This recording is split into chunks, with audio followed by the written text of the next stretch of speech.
Chapter 1 by 5 school district houses for 9.9 yuan. If you dare to step into the Jang family's gate again, I will break your legs. Get out of here now. Or I'll call the police and sue you for trespassing. Jang Dong's father had just been buried when his uncle Jiang Qiyuan and aunt Han Shuiying kicked him out of the house, occupied the villa and inheritance left by his father, and did not even give Jang Dong time to pack his luggage. It was simply a complete expulsion from the house. That's not right. Jiang Qiyuan and Han Shuiying left him a debt of 1 million yuan in the bank. Just wait. Sooner or later I will make you kneel down and beg for mercy. Jang Dong yelled at the two-story villa that should have belonged to him. There was no response. Perhaps the people in the villa were counting their assets and cash. Jang Dong left in disgrace. What if I don't leave? If someone calls the police, the only one who will suffer is Jang Dong, because everything has been transferred to Jiang Qiyuan's name, and the crime of trespassing is really established. Jang Dong, a man of medium build, sunny and handsome, was sitting on the roadside outside the villa area in a very decadent state. His property was taken away, he was in debt of millions, his mother was seriously ill in the hospital, and he only had $10 left. This moment was definitely the darkest moment in his life. Finally, Jang Dong decided to call his girlfriend Chen Wenwen. Chen Wenwen's father, Chen Mu, works in a bank and has a good relationship with Jang Dong's deceased father. Jang Dong must at least stabilize the loan issue before talking about revenge, otherwise, this loan that he cannot repay alone will be enough to put him in jail. Wenwen, my father's inheritance and house were all defrauded. I have nothing now, and I still have a bank loan of 1 million. Jang Dong told everything without any preparation, and hoped that Chen Wenwen could persuade Chen Mu to postpone his repayment deadline, or even help him and Jiang Qiyuan fight the lawsuit. Chen Wenwen was silent for a full minute, and said in a cold voice, "Let's break up." What? I said break up. What's the point of dating you? You don't really think I like you, do you? You are very handsome, but I still think your villa and company are better. But now you have nothing, you still have a debt of 1 million, and you are even facing jail time. Do you think you are worthy of me? Jang Dong froze on the spot as if he had been electrocuted. After a moment, Jang Dong roared like an angry beast, "Chen Wenwen! You bitch! You dare to scold me? Who do you think you are? I'll find my dad right now and ask him to deal with this loan that you can't repay. Just prepare to go to jail. Swindler!" Chen Wenwen immediately got angry and hung up the phone without any mercy. The death of his loved ones, the swallowing of his family property, the betrayal of his lover, and imprisonment, all of these have dealt Jang Dong an unprecedented blow. He even lost the courage to live. At this moment, a cold and royal sister's voice suddenly sounded in Jang Dong's mind. Sign in and kill system has been successfully bound. System level 1. Second kill selection, 1 item. The host can choose any location to sign in every day. The system will randomly select the corresponding category of flash sale items based on the sign in location. All items sold by the system are from legitimate sources and legal procedures. The host can increase the level by injecting funds into the system unlimited. The host still needs 10 million experience points money to upgrade. The higher the level, the better the items that can be killed instantly. However, the funds for the items that can be killed instantly must be earned by the host himself. A light screen that only Jang Dong could see immediately appeared in front of his eyes. On the light screen were the coin card socket and the QR code logo, buttons with the word sign in and upgrade, a backpack icon, and a grid marked with. As a prospective college student who had just finished the college entrance examination, Jang Dong naturally knew what the system was. However, he could not have imagined that when he was at his wit's end, he actually possessed the system. Does the counterattack in life begin today? Jang Dong clicked the sign-in button on the screen with great excitement. The check-in location is the Blue Sky Villa area. The system begins to screen the categories of flash sale items. As soon as the royal sister's voice fell, the grid on the light screen began to flash continuously. After a few seconds, the flashing stopped, and the box turned into a paragraph of text. 5 small-sized school district houses in Wuching Hanlin Villa, each 50 square meters, with a flash sale price of 9.9 yuan. Below the flash sale price, there are also buttons for yes and no. Wuching is a small third-tier city in Jiangbei province, and Hanlin Courtyard is one of Wuching's top school district houses. The housing price has reached the ceiling level of 15,000 per square meter. The total value of the 5 units is between 3.75 million and 4 million, and it's only 9.9 yuan? Although there is a huge difference between it and the metropolis Shanghai dozens of kilometers away, the gap is still close to hundreds of thousands of times, which is absolutely a given. Jang Dong clicked the yes button without hesitation. To confirm the flash sale, please insert money or card into the system. The cold and royal sister's voice sounded again, awakening Jang Dong's thoughts. Jang Dong quickly put the only 10 yuan left in his pocket into the coin card entrance of the light curtain. The banknote disappeared and the backpack icon immediately began to flash. Jang Dong placed his hand on the backpack with a dull look, and in an instant, 5 bright red property certificates appeared in his hand. Fuck! Jang Dong finally came to his senses from the shock and quickly opened the property ownership certificate. The name and ID number on it were all Jang Dong's. He even downloaded an app about property rights on his phone, which showed that he indeed had 5 more school district houses under his name. My counterattack in life has begun. You all just wait for me. Jang Dong roared with great excitement. Before the excitement faded, Jang Dong's cell phone suddenly rang. Hello? We are from the Wucheng Police Department. Are you Jang Dong? A serious male voice came from the phone. I am. Jang Dong responded calmly, but he was extremely angry in his heart. It must be Chen Wenwen who asked her father to do it. The police department stepped in just to send Jang Dong to jail. Jang Dong really didn't expect that the good girl who had never even held hands before would be so vicious. She completely interpreted kicking someone when they were down as whipping the corpse after they had fallen. What's the difference between her and Jiang Qiyuan's family? Please come to the police station to record your statement. Someone is suing you for economic fraud of 1 million yuan. Okay, I'll be there right away. After hanging up the phone, Jang Dong's eyes instantly turned cold. Chen Wenwen, I want you to kneel down and beg me to forgive you. After putting the big red book into the backpack behind him, Jang Dong opened WeChat and sent a group message to borrow money. The system did not give him change and swallowed his last dime. He couldn't let him walk to the police station, right? He couldn't wait to slap the faces of Chen Wenwen, the perfect father and daughter. Chapter 2. Is it enough? No, I still have more. Jang Dong received reply messages one after another. Has young Master Jiang changed his profession to begging? I still have 10 cents here, spend it, no need to thank me. Why don't you go ask your cousin, young Master Jiang Ting, to borrow some? He would definitely be willing to help you. The group of classmates who usually played well with him not only did not lend him money, but instead mocked him. It seemed that everyone knew that Jang Dong had been kicked out of the house. What's worse, some people directly blocked Jang Dong's reputation. Among the many replies, Zhou Hai, who failed the college entrance examination, warmed Jang Dong's heart. I just got my salary. I'll lend you 1,500 yuan.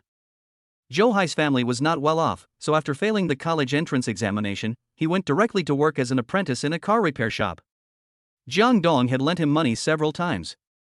At that time, a few $100s was just a drizzle for Jang Dong, but Zhou Hai remembered it in his heart. It must be said that there are fewer and fewer people in the world who know how to be grateful. Good brother. Jang Dong gritted his teeth and didn't say much. He only replied to Zhou Hai with 3 words. After receiving Zhou Hai's transfer of prestige, Jang Dong hailed a taxi and went straight to the police station. With nothing to do, Jang Dong thought about the characteristics of the system in the car. The money earned from flash sales of items can only be the money you earn yourself. You cannot use the income from the assets given by the system to buy flash sales. For example, the $10 just now was the money Jang Dong earned while working at KFC when he was experiencing life during the summer vacation. The previous sign-in location was the Blue Sky Villa area, and the flash sale item released by the system was a school district house. If I sign in the commercial district tomorrow, will the system release a flash sale item for a company for 9.9 yuan? If I go to the auto show or Forest store to sign in the day after tomorrow, will I be able to buy a super luxury car for 9.9 yuan? The more Jang Dong thought about it, the more excited he became. Not long after, the taxi stopped in front of the main entrance of the police station. After paying the fare, Jang Dong walked into the police station. At first glance, he saw the beautiful and femme fatale Chen Wenwen, who stood out from the crowd, and her father Chen Mu, who had a calculating look on his face. Chen Wenwen wore a white dress and a bohemian-style hat. She looked fashionable and pure. With her good figure and pretty facial features, she attracted a lot of attention. However, in Jang Dong's eyes, she was no different from a poisonous snake. You're here. Chen Wenwen greeted Jang Dong with a smile. When Jang Dong walked to her side, she suddenly whispered to him, "If I can handle your bad loan, my dad will definitely get a promotion. I really want to thank you for giving me this breakup gift." Green tea. Wrong. He is simply a master of tea art. Really? Jang Dong sneered, "Then I have to say congratulations in advance." Jang Dong's attitude, especially his calmness and confidence, made Chen Wenwen very unhappy. He was going to jail soon, so why was he pretending? Dad. Chen Wenwen glared at Jang Dong viciously, then turned back to Chen Mu. "Jang Dong is here." Chen Mu nodded, and said to the policeman beside him, "I want to sue him for economic fraud. He owes our bank a loan of 1 million, and the broken company he mortgaged is already insolvent. He has no way to repay it. We will investigate." The middle-aged policeman glanced at Chen Mu, then said to Jang Dong, "Young man, tell me the situation." Jang Dong glanced at the middle-aged patrolman's name tag, Zhang Zhang. "Patrolman Zhang, I want to ask, I just owe a bank loan, and I didn't say I wouldn't pay it back, so I can't be convicted of economic fraud, right?" Chen Wenwen immediately sneered and handed Zhang Zhang a file bag. "Police officer, this is the information we found. The mortgaged company has been losing money for many years. It is a complete shell. Doesn't his behavior count as economic fraud?" Zhang Zhang opened the file bag and began to look through the information provided by Chen Wenwen. A few minutes later, Zhang Zhang frowned and said, "Young man, the evidence provided by the bank is sufficient. The bank is unable to repay the loan and the mortgaged property is not indemnified. These can constitute economic fraud. What do you say?" "What else can he say?" Chen Wenwen sneered, "He can't even afford to eat, can he still conjure up 1 million? Boy, aren't you very arrogant? And you dare to scold my daughter? I will send you to jail myself and make you spend more than 10 years in jail." Chen Mu growled in a sinister voice, but more of him was excitement. As long as he could solve this bad loan, Chen Mu would be considered to have made a meritorious service. By then, wouldn't it be a foregone conclusion that he would be promoted to director? Jang Dong showed a teasing sneer towards Chen Wenwen and her daughter, then turned to Zhang Zhang and said, "Patrol Officer Zhang, if I can provide an equivalent collateral, or directly repay the loan." Ha ha ha. Chen Wenwen seemed to have heard the funniest joke in the world. She laughed loudly and sneered in a sarcastic tone.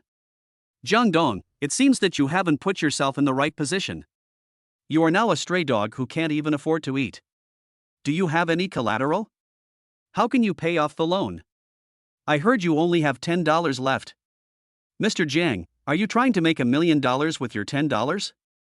That's great. I applaud you." After saying that, Chen Wenwen actually clapped her hands gently, but the applause was full of sarcasm. The debate here also attracted everyone in the service hall. $10 to make $1 million? Why don't you go and rob it? Young people nowadays love to brag. There is no hope for them. Not down to earth at all. The mocking voices from all around were directed at Jang Dong, especially from two middle-aged women with mean faces, who cursed the most fiercely. However, Jang Dong didn't care at all. Under the mocking and teasing gazes of the crowd, he slowly took out a bright red property certificate from his backpack. In an instant, the service hall fell silent, and Chen Wenwen and her daughter stared at the big red book in disbelief. A school district house in Hanlin Villa community, 50 square meters, is worth $750,000 according to the current market price. Zhang Zhang opened the red book and looked at Jang Dong in surprise. "I understand the rules. The value of the collateral must exceed the bank's loan, so..." Jang Dong smiled at Chen Wenwen and took out a big red book from his backpack. 2 sets of school district houses, worth 1.5 million. Am I still insolvent now? You actually have 2 school district houses? Chen Wenwen was completely frightened. How come he still has property? Could it be that he was lying to her just now? Impossible. After receiving the news, Chen Wenwen immediately told Chen Mu, and Chen Mu also contacted Jiang Qiyuan as soon as possible. Jiang Qiyuan personally confirmed that Jang Dong was kicked out of the Jiang family by him, and even reached a consensus with Chen Mu that as long as Jang Dong could be thrown in, he would give Chen Mu a reward of 200,000. This was definitely not a show. Why can't I own a property? Or do you think that these 2 houses are still not enough to cover the bank loan? Jang Dong looked at Chen Wenwen with a fake smile and said jokingly, "Is this enough? If not, I have more." Chapter 3, Face Slapping. As Jang Dong spoke, he took out big red books from his backpack, 3, 4, 5. A total of 5 school district houses. Even if they are small apartments of 50 square meters, their value is close to 4 million. Assets not enough to cover debts? It's just a loan of 1 million, how ridiculous. In an instant, everyone in the service hall was in a mess. The air seemed to be filled with the sound of Papa Chen Wanwan and Chen Mu, father and daughter, also flushed red in response to the situation. The silent atmosphere was suddenly broken by a tentative voice. "Young man, can you sell me a house?" A middle-aged man in a suit wearing black-framed glasses and looking gentle and refined walked up to Jang Dong. "Houses in Hanlin Courtyard are too popular. There were no houses available in the first half of the year. So, I'll pay 800,000 yuan, full payment." This voice awakened everyone's thoughts. Immediately, the two aunts who had cursed the most fiercely rushed to Jang Dong and began to make friends with him enthusiastically. "Young man, sell me one. My grandson wants to study at experimental middle school. A school district house is the stepping stone. I want to send my granddaughter to experimental primary school. In this world, if you don't have a house in the school district, your child won't even be able to go to school." Jang Dong glanced at the two middle-aged women and said disdainfully, "You just said that I like to brag? And you said that I am not down to earth? No way. You heard it wrong. That's right, I saw from the beginning that you are different from others." The two aunts immediately denied it and started praising Jang Dong. 900,000 yuan per set, it's up to you to buy it or not." Jang Dong curled his lips in disdain. These aunties with tongues hanging on their trousers must be ripped off to make a living, so that they can experience the beating from society. "Why are you asking for too much? That is so unkind." The aunties are not happy with this because the price is tens of thousands higher than the market price. "You have the right to speak, but the house is mine." Jang Dong shrugged and said with a fake smile, "You can scold me as much as you want, but why can't I raise the price? Are you so hypocritical? Sorry, with your brains, you don't understand what hypocrisy means. People like you will never have a good ending." The aunties who looked down on everything immediately became angry. These people don't care about public opinion, don't care about the hurt of words, and don't even care about other people's feelings. Jang Dong completely ignored the two middle-aged ladies and smiled at the man with glasses. "You didn't scold me just now, so I'll sell you one for 700,000. This price was far below the market price, and the man who heard it was full of disbelief. "What's wrong with you? Is there anyone so disgusting?" The two aunts felt insulted and started to curse relentlessly. "I always believe that good people will be rewarded, and you don't deserve it." Jang Dong said this directly, leaving the two aunts speechless. Then Jang Dong shouted to the crowd, "For those who have never scolded me, is there anyone who wants a school district house for 750,000 yuan? I want one too. Do you support the loan?" Everyone is rushing to Jang Dong, wanting to get the last few school district houses in their pockets, even if it means selling everything they have. This is the charm of contemporary school district houses, although it is a bit ironic. "Young man, my name is Li Qin, and I'm a lawyer." The man with glasses stepped forward. "I can't let you lose too much, so how about this, 700,000 yuan for a house, including your case and the sale of the house, and I'll help you handle it?" Jang Dong was worried that he had no professional personnel around him, so how could he let go of the famous lawyer who came to his door? Jang Dong immediately nodded to Li Qin, then turned to look at Chen Wanwan and her daughter, and said with a fake smile, "If you have anything to say, tell my lawyer." At this point, Jang Dong suddenly remembered something and said to Li Qin, "Brotherly, my name is Jang Dong. I have one more thing to trouble you with. This loan was originally approved by Chen Mu. I don't believe he doesn't know about the shell company. I now suspect that he has some shady dealings. Please take the case against him on my behalf, and fight to the death. You don't need to worry about the commission and funds. Don't worry, Brother Jang. I will definitely complete your request." Li Qin's eyes flashed with a gleam as he looked at Chen Mu. Li Qin's eyes made Chen Mu feel uneasy. He lost his previous high attitude and said to Jang Dong with a smile on his face, "Showdown, you will be our son-in-law in the future. If there is anything, let's talk about it behind closed doors.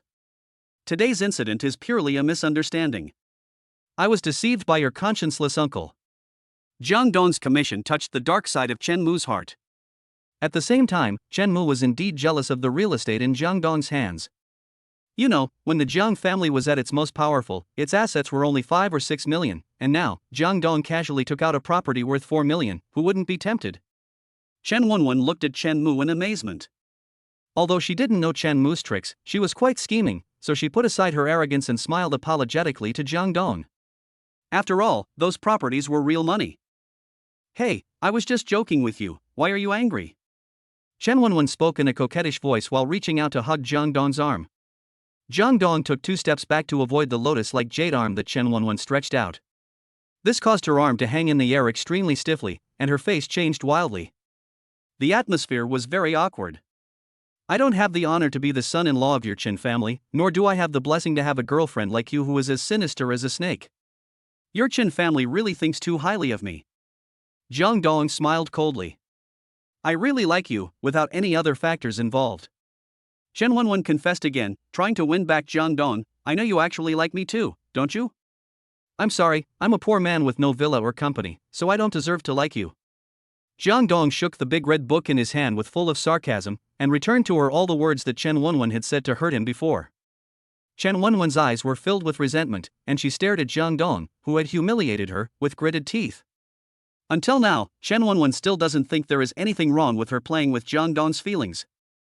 She is even thinking about avenging today's humiliation. She wants to find a more capable boyfriend to severely humiliate Jang Dong. Let's go! Chen Mu glared at Jang Dong viciously, then pulled Chen Wenwen and quickly walked out of the police station. Not only did the Chen family's father and daughter lose face today, they also caused Chen Mu the biggest trouble in his life. If the previous secret operation was exposed, he would be the one to go to jail. The most urgent task is to find someone to solve this problem first, otherwise, the Chen family will be finished. Chapter 4 Sign in today, 9.9 seconds to kill the top restaurants. After the Chen father and daughter left, Jang Dong and Li Qin signed the entrustment contract on the spot. After entrusting everything to Li Qin, he walked out of the patrol office. Jang Dong took a deep breath, and it seemed as if the air became especially fresh. Jang Dong hailed a taxi and went to Wuching Hospital. He also had to take care of and comfort his seriously ill mother. As for tomorrow, he planned to sign in at the commercial center. When he arrived at Wuching Hospital, Jang Dong did not tell his mother Xin Xiulian about what happened today. With the system, he could solve these troubles and there was no need to let Xin Xiulian worry. Jang Dong spent the night in the hospital. Early the next morning, Jang Dong went to work at the KFC in Wuching Commercial Center. Jang Dong is an hourly worker at KFC and his salary is settled on the same day. Jang Dong is very glad that he chose such a job to experience life, otherwise he would not be able to sign in for the flash sale today. What? Borrowed money? The system doesn't allow it to be used. Jang Dong was the person in charge of taking orders at the front desk. He had been busy for half a day and was about to get off work in an hour, but an accident happened. A group of young men and women walked into KFC and went straight to Jang Dong's order-taking window. Hey! Isn't this our young master Jang? Has experiencing life become his job for a living? The leader, a spirited young man dressed in Versace, and scrupulously mocked Jang Dong who was wearing work clothes. His name is Du Shuai, Jang Dong's high school classmate and a well-known second-generation playboy in Wuching. As soon as Du Shuai finished speaking, the group of classmates following him began to sneer and mock him. I heard that young Master Jiang was kicked out of the house? And was dumped by Chen Wenwen? Master Jiang, are you not going to go to college?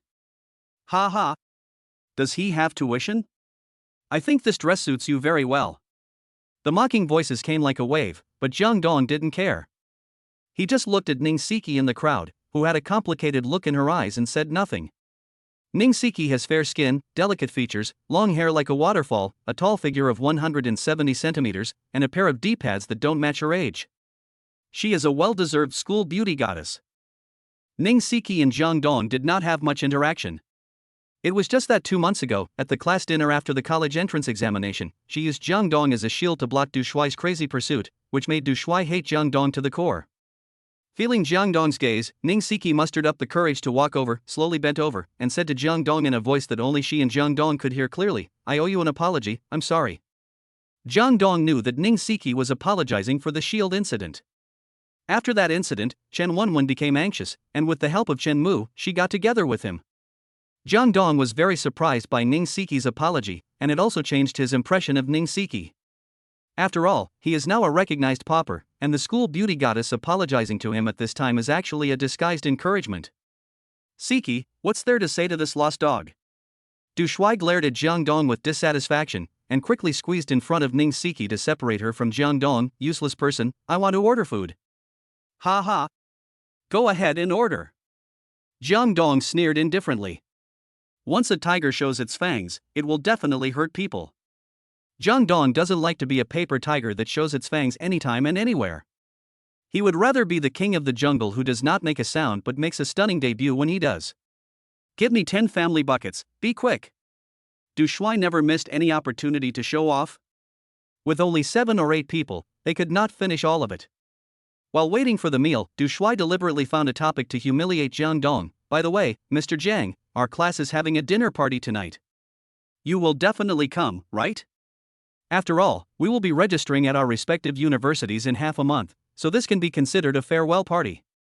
Zuoxianju, this is one of the top restaurants in Wucheng. Master Jang, don't worry, Master Du will pay for everything. If you miss it, you may never have the chance to eat at such a high-end restaurant in your life.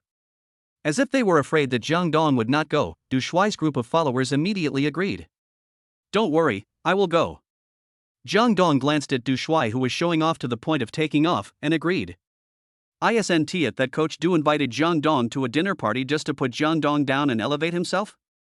Jang Dong gave him a chance. As for who will be stepped on, let's wait and see. Ning Siki wanted to say something to Jang Dong, but the family bucket ordered by Du Shuai was already ready. Ning Siki had no choice but to be pulled away by her bestie. At this time, Jang Dong's working hours were also over. After going to the back hall to collect today's salary of 40 yuan, Jang Dong left KFC without saying goodbye to Ning Siki and others. Originally, Jang Dong wanted to sign in at the commercial district today, but because of Du Shuai's appearance, he cancelled his original plan, hailed a taxi, and went directly to the destination of tonight's dinner, Zuoxianju restaurant. Zuoxianju is located in the suburbs of Wucheng. Although its geographical location is a bit remote, it is an independent 3-story building. It looks antique and has a lot of heritage, worthy of the reputation of being one of the 3 top restaurants in Wucheng. Jang Dong used his prestige to pay for the fare and stood in front of the main entrance of Zuoxianju. With a thought, the light curtain appeared in front of his eyes again. He clicked the sign-in button with ease, and the royal sister's voice appeared in his mind again. Sign-in location, Zuoxianju restaurant. The system starts filtering the categories of flash sale items. The grid began to flash and finally stopped. The question mark in the grid turned into a paragraph of text. Wucheng Zuoxianju restaurant, worth 4 million Dragon Country coins, today's flash sale price is 9.9 yuan. Awesome! I thought they would screen out other restaurants, but I hit the bullseye. Jang Dong waved his fist excitedly, and began to look forward to tonight's dinner. After inserting a $10 bill and clicking confirm, the backpack icon began to flash. Jang Dong reached for his backpack with great anticipation, and pulled out a property certificate to his surprise. The property ownership certificate states that Jang Dong became the highest ranking and only boss of Zuoxianju. Although this small building was rented by Zuoxianju, Zuoxianju's signboard and operating benefits are worth 4 million. Jang Dong put the 2 certificates into his backpack with satisfaction, but did not go into Zuoxianju. Instead, he returned to the hospital. He had to help his mother Xin Sholian solve the problem of lunch and dinner before he could leave. Just like that, Jang Dong rested while waiting for the anticipated dinner party in the evening. Chapter 5, A Show of Power. Night falls and the lights come on. Jang Dong left the hospital, hailed a taxi, and went straight to Zuoxianju restaurant. On the way, Jang Dong received a call from an unfamiliar local Wucheng number. Who? Jang Dong said calmly. Hello, is this Jang Dong, Mr. Jian? A cautious male voice came from the phone. I am. Hello, Mr. Jiang. I am Zhang Yi, the general manager of Zuoxianju restaurant.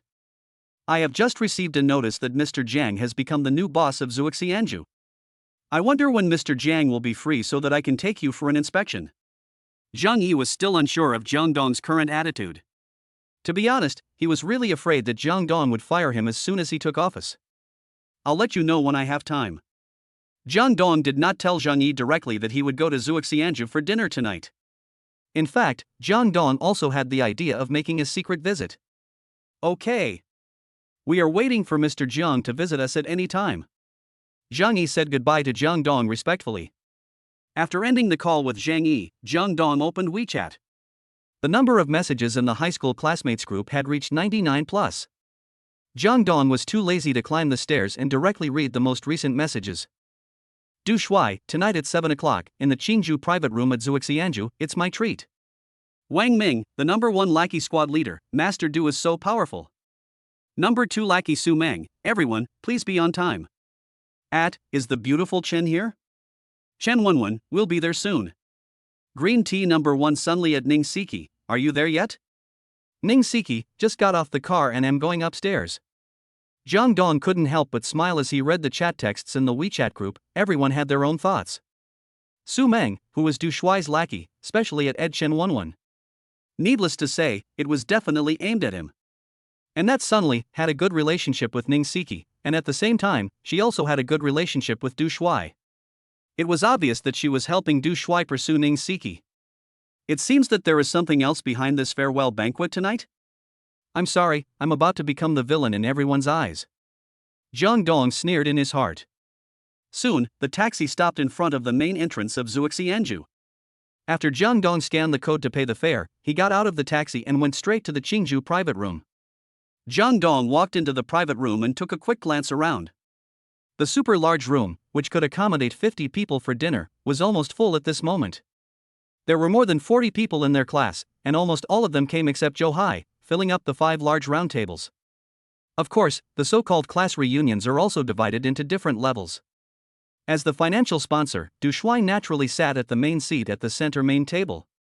On his left was the class monitor and number 1 lackey Wang Ming, and on his right was Ning Siki, the school's recognized number 1 goddess. Su Meng, Sun Li and Chen Wenwen also sat at the main table. However, when Jang Dong walked into the private room, everyone turned their eyes to him. Jang Dong, why are you here so late? Squad leader Wang Ming said in a fake tone, look, we have already filled up the private room. There is no seat for you. How about you go to the lobby on the first floor and get a table for yourself? Just put the bill on Master Du. Full? The large private room that can hold 50 people only had about 40 people sitting in it. There are obviously plenty of seats, okay? It seems that Wang Ming clearly wants to give Jang Dong a warning. As soon as Wang Ming finished speaking, everyone who knew the truth couldn't help but chuckle. Only Chen Wenwen and Ning Siki, 2 of the top campus beauties, didn't show any expression mocking Jang Dong. Ning Siki stood up for Jang Dong because Du Shuai's little tricks were too despicable, while Chen Wenwen stared at Jang Dong with complicated and vicious eyes. It would be beneficial to her if Du Shuai and Jang Dong quarreled. Jang Dong, sit next to me. Ning Siki stood up without warning, took out a chair from the corner of the private room and placed it next to her. Ning Siki still felt guilty about the previous incident. She even thought that the reason Du Shuai targeted Jang Dong was entirely because she used Jang Dong as a shield that time. Siki. Sun Li immediately pulled Ning Siki's sleeve, trying to stop Ning Siki, but Ning Siki didn't even look at her and her attitude was very firm. The goddess is kind, but not everyone is qualified to sit at this table. Du Shuai glanced at Jang Dong coldly, telling Jang Dong with his attitude that if you dare to come to this table, you will be dealt with immediately. At the same time, he also licked Ning Siki a little. Ha ha. Jang Dong laughed disapprovingly and ignored Du Shuai. He walked to Ning Siki on his own. Facing the gazes of Du Shuai and others who seemed to want to eat him alive, he sat steadily on the other side of Ning Siki. Some people try their best to sit next to a beautiful woman, but I, who don't have a seat, can do it without any effort. Do you think you'll be angry? Mr. Du? Jang Dong met Du Shuai's gaze fearlessly, with even a hint of ridicule in his eyes. Du Shuai's face darkened. He was slapped in the face by Jang Dong in public. Especially since the slap came from Ning Siki, the goddess he had been pursuing, it hurt even more. Instantly, everyone cast incredible glances towards Jang Dong. Didn't they say Jang Dong's family went bankrupt? How come you are even more resilient than before bankruptcy? This is unscientific. Du Shuai lost face after trying to steal the chicken. Wang Ming and Su Meng naturally would not let it go. Wang Ming, the squad leader, stood up, looked around at everyone, and said sarcastically, some people just can't put themselves in the right position. How dare a stray dog bark at a tiger? How ridiculous. After saying this, Wang Ming also looked at Chen Wenwen, another school beauty at the table, and said, Miss Chen, don't you think so? Wang Ming has already made it clear. He compared Jang Dong to a stray dog and Du Shuai to a tiger. Finally, he brought the topic to Chen Wenwen. He was simply exposing Jang Dong's scars. Who made him break up with Chen Wenwen? Is Jang Dong crazy? Don't say. They really look alike. I'm afraid he has been stimulated too much and his mind has become abnormal? His father was just buried, right? His family fortune is gone, and he was dumped by Chen Wenwen. I heard he still owes the bank a lot of money. He's strong enough not to go straight to a mental hospital. Wang Ming's words immediately caused the classmates to whisper. No one took Jang Dong seriously because Du Shuai was too strong. Even if Jang Dong's family had not encountered any misfortune, they were not on the same level as the Du family, let alone the current Jang Dong.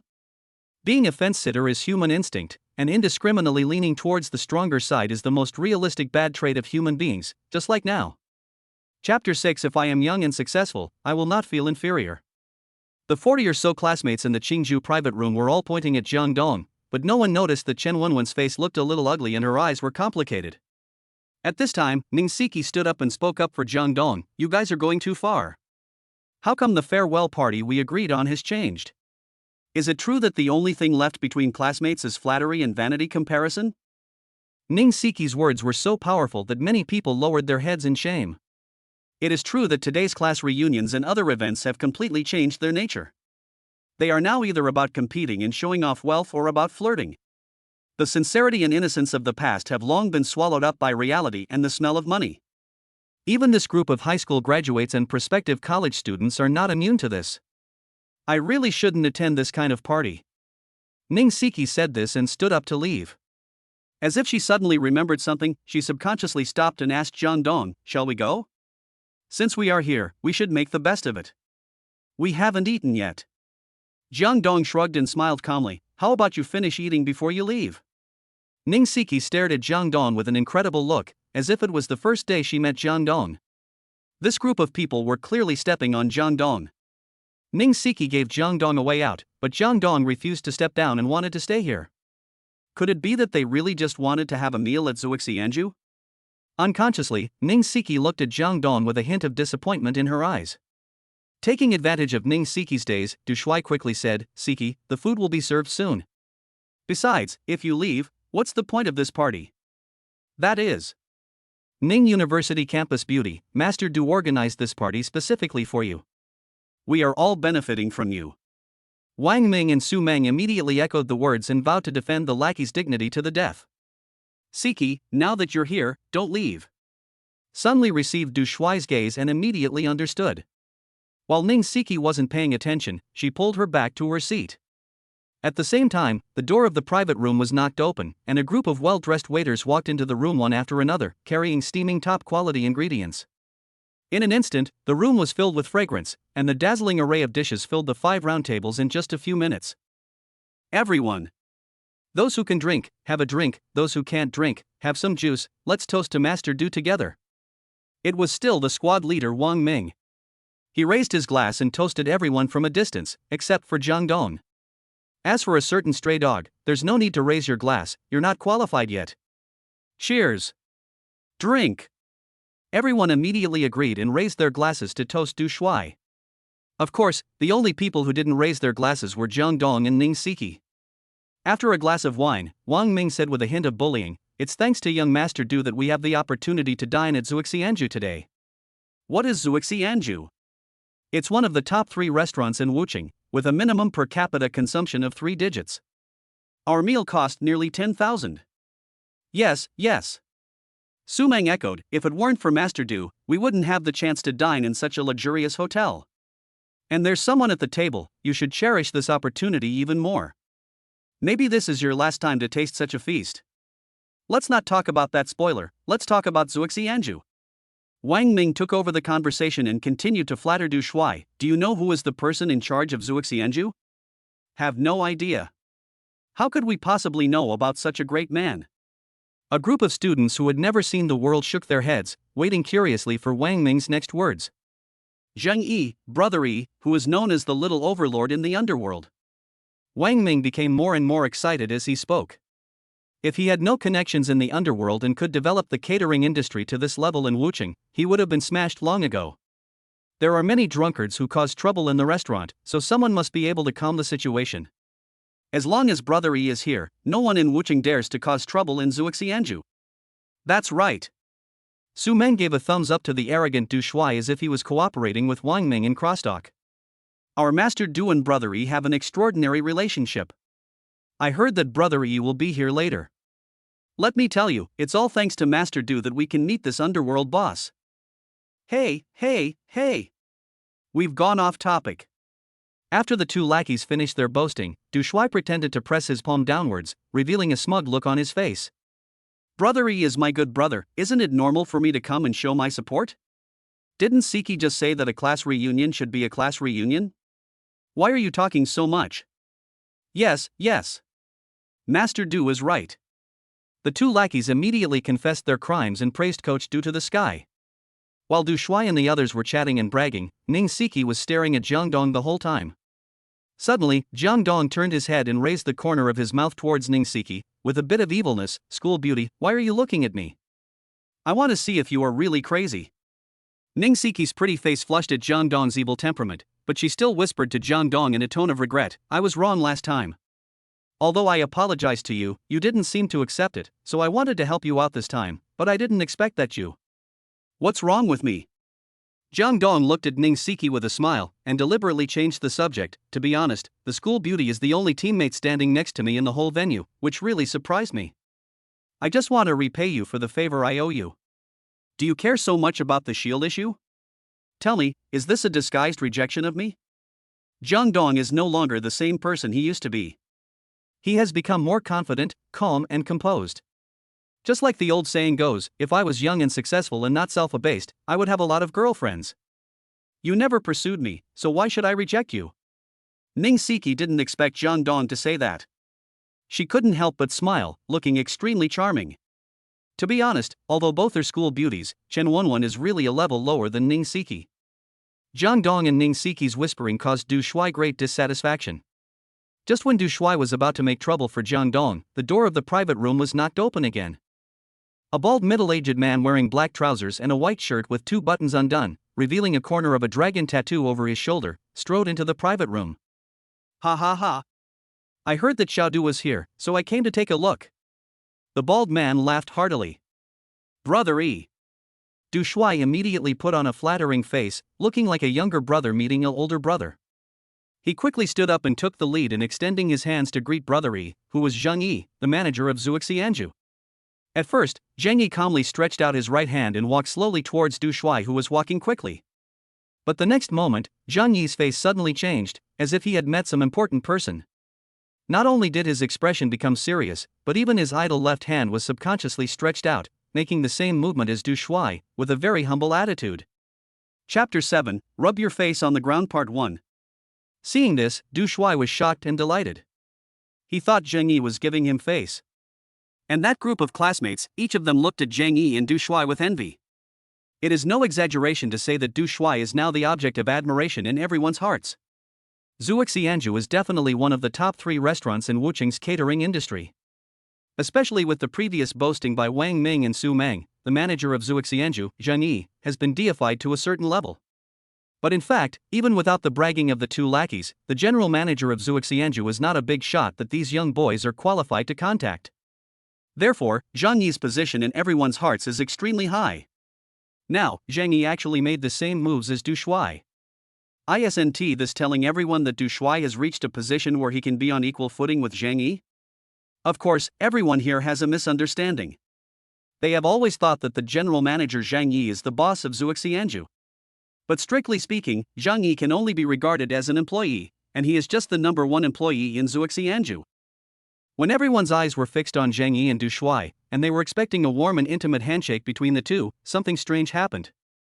Zheng Yi walked around Du Shuai, who was smiling, and went straight to the main table in the center.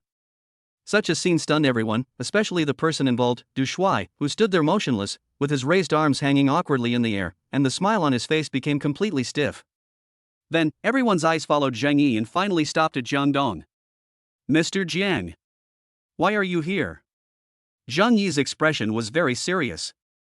He bent over respectfully and stretched out his hands, as if waiting for Jang Dong to hold his hand.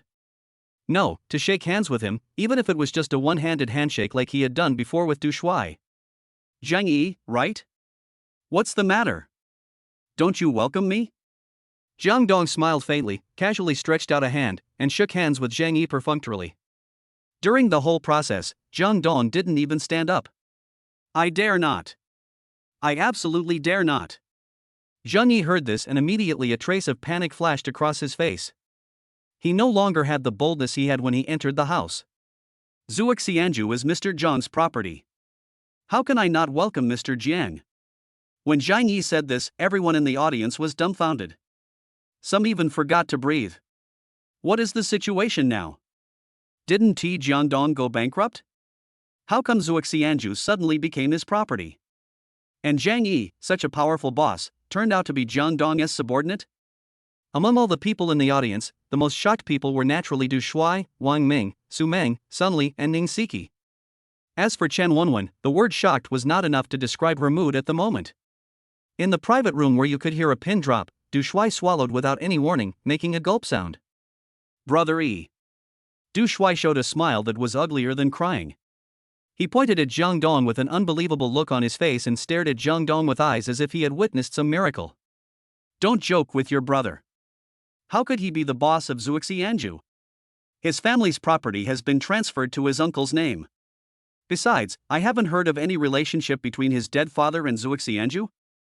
As soon as Coach Du said this, everyone in the audience immediately came to their senses and cast suspicious eyes towards Jang Dong.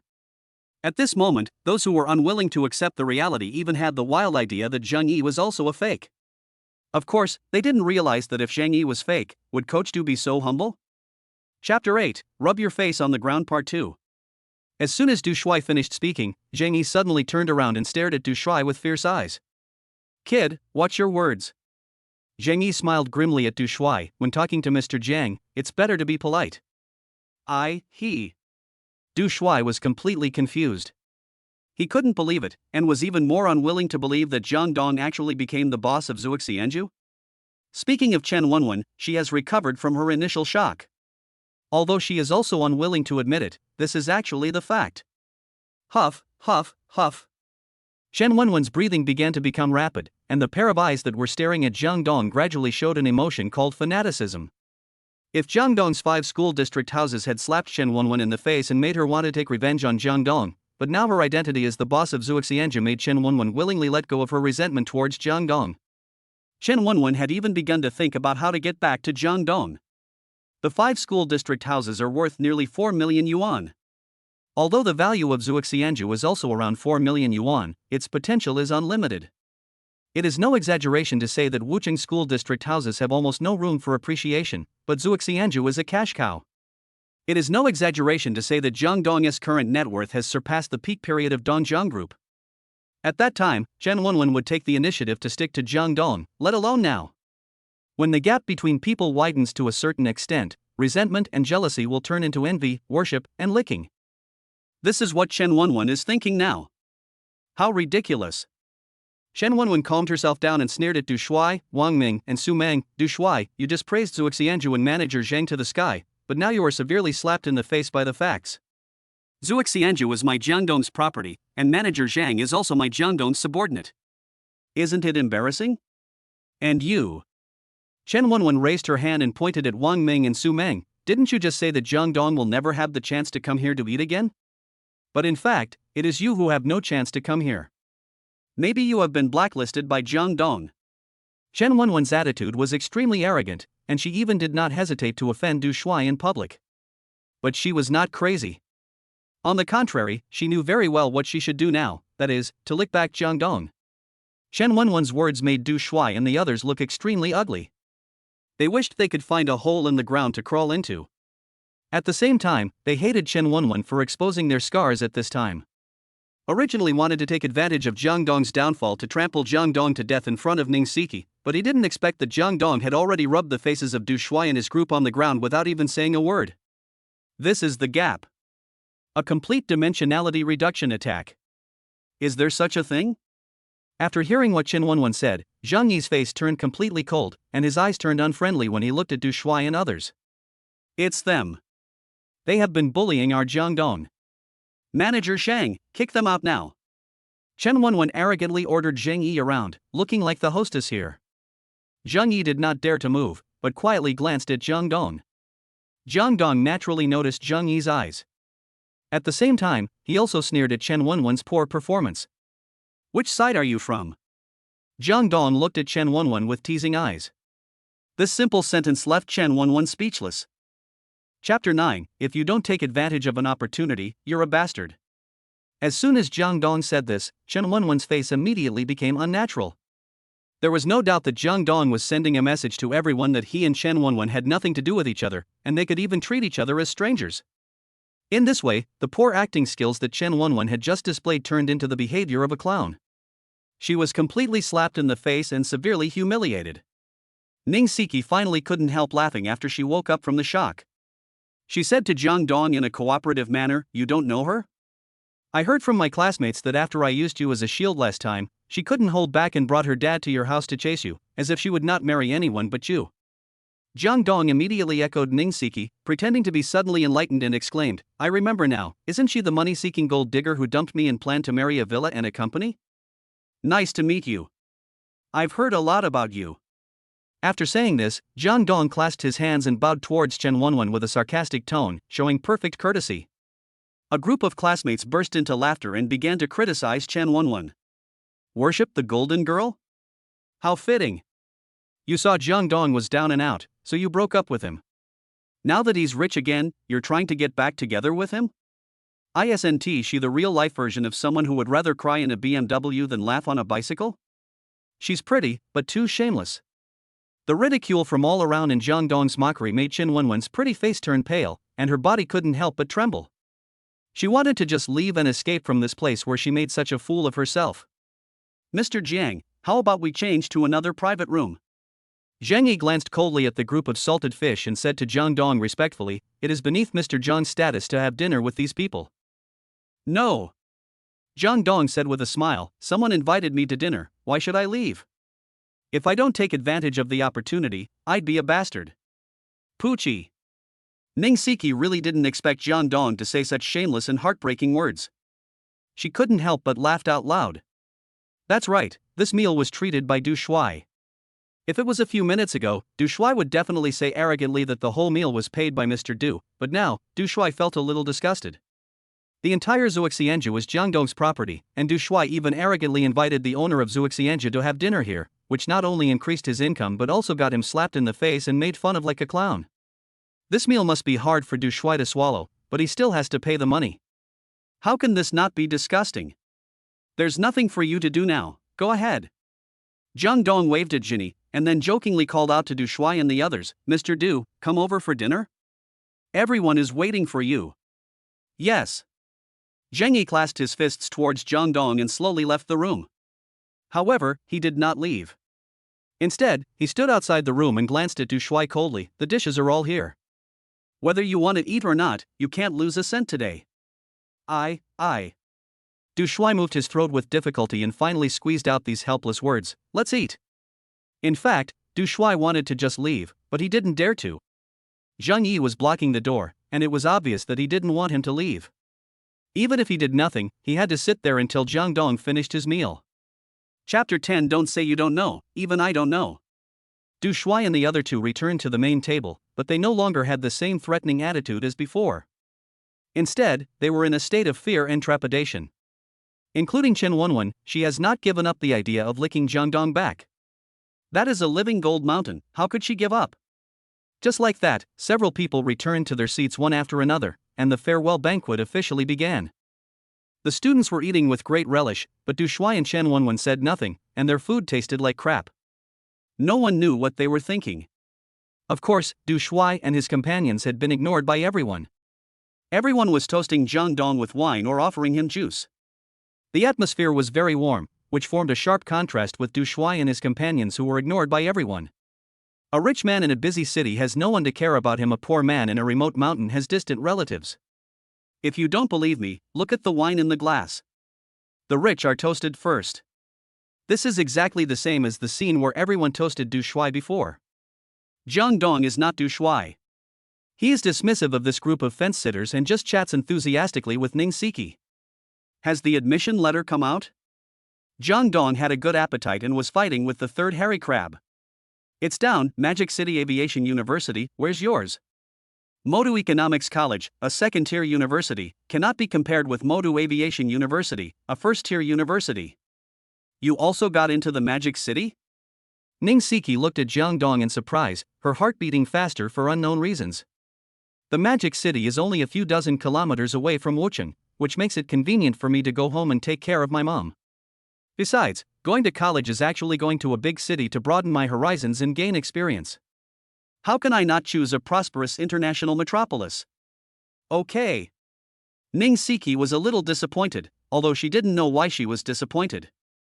After a pause, Ning Siki suddenly said to Jang Dong, "If I say that I didn't know you were the boss here, would you believe it?" Of course. Jang Dong said this without hesitation, muttering to himself, "Not to mention you, even I didn't expect that I would become the boss here." Jang Dong and Ning Siki were chatting animatedly, but Du Shuai, who was sitting on the other side of Ning Siki, felt very uncomfortable. Finally, this torturous farewell dinner was over. Du Shuai and his two lackeys ran out of the private room as if escaping, paid the bill and left. Originally, Du Shuai wanted to have something happen with Ning Siki after dinner, but in front of Jang Dong, the big shark, he, a salted fish, was no longer worthy of attention. How arrogant he was when he came, how embarrassed he will be when he leaves. This is the true portrayal of Coach Du now. After the banquet, a group of classmates started praising Jang Dong, as if they were old friends. I knew that the Jiang family is rich and powerful, and young Master Jiang would definitely not fall so easily. It's mainly because young Master Jiang is capable. That's a must. Don't you see who young Master Jiang is? Did you see Du Shuai? He was running away in such a panic. Jang Dong naturally ignored the flattery of this group of realistic fence-sitters, and just whispered to Ning Siki, "I still have some things to do, so I won't send you back." Well, goodbye. Ning Siki's pretty face condensed slightly, then she smiled and waved goodbye to Jang Dong. The moment she turned and left, a hint of loss clearly flashed in her beautiful eyes. In fact, she had been waiting for Jang Dong to ask to send her home. Chapter 11, Ignore You, Out of Reach. Jang Dong is very handsome, and he is not like Du Shuai who bullies others by taking advantage of his power. Especially after experiencing many ups and downs, Jang Dong exudes a calmness and composure that makes people want to find out the truth of the mystery and unknown. In general, Ning Siki has a good impression of Jang Dong, and is full of fatal curiosity. As for why Jang Dong gave up the opportunity to get closer to Ning Siki, it was not because Jang Dong had no good feelings for Ning Siki. On the contrary, Ning Siki, who was 170 centimeters tall, had a slim waist and long legs, delicate facial features, and skin as white as cream, and her appearance and figure were close to 99 points, almost met all of Jang Dong's requirements for a goddess. In fact, there are two reasons. First, Jang Dong needs to understand Zuoxianju, especially to control Zhang Yi, a man who has some power in the martial arts world.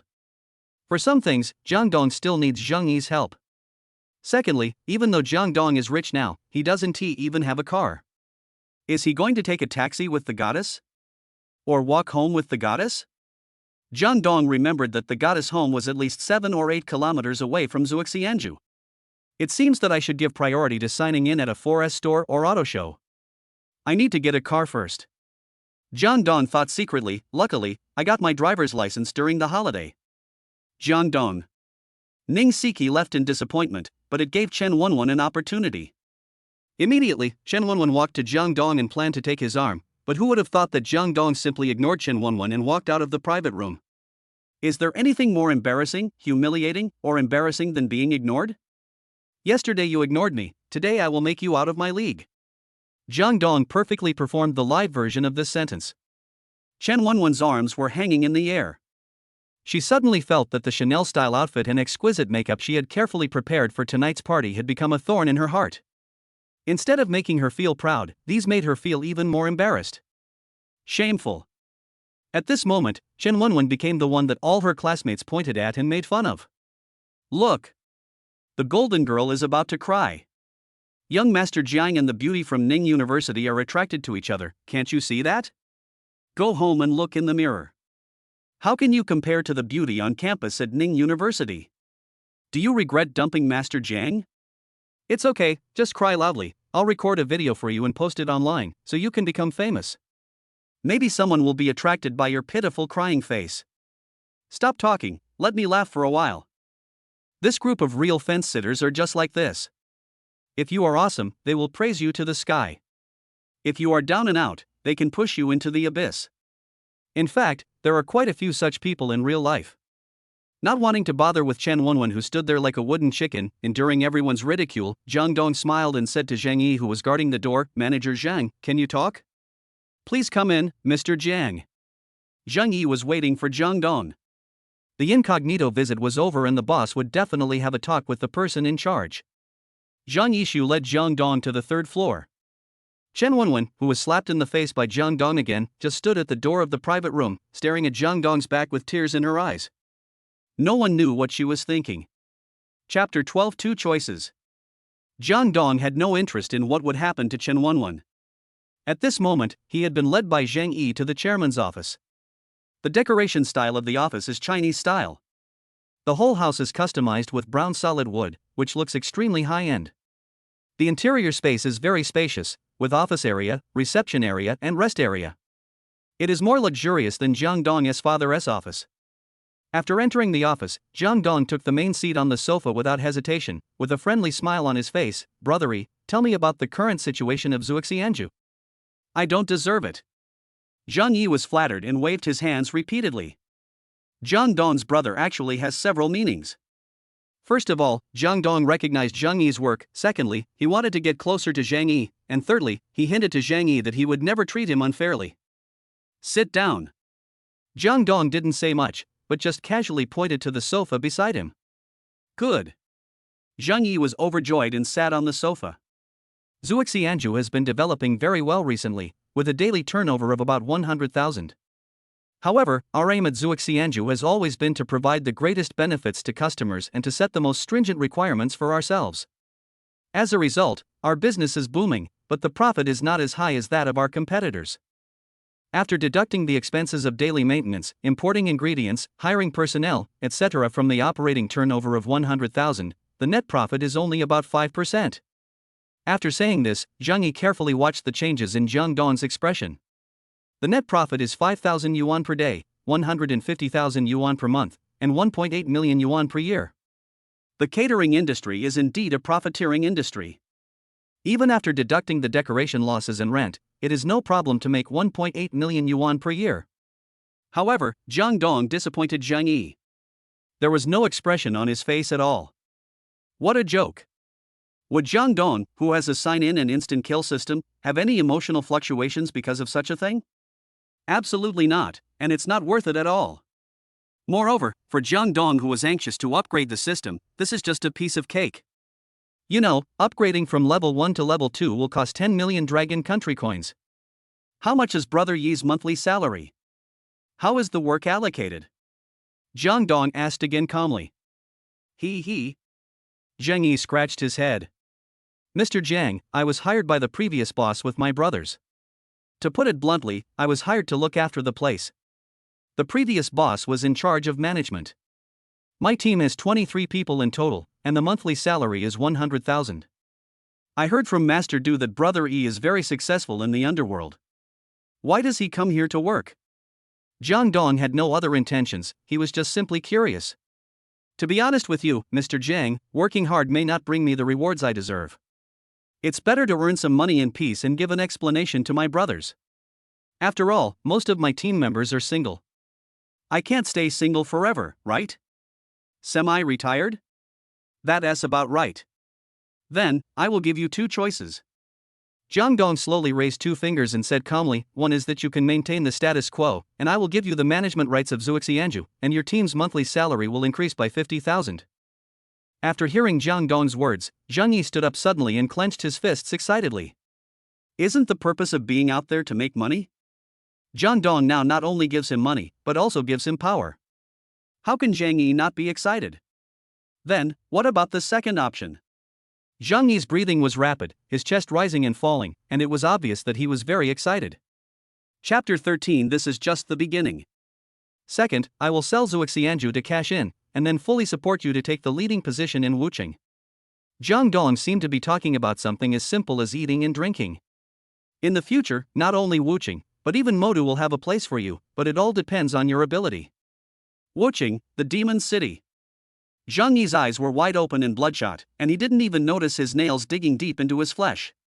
He was completely shocked by the young man in front of him, both in terms of courage and means. As for doubt, the experienced Zhang Yi will definitely have some doubt, but compared to that doubt, Zhang Yi would rather believe in miracles. Mr. Jiang, I choose the second way. After a brief thought, Zhang Yi gritted his teeth with a grim look on his face. Any man with a bit of blood in his veins would choose the second way. After saying this, the blood in Zhang Yi's body seemed to burn again, especially the change in the way he addressed Jang Dong, which further demonstrated Zhang Yi's absolute loyalty to Jang Dong. Don't doubt what I said, because you only need a few days to know whether I am just talking nonsense or I can really create a miracle. Jang Dong was extremely confident, as if he was in control of everything. Jang Dong is indeed confident because he has a sign and instant kill system. If miracles have colors, they must be the colors painted by Jang Dong himself. I'm willing to fight with young Master Jiang once. Zhang Yi subconsciously touched his bald head.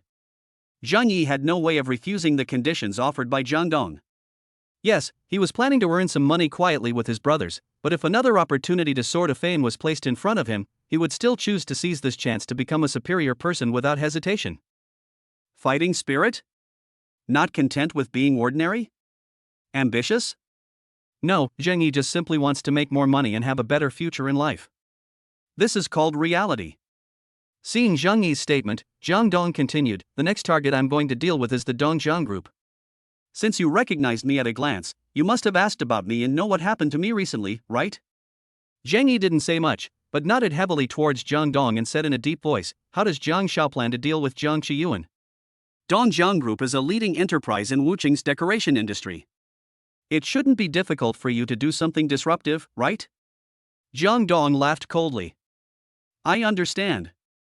Zhang Yi raised half of his mouth and said with a sinister smile, my brothers are the best at sabotage.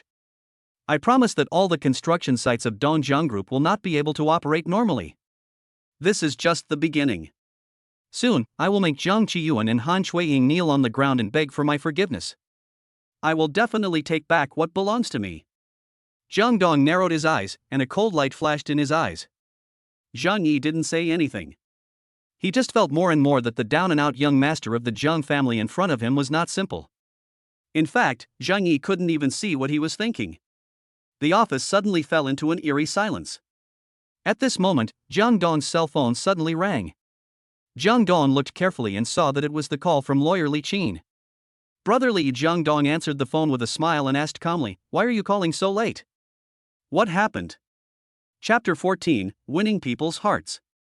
As soon as Jang Dong finished speaking, Li Qin spoke over there.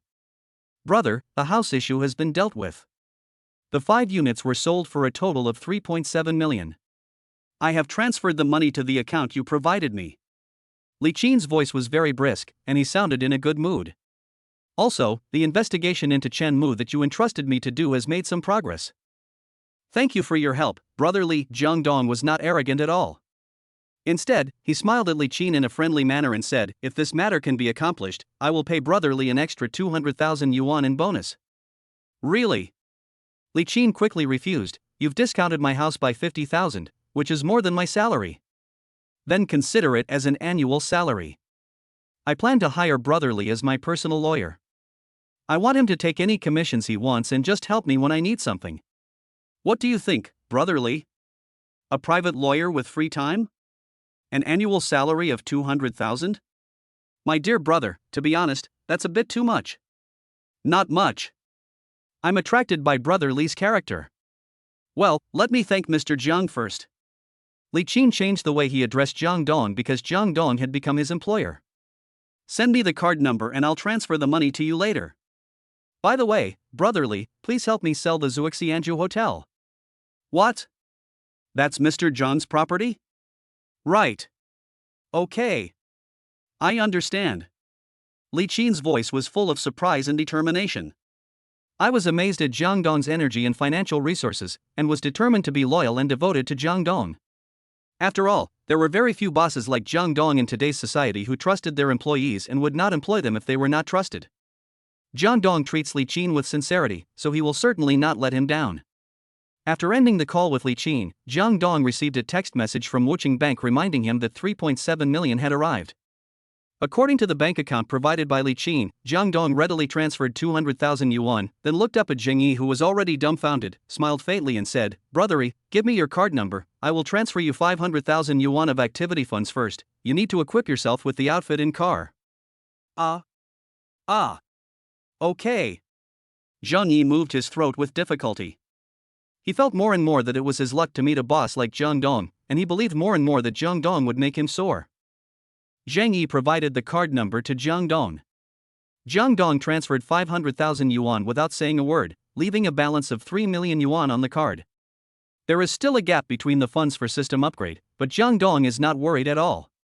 He will find a chance to sign in at the commercial district, and the money from reselling Zuoxianju will be enough to upgrade the system. What will happen after the system is upgraded? Jang Dong is looking forward to it. Having said that, these two transfers of 200,000 and 500,000 to win over people's hearts and minds have completely convinced lawyer Li Qin and the little tyrant Zheng Yi, and Jang Dong's team has also begun to take shape. After chatting with Zheng Yi for a few more words, Jang Dong left Zuoxianju. He refused Zheng Yi's offer to drive him there and simply hailed a taxi and returned to the hospital. Jang Dong's mother Xin Xiulian had fallen asleep. Jang Dong didn't dare to make too much noise. He tiptoed to lie down on the accompanying bed, looking forward to tomorrow's sign-in reward, and fell asleep in a daze. The next day, Jang Dong got up early, had breakfast with Xin Xiulian, asked for leave from KFC, and then went straight to Wuchang Auto Trade City. Today, Jang Dong plans to sign in at the Auto Trade City. Chapter 15 Special Check-in Location, Triggering System Tasks. The Auto Trade City is located in the suburbs of Wuchang. It is actually just 2 streets, but it is the largest automobile trading center in Wuchang. It includes 4S stores, repair shops, second-hand car stores, parallel imported car dealerships, as many as hundreds of stores, and almost any luxury car brand can be found here. After getting off the taxi and standing at the intersection of the Auto Trade City, Jang Dong skillfully opened the system panel and pressed the sign-in button on the panel. The check-in location is Wuchang Auto Trade City. Start screening the flash sale items. The familiar royal sister's voice sounded again, and the question mark box began to flash continuously. Soon, the flashing stopped, and a text appeared on the panel: a Maserati GTMC Centennial Edition. Today's flash sale price is 9.9 yuan. Would the host like to buy it? Yes. Jang Dong immediately put in a $10 bill. A Maserati that costs only 9.9 yuan is definitely not a bad deal, and it sounds like a limited edition. Jang Dong can't wait to try the car. The car has been parked at the Ocean Car Wuchang store.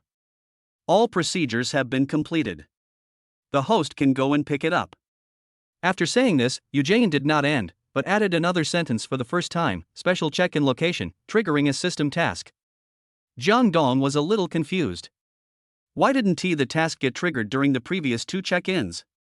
Is it because the check-in location is not special? But why is Auto Trade City listed as a special check-in location? System task: help Zhou Hai solve his problem. After completing the task, you will be rewarded with a level 1 consumption cashback card. After the card is activated, the system will randomly select the cashback multiple 100 times, and the consumption limit is 100,000 Dragon Country currency. There is no penalty for mission failure. Do you accept the mission? When the royal sister's voice fell, Jang Dong finally came back to his senses from his surprise. The special check-in location is probably because Zhou Hai works in the Auto Trade City. If you want to know what is special about it, Jang Dong can only understand that Zhou Hai is one of his few true friends. Otherwise, the tasks issued by the system would not be related to Zhou Hai. So, Zhou Hai is in trouble? There is no penalty for failing a task, but you can get a cashback card for completing a task? Jang Dong has no reason to refuse this mission. Accept the task. Jang Dong accepted the task issued by the system without hesitation, and then closed the system light curtain.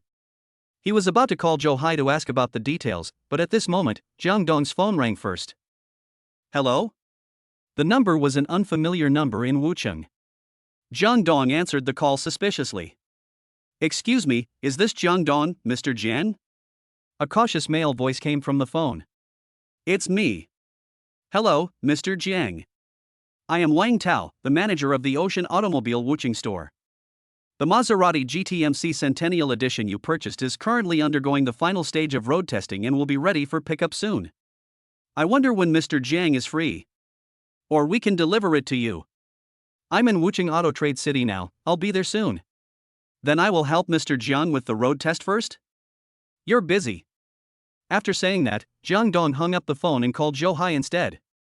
The phone rang for more than 10 seconds before it was connected. Then, Zhou Hai's voice came from the phone. Brother Dong, what's the matter? Zhou Hai had been helped by Jang Dong many times before, so he was sincerely convinced when he was called Brother Dong. However, Zhou Hai's voice was a little hoarse, and the surroundings were also very chaotic. Jang Dong also vaguely heard words such as thief and stealing money. Chapter 16, Thief. Hearing the noise all around, Jang Dong suddenly had an idea in his mind. It seems that Zhou Hai was mistaken for a thief? This should be the trouble Zhou Hai encountered, right? Haizi, where are you? Jang Dong asked calmly. Of course I'm at work. Brother Dong, let's not talk about it for now. I'm a little busy. After saying this hurriedly, Zhou Hai was about to hang up the phone.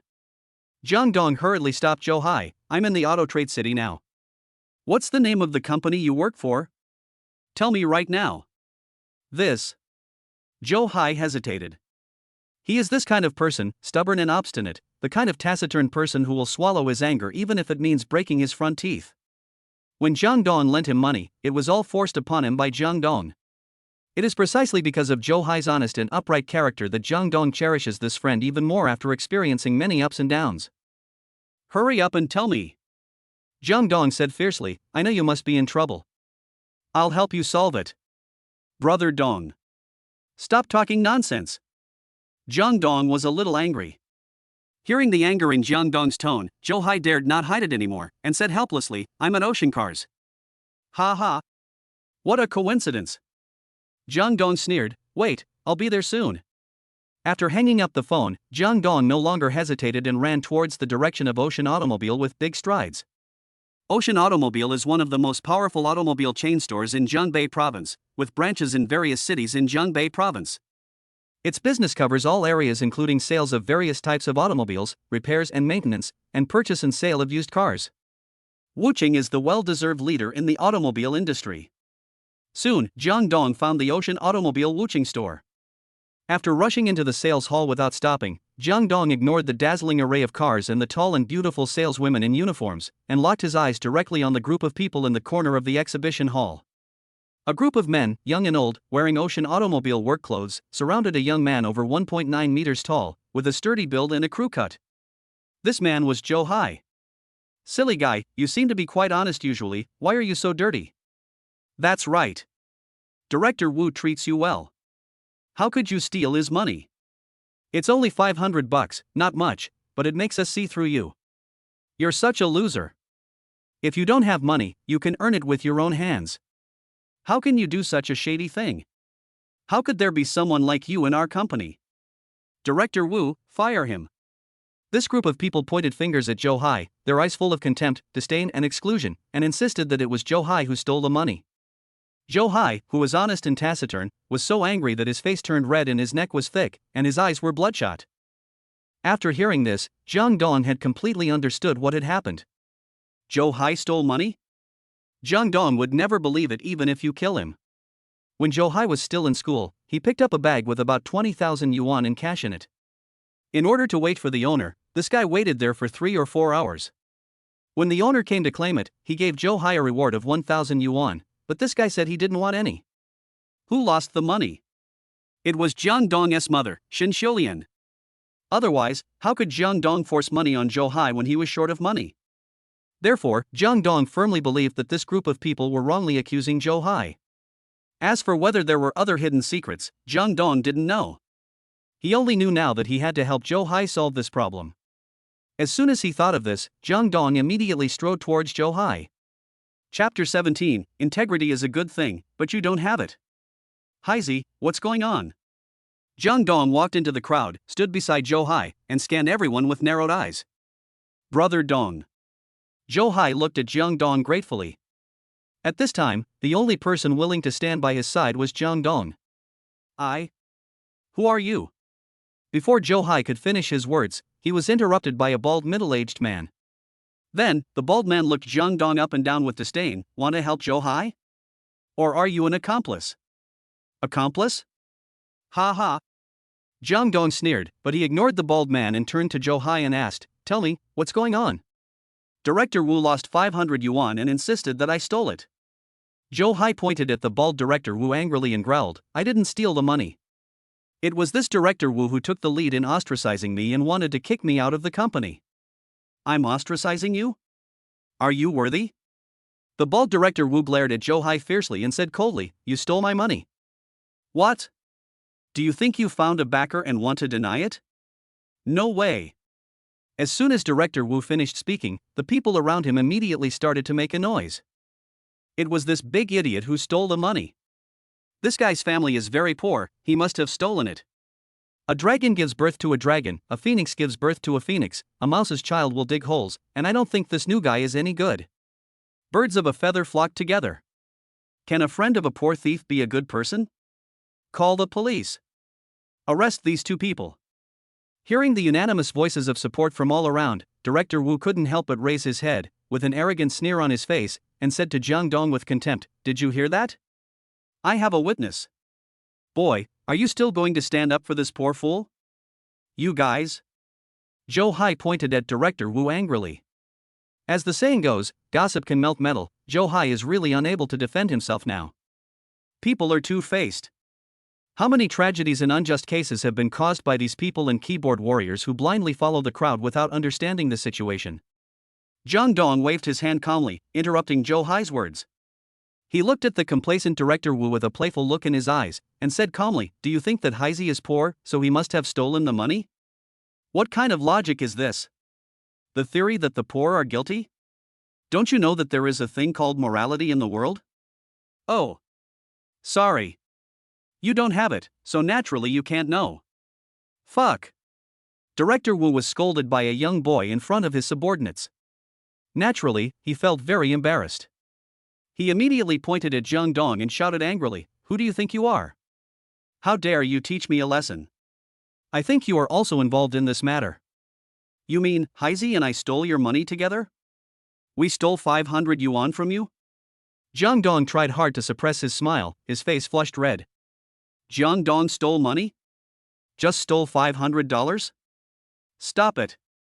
Is it okay for Jang Dong to come to Ocean Auto for the first time? Moreover, Jang Dong, who has 3 million in his card, Zuoxianja written on his certificate, and can sign in for instant gifts every day, would steal 500 yuan? This is such a huge joke. Laugh? I'll stop you from laughing in a while. I'm calling the police right now. Jang Dong's expression wasn't very lethal to Director Wu, but it was extremely insulting.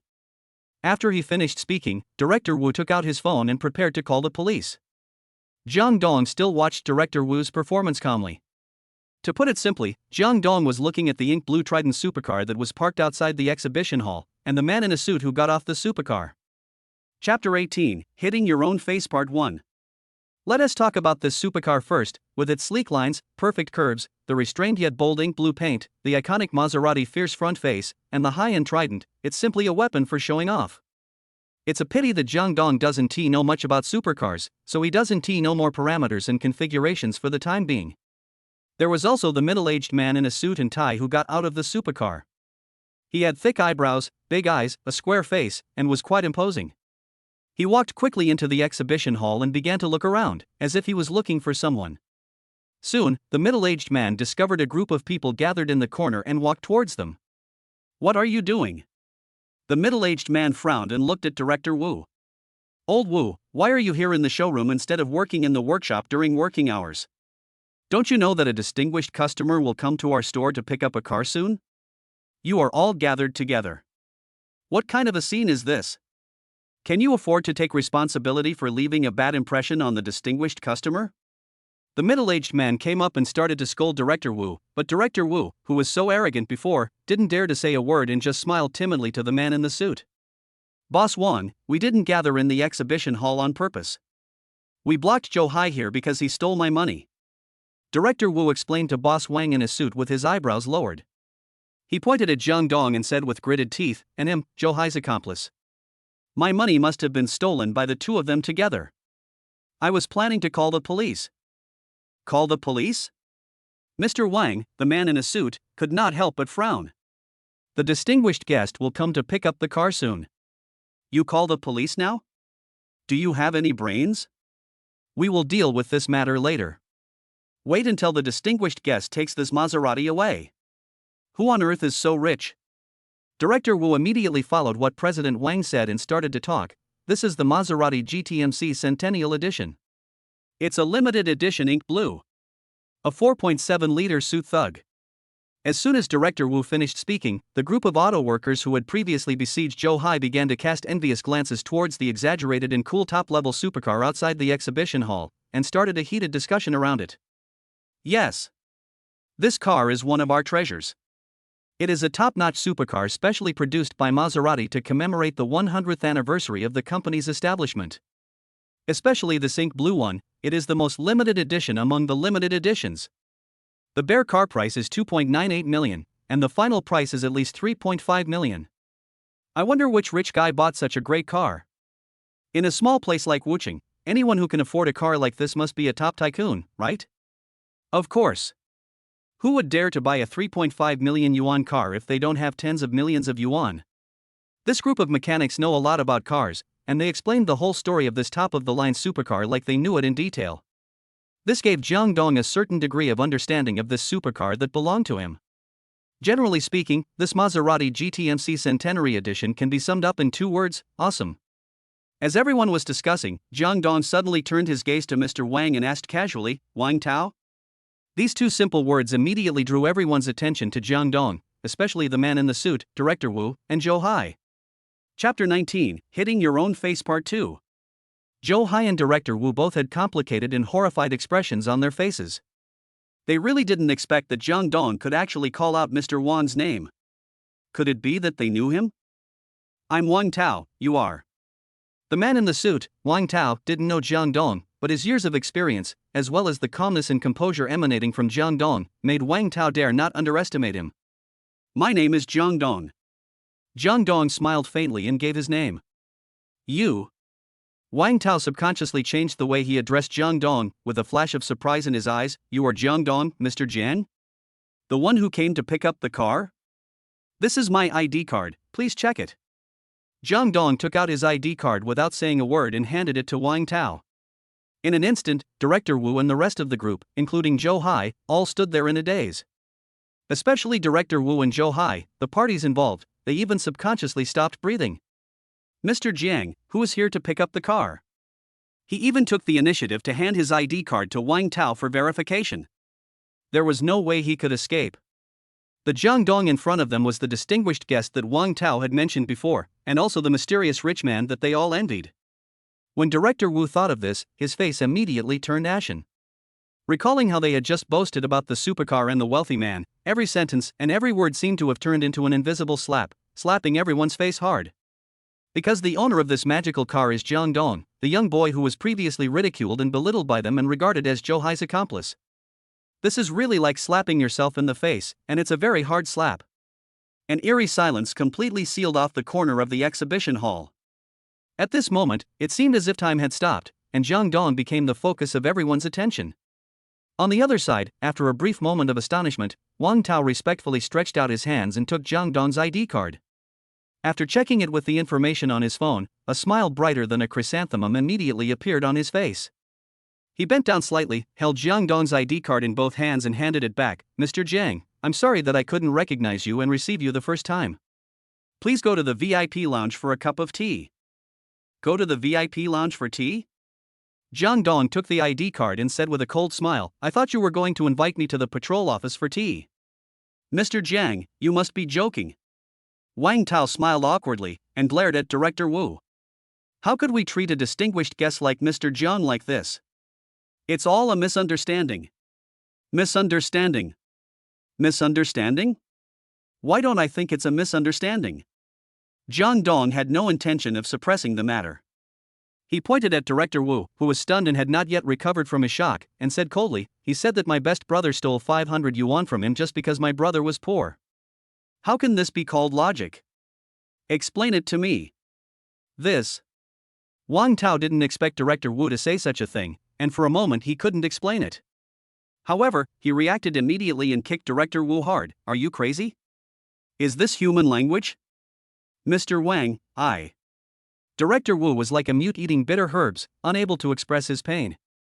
Who would have thought that the impoverished Zhou Hai would have such a wealthy friend? Just took away the store's most popular car? Director Wu didn't even dare to think about it. Chapter 20. What is fake cannot be real, and what is real cannot be fake. Don't be so anxious to hit him. Jang Dong smiled and stopped Wang Tao, who was on the verge of a rage, and added fuel to the fire. Director Wu just said that I was an accomplice and stole 500 yuan from him with Haizi, and he also wanted to call the police to arrest us. Mr. Wang, what do you have to say? Ah. How is this possible? Wang Tao wanted to skin Director Wu alive, but he had to suppress his anger and said to Jang Dong with a smile on his face, Mr. Jiang didn't even look at the car, and he took this 3.5 million yuan car away directly, and paid the full amount without even asking for a discount. Would a rich man like Mr. Jiang steal money? It's impossible.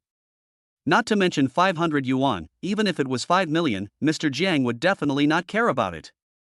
Wang Tao's words were not an exaggeration at all. He had never come to the store to look at the car, but he paid in full for a top-of-the-line supercar worth 3.5 million. Such a rich man would not care too much about 5 million. So what you mean is? Jang Dong glanced at Wang Tao. It must be old Wu who is making trouble out of nothing.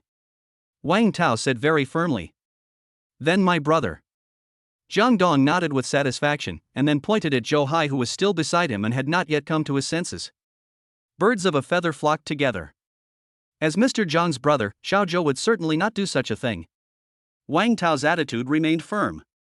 Wang Tao's casual words slapped Director Wu in the face again, or rather, slapped everyone in the face. After all, this group of people had just shouted the same words, but now the situation was completely reversed. It was not until Wang Tao finished speaking that Zhou Hai came to his senses from the shock Jang Dong had brought him. He kept defending himself, Brother Dong, President Wang, I really didn't steal the money. It was Director Wu who deliberately framed me because he had a birthday a few days ago and everyone gave him a red envelope, but I didn't, so he held a grudge against me. After hearing what Zhou Hai said, Wang Tao's face instantly turned cold, and Director Wu also looked ashen. If Jang Dong hadn't intervened and taken away the supercar, Director Wu would have really taken advantage of Zhou Hai. But now things have taken a big turn, and the person who has no way to defend himself has changed from Zhou Hai to Director Wu. Haizi, I believe you. Jang Dong patted Zhou Hai's shoulder vigorously, turned around and sneered at Wang Tao, Boss Wang, your company's atmosphere is not very good? You framed someone for not giving a red envelope? You also want to kick Haizi out of the company? If this kind of thing gets out, haha. Jang Dong didn't finish his words, but Wang Tao was not stupid. If this matter were to become public, it would be a disgrace to Ocean Automobile. Wang Tao's career as the manager of the Wucheng store would probably be over. You! Wang Tao pointed at Director Wu angrily, unable to suppress his anger any longer, and immediately yelled, You are fired. Get out right now, immediately. Boss Wang. I've been wronged. Director Wu yelled immediately. He couldn't be fired, and he couldn't lose this well-paid job. Now, he had only one way to go, and that was to bite Zhou Hai to death. It was him. He really stole my money. If you don't believe me, you can ask Xiao Zhang and Xiao Zhang. Then ask. Jang Dong curled his lips and said disdainfully, What's fake can't be real, and what's real can't be fake. Chapter 21, Misfortunes sent by heaven can be forgiven, but misfortunes brought upon oneself cannot be forgiven. After getting Jang Dong's permission, Wang Tao immediately turned around, stared seriously at the two repairmen, and shouted coldly, Xiao Zhang. Xiao Zhang. Tell me what happened. Did you really see Xiao Zhou stealing money? Intimidated by Wang Tao's might, the two young men who were named kept looking at Wang Tao and Jang Dong, looking a little flustered. One is the store manager, who holds the power of life and death. The other is a wealthy man, whom even the store manager dare not offend easily. There is no doubt that Wang Tao and Jang Dong have put tremendous psychological pressure on Xiao Zhang and Xiao Zhang. This. Xiao Zhang stammered, Actually, I didn't see it either. I only heard it from Director Wu. I didn't see it either. Director Wu told me that Zhou Hai stole his money. Xiao Zhang didn't even dare to raise his head, as if he was afraid that the next fire would burn him. That's it? You dare to come out and shout nonsense just because you heard it from someone else? Jang Dong was a little angry. You guys are really trolls in real life and keyboard warriors on the internet. If I hadn't come here today, do you know what the consequences would have been for Haizi? Without any evidence and just based on hearsay, you dare to use this as a banner to help director Wu frame Zhou Hai? He really just wants to watch the fun and never mind the trouble. Has his conscience been eaten by a dog? You have brought shame to the Ocean Group. Wang Tao was furious. Mr. Wu, get out now. Security guard. Kick him out. And the other two, deduct half a month's salary.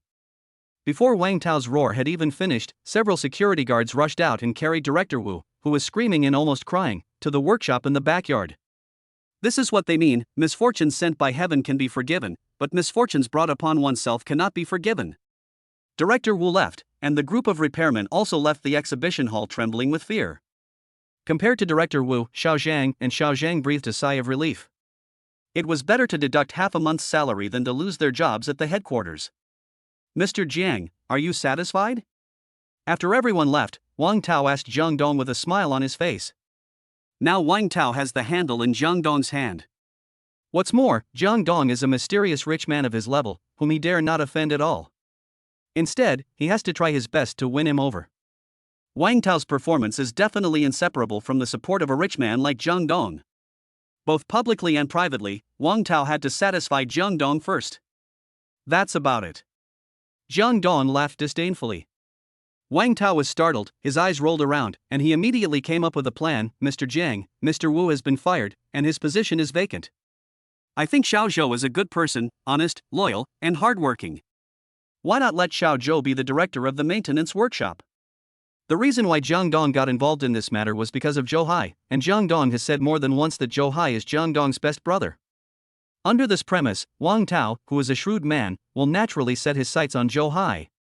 Sure. Jang Dong nodded contentedly, turned around, patted Zhou Hai on the shoulder and said, Haizi, let's have a drink someday when you have time. Okay. Zhou Hai grinned and said honestly, Brother Dong, thank you so much this time, otherwise I would definitely be fired. Between you and me, why should I thank you? Jang Dong punched Zhou Hai in the chest. Okay, I just got promoted, and there's still a lot of things to do. Go. I'll come find you later. Zhou Hai was not good at expressing his emotions with words. He just gave Jang Dong a big hug and walked quickly towards the workshop in the backyard. After Zhou Hai left, Wang Tao rubbed his hands and asked Jang Dong tentatively, Mr. Jiang, this matter. Chapter 22 This plain dullness and loneliness. What happened just now? I don't know. Jang Dong changed the subject directly, give me the key. Hey. Good. Wang Tao immediately handed the trident to Jang Dong. Don't worry, Mr. Jiang, all the procedures for this car have been completed and it's in the car, and there is absolutely no problem with the car. Okay. I'm leaving. We may have a chance to cooperate again. Jang Dong waved his hand and ran out of the exhibition hall excitedly. As for the procedures and origin of the supercar, Jang Dong is definitely relieved. As the saying goes, anything produced by the system must be a high-quality product. After getting into the Trident, Jang Dong started the car immediately. In an instant, a roar like that of a wild beast suddenly arose. The sound was so wild, cool and awesome. Through the car window, Jang Dong waved to Wang Tao, who was seeing him off. He stepped on the accelerator and the Trident supercar rushed out like a wild horse and drove into the long street. As soon as this rare beast-class supercar entered the long street, the surrounding vehicles seemed to have reached some kind of consensus and moved away from this road beast, resulting in a vacuum area within a 3-meter radius of Jang Dong without any cars. The shining Trident and the low, perfect lines of a supercar are not just for decoration. Even a car-blind person can see that this car is worth a lot of money. If it is scratched or damaged, even if you use insurance, the insurance premium next year will be enough to increase to a painful level. At the intersection, Jang Dong was waiting for the red light. With nothing to do, he simply turned on the system screen to see if the reward for completing the task had arrived. As soon as the light curtain was opened, a white exclamation mark with a red background appeared on the backpack icon. At the same time, a familiar royal sister's voice suddenly sounded. The host has completed the task and obtained a level 1 consumption cashback card. It has been stored in the backpack. Please check it. Jang Dong raised his hand and touched the backpack, and a golden card with the words Level 1 Consumption Cashback Card written on it immediately popped up on the light screen. Host, do you want to activate the Level 1 Consumption Cashback Card? Once activated, the Level 1 Cashback Card will disappear and become invalid after 1 hour or when the spending limit of 100,000 yuan is reached first. The royal sister's voice once again rang in Jang Dong's mind. Within an hour? Jang Dong silently closed the light curtain. He was still driving aimlessly, and opening it now would be a waste of time. What should I do? This plain and unpretentious boredom and loneliness really makes me helpless. Plain and simple boredom and loneliness? That's true. As long as Jang Dong signs in every day, according to the results of the past few days, he will almost certainly receive a reward of no less than 3.5 million. This is a rhythm of earning 3.5 million a day. After a month, he will be able to achieve the small goal mentioned by the richest man Wang. It is indeed boring and lonely. Jang Dong wandered aimlessly along the long street of Wuchang, and he was familiarizing himself with his latest skill, driving a Maserati with one hand. After a tour of the auto trade city, it's already noon. It's time for lunch. Jang Dong thought that Qin Shulian's health condition at the hospital had improved a lot, and she could take care of herself for lunch, so he was not worried anymore. On the contrary, it was boring to eat alone, so he might as well call the school beauty Ning out to eat together and use the level 1 consumption cashback card he had just obtained. Since we have enough money now, we might as well do the things that we didn't dare to do before. Going out spending money with a school beauty was something Jang Dong never even dared to think about before. Chapter 23, The Idiot with a Bursting Sense of Superiority Part 1. After all, Jang Dong was young and not very successful, and the Dongjiang group was only a second-rate group in Wuchang. The value of 5 or 6 million could only ensure that Jang Dong could live a slightly better life than the average person, but it was by no means enough for him to spend money like water. Thinking of this, Jang Dong immediately sent a message to Ning Siki, school beauty, "Have you eaten?" "Not yet. I'm thinking about what to eat." Ning Siki quickly replied to Jang Dong's message. "Let's go to Longshengji's seafood feast? I know you have money, but you don't have to waste it like this, right? The average spending per person in that restaurant is 4 figures, but it's the best restaurant in Wuchang." "You don't understand." Jang Dong immediately responded, "I'll pick you up?" "No need. My home is right here, just downstairs. Let's meet at the entrance of Longshengji." "Okay." After agreeing on the location with Ning Siki, Jang Dong did not hesitate. He stepped on the accelerator and the Trident immediately rushed towards the destination. Not long after, the Trident drove into the parking lot of Longshengji. After Jang Dong parked the car, he found that Ning Siki had not arrived yet. "Do you want to put on some makeup and dress up?" Jang Dong stood at the main entrance of Longshengji with some boredom, looking around. There was nothing he could do. It was his first time to date a girl, and he really didn't know that girls would be slow to go out, even if they were just nearby. As the leader of Wuchang's catering industry, Longshengji's seafood is known for its high price, so very few people come here to eat. This also led to the fact that not long after, Jang Dong saw Ning Siki not far away. Today, Ning Siki wore a snow-white slim-fitting dress with lace on the hem and neckline. The dress, which was already very fairy-like, looked even more fairy-like against Ning Siki's super-high looks. However, an Audi Q7 followed Ning Siki slowly, with the driver's window lowered, and the young man driving seemed to be talking to Ning Siki. Ning Siki soon spotted Jang Dong waiting at the door and walked over quickly. "Sorry, I'm late." "It's okay, I just got here too." Jang Dong waved his hand nonchalantly. At this time, the Audi Q7 also stopped behind Ning Siki. A young man wearing clothes covered with big Louis Vuitton logos, with a decent appearance and a Chunhanan hairstyle, got out of the car. He looked at Jang Dong arrogantly and said to Ning Siki with disdain, "Siki, I didn't expect you to have such a bad taste." "Just him? Can he compare with me? Zhao Hong, where does your sense of superiority come from?" Ning Siki immediately frowned and looked at Q7 man Zhao Hong with a cold face. "Compared to this kind of person, shouldn't I feel superior?" Zhao Hong glanced at Jang Dong's Adidas sportswear with extreme disdain, and said to Jang Dong with contempt, "Boy, if you want to pick up girls, don't you have to weigh yourself first? Longshengji is also a place for people like you? Can you afford it?"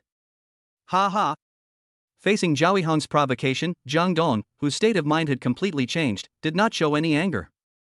Instead, he smiled faintly, then, "Tell me, who is worthy of eating here?" Zhao Hong didn't say anything, but just smiled at Jang Dong jokingly, then shook the 4-ring car key in his hand, and pressed a button deliberately. The Audi Q7 immediately made a beep sound, as if declaring war on Jang Dong. Chapter 24, The Idiot with a Bursting Sense of Superiority Part 2. "Did you see that?" Zhao Hong proudly raised his chin towards the Audi Q7, pointed at his Louis Vuitton clothes, and said to Jang Dong with disdain, "Only people like me are qualified to eat here." Isn't it just a meal? You can eat anywhere. Ning Siki was really angry and unconsciously grabbed Jang Dong's hand. Let's go. Let's go to another restaurant. Ning Siki's hands were warm and soft, and felt great. Jang Dong was stunned for a moment, and was pulled away by Ning Siki without noticing. Fuck. Zhao Hong was furious when he saw Ning Siki actually took the initiative to hold Jang Dong's hand. Boy, you dare to snatch Siki from me, are you looking for death? Zhao Hong. My dad and Uncle Zhao do have a very good relationship, but the relationship between you and I is very bad, so I beg you, don't appear in front of me in the future. Ning Siki reacted instantly and quickly let go of Jang Dong's hand. She didn't know if she was shy or angry with Zhao Hong, but two red clouds involuntarily appeared on her pretty face. Don't show up in front of you? Your family's big client is our family, Siki. I'm afraid Uncle Ning won't agree, right?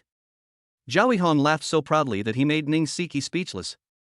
Then he pointed the finger at Jang Dong, and you, kid, a toad wanting to eat swan meat is the characteristic of losers like you. It's okay to dream about it, but do you really think Siki would be interested in a piece of you? Hey! Jang Dong shook his head helplessly. Why are there so many idiots with a sense of superiority? If you don't step on others and act arrogant, will people like you die immediately? Fuck! What did you say? Zhao Hong was instantly angry.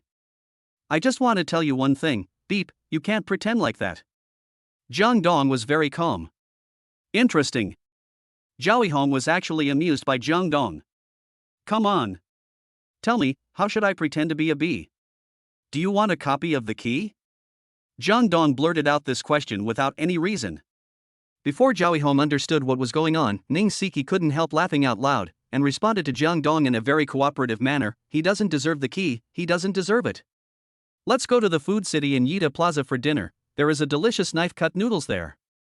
After saying that, Ning Siki turned around and walked towards the gate of Longshengji. This time, she did not hold Jang Dong's hand again. On the other side, Zhao Hong finally understood the meaning of Jang Dong's words. It was clearly telling Zhao Hong that he was not worthy. Fuck. Zhao Hong was humiliated by an unknown little guy like Jang Dong in front of Ning Siki. He simply couldn't stand it. Just when he was about to explode, Jang Dong's words made him instantly show an expression of watching a good show. Yida Plaza is quite far from here. Take my car. Jang Dong said to Ning Siki, who was not far away. Your car? Ning Siki turned around and looked at Jang Dong suspiciously.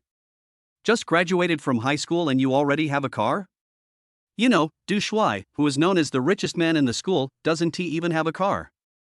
However, Ning Siki changed her mind and realized that cars were so cheap now, and with Zhu Xianju's strength, it would be easy for Jang Dong to buy a car worth 200,000 or 300,000 yuan. Zhao Hong didn't know what Ning Siki was thinking. He only knew that he had found another chance to step on Jang Dong. You still have a car? A Cherry, Great Wall, BYD?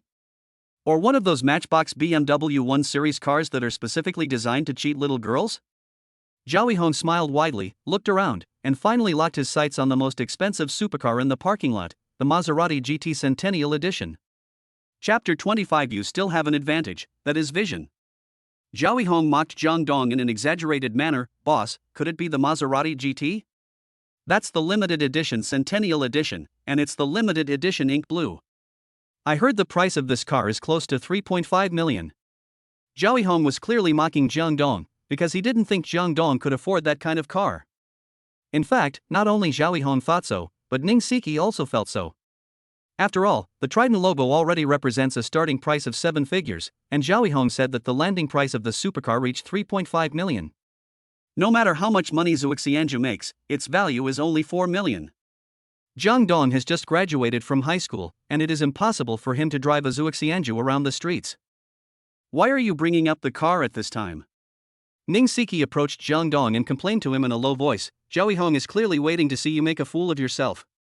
You really pissed me off. Ning Siki didn't mean to laugh at Jang Dong, she was really thinking about Jang Dong. Yida Plaza is 5 or 6 kilometers away from Longshengji. You can't walk there without taking a car, right? Jang Dong said innocently. We can take the bus or a taxi. Ning Siki glared at Jang Dong. You are clearly giving Zhao Hong a chance. Okay, even if I give him a chance, whether he can seize it depends on his ability. Jang Dong smiled mysteriously. Afterwards, Jang Dong deliberately did not use the keyless entry function, but took out the car key and pressed the key like Zhao Yihong did. Suddenly, the headlights of the ink blue supercar, which looked extremely deep in the sun, lit up the LED daytime running lights, as if a monster had opened its eyes. In an instant, Zhao Yihong and Ning Siki were both petrified and froze on the spot, staring in amazement at the top-notch supercar with perfect streamline that looked like an awakened beast, and they didn't say a word for a long time. You actually do have some good points, and that is that you have a pretty good vision. Jang Dong smiled as he looked at Zhao Yihong, whose expression was stiff. I. Zhao Yihong's throat was moving wildly and his eyes were wide open, as if he could break free from the shackles of his eye sockets at any time. But apart from the word I, Zhao Yihong couldn't utter a second word. Let's go. Jang Dong walked towards the Maserati GT on his own. Jang Dong was too lazy to deal with Zhao Yihong, a fool with a sense of superiority. After all, it was really beneath his dignity to argue with a fool. If a dog bites you, you can't bite the dog back, right? But you can consider killing the dog. When doing something, either don't do it at all, or do it to the extreme. Jang Dong, who had experienced great ups and downs in life and obtained the system, was developing into such a person. However, Zhao Yihong was not worthy enough to let Jang Dong do everything he could. Jang Dong got into the driver's seat of the Maserati GT and drove the car in front of Ning Siki. Only then did Ning Siki come to her senses. Ning Siki opened the car door stiffly and sat in the passenger seat of the supercar. She still couldn't accept the fact in front of her. Jang Dong actually drove a Zhuxianju around the streets? How rich is he? Boom boom boom. The Maserati GT made a wild roar and drove directly out of the parking lot of Longshengji, leaving behind Zhao Yihong, who was still disheveled in the wind. Inside the Maserati GT, Ning Siki seemed to be meeting Jang Dong for the first time. She blinked her beautiful eyes filled with curiosity and stared at Jang Dong, who had mastered a new skill and was driving the Maserati with one hand. Chapter 26. This world is so realistic. This should be the first time that Ning Siki looked at Jang Dong so closely, so quietly, and so seriously. Putting aside the two factors of Zhuxianju and Maserati, she suddenly found that Jang Dong was actually very handsome.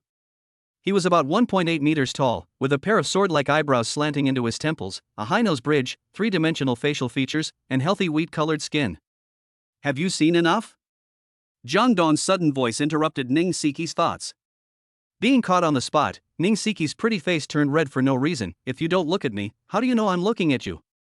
Just when they encountered a red light, Jang Dong simply turned his whole body to the side, with a faint smile on his face, and turned his head to look at Ning Siki. Yes, I admit, I was looking at you. In fact, Jang Dong had wanted to say this a long time ago, and he had also wanted to do this a long time ago. It's a pity that he was young and incompetent, and although he had the heart, he didn't have the courage. Jang Dong's domineering behavior made Ning Siki's pretty face even redder. She immediately retracted her gaze, turned her head away as if to escape, looked out the window on the other side, leaned back on the seat, and changed the subject. That knife-cut noodles is really delicious. Ha ha.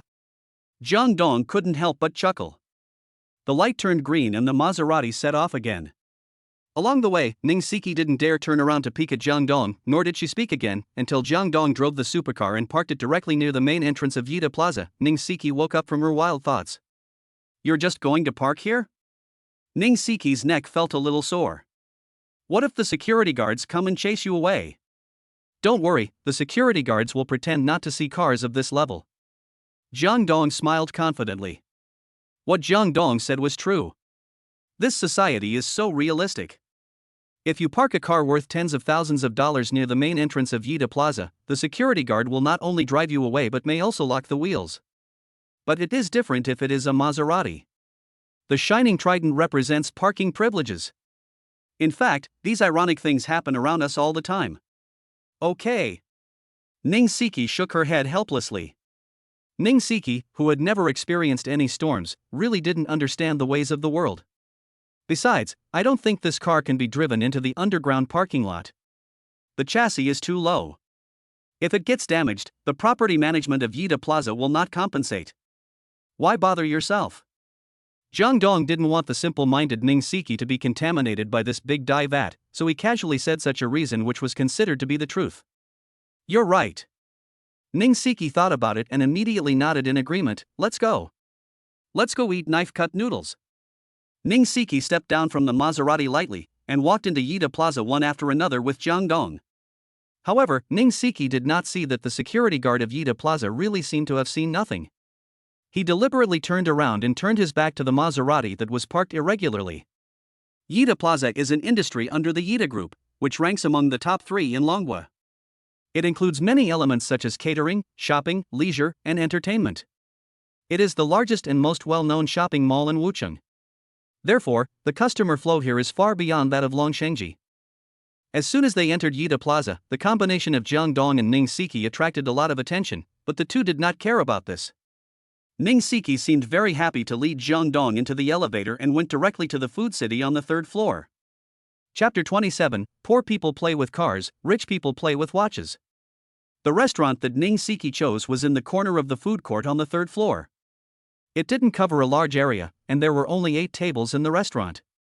However, there were no empty tables at this moment, which confirmed what Ning Siki said. The knife-cut noodles in this restaurant must be really delicious. The two waited for about 10 minutes, and a table was overturned. Ning Siki immediately ran over to occupy the table and waved at Jang Dong playfully. Although Ning Siki was very beautiful, she was a girl who had just graduated from high school after all, so she was definitely still innocent and naive. After ordering the food, Ning Siki said to Jang Dong with anticipation, "Have you ever been to their house for dinner? Their knife-cut noodles are delicious." "I have never been to this store." Jang Dong told the truth. Jang Dong has been to Yida Plaza many times, but he has never been to a shop like this one in the corner. Normally when he comes to Yida Plaza to eat, he goes to relatively larger and more upscale restaurants. After all, Jang Dong's family used to be well off. Moreover, in this age group where people are full of vigor and want to save face, young people with some financial resources will not choose to eat in small restaurants. This is a common problem. However, that was the Jang Dong of the past. Now, after encountering a major change and having his life changed by the system, his state of mind has transformed to a state of being indifferent to the world and returning to nature. Soon, 2 bowls of knife-cut noodles and a plate of homemade side dishes were brought up by the waiter. "Try it." Ning Siki couldn't wait to eat it. She looked so cute as she blew on it while eating. "It's delicious." Jang Dong took a bite and it tasted really good. The two of them ate and talked, seemingly forgetting the unpleasantness that had just happened, and the atmosphere was very harmonious. After lunch, Jang Dong paid the bill, which only cost 30 yuan in total. At this time, Jang Dong finally remembered the second important thing besides asking the school beauty out for dinner, which was to use the level 1 cashback card. It just so happens that Jang Dong is now in Yida Plaza, where luxury goods are not in short supply. Not to mention spending 100,000, even 1 million can be easily spent. Jang Dong summoned the light curtain and skillfully opened the system backpack. Suddenly, a prompt popped up asking whether to activate the level 1 consumer cashback card. Jang Dong chose the yes option without hesitation. Level 1 cashback card has been activated, valid for 1 hour, with a spending limit of 100,000 Dragon Country coins. The system will randomly draw 100 times the cashback reward based on the amount of the host's consumption. The royal sister's voice sounded in Jang Dong's mind, reminding Jang Dong of the things to pay attention to. 100,000? This is really too easy. Jang Dong laughed secretly in his heart. As the saying goes, it is easy to spend money but difficult to make money. 100,000 is not easy to earn, but it only takes a moment to spend it all. As for what Jang Dong plans to buy, as the saying goes, poor people play with cars, rich people play with watches. Jang Dong already has a car, but now he is still short of a famous watch. "Ning University Beauty, do you have time? Let's go shopping?" Jang Dong suggested. Ning Siki glanced at the time displayed on her phone and said cheerfully, "Okay, I have nothing to do now anyway. Let's go." Jang Dong had already locked onto his target, so he and Ning Siki walked directly into the elevator and headed straight for the luxury goods store on the 7th floor. It was Ning Siki's first time to go to the 7th floor, because all the things sold on this floor were luxury goods, such as Louis Vuitton, Chanel, Prada, and so on. Ning Siki didn't need these things, so she naturally would not come to this floor. In fact, it was also Jang Dong's first time to come to the 7th floor, but compared to the somewhat reserved Ning Siki, Jang Dong was much calmer. There was nothing he could do about it, because he was so young and promising. Chapter 28 Vacheron Constantin. As for why Ning Siki seemed a little restrained, it was because the phenomenon of big stores bullying customers was too common. The waiters in luxury stores all seemed superior, as if they could afford to buy anything in the store. This distorted value system has actually become the norm.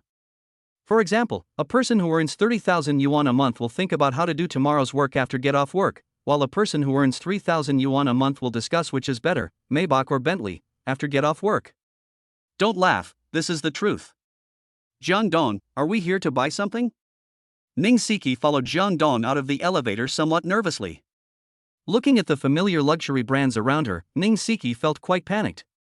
Ning Siki's family is well off, but she is, after all, a little girl who just graduated from high school. Her family certainly would not buy her such luxury goods. Ning Siki, who has never been exposed to these things, would naturally feel a little nervous about these luxury goods. This is normal. Of course. If I'm not buying anything, why would I come here? Compared to Ning Siki's reservedness, Jang Dong was very relaxed. After all, he had 3 million cash in his card. By the way, what do you like? I'll give it to you. No need. Ning Siki waved her hands repeatedly. The things here are too valuable, I can't accept them. Let's take a look first. Jang Dong smiled faintly and did not continue to argue with Ning Siki on this issue. His relationship with Ning Siki is indeed not enough to give such an expensive gift. This time, Jang Dong mainly wanted to get a watch and use his consumption cashback card. If he wins a 100-fold cashback, wouldn't he get 10 million?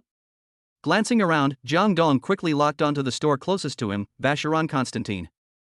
Vacheron Constantin, one of the top 10 famous watches in the world, has a starting price of 100,000 yuan, and even has watches worth hundreds of millions or tens of millions.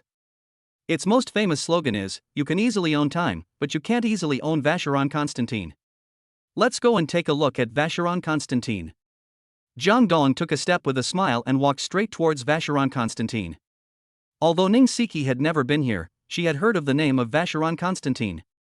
Just when she was about to persuade Jang Dong not to spend money indiscriminately, Jang Dong had already walked into Vacheron Constantin. Vacheron Constantin is indeed a famous luxury store. Not to mention the spotless, mirror-like marble floor, the lighting is so gorgeous, and the walls are covered with all kinds of watch-related artworks and record paintings, making people feel as if they are completely immersed in a sea of watches. Hello, sir, how can I help you? Jang Dong came towards a tall young girl, who seemed to be only 2 or 3 years older than Jang Dong. With delicate facial features and a neat long ponytail, she looked very good. If Ning Siki's appearance is around 99 points, then the appearance of this beautiful saleswoman is at least 96 points, which is far better than Chen Wenwen, who has an appearance of around 88 points. Coupled with the blessing of the suit uniform, she can truly be called a great beauty. I want to choose a men's watch, a basic one will do. Jang Dong was not pretending to be a big shot. He came here just to buy a watch worth hundreds of thousands of yuan and complete the cashback task. Okay, sir, please come this way. The beautiful saleswoman raised her hand and invited Jang Dong and Ning Siki to a counter. She said politely, the men's watches here are priced between 100,000 and 200,000. Sir, you can try on whichever one you like. Chapter 29, 50 times the cashback on consumption, this wave is worth it. Jang Dong nodded and began to look at the various gorgeous and noble watches on the counter. Ning Siki on the side looked around nervously. She found that there were 7 salespeople in the store, but except for this beautiful young lady, the other 6 didn't even bother to look at her and Jang Dong. Looking at their expressions, it was as if the 2 of them would not buy anything at all and were just here to see the world, with extreme disdain. Jang Dong, why don't we just leave? Look at that group of salesmen, they have already treated us as air. How embarrassing. Ning Siki came close to Jang Dong and whispered. It doesn't matter. Isn't there another salesperson willing to take care of us? Jang Dong smiled calmly, pointed to a men's watch worth 157,000 yuan, and said to the beautiful saleswoman beside him, take it. This watch is not inlaid with diamonds and looks very low-key. It is a clean silver-white color and the dial is made of rose gold, which is in line with Jang Dong's low-key personality and aesthetics. Okay, sir. The beautiful saleswoman put on gloves, took out the watch, and handed it to Jang Dong. This is our Vacheron Constantin Overseas Series, model 2300V100AB078. It's currently 5% off, the price is 149,150 yuan, you can try it on. After saying that, the beautiful saleswoman helped Jang Dong try on the watch. It's true, after Jang Dong put it on, his whole aura immediately changed. Great, swipe the card. Jang Dong handed the bank card to the beautiful saleswoman. However, the beautiful saleswoman did not answer the call immediately. She just stared at Jang Dong in a daze. It was obvious that she did not think Jang Dong would buy the watch, and she did not expect that Jang Dong would pay with a credit card so readily. In fact, the people who were surprised were not only the beautiful saleswoman, but also Ning Siki and several other salespeople, because no one thought that Jang Dong would really buy this watch. "Sir, you mean, payment?" The beautiful saleswoman muttered softly as if in a dream. "Of course." Jang Dong looked at the beautiful saleswoman with a smile. The beautiful saleswoman blushed slightly.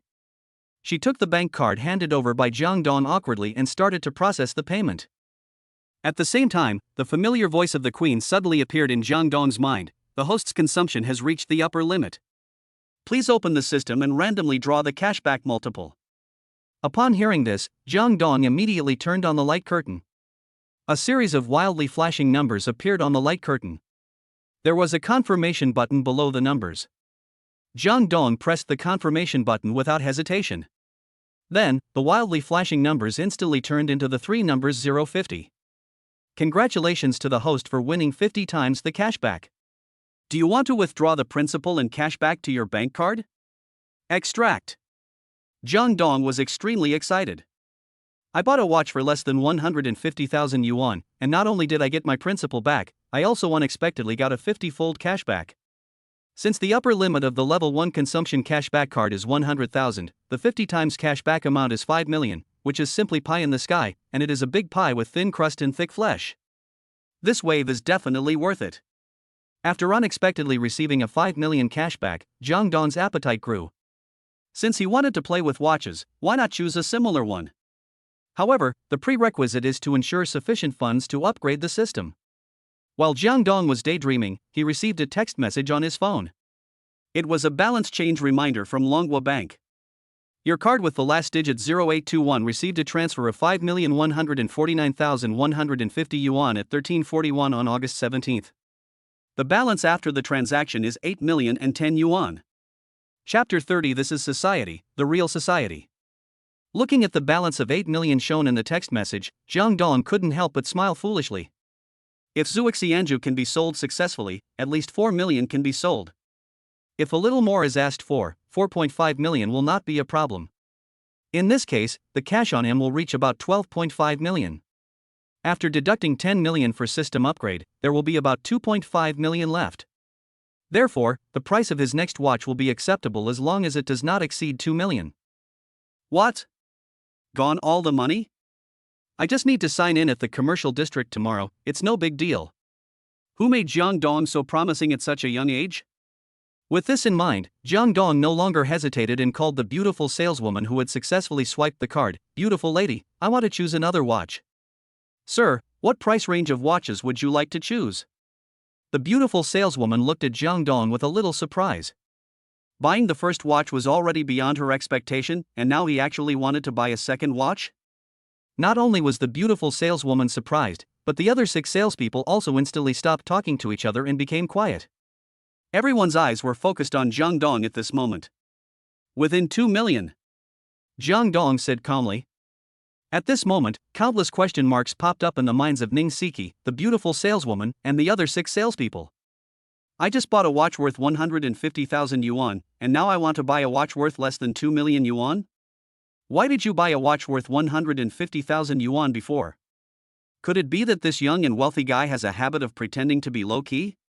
Or planning to wear one on one wrist for show? Sir, please come this way." The beautiful saleswoman was a little panicked. It was the first time she had met such a strange person. Jang Dong followed the beautiful saleswoman to the counter in the center of the exhibition hall. There are very few watches in this counter, only a dozen or so. Jang Dong also immediately took a fancy to a watch with a very unique shape. The outer ring of the watch is carved gold, and the inner dial is deep black. There is also a dragon stepping on auspicious clouds carved in gold on it, which is full of momentum and domineering. "This is it." Jang Dong raised his hand and pointed at the golden dragon watch, and said to the beautiful saleswoman with a smile. As soon as Jang Dong finished speaking, the 6 salesmen who had completely ignored Jang Dong and Ning Siki immediately came running over, each with a fawning smile on their face. "Sir, let me explain this watch to you. Sir, please sit down and have some water. Sir, are you free tonight? Would I have the honor to have dinner with you? Hey! Little brother, I know this watch best. How about I give you a detailed introduction to it tonight? The 6 salesmen almost surrounded Jang Dong, and they all acted coquettishly and cutely, as if they wished they could carve the words "buy a watch, get a salesperson for free" on their faces. This is society, the real society. Is it exaggerated? It's not an exaggeration at all, because the watch that Jang Dong likes is priced at 2.02 million. If Jang Dong really got this watch, he would be an absolute rich man without a doubt. Nonsense. Wearing a watch worth 2.02 million, who dares to say he is not a super rich man? Moreover, the commission from selling this watch alone is a considerable sum of money, not to mention the benefits that would come if one could take advantage of the opportunity to get close to this young and handsome wealthy man. Everyone, please go wherever you feel comfortable, okay? Jang Dong glanced at the 6 salesmen with a fake smile, then turned to the beautiful saleswoman and said with a smile, "Beautiful lady, please introduce us." Chapter 31, Cousin, Jiang Ting. Jang Dong's merciless slap in the face made the 6 salesmen dare not say a word, let alone get angry. They retreated to the side in embarrassment, feeling extremely annoyed and regretful, and stared at the beautiful saleswoman who was responsible for receiving Jang Dong with envy and jealousy. The beautiful saleswoman looked at Jang Dong with gratitude, then took out the golden dragon watch and introduced it to Jang Dong professionally. "This watch is one of our Vacheron Constantine's signature watches, the Heritage Series, numbered 89,000 or B258, limited to 8 pieces, priced at 2.02 million. Its buckle, crown and case are all made of 18K pink gold, coupled with a dark blue galvanized dial and sapphire crystal, fully demonstrating its extraordinary nobleness. It is inlaid with 31 gemstones, the vibration frequency reaches 18,000 times per hour, and the water resistance depth reaches 30 meters. It is absolutely a noble watch. Not bad." Jang Dong was very satisfied. Although he didn't understand much, he liked the golden dragon in the center of the dial. It was quite domineering. Swipe the card. The beautiful saleswoman was frightened by Jang Dong again. "Sir, do you really want to buy it?" "What else?" Jang Dong was amused. "Okay. I'll go and handle the purchase process for you, sir." The beautiful saleswoman held the bank card that Jang Dong handed to her, her hands trembling slightly, because she received a commission that was enough to make all her colleagues envious and jealous. After the beautiful saleswoman left, Ning Siki came back to her senses. She stared at Jang Dong with shock in her beautiful eyes. "Are you crazy? 2.02 million. Just spend it like that? It's just a small scene, don't get excited." Jang Dong smiled confidently, as if he was a superior who had everything under control. "Oh my god. Are you really the Jang Dong I know?" Ning Siki was so shocked that she couldn't express it in words. She was even shocked and couldn't speak. "Didn't your company be swindled away by your uncle? That's not right.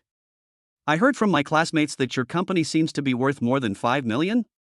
But that's value, not cash. Calm down." Jang Dong didn't care that Ning Siki mentioned his scar. Instead, he subconsciously reached out his hand and patted Ning Siki on the head, looking like a young couple showing off their love.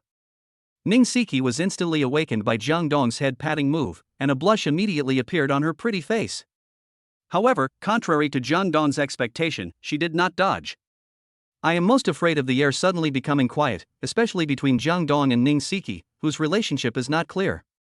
An awkward atmosphere lingered between the two of them.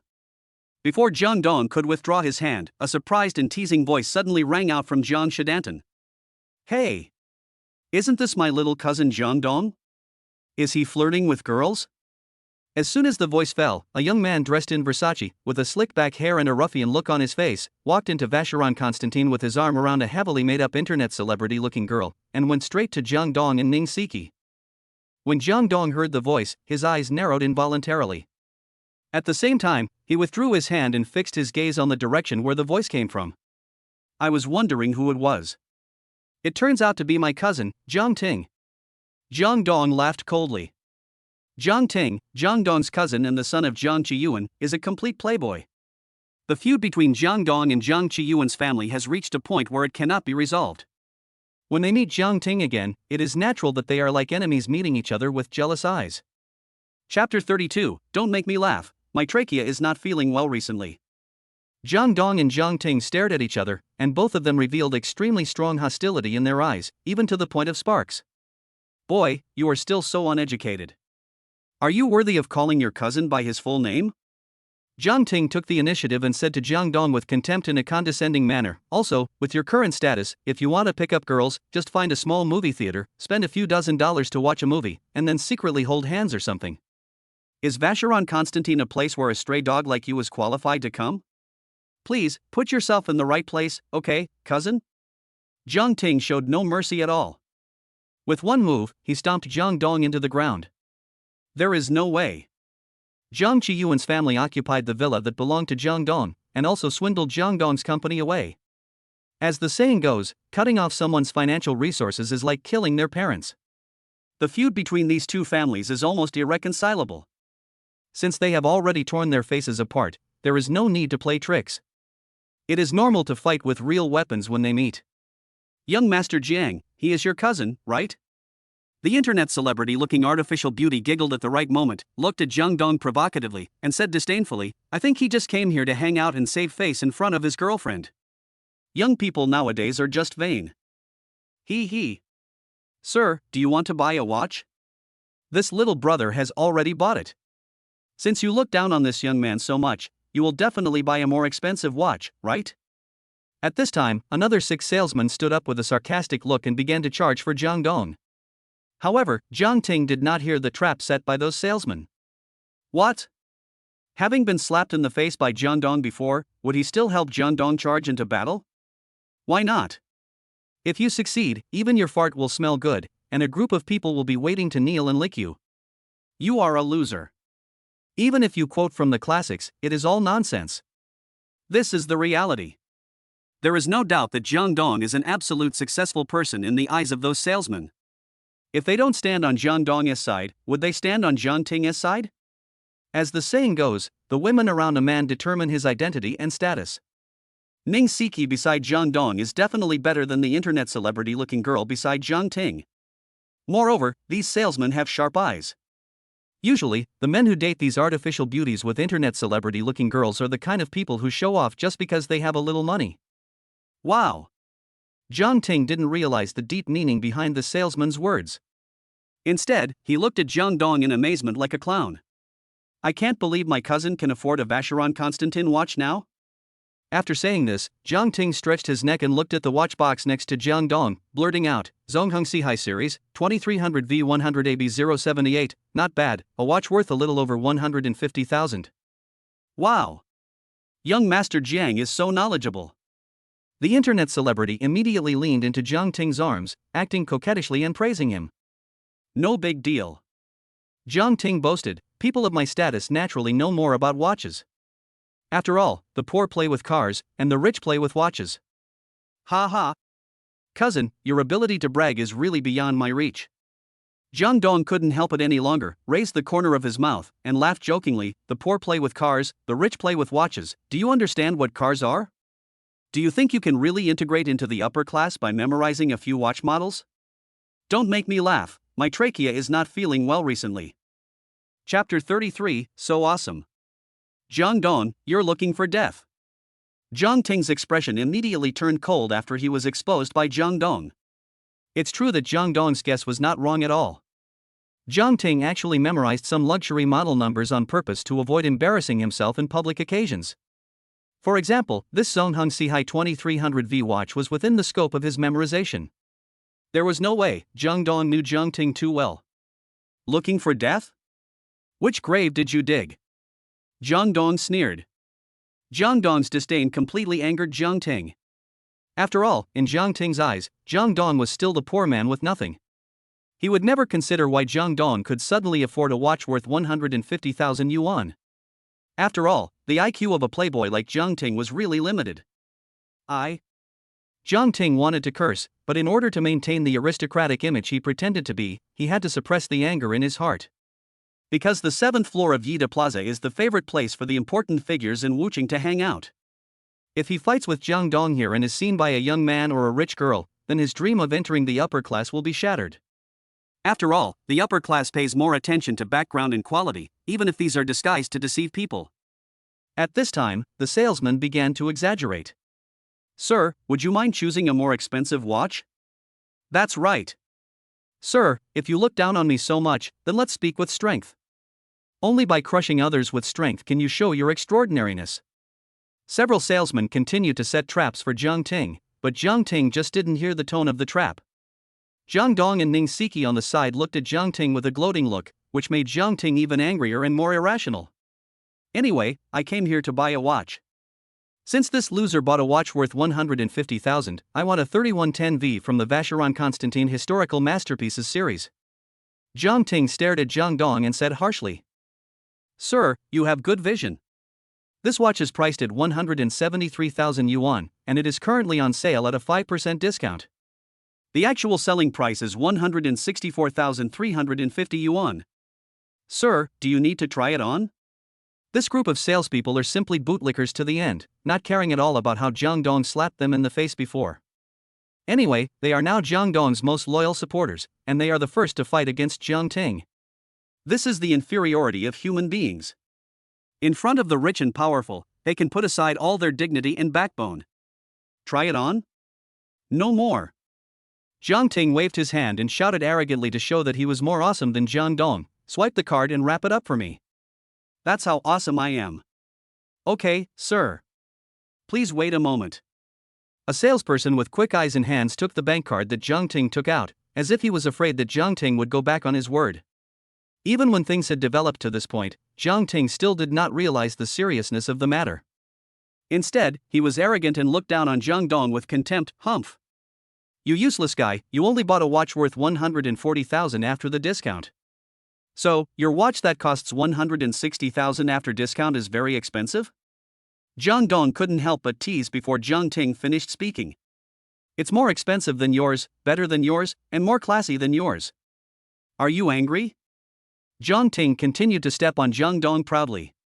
But at this moment, the beautiful saleswoman who had handled the purchase of the Chuanqi Series 89,000 watch for Jang Dong came back, holding a gold-plated, extremely noble-looking watch box in her hand. Chapter 34 I am so vain, come and attack me. When the beautiful saleswoman came over with the golden box, everyone's expression became playful except Jang Ting and the internet celebrity in his arms. Sir, this is the Vacheron Constantin Heritage Series 89,000 limited edition watch you purchased, and your bank card. The beautiful saleswoman respectfully handed the gold box and the bank card to Jang Dong, and then he breathed a sigh of relief. Jang Dong took the gold box and opened it without hesitation. He put on the gold dragon watch, which was worth 2.02 million and limited to 8 pieces. While shaking it, he said with satisfaction, "Not bad, it suits me very well." Gulp. Jang Ting swallowed hard, staring at the watch on Jang Dong's wrist with shining eyes. At this moment, he felt as if he was dreaming, unwilling to accept the reality, and dared not to accept the reality. Immediately, Jang Ting gritted his teeth and shouted, "How do the salesmen here work? Such an expensive watch is allowed to be tried on by a loser like him? I tell you he can't afford it. There are many fools like Jang Ting who deceive themselves. He is the typical type. He doesn't want to work hard with you, but he is afraid that you will buy a Bentley tomorrow. If you buy a Bentley, he will be angry. He.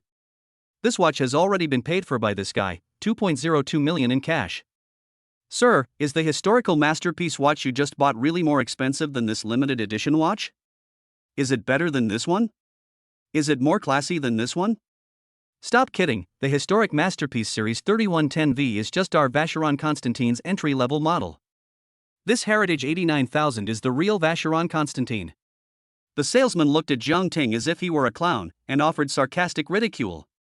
There's nothing you can do about it. Some people are born to be lickers. Even if Jang Dong slaps them a few more times, they will still kneel down and lick him. Jang Ting's face turned extremely ugly. He really didn't expect, and even more didn't believe, that Jang Dong would buy a watch worth 2.02 million. You know, the value of Dongjiang Group is only between 5 and 6 million. This watch is equivalent to 1/3 of Dongjiang Group. In Jang Ting's eyes, Jang Dong, who was like a stray dog, when did he become so awesome? Cousin, I am so vain, why don't you continue to hit me?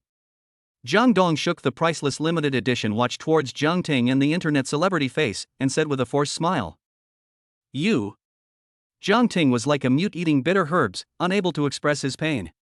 This sentence was clearly used by the internet celebrity to mock Jang Dong, but now Jang Dong sent it back intact. But Jang Ting couldn't find any words to refute. What's wrong with me? Jang Dong glanced at Jang Ting with a smile. The next moment, his expression suddenly turned cold and he said in a cold voice, "By the way, go back and tell your unscrupulous parents that I will take back what belongs to me with my own hands." After saying this, Jang Dong ignored Jang Ting and walked straight out of Vacheron Constantine. The task of using the cashback card had been completed, so Jang Dong had nothing else to do.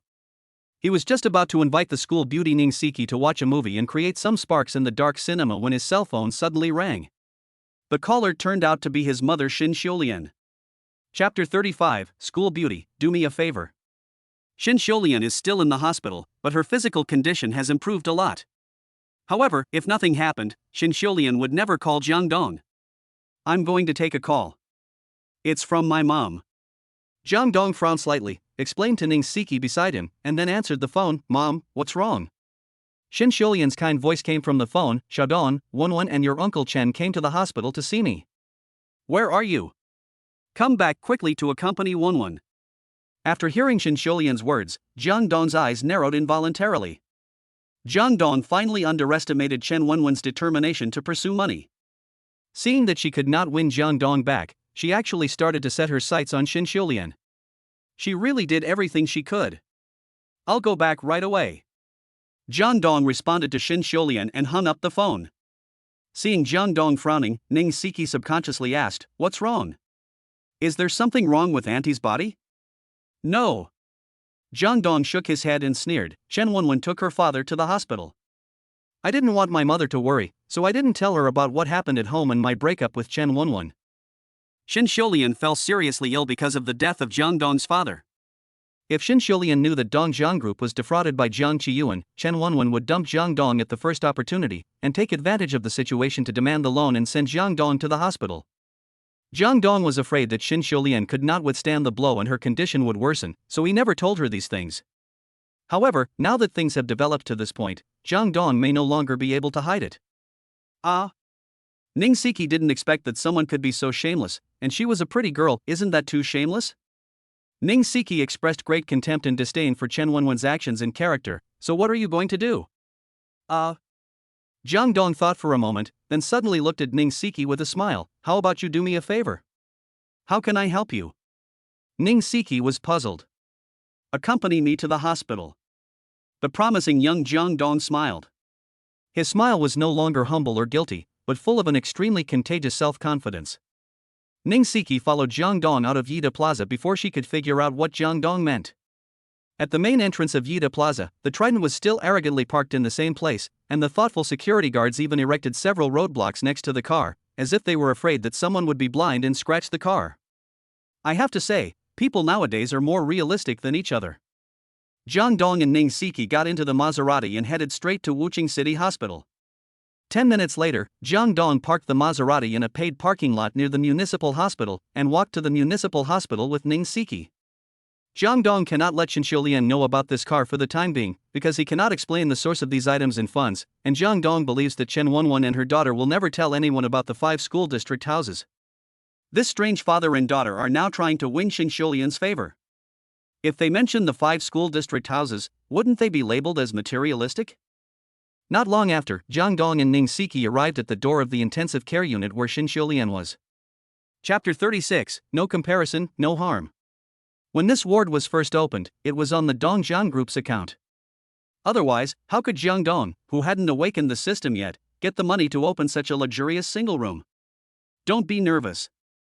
Jang Dong glanced at Ning Siki, whose pretty face was full of solemnity, and couldn't help but chuckle. Okay. Don't be nervous." Although Ning Siki said this, she became more and more nervous in her heart, because the favor Jang Dong asked her to do really made her shy. Jang Dong didn't say much, just raised the corner of his mouth, smiled faintly, knocked gently on the door of the ward, then turned the half-open door and walked straight in. In the ward, Shin Xiulian, who looked in good spirits, was wearing a blue and white striped hospital gown and sitting on the sofa, chatting with the Chen father and daughter. Although Shin Xiulian is over 40 years old, she has taken good care of herself and looks like a young woman in her 30s. Her beautiful face, coupled with her graceful temperament, gives her the demeanor of a noble lady. "Mom." Jang Dong called out obediently. Didn't you see that your Uncle Chen and Wenwen are here too? Shen Xiulian frowned and glared at Jang Dong. Just when Shen Xiulian was about to continue speaking, she suddenly saw Ning Siki, who was hiding timidly behind Jang Dong, looking extremely shy. In an instant, Shen Xiuli's eyes immediately became wonderful. Not only Shen Xiulian, but also the expressions and eyes of Chen Wenwen and Chen Mu, the weird father and daughter, were no worse than Shen Xiulian's. Mom, her name is Ning Siki, and she's my classmate. Jang Dong introduced Ning Siki to Shen Xiulian with a smile, without even looking at Chen Wenwen and her daughter. Your classmate? Shen Xiulian's eyes kept wandering between Jang Dong, Chen Wenwen, and Ning Siki. Her eyes became more and more interesting. It was obvious that she did not believe the word classmate. However, the Chen family father and daughter were not pushovers. Chen Mu started by complaining, "Showdown, you and Wenwen are in love, how come you?" Shut up. Jang Dong looked at Chen Mu with a smile, but his tone was extremely cold. How do you talk to your Uncle Chen? Shen Xiulian's face also turned cold. Auntie. At this time, Ning Siki finally stood up and said, this matter is not Jang Dong's fault. In fact, Chen Wenwen had already broken up with Jang Dong. Later, she wanted to come to Jang Dong to get back together, but Jang Dong did not agree. What? Shen Xiulian looked at Chen Mu and Chen Wenwen in great surprise. Mom, there are some things I should tell you. Jang Dong knew that he could no longer hide those things, so he told her how Jiang Qiyuan cheated him into taking Dongjiang Group away, and how Chen Wenwen and her daughter took advantage of his misfortune, but he did not mention anything about the school district housing in Zhuxianju. Jang Dong finished talking about these things while Chen's father and daughter were extremely embarrassed. Of course, he was always paying attention to Shen Xiulian's expression, fearing that Shen Xiulian's condition would get worse. However, until Jang Dong finished speaking, Shen Xiulian's face was only a little ugly, not sickly pale.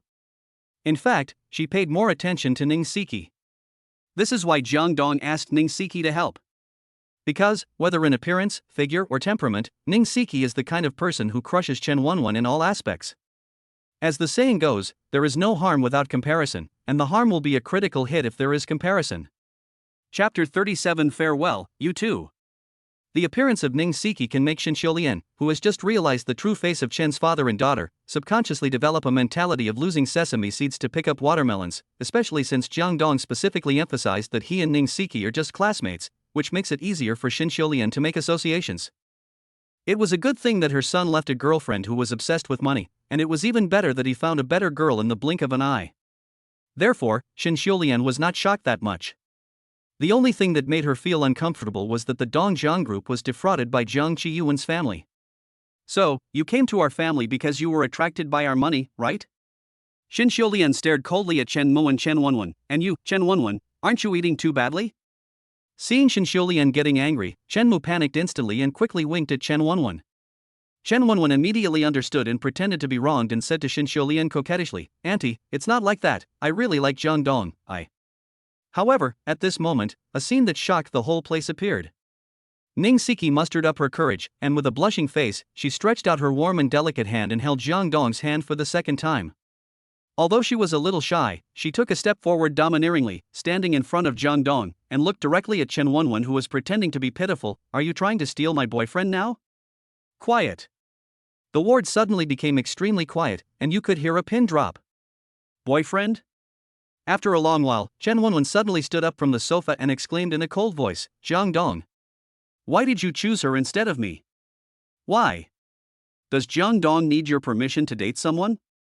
Ning Siki was already in the mood, because Jang Dong had already rehearsed with her on the way here. Take a step back, it was you who dumped him, and now it's you who wants to get him back. If you missed him, you missed him. Does Blue Star still have to revolve around you? Are you the sun? You. Chen Wenwen was speechless after being scolded by Ning Siki and was almost crying with anger. What's wrong with me? Ning Siki became more and more excited as she spoke. She really didn't like girls like Chen Wenwen. If you're not convinced, then I'll take a step back. What do you think of your qualifications to compete with me for Jang Dong? In what way can you compare with me? Ning Siki really wasn't bragging. In every aspect, Ning Siki crushed Chen Wenwen. You. Chen Wenwen's breathing began to become rapid, and tears came out because of Ning Siki's anger. She never thought that Jang Dong, who was once discarded by her, would be so popular now, and even attracted the recognized school beauty Ning Siki. In the beginning, it was because Ning Siki used Jang Dong as a shield that prompted Chen Wenwen to speed up. Even her father Chen Mu came out in person to help her pursue Jang Dong. The fundamental reason was that Chen Wenwen and Ning Siki were completely incomparable. I have said everything that needs to be said. Goodbye, both of you. I won't see you off. Jang Dong walked to the door of the ward, opened it, and smiled as he made a pleased gesture to the Chen father and daughter. Okay. Okay. Okay. Chen Wenwen cried and laughed miserably. Jang Dong, Ning Siki, just wait for me. I won't let you go. After saying these harsh words, the Chen father and daughter fled out of the ward in a panic. Chapter 38, White Lies Part 1. Generally speaking, it was the Chen father and daughter who miscalculated this time. They thought that Jang Dong was concerned about Xin Xiulian's illness and did not dare to make those things public, but they did not expect that Ning Siki would show up halfway and completely thwart the plan of the Chen father and daughter. They originally wanted to make Jang Dong suffer the consequences, but in the end, the people who tasted the coptis were the strange father and daughter. After the Chen family father and daughter left, Xin Xiulian immediately waved to Ning Siki and called out affectionately, "Siki, come and sit down." "Auntie." Ning Siki sat next to Xin Xiulian and called her obediently. "Hey. Which school did you get into?" Xin Xiulian held Ning Siki's hand kindly. "Magic City Aviation University. That's a good school. You can become a flight attendant after graduation." Xin Xiulian liked Ning Siki more and more. Unlike Jang Dong, who only got into the second-tier Magic City Economics College. "Did you two get into Magic City?" Xin Xiulian looked at Jang Dong meaningfully. She suddenly realized that her son was very capable. "Yeah. They're all in the Magic City." Ning Siki lowered her head a little embarrassedly. Xin Xiulian smiled, and suddenly, her eyes became sharp, staring at Jang Dong. "You little bastard, do you think I'm easy to fool?" "Huh? What did I lie to you about?" Jang Dong was a little panicked. "The Chen father and daughter love money so much. Because of you, they came to the hospital to find me. Please give me an explanation." Xin Xiulian is not a capable person. She is just an ordinary middle-aged woman who takes care of her husband and children at home. However, it is no problem for her to see the loopholes in this matter. If the money-loving Chen father and daughter could come to find Xin Xiulian, then there is only one possibility: Jang Dong has become rich again, even richer than the previous Dongjiang group. Ning Siki, who realized the key point, blinked her beautiful eyes curiously. To be honest, she was also very curious about why Jang Dong suddenly became so rich. "Explain." Jang Dong was not panicked at all, because on the way here, he had already thought of an excuse. "Didn't I like tinkering with computers and mobile phones before? After Dongjiang Group was defrauded, the app one developed happened to be successful, so I sold it to the developer. The developer gave me 5 school district houses, and I sold them all. After deducting the loan repayment, I still had 3.5 million in cash." "Really?" Xin Xiulian was a little unconvinced. "Which app did you develop?" "It's still in the testing phase and hasn't been launched yet." Although Jang Dong was a little panicked in his heart, he didn't look panicked at all on his face. Instead, he spoke very sincerely. "Then who did you sell it to?" Xin Xiulian continued to ask. "Zuoxianju, I heard from the manager named Zhang Yi that Zuoxianju was preparing to transform into electronic technology." Jang Dong continued to talk nonsense without changing his expression. Jang Dong's solemn and seamless explanation actually made Xin Xiulian believe it. "My son has finally grown up." Xin Xiulian sighed for a while, and her eyes were covered with a layer of mist. Which parent doesn't want their son to become a successful person and their daughter to become a beautiful woman? It is more worthy of joy and satisfaction to see your children succeed than to see them become rich. Mom, should I take Siki home first?" Jang Dong asked tentatively. "Go ahead." Xin Xiulian waved her hand. "I'm a little tired too, I want to sleep for a while." Rather than saying that Xin Xiulian was tired and wanted to sleep, it would be more accurate to say that she wanted to have a good cry alone and vent all the depression and joy in her heart. Chapter 39, White Lies Part 2. "Goodbye, Auntie." Ning Siki stood up obediently, said goodbye to Xin Xiulian, and walked out of the ward with Jang Dong. "When did Zuoxianju acquire your app? Are you going to acquire yourself?" When the two walked out of the city hospital, returned to the parking lot, and got back into the Maserati, Ning Siki teased Jang Dong with a smile. Usually after class, I see you playing games on your phone. What kind of app are you developing? Really, you are lying without blushing. Ha ha. Jang Dong laughed dryly. As long as Shin Xiulian believed him, it would be fine. This is called a white lie. Then you have to continue telling this white lie, otherwise how are you going to explain this car and that 2.02 million watch to your aunt? Seeing that Jang Dong had no intention of telling the truth, Ning Siki's curiosity grew stronger. The white lie must continue. Jang Dong gave a helpless smile and then changed the subject. I'll treat you to a meal. What do you want to eat? Forget it. I want to go home for dinner. Ning Siki quickly refused. Her family had very strict parents, and the things that happened today had developed at a speed that exceeded Ning Siki's expectations. Okay. Jang Dong naturally didn't think too much, but drove towards Longshengji. Under Ning Siki's guidance, Jang Dong quickly found Ning Siki's home, which was another villa area in Wucheng. Bye. Ning Siki opened the car door and said goodbye to Jang Dong. Thank you for today. Jang Dong sincerely thanked Ning Siki. It's nothing. Just consider it as me repaying you a favor. I used you as a shield back then, and I'll be your shield for a while this time too. Ning Sisi waved her hand indifferently. You didn't pursue me, so how do you know you were a shield? Jang Dong grinned evilly and repeated exactly what Ning Siki had said to him at the party. TSK. Ning Siki blushed. How can a girl take the initiative to chase a boy? After saying that, Ning Siki ran away with a red face. You mean, you want me to really chase you? Jang Dong looked at Ning Siki's fleeing figure and couldn't help but raise the corner of his mouth. It was not until Ning Siki's figure disappeared in front of the main entrance of the community that Jang Dong turned the car around and drove towards Zhuoxianju. At dinner time, Jang Dong drove his Maserati to Zhuoxianju, which belonged to him.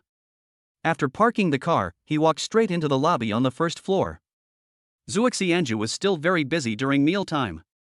The dozens of tables in the lobby on the first floor are almost full, and Zhang Yi, the manager, is extremely busy. As soon as he saw Jang Dong coming in, Zhang Yi immediately handed the work over to the foreman manager, and he greeted Jang Dong with a smile. Brother Dong, why didn't you say hello to me in advance? I'd like to be prepared. Zhang Yi's way of addressing Jang Dong changed from Zhang Xiao to Dong, proving that he really intended to follow Jang Dong wholeheartedly. It's nothing serious. Let me find a quiet place to chat with you. And make me some dishes. I haven't eaten yet. Jang Dong said with a smile. I'll arrange it right away. Zhang Yi waved his hand and handed the dinner to the waiter. He then led Jang Dong to the office on the eastern side of the third floor of Zhuoxianju. This office belonged to the previous boss. Now it belongs to Brother Dong. The office is very spacious and decorated in Chinese style, mainly with solid wood. It has a large desk, boss chair, sofa, tea table, and everything else. There is also an inner room with a bed and bathroom, which is a lounge. Chapter 40, Winning People's Hearts. Brother Dong, sit down. Zhang Yi raised his hand and led him to the main seat of the tea table in the office, and then began to make tea. You seem to be more than 10 years older than me, right? Why do you still call me that? Jang Dong was a little embarrassed. No, that won't do. This is the rule of the underworld. Zhang Yi refused righteously. The underworld doesn't look at age, it only looks at seniority. I am Dong Ji's head horse now, and Dong Ge deserves this title. Alright. It's up to you. Jang Dong shrugged helplessly. I came to you mainly to hear your future development plans. After all, the transfer of Zhuoxianju was already on the agenda, and I've given you a day to consider it. Brother Dong, I'm a rough man. I haven't thought too much about development plans. I've been arranging people all day to attack Dongjiang Group. Zhang Yi scratched his head embarrassedly. I'll attack wherever Brother Dong points, and that's it. Then how about this? Zhang Yi's answer was within Jang Dong's expectations. Then, Jang Dong said calmly, what are you and your team good at? In other words, what did you do before you came to Zhuoxianju? I used to fight with a few brothers in the underground black boxing in Shanghai. Later, something happened at home, so I returned to Wucheng, recruited a group of brothers, and started to make a stable income. Zhang Yi thought for a while, and then continued, these brothers I recruited in Wucheng used to work for Dafa Real Estate, doing things like bodyguards and forced demolitions. Later, Dafa Real Estate was not very particular and deducted their wages, so they followed me. Real estate is a good project, but it's not the right time for us to enter this industry yet. Jang Dong thought for a moment, how about this, after Zhuxianju takes action, you might as well open a boxing gym. It's not mainly for profit, but mainly for you to have a base, where you can practice boxing on weekdays, and the investment is not high, which is very suitable for you now. Okay. I'll listen to Brother Dong. Zhang Yi had no objection. Anyway, the salary remains the same, whether working at Zhuxianju or at the boxing gym. The most important thing is that Zhang Yi caught some information. Jang Dong asked them to practice boxing in preparation for marching into the Magic City. The bigger the fist, the more powerful it is. Everyone understands this, and Zhang Yi understands it even better. You should prepare for the two matters of the boxing gym and Dongjiang group separately. Jang Dong said, and then he took out a brocade box from his body and pushed it in front of Zhang Yi. It was the watch worth 150,000 that Jang Dong bought from Vacheron Constantine before. After all, you are my top man now, so you have to get something impressive. Fuck. Vacheron Constantine. Zhang Yi recognized the brand of the famous watch at a glance. He opened the box eagerly and excitedly, revealing the low-key and restrained watch with a price tag that he hadn't torn off in time. 150,000? Fuck. Zhang Yi's mind is now full of one thought, that is, he has followed the right person. Even if Jang Dong asked Zhang Yi to go see Jiang Qiyuan with a knife, Zhang Yi would do it without hesitation.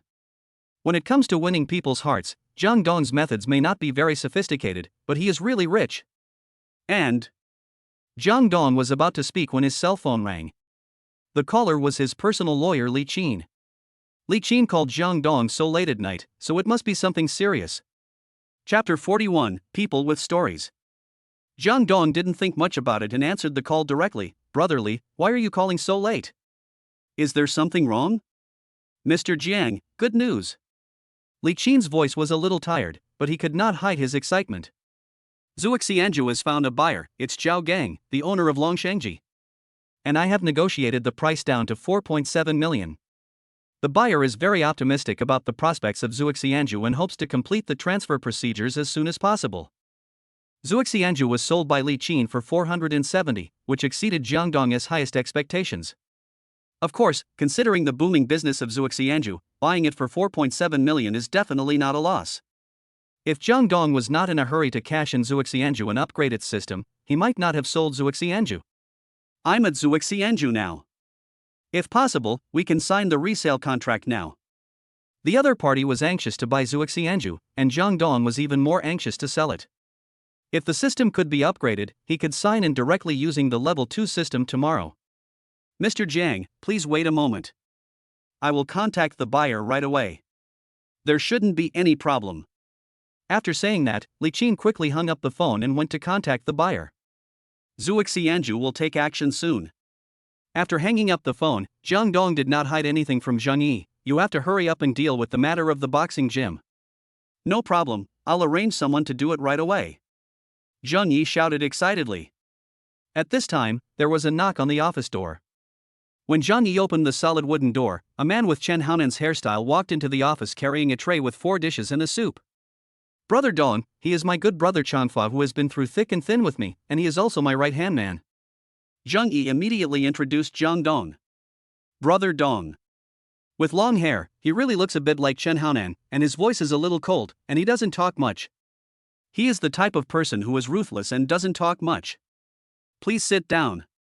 Jang Dong raised his hand and pointed to the empty seat next to Zhang Yi.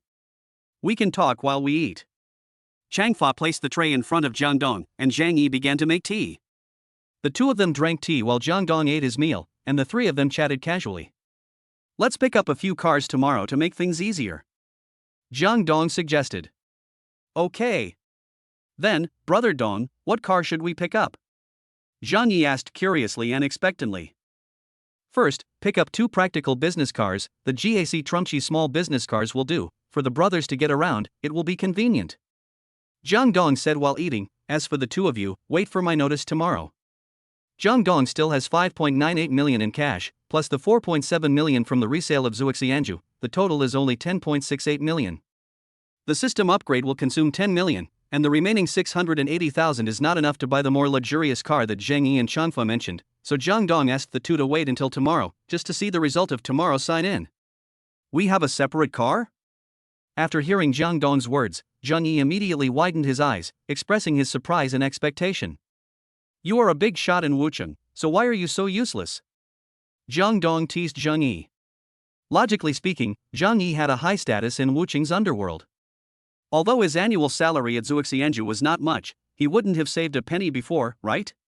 But looking at him, Jang Dong seemed to have no money to even own a car, which was extremely inconsistent with his status in society. Perhaps, Zhang Yi is also a person with a story. He. Zhang Yi didn't say much, just smiled awkwardly. On the other side, the man with long hair narrowed his eyes, and murderous intent occasionally flashed in his eyes, the kind of look that truly wanted to kill someone. Of course, Jang Dong didn't notice this detail. Chapter 42, Zhao Group. As Jang Dong and the other two were chatting, they heard a flurry of footsteps outside the office. Along with the footsteps, Li Qin called out, Mr. Jian? Where are you? I'll go pick them up. Chang Mao's tone was as cold as ever. He stood up and walked directly to the door, opened the door and let the dusty Li Qin in. Li Qin was followed by 3 people. The leader was a greasy, fat middle-aged man with a big belly. His smile was full of calculations, and he looked like a shrewd businessman. As for the other 2, Jiang Dong knew at a glance that they were his bodyguards. Mr. Jiang, let me introduce you. This is the boss of Longshengji, Mr. Zhao Gang. Li Qin began to introduce the identities of both parties. Mr. Zhao, this is the young and promising Jiang Dong, Mr. Jiang. Brother, nice to meet you. I didn't expect you were so young. Zhao Gang immediately laughed and extended his right hand towards Jiang Dong very familiarly. Hello, Boss Zhao. Jiang Dong also said politely and shook hands with Zhao Gang. When shaking hands, Zhao Gang naturally saw Jiang Dong's watch. Instantly, Zhao Gang's expression immediately became interesting, and he smiled meaningfully at Jiang Dong. Brother Jiang, you are indeed a young and promising man. Jiang Dong naturally knew what Zhao Gang was referring to. It seems that a watch can really improve one's status. As for why Zhao Gang doesn't know Jiang Dong, it's very simple, because Dongjiang Group can't be compared with Zhao Gang at all. They are wealthy people who can take out 4.7 million in cash immediately. The value of the entire Dongjiang Group is only 5-6 million. Zhao Gang may not even know Jiang Dong's dead father, let alone Jiang Dong. However, Jiang Dong, who owned the system, had surpassed the Dongjiang Group, for which his father had worked all his life, in just 3 days. I don't deserve it. Please sit down. Jiang Dong gave a false invitation, and Zhang Yi stood up and stood behind Jiang Dong. If brother Jiang doesn't dare to take the title, who else can bear the responsibility? Zhao Gang glanced at Zhang Yi with a smile. Even the little bully Zhang Yi is willing to work for brother Jiang. You definitely can bear the responsibility. Wearing a 2 million watch on his hand, he suddenly took over Zhuxianju, and even Zhang Yi worked for him. Zhao Gang was simply curious to the core about this mysterious young man in front of him. Judging from his many years of experience and knowledge, this person must not be offended easily. Facing Zhao Gang's flattery, Jiang Dong smiled non-committally and said, "Let's talk business." Okay. Zhao Gang said straight to the point without any further ado, Brother Jiang, the catering industry in Wucheng is my, Zhao Gang's, world. The 3 major restaurants, Zhuxianju, Longshengji Seafood and Wucheng Farmhouse, are all owned by my Zhao Group. In addition, in Wucheng, I own nearly 20 restaurants of all sizes, including barbecue, hot pot, Chinese, and Western restaurants. If I can take over Zhuxianju, then I will truly control the catering industry in Wucheng. Zhao Gang's words not only demonstrated his strength, but also expressed his determination to take over Zhuxianju. I am also a straightforward person. Since Boss Zhao wants Zhuxianju so much, let's sign the contract first. I will let Brother Li handle the transfer procedures on my behalf tomorrow. Jiang Dong naturally didn't waste any words. Zhuxianju was sold at a high price of 4.7 million, and he had no reason to refuse. Great.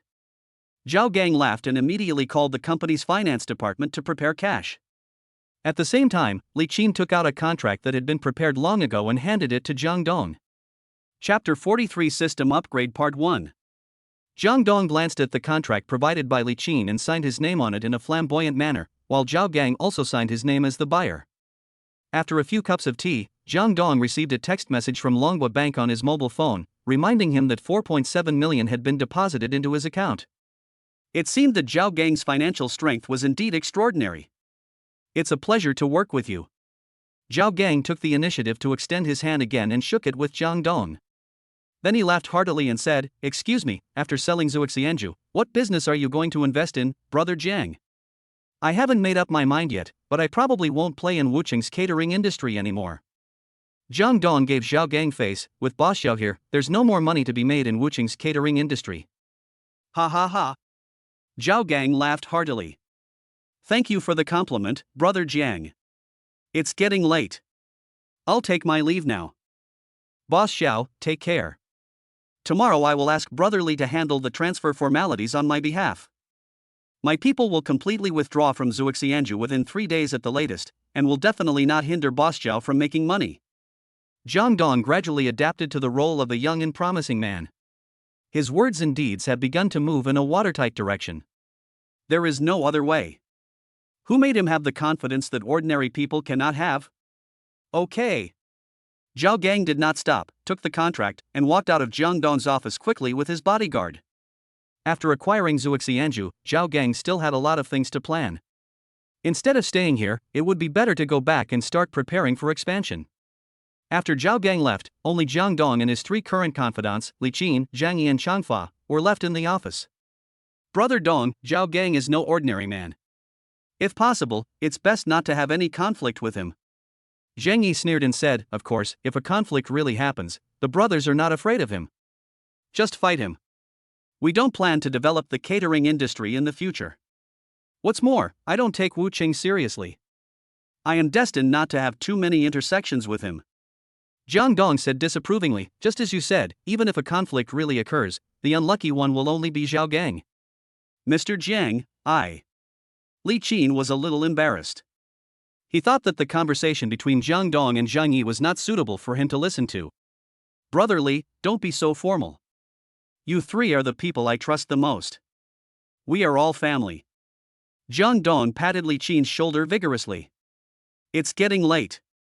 Go back and have a rest. We still need your help to handle the transfer procedures tomorrow. It's my duty." Li Qin stood up, said goodbye to Jiang Dong and others, and walked out the door. "Oh, right. Brother Li." Jiang Dong suddenly called Li Qin, "I'll contact you tomorrow and pick up the car for you." "This?" Li Qin was very surprised. "This is the benefit you deserve." Jiang Dong smiled and didn't say much. "Then I'll be honored to refuse." Li Qin's joy was beyond words. He was very glad that he chose to become Jiang Dong's private lawyer. After Li Qin left, Jiang Dong said to Zhang Yi, "Brother Yi, tidy up Zuoxianju and evacuate it within 3 days." "Understood." Zhang Yi responded, "There is one more thing, Brother Dong, the income of Zuoxianju in the past few days. You and your brothers can share it." Jiang Dong waved his hand, "Also, I'm going to sleep here tonight, you guys go and get busy." Jiang Dong plans to get Zhang Yi and Chanfa away, and then upgrade the system, which is the top priority. Chapter 44 System Upgrade Part 2. Jiang Dong's generosity made Zhang Yi shout excitedly, and then he and Chanfa left the office. As for why Jiang Dong wanted to stay here overnight instead of going back to the hospital? It's very simple. The white lie has not been completed yet. If I go back now, won't I be questioned by Xin Xiulian? Afterwards, Jiang Dong called Xin Xiulian and said that he would stay overnight at Zhou Hai's house and would not return to the hospital. Xin Xiulian knew that Jiang Dong had grown up, so she didn't say much. Jiang Dong was indeed a little tired after a day of hard work. He went into the inner room to take a shower, then lay down on the soft big bed. He opened the light curtain with a serious look on his face. After a bath of incense, he gave the system a scent of upgrading. After inserting the bank card into the card slot on the light curtain, a query option of "Do you want to upgrade" immediately popped up on the light curtain, and Jiang Dong chose yes without hesitation. In an instant, 10 million was deducted from the bank card, and the system was finally promoted to level 2. System upgrade successful. System level, level 2. Second kill options, 2 items. You are still 20 million experience points money away from upgrading. The familiar royal sister's voice sounded in Jiang Dong's mind again. The single instant kill has become a double instant kill, not bad. Jiang Dong was very satisfied and looking forward to it. Try signing in tomorrow to see what the specific changes are. Jang Dong, who was full of expectations, soon fell asleep. Nothing happened that night. The next day, Jang Dong slept until 9 in the morning. The first thing he did after getting up was to quickly wash his face and get dressed. Without even saying hello to Zhang Yi, he rushed out of Zhuxianju and drove the Maserati towards the destination of this check-in, Wuchang Commercial Center. The commercial center is the most prosperous area in Wuchang. The previous Yida Plaza was located here. However, Jang Dong did not choose to sign in at Yida Plaza this time, but went to the financial building not far from Yida Plaza. The financial building is the most magnificent building in Wuchang. It is 50 stories high and houses more than 90% of Wuchang's companies and enterprises. It is an absolute financial center and a gathering place for white-collar workers. Jang Dong used the same trick again, parked the Maserati on the side of the road in front of the financial building, opened the door, got out of the car, and headed straight for the main entrance of the financial building. Standing right below the financial building, Jang Dong looked up at the towering building, opened the system screen with great excitement, and clicked the sign-in button on the screen. Sign-in location, financial building. Start filtering the categories of flash sale items. The familiar royal sister's voice sounded again, and then the grid of that originally had only one? On the light screen suddenly turned into two, and kept flashing. Soon, the two grids stopped at the same time, and two different instant kill items were displayed in each of them. How High Electronic Technology Company is currently in the listing evaluation stage, with a value of 5 million yuan. Its business is mainly app development. Today's flash sale price is 9.9 yuan. Wuchang Sea Lions Football Club, a team that has just been promoted to the Dragon Football Super League, is worth 6 million. Today's flash sale price is 9.9 yuan. Host, please choose one of them to kill instantly. The system provides two flash sale options, and the difference between them is obvious. The original school district housing, Zhuxianju and Maserati supercars were all options worth 3 million to 4 million, but this time, the starting point is a company worth 5 million, with the potential to go public, and a football club worth 6 million. The value is obviously higher than the options when it was still a level 1 system. Chapter 45 Let me pretend, let me fly. However, the only drawback is that Jang Dong can only choose one of the two options. After all, adults don't answer multiple choice questions. Choose one of the two. That's good too. Jang Dong laughed disapprovingly, thinking to himself, it's better not to touch something like the Dragon Country Football Club. Whoever touches it will die. It's too damn deceptive. Dragon Country Football is the eternal pain of the dragon people. Jang Dong rejects the second option from the bottom of his heart, so, on the surface it seems to be a one or the other choice, but in fact it is just for Jang Dong to choose the first option. Without any hesitation, Jang Dong invested 10 yuan and chose to buy How High Electronic Technology Company. Then, a big red and white exclamation mark appeared in the backpack option. Jang Dong clicked on the backpack skillfully, and a document immediately appeared in his hand. It was clearly marked on the document that the legal person and ownership of How High had been changed to Jang Dong's name. Before Jang Dong had time to take a closer look at How High's current situation, his thoughts were interrupted by an electronic prompt in his mind: sign in at a special location, triggering a system task. Another mission has been triggered? Jang Dong was overjoyed.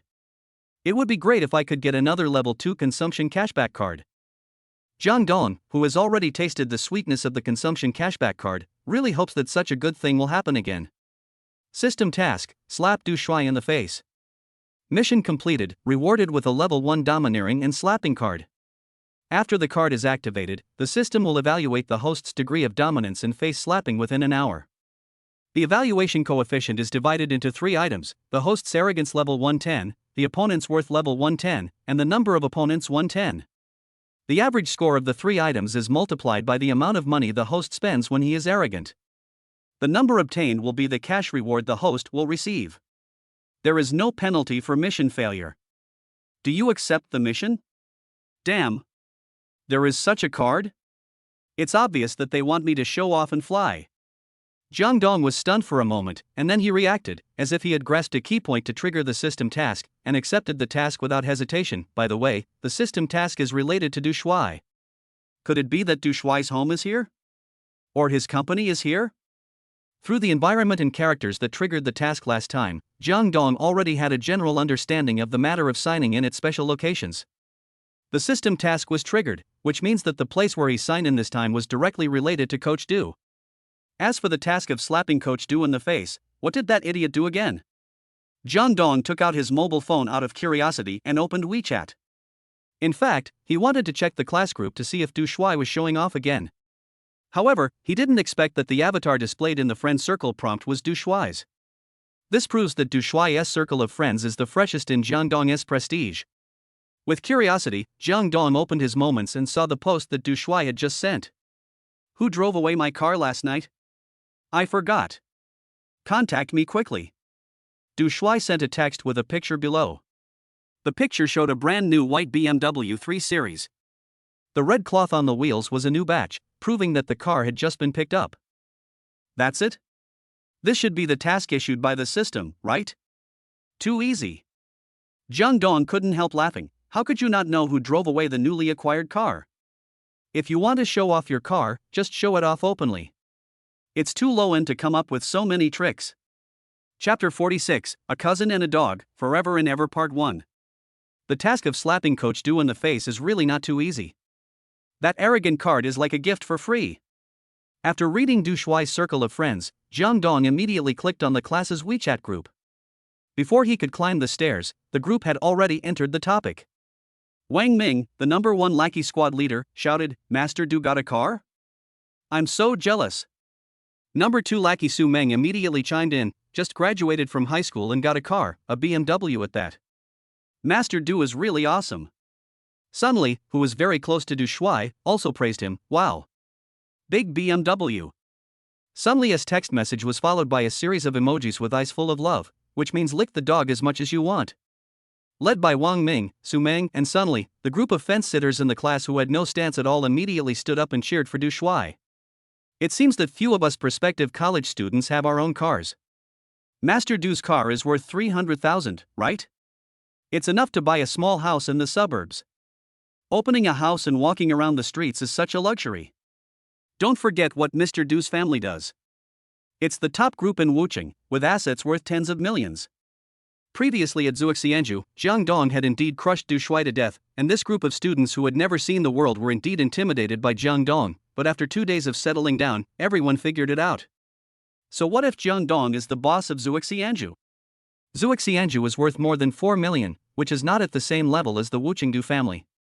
The Du family is a big business, and the Du group is a large group worth tens of millions. Therefore, after Du Shuai posted that low-level car showing post on his moments, the fence-sitters once again stood behind Du Shuai and became his supporters. No big deal. The real owner, Du Shuai, popped up. Although he was sending a text message, his words revealed endless arrogance and pride. It's just a small BMW. Not that serious. My dad bought this car for us to practice. After all, we are going to study in another city, so we can't do without a car. Practice? Take a BMW? It's so luxurious. Listen. Is this human language? I'm jealous. What kind of car will Mr. Du buy after he becomes successful? I'm curious. Curiosity plus 10,086. Wait. What do we mean? Mr. Du, can you explain? The class group has turned into Du Shuai's personal show. Almost everyone is praising him, especially the last "we," which aroused everyone's curiosity. The group went wild over the word "we." Since everyone has asked this question, I will take this opportunity to make an official announcement. Coach Du proudly sent this message. Jang Dong was still waiting for Coach Du's official announcement, but unexpectedly, Ning Siki sent a private message to Jang Dong. This guy seems to be a clown. Be more confident and remove the word "seems." Jang Dong replied. Ning Siki immediately sent a series of smiley emojis. What do you think he is going to announce? He must have flirted with some girl. Isn't it popular to use the phrase official announcement now? Jang Dong curled his lips in disdain, his fingers rapidly tapping on his phone. Let's go back to the group and check the situation first. Okay. Ning Siki said, and stopped sending messages to Jang Dong. Jang Dong returned to the class group, and by chance, Du Shuai's official announcement was released. Chapter 47, A Cousin and a Dog, Forever and Ever Part 2. I now officially announce. Du Shuai typed out this paragraph of text first, deliberately whetting everyone's appetite. After waiting for more than 10 seconds, he saw that the group was silent and no one jumped out to interrupt him. Then he sent a message with satisfaction, "One is already my girlfriend." Everyone clap. Clap. As soon as this message appeared, the class group exploded instantly. 1-1? Chan 1-1. Oh my god. So fast? Big event. Master Du is amazing. He managed to win over Chan 1-1, one of the most beautiful girls on campus, in such a short time. Could this BMW be for Master Du and school beauty Chen to practice with? Of course. Mr. Du said it's us. Envious. Bull beep. Everyone was extremely shocked by the news that Du Shuai and Chan 1-1 suddenly got together, especially Ning Siki, who was so shocked that she couldn't utter a word for a long time. Ha ha. Jang Dong looked at the licking dogs jumping up and down in the class group and couldn't help but sneered. Chan 1-1, I really underestimated you? In one night, you got the richer Du Shuai? You really are a woman who can give up everything for money. At this time, Ning Siki came to her senses and sent another message to Jang Dong. It seems that Chan 1-1 wanted to reconcile with you in the hospital yesterday? It's only been one day, and she's already together with Du Shuai? How can this person be like this? A cousin and a dog will be together forever. Jang Dong replied to Ning Siki with a smile, let's wish them the best. Suddenly I realized that you have great eloquence. Ning Siki's words were followed by dozens of laughing emojis. Suddenly, a message popped up on Jang Dong's WeChat account. It was a message from the class group. Jang Dong clicked on it and saw that it was a message from Coach Du to all the members. The message read, thank you for your blessings. This is a small red envelope to show my appreciation. 5 consecutive big red envelopes directly occupied the mobile phone screen.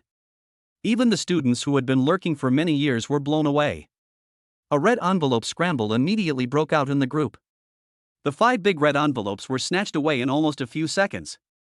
Oh my god. 5 red envelopes of 200 yuan each, so 1,000 yuan was given out directly? Master Du is so powerful. Thank you, Boss Du.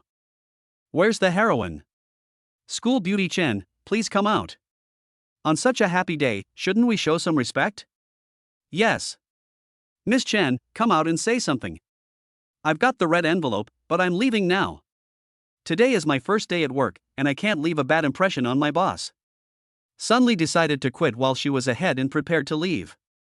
Is Sunli working?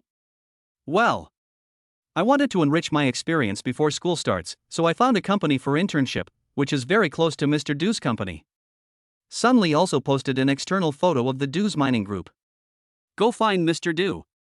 Wouldn't it be better if he could just arrange for you to work in his company? That is. Mr. Du is busy with all kinds of things every day, how can he have time to take care of trivial matters like mine? Sunli sent a text, but in fact, this string of text was full of bitterness. If Du Shuai succeeds in pursuing Ning Siki and Sunli wants to work for Du Group, then isn't that a done deal? The key point is, Ning Siki doesn't care about Du Shuai. This led to Du Shuai's attitude towards Sunli taking a sharp turn for the worse. Sunli quietly went into hiding, but the classmates in the group did not stop cheering, and praised Du Shuai and Chan 1-1 as the unique male and female protagonists. Chapter 48, There Really Is a Mine at Home. After much anticipation, the heroine Chan 1-1 finally showed up. Sorry everyone, I was busy cooking and didn't check my phone. Cook? Chen Xiaohua is really good at both housework and housework. Wait. Didn't you notice something was wrong? Why did school beauty Chen suddenly cook for her? Oh my god. Are you going to personally make a loving lunch for Mr. Du? It's terrifying when you think about it. The fence-sitters seem to enjoy the role of pursuing the rich landlord. Maybe they received red envelopes from Coach Du and feel embarrassed not to lick them? You are right. At the invitation of Uncle Chen, I will go to Wenwen's house for lunch at noon, and the meal will be cooked by Wenwen herself. The words typed by Du Shuai revealed an extremely strong sense of boasting. Fuck. Spread the dog food. It's sour. Lemon essence +1. Mr. Du and Miss Chen are so affectionate. It suddenly reminded me of someone in the group. Don't mention it. I also remember that person, the man who is inseparable from Mr. Du and Miss Chen. The man who is inseparable from Mr. Du and Miss Chen? And he's in the class group? It's obvious that this man is Chen 1-1's ex-boyfriend, who had previously stepped harshly on Du Shuai in public. Jang Dong. The topic suddenly shifted from Chen 1-1 and Du Shuai to Jang Dong. This was not a coincidence, but a long-planned move. Ordinary students have figured out Jang Dong's background, and they are more convinced that Xianju and Jang Dong cannot be compared with the Du family of Wucheng. So, how could Du Shuai, as the person involved, not know? And Chen Wenwen, if the Du family did not have the financial resources to crush Jang Dong, would she have hooked up with Du Shuai in such a short time? So, today's group chat has actually only gotten to the point now. Chen Wenwen wants revenge, while Du Shuai wants to regain the face he lost before. Everything was directed at Jang Dong, who had remained silent. If that is the case, then why wouldn't Jang Dong help them? However, Jang Dong would definitely not talk to them directly in the group, it would be too low level. He took a photo of the Maserati parked on the roadside with his mobile phone. Later, Jang Dong also posted a circle of friends that was exactly the same as Du Shuai's. Who drove my car away last night? I forgot. Contact me quickly. The only difference is that Du Shuai has a BMW 3 Series, while Jang Dong has a Maserati. As soon as the circle of friends was posted, Ning Siki liked it immediately and replied with this intriguing sentence: two identical circles of friends overlapped. Oh, sorry, the BMW 3 Series and Maserati in the pictures are different. After Jang Dong replied with a smiley face, he locked the phone and walked directly into the financial building. Following the instructions in the property ownership certificate, Jang Dong quickly found Haohai Electronic Technology Company on the 9th floor of the financial building. Haiho Technology Company is quite large, occupying almost 1/3 of the 9th floor. Coincidentally, the other 2/3 of the 9th floor is occupied by Du's mining group. No wonder signing in at the financial building would trigger Du Shuai's task. It turns out that the Du family's company is in the financial building. Standing in the corridor dividing the two companies, Jang Dong glanced meaningfully at the 6 large golden characters of Du's mining group. No wonder Coach Du was so arrogant, it turned out that he really had a mine at home. Chapter 49, Restaurant Owners and Technologists. But what can we do if we have mines? Jang Dong curled his lips, turned around and walked into Haohai Electronic Technology Company. As soon as he entered Haohai, Jang Dong was immediately infected by the atmosphere inside. More than 100 employees gathered in a spacious and clean work area. In the entire company, except for the crackling sound of keyboards and a few professional data analysis terms from time to time, there was almost no other sound unrelated to work. Jang Dong immediately gave a full score for his first impression of the company. Hey! Jang Dong. At this time, a surprised female voice came into Jang Dong's ears. What are you doing here?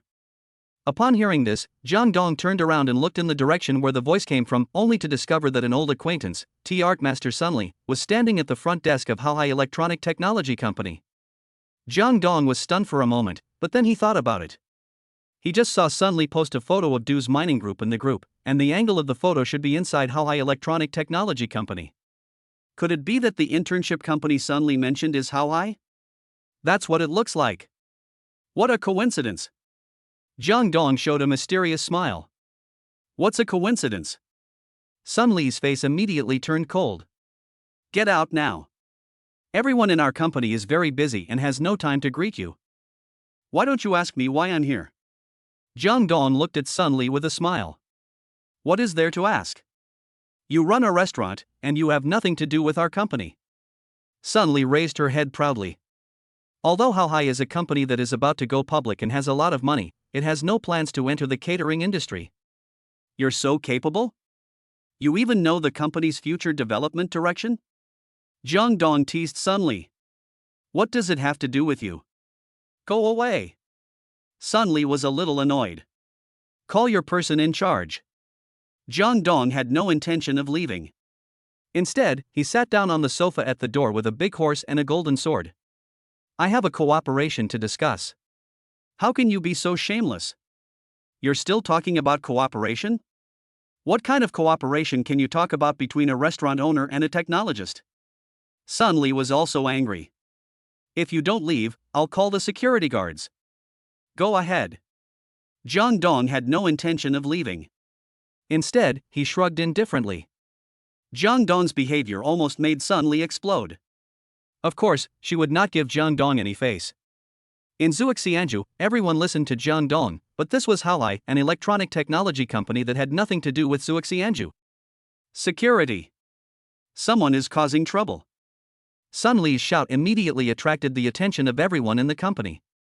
At this time, a middle-aged man in a suit and tie, wearing thick glasses, and looking a bit unkempt, full of the image of an IT guy, happened to walk out of the crowd. What's going on? The IT man walked quickly to the company gate with dark circles under his eyes. He frowned and glanced at Sunli, then waved and shouted to all the staff, "Everyone keep working. Our dream is right before our eyes. Every minute and every second is precious. Once the listing is successful, everyone will be issued original shares." At the IT guy's command, the employees immediately began a new round of life as code farmers, with no desire to watch the fun at all, as if they had been brainwashed. Well, with such a group of numb employees, it would be difficult for such a company to fail. Chapter 50 Ancestors. Boss Zhang, this guy is being unreasonable. Sunli seemed to be afraid of Boss Zhang. She looked at him timidly, raised her hand and pointed at Jang Dong, putting all the blame on him. He came in and said he wanted to see you and discuss cooperation. He is just a restaurant owner. What cooperation can we discuss with the restaurant? Sunli, who had no experience at all, naively concealed her identity as the owner of Jiangdong Zuoxianju. After all, Zuoxianju had some weight in Wucheng. You run a restaurant? Mr. Zhang frowned and looked at Jang Dong, who was sitting on the sofa. Young man, if you are here to contact us for business and plan to provide us with 4 meals, then forget it. Our company has its own catering partners, so there is no need to discuss this matter. Mr. Zhang's attitude was quite good, so Jang Dong didn't intend to embarrass him. He just smiled and asked him, "Are you the person in charge of Haohai?" The general manager of Haohai, Zhang Fei. Mr. Zhang's name sounds very domineering, but unfortunately, his image is very different from the Zhang Fei that people are familiar with.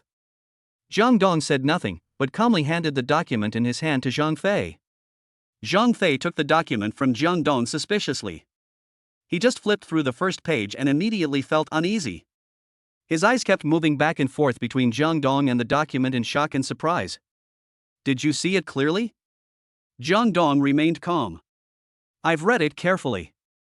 Zhang Fei took a deep breath, held the document in both hands, and returned it to Jang Dong respectfully. Boss Jiang, nice to meet you. It just so happens that the company has encountered a difficult decision-making problem. For this kind of thing, only Boss Jiang, as the owner of Haohai, is qualified to make a decision. When Zhang Fei said this, Sunli was immediately confused. It was as if there were 1,000 horses running wildly in her heart. What is the situation now? Who I am? Where am I? Sunli's 3 desperate questions did not solve the doubts in her heart, but made them even more intense. Compared to Sunli, who has never seen the world, Zhang Fei obviously has more things to think about. Haohai is a company that is about to go public, and going public means that the company's value will increase several times, even dozens of times, in an instant. In this situation, anyone with a normal mind would not sell the company. After all, this is a great opportunity to get rich quickly. As for Jang Dong, he was able to take over Haohai company and become the new owner here under such circumstances, which was enough to show Jang Dong's means and power. Another point is that when Haohai goes public, Zhang Fei can also get some of the original shares, which is also a chance for him to get rich quickly. Zhang Fei, who was experienced and well-informed, thought of all this almost in an instant. Therefore, he did not dare to neglect Jang Dong in the slightest and almost worshipped Jang Dong as his ancestor. That's right, in Haohai, which is about to go public, President Jiang is the absolute ancestor, the ancestor of everyone. Now, can I talk to you? Jang Dong had already treated Sunli as heir, because they were not on the same level at all. He was talking to Zhang Fei. What are you talking about, Mr. Jiang? Zhang Fei, an IT guy with a high EQ, immediately smiled and said, I am always ready to listen to Mr. Zhang's teachings. Zhang Fei's attitude towards Jang Dong has confirmed what Sunli thought, but she is unwilling to believe it, and even more afraid to believe it. Chapter 51, Who Can't Draw a Pie in the Sky? How come Jang Dong, who was the boss of Zuoxianju just a few days ago, suddenly became the boss of Haohai? And Haohai is definitely not an ordinary company, it is a company that is about to go public. Once Haohai goes public, Jang Dong's net worth will instantly make him one of the tens of millions of dollars rich. Thinking of this, Sunli's not-so-pretty face immediately turned into a charming smile. Jang Dong. No. President Jiang. I didn't expect you to be the boss of our company. I really. Sunli's words were like air to Jang Dong. He didn't care at all. He just stood up and waved to Zhang Fei, who was standing with his head down. Let's go to a place where there are no flies and talk about the company's decision. Fly? This metaphor is quite appropriate. However, Sun Li, who was humiliated by Jang Dong, was not unhappy at all. The charming smile on her face remained unchanged, and she even bent her waist subconsciously. "Mr. Jang, my old classmate, I have known for a long time that you are not an ordinary person. Unfortunately, Jang Dong didn't listen to Sun Li's flattery at all, and didn't even bother to look at her. He just walked towards the inner office with Zhang Fei one after another. Sun Li stood there awkwardly, but she didn't mean to give up. Instead, she frowned, as if thinking about something. How High Company, inside the general manager's office. Jang Dong naturally took the seat that Zhang Fei once held, while Zhang Fei stood respectfully beside Jang Dong, pretending to be listening to his teachings. "Don't you have a boss's office here?" Jang Dong said, curling his lips. "Mr. Jang, the previous boss never came to the company, so there was no boss office prepared, and everything in the company was handled by me." Zhang Fei carefully observed the changes in Jang Dong's expression, but to his disappointment, there was no change in Jang Dong's expression at all. "You are a very contagious person. The company's employees work harder under your influence.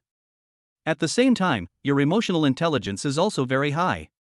I am very optimistic about you." Jang Dong glanced at Zhang Fei and said meaningfully. Jang Dong saw Zhang Fei stirring up emotions before, and with the dark circles under his eyes, Jang Dong was sure that this guy was a great orator with strong working ability and great appeal.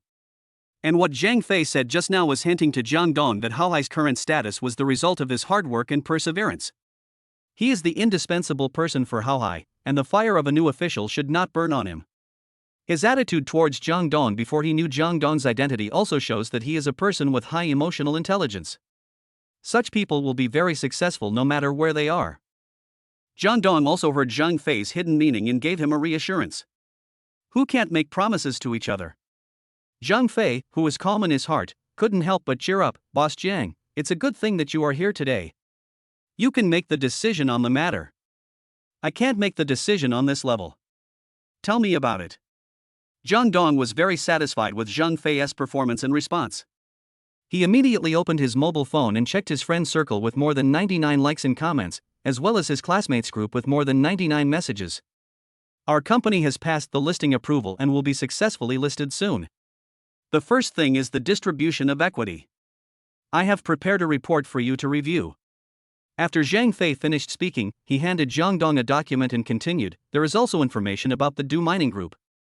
Chapter 52, Too Hasty. When it comes to the Du's Mining Group, Zhang Dong's expression froze slightly. He really didn't expect that the company he just acquired in a flash is actually related to the Du's Mining Group? However, this did not stop Zhang Dong from continuing to play with his mobile phone. Zhang Dong naturally couldn't reply to the moments or anything like that. There were too many messages and he couldn't reply to them all. But something interesting happened in the classmates group. Originally, Du Shuai had already arrived at Chen Wenwen's home, and he and Chen Wenwen were showing off their love in the group as if it was a live broadcast. Unexpectedly, a post from Zhang Dong's moments directly detonated the classmates group, immediately suppressing the double act of Du Shuai and Chen Wenwen. Everyone in the group was discussing whether Zhang Dong really owned a Maserati. Of course, most people still don't believe it. After all, several car experts have already introduced the model and price of this Maserati in detail to everyone. The Maserati GT Centennial Edition costs 3.5 million yuan. Zhang Dong can't afford it. Could this guy just want to attack Master Du? It's very likely. Think about it, Zhang Dong was dumped by Chen Wenwen, and then Chen Wenwen and Du Xiao got together. How could he not be angry? Isn't his way of saving face too low level? That's right. If you said he showed off a BMW 5 Series, I would believe it, but a Maserati, especially a limited edition one, is a bit hasty, isn't it? I checked, the Centennial Edition Maserati is not available for loan. From what you said, did Zhang Dong just find a random picture on the internet to challenge Master Du? To some extent, this group of people's analysis is correct. They only knew that Zhang Dong owned Zhuoxianju, but Zhuoxianju's financial resources could not support Zhang Dong to buy a limited edition Maserati, unless he took out a loan. However, some limited edition car models do not support loans, and even when purchasing a car, you need to undergo identity verification. People who do not have a certain status cannot buy those special models, such as this centenary edition of Maserati GT, no matter how rich they are. Since loans are not feasible and Zhang Dong does not seem to be able to afford the full amount, using online pictures to find the place becomes the most reasonable explanation. However, at this moment, a person who no one expected jumped out and defended Jang Dong. "Aren't you guys a bit too hasty?" Sun Li jumped out and asked mysteriously, "Are you sure this Maserati isn't the car of handsome Jian? What's the situation now?" "Sun Li, why are you speaking up for Jang Dong? Look at you. You usually seem pretty smart. Why did you choose to side with Jang Dong?" "That's right. Don't you know how powerful Mr. Du is? His family really has a mind. If you say that Master Du will mention this Maserati in the future, I believe it, but if Jang Dong mentions it, I really don't believe it." Of course. As the young master of the Du mining group, he has both status and position. Jang Dong? Does he have the key? Sun Li's words did not successfully clear Jang Dong's name, but instead aroused public anger, and everyone began to mock Jang Dong even more unscrupulously. "You are too careless." After Sun Li said this, she added a sinister smile, and then there was no further words. "Reckless?" The real owner, Du Shuai, finally couldn't stand it anymore. "Sun Li, remember what you just said."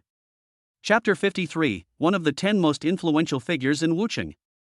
As soon as Du Shuai appeared, his current girlfriend Chen Wenwen naturally could not remain silent anymore. Jang Dong is indeed different now, but compared to Adu, he is still several levels lower. The only one who is qualified to pick up this car is Adu.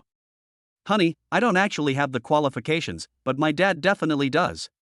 On the surface, Du Shuai was very humble, but in fact, he directly brought up his father to step on Jang Dong. It seemed that he was planning to leave Jang Dong no chance of turning over. Indeed, facing the old man who has been famous in Wucheng for a long time, Du Shuai's father who has tens of millions of assets, Jang Dong really has no chance of winning. Of course, this is something that normal people would agree with. It's a pity that they met a person who can't judge with normal thinking at all. Mr. Du's father? He was one of the top 10 influential figures in Wucheng last year. Although Jang Dong is worth millions, he is far behind the Du group. There is no comparison at all. To put it simply, they are not on the same level at all. I suddenly realized that we actually have a big guy like Mr. Du by our side. What an honor! Does Master Du still have a pendant on his thigh? Little transparent, please protect me. The atmosphere in the group has changed from chattering discussions to the real-life version of kneeling and licking. Of course, Jang Dong had no interest in watching these scenes, because Zhang Fei here said something that interested him more. "Boss Jiang, Du Mingho, the boss of Du's mining group, has contacted me several times, hoping to acquire part of our Haohai shares in the shortest possible time." Zhang Fei said to Jang Dong cautiously. Of course, this old-timer Du Mingho is still a man of his own. He will not acquire too many shares, and will leave the absolute right to speak to you, Boss Jiang, and will also acquire Haohai shares according to the estimated price after the listing. The boss of Du's mining group, Du Mingho? Jang Dong couldn't help laughing. Isn't this guy one of the top 10 influential figures in Wucheng in the eyes of the fence-sitters, the one that Jang Dong is not worthy of being compared with? Mr. Jiang? Zhang Fei was a little flustered by Jang Dong's laughter. "It's okay." Jang Dong waved his hand and threw the document on the table. "I'm too lazy to read it. Tell me about it. Pick out the important things." "Yes." Zhang Fei immediately began to introduce Haohai's current situation to Jang Dong. "The listing plan I have drawn up is that 10% of the shares will be distributed to company employees including me, and 20% of the shares will be released to become tradable shares in the stock market. President Jian will hold 70% of the shares. If Du Mingho wants to buy it, we can only sell in 19% of the shares at most. In this way, even if Du Mingho plays tricks and buys out the employees' shares and the circulating shares, he can only hold 49% of the shares and cannot gain absolute control of Haohai with 51%. As for whether to sell Haohai's shares, it depends on Mr. Zhang's opinion." After hearing Zhang Fei's words, Jang Dong couldn't help but nodded, very thoughtful. "Boss Jiang, there is another important decision." Zhang Fei paused and continued, "The listing plan is almost set in stone. The most important thing for us now is to determine the number of tradable shares to be released. The more tradable shares there are, the more exaggerated the doubling of the company's market value will be. According to the 20% circulating shares I proposed earlier, the company's market value can only double to 20 million at most. Unfortunately, we don't have a very cutting-edge app project.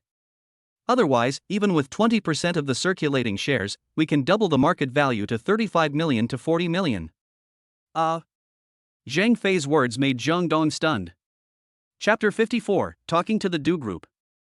The company that sold shares at 9.9 yuan a second was suddenly going to be listed, and its value suddenly increased from 5 million to 20 million. Suddenly, it was notified that it was entirely possible to continue to double its value. These sudden events made Jang Dong feel as if he had been hit by a huge pie and was dizzy. How long will it take before it is officially launched? Jang Dong asked the question that concerned him most. After tasting the benefits of system upgrades, he suddenly realized that what he lacked most was money. To upgrade from level 2 to level 3, 20 million is needed. He only has 600,000 left, and he has to pick up the cars for Zhang Yi and Changhua. It is not enough at all. It will take at least a week, maybe even 2 weeks. Zhang Fei thought for a moment and responded to Jang Dong. Jang Dong thought for a moment and then said to Zhang Fei, for the circulating shares, let's start with 20%. As for the Do Group, you can make an appointment with them to discuss the acquisition of shares. Mr. Jiang, to be honest, before you came, Boss Do contacted me specifically. He is now at the Do Group headquarters opposite our company. As long as Mr. Jiang has time, he very much welcomes Mr. Jiang to visit the Do Group headquarters and meet with him. Zhang Fei said. Okay, let's talk. Jang Dong finally decided to talk to Du Mingho. There is no other way. If Haolai goes public half a month later, Jang Dong will have to wait too long. He urgently needs a large amount of funds to upgrade the system, and he cannot wait that long. Therefore, the quickest way is to talk to the Do Group, cash out from the Do Group, and upgrade the system first. As long as the system level is high, the sign-in rewards will become more and more generous in the future. A mere 18 million is no problem. I'll arrange it right away. After saying this, Zhang Fei began to contact the Do Group. A few minutes later, Zhang Fei finished the communication, stood up, and made a pleased gesture to Jang Dong. Mr. Jiang, please come this way, Mr. Du has already gone out to greet you. Let's go. Jang Dong stood up disapprovingly, and walked out of the office one after another with Zhang Fei. At the same time, the corridors of Haolai Company and Do Group were already full of people, all of them were core executives of Do Group, as if they were waiting for some distinguished guests. This scene naturally attracted the attention of Sun Li, the receptionist of Haolai. Of course, a small figure like her could not possibly know the decision made by the top management of the two companies, so she could only play the role of a spectator. What big thing happened in the Do Group? Why did so many people come out? Who is Du Mingho? Sun Li began to look around with great curiosity and excitement. At this time, the backbones of the Do Group bent down without warning and made way for a middle-aged man with shiny hair. Let us talk about this middle-aged man. He has a big belly and a fat face. He wears a floral shirt and shorts, a gold chain as thick as his finger, and a shiny big gold watch. He looks like a nouveau riche. Boss Du. Hello, Mr. Du. The backbone members of the Do Group bowed and nodded to the nouveau riche fat man and greeted him respectfully. It turns out that this guy is Du Shuai's father, the boss of Do Group, and Du Mingho, one of the top 10 influential figures in Wuchang last year. Just as Sun Li was surprised to see the real boss Du Mingho, Zhang Fei led Jang Dong and walked slowly towards the group of Do Group backbones, and Du Mingho gathered at the main entrance of Haolai Company. Chapter 55, Inexplicable, yet young and purposeful. Jang Dong's sudden appearance immediately attracted Sun Li's attention. Originally, Jang Dong inexplicably becoming the boss of Haolai was shocking enough to make Sun Li, but what is the situation now? The backbones of the Do Group came out one after another, and even the boss Du Mingho came out in person, as if to welcome someone. But at this moment, Jang Dong, who appeared as the boss of Haolai, walked towards the group of people from the Do Group without any bias. This instantly gave Sun Li some crazy ideas that distorted her worldview. Zhang Fei led Jang Dong out of Haolai Company. The two of them completely ignored Sun Li and walked straight towards the backbone members of the Do Group and Wuchang boss Du Mingho, who were lined up in the corridor. Boss Du. Hello. Zhang Fei bowed slightly to Du Mingho modestly to show his respect. Then, he raised his hand to lead Jang Dong behind him and introduced him to Du Mingho. This is Jang Dong, who just acquired Haolai in full. Boss Jiang, the new boss of our Haolai. When Zhang Fei said this, everyone in the audience, including Du Mingho, was shocked. They all cast curious and horrified glances at Jang Dong, who had a smiling and calm expression. Instantly, the air in the corridor seemed to freeze, and time seemed to have stopped abruptly at this moment. After a while, the backbone members of the Do Group finally recovered from their shock. However, the backbones of the Do Group who came to their senses did not show the proper respect to Jang Dong. Instead, everyone's eyes revealed a subtle disdain. It seems that everyone has classified Jang Dong as a second generation who has no talent and is just a dependent because of his good father. Jang Dong, who had been secretly watching everyone, naturally caught the disdain in everyone's eyes, but he did not turn hostile directly, because Jang Dong had plenty of ways to deal with this group of frogs in the well, so he was not in a hurry. Moreover, Jang Dong also thought that it would be better for Du Mingho to take action, and the effect would be better. Mr. Du Jang Dong was too lazy to pay attention to those idiots with limited vision and just smiled faintly at Du Mingho. Jang Dong's smile gave people an extremely strong sense of self-confidence. Then, Jang Dong stretched out his right hand towards Du Mingho. Ahem! Du Mingho came back to his senses, coughed awkwardly, and then laughed heartily. He quickly stretched out his right hand, shook Jang Dong's hand, and patted Jang Dong's shoulder gently, looking very familiar. Mr. Jang is really young and promising.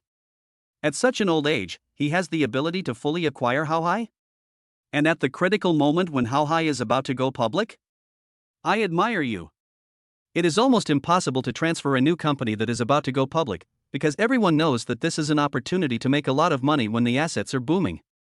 Du Mingho has to look up to Jang Dong for being able to acquire How High at this time.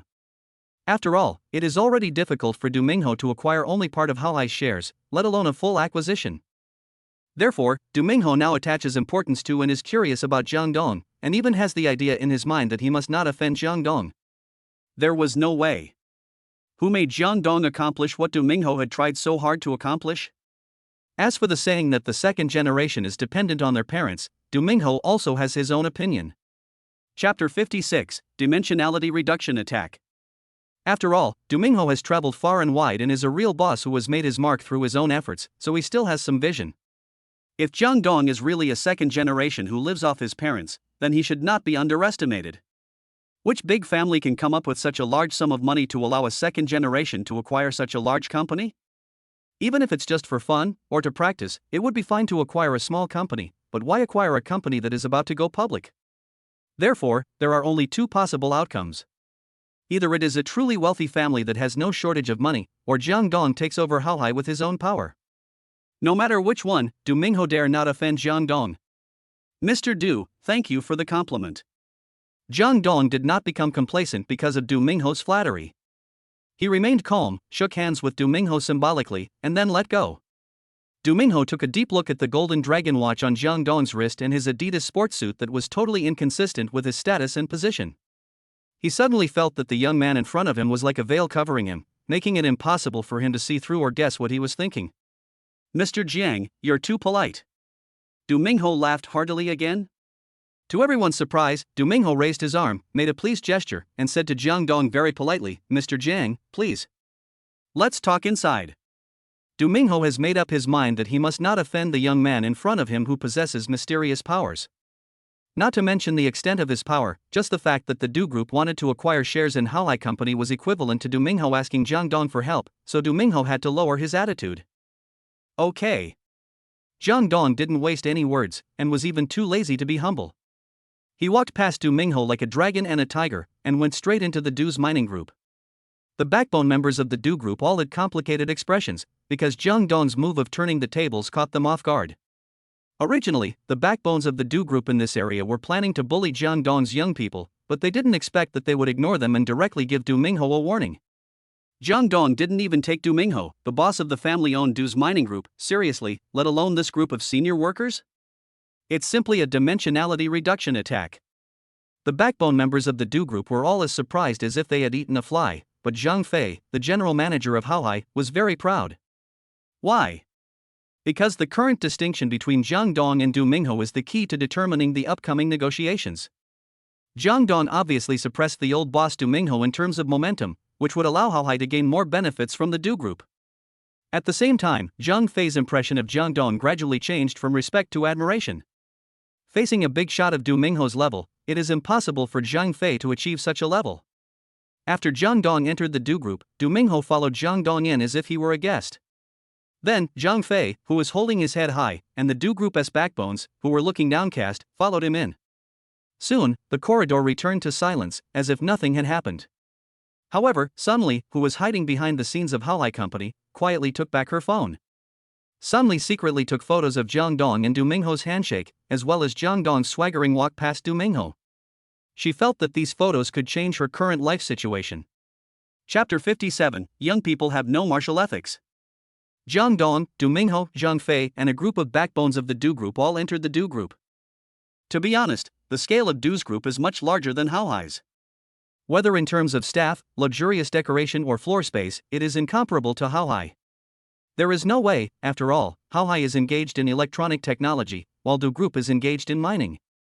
The big bosses of mining companies are most afraid of losing face in public, so naturally, a place like the company headquarters, the more magnificent it is, the better. Soon, Du Mingho personally invited Jang Dong into the largest conference room of the Du Group, an extra-large conference room that could accommodate 200 to 300 people. Who is Du Mingho? He has both the arrogance of a nouveau riche and the delicacy of an entrepreneur. Otherwise, how could he have built his business from scratch on his own and become one of the top 10 influential figures in Wuchang last year? Therefore, Du Mingho did not use his status as the host to suppress Jang Dong. Instead, he deliberately left the main seat vacant and invited Jang Dong to sit on the left side of the main seat, while he himself sat on the right side of the main seat. After Jang Dong and Du Mingho, it was Zhang Fei and the backbones of the Du Group.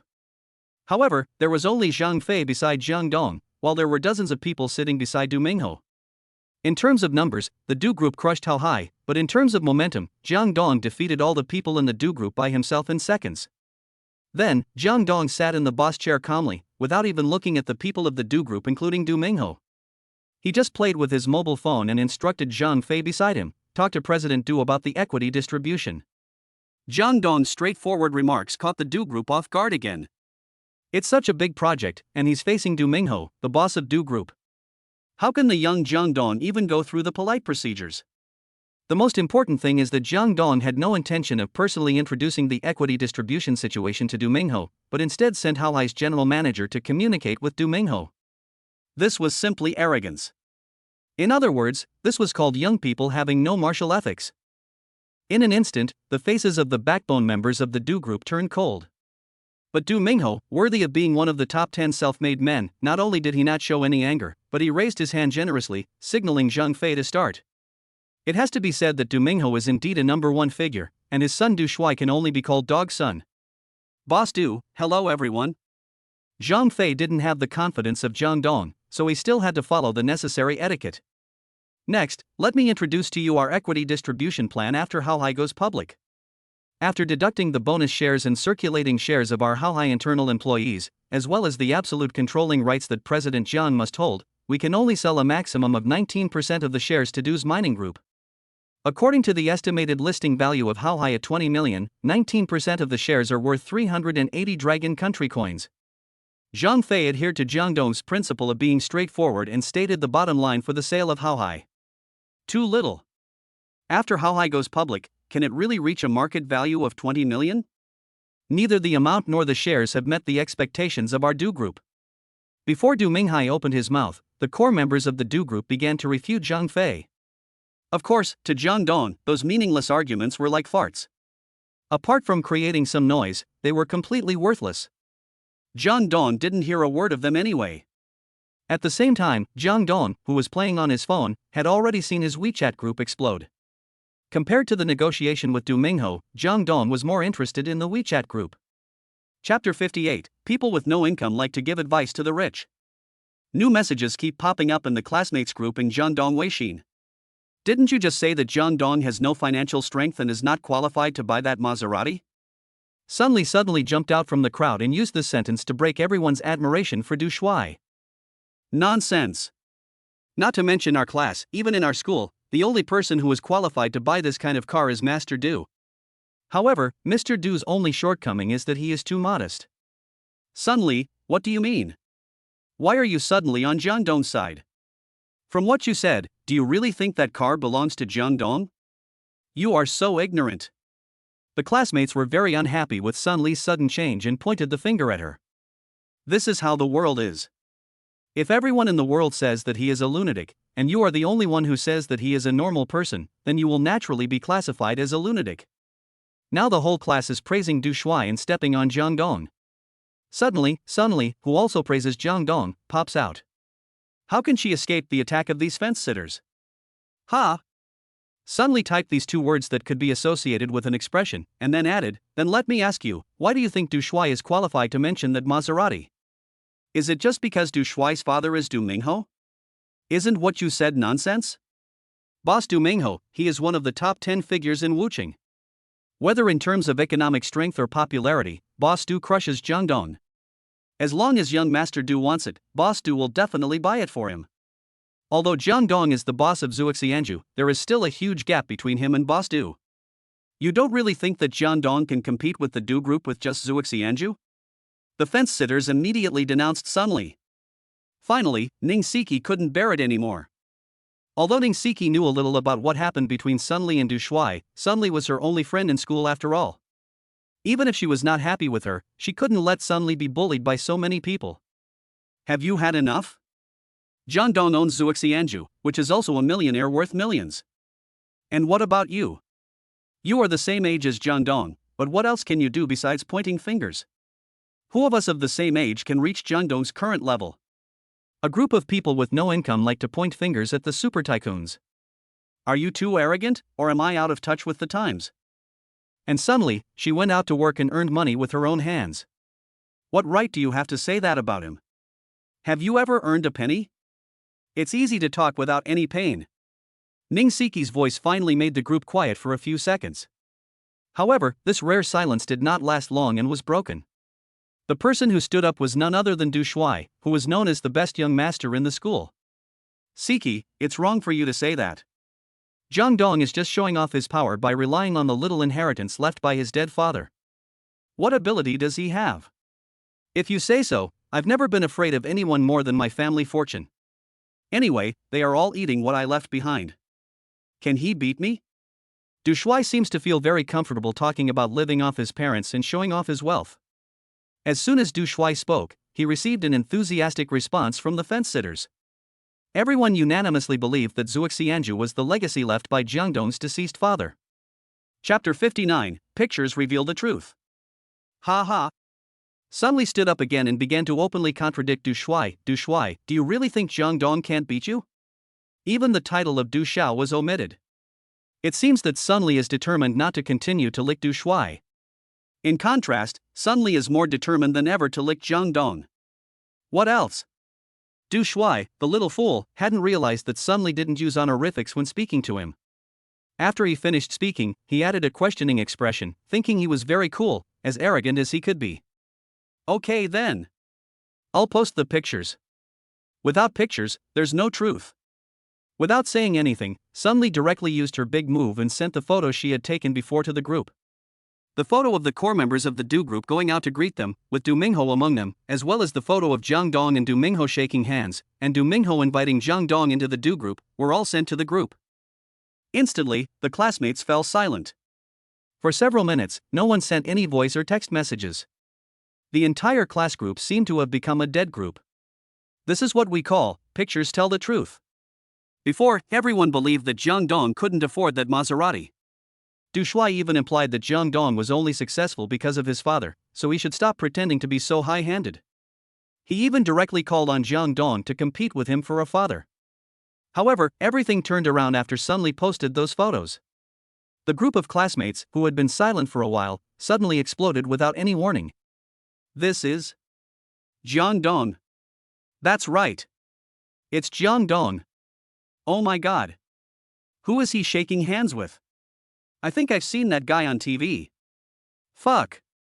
Isn't the man who shook hands with Jang Dong the boss of Du Group, Mr. Du's father, Du Mingho?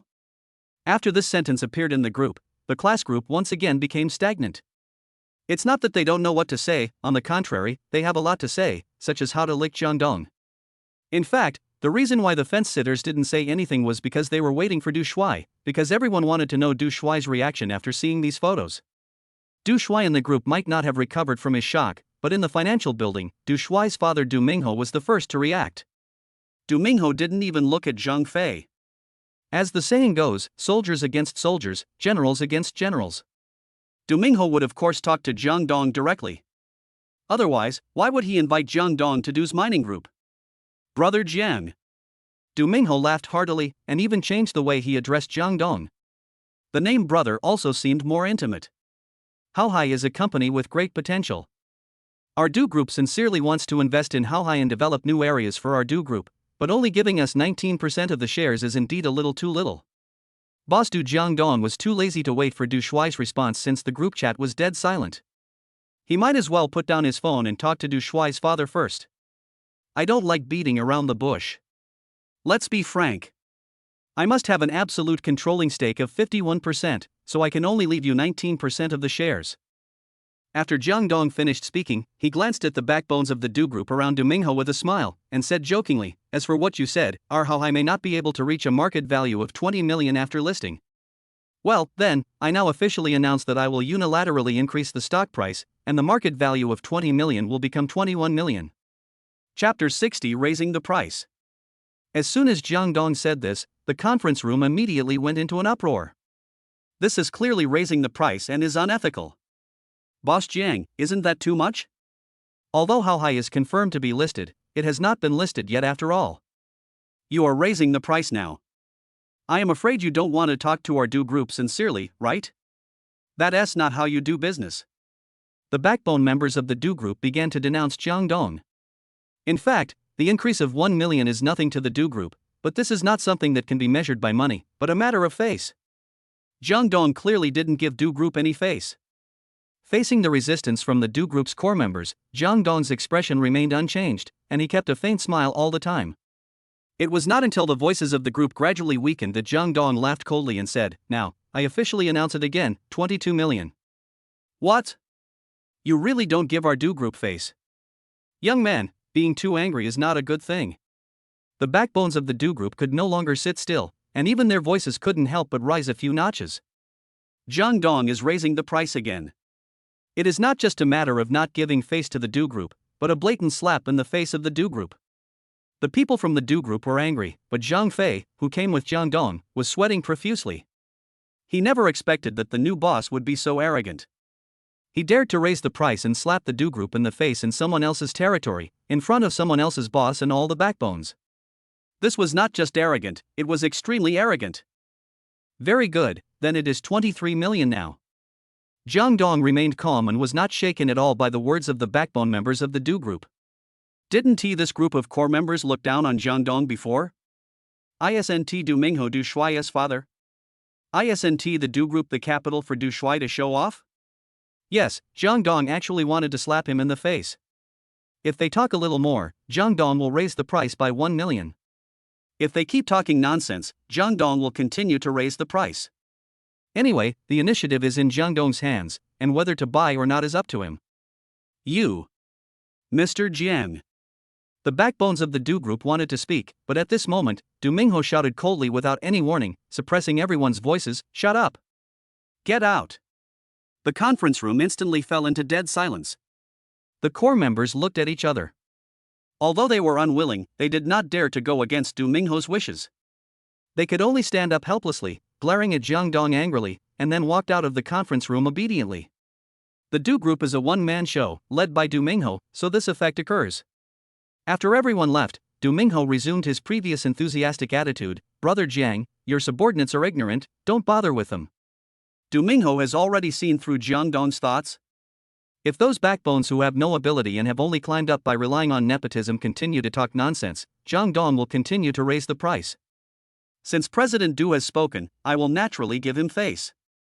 Jang Dong said calmly, "According to the market value of 23 million, we can give President Du an extra 5% of the outstanding shares. How about that?" Jang Dong was really determined to take over Du Mingho, because he had noticed Du Mingho's determination to take over Haohai's shares. Du Mingho's attitude reminded Jang Dong of a sentence. There is a mine at home, but the mine will eventually be exhausted, right? Chapter 61, Woodworms. There is no doubt that the Do Group is in this situation now. Otherwise, Du Mingho would not have to seek transformation so urgently. But the key point is that Wuqing's market is so small. Where can you go further? For example, the catering industry is Boss Xiao's world, and even if Du Mingho wants to get involved, he can't do anything. Therefore, Haohai, a company with great potential and about to go public, became the company that Du Mingho was eager to invest in. In this situation, Jang Dong was not afraid that Du Mingho would dare to resist, as he was under complete control. As Jang Dong expected, Du Mingho finally chose to compromise. Okay. Let's do as Brother Jiang said. Then let manager Zhang and the Du Group draw up an acquisition contract. I can sign it now.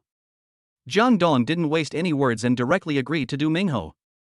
I like doing business with straightforward people like Brother Jiang. Du Mingho laughed heartily. Come on, Brother Jiang, let's go to my office for some tea. Okay. Jang Dong did not refuse and followed Du Mingho out of the meeting room. After Jang Dong and Du Mingho walked out of the conference room, they suddenly found that the backbone members of the Du Group were standing in the corridor outside the conference room, glaring at Jang Dong. Mr. Du, your people don't seem to welcome me. I'd better leave first. Jang Dong shrugged, expressing helplessness. Du Mingho glared at the group of people and shouted, Get out!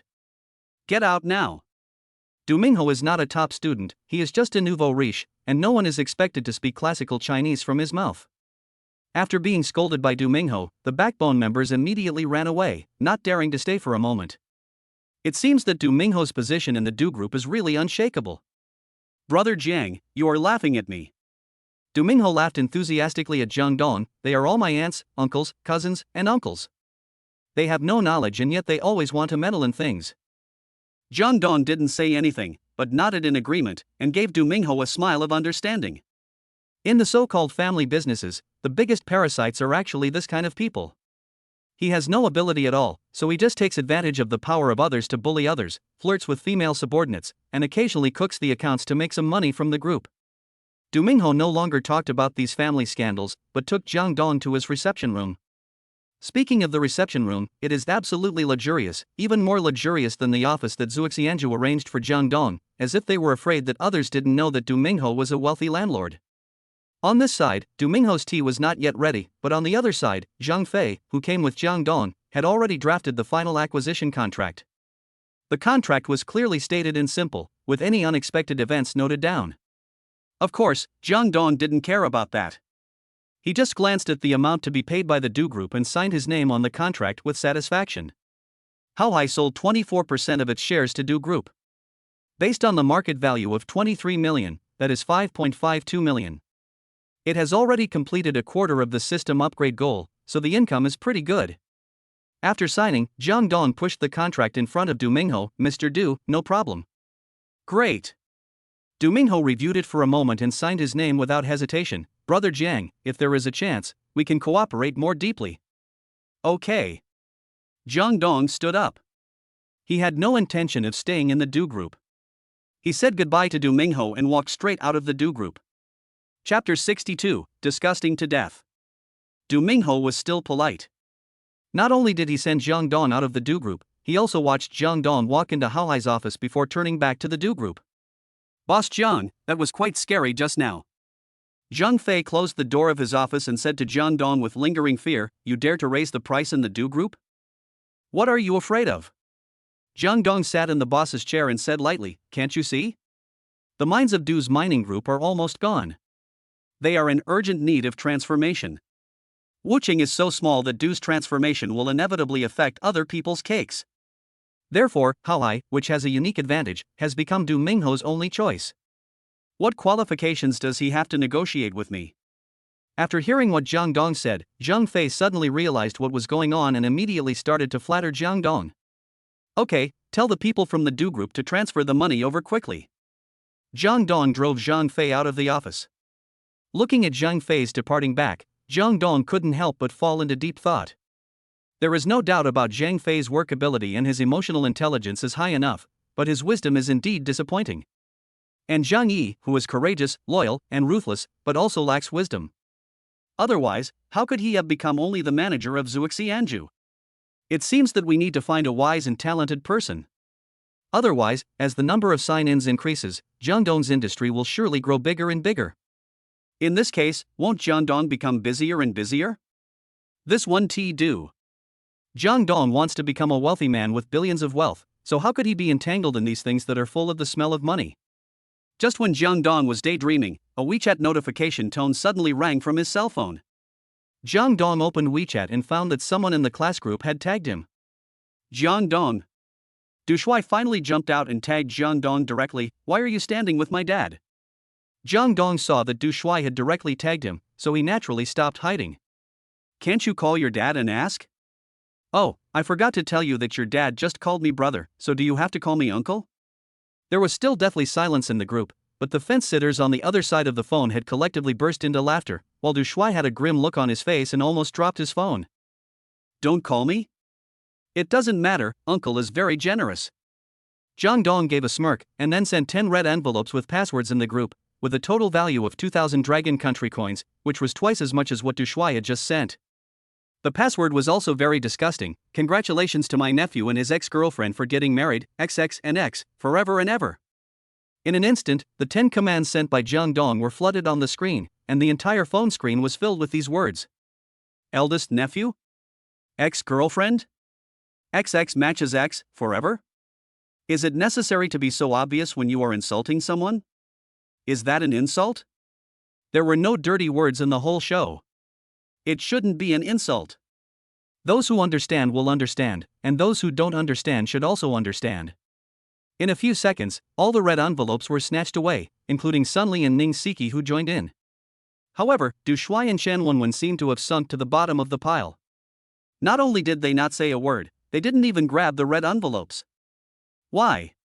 Because Jang Dong's red envelope password without any dirty words successfully disgusted Du Shuai and Chen Wenwen, and it was the kind of disgusting that made them die. Chapter 63, Furious Du Shuai. Jang Dong is both the nephew and the ex-girlfriend, which is clearly a mockery of Du Shuai. He has no status and is only worthy of playing with his ex-girlfriend. Especially the phrase XX matches X, forever and ever almost made Du Shuai and Chen Wenwen so angry that they had a cerebral hemorrhage. Of course, Jang Dong didn't know how angry Du Shuai and Chen Wenwen were, nor did he care. He just sat in the office leisurely enjoying the air conditioning, took out the Maserati car keys comfortably, and took a selfie holding the car keys. While sending the photo to the classmates group, he did not forget to tag Du Shuai. Mr. Du, you tagged me just now, didn't you? I'll tag you too. Don't think too much, I don't have any other intentions, I just tagged you. After sending the message and taking the selfie, Jang Dong couldn't help laughing out loud. A simple at Du Shuai? I guess so. In fact, the main reason was to let Du Shuai see the car key of the Maserati. After all, the task system of slapping Du Shuai in the face had not yet released the reward for completion, which proved that it was not over yet. At the same time, Du Shuai, who was having lunch at Chen's house, threw his chopsticks hard on the table before he finished his lunch, which scared Chen Mu and Chen Wenwen, the weird father and daughter, so much that they shuddered uncontrollably. Jang Dong. Du Shuai's eyes were red and he roared with a ferocious expression. Xiao Du. Chen Mu didn't know what had happened, but looking at Du Shuai's expression, Jang Dong must have provoked him. Chen Mu was secretly happy and was about to add fuel to the fire when he received a look from Chen Wenwen that stopped him. Chen Mu understood Chen Wenwen's eyes. Although he was very curious, he still listened to Chen Wenwen and swallowed the second half of the sentence. Mr. Du, there's no need to bother with that Jang Dong. I know him too well. The fact that he could shake hands with Mr. Du is definitely a coincidence. Chen Wenwen considerately held onto Mr. Du's arm, which was shaking with anger, and tried to comfort him in a tender voice. Fuck. I'll make him pay. Du Shuai's anger towards Jang Dong had reached a critical point. And that Sun Li, that little bastard, actually dared to challenge me? Whether it's Jang Dong or Sun Li, they are just small characters to Master Du. Chen Wenwen continued to comfort Master Du.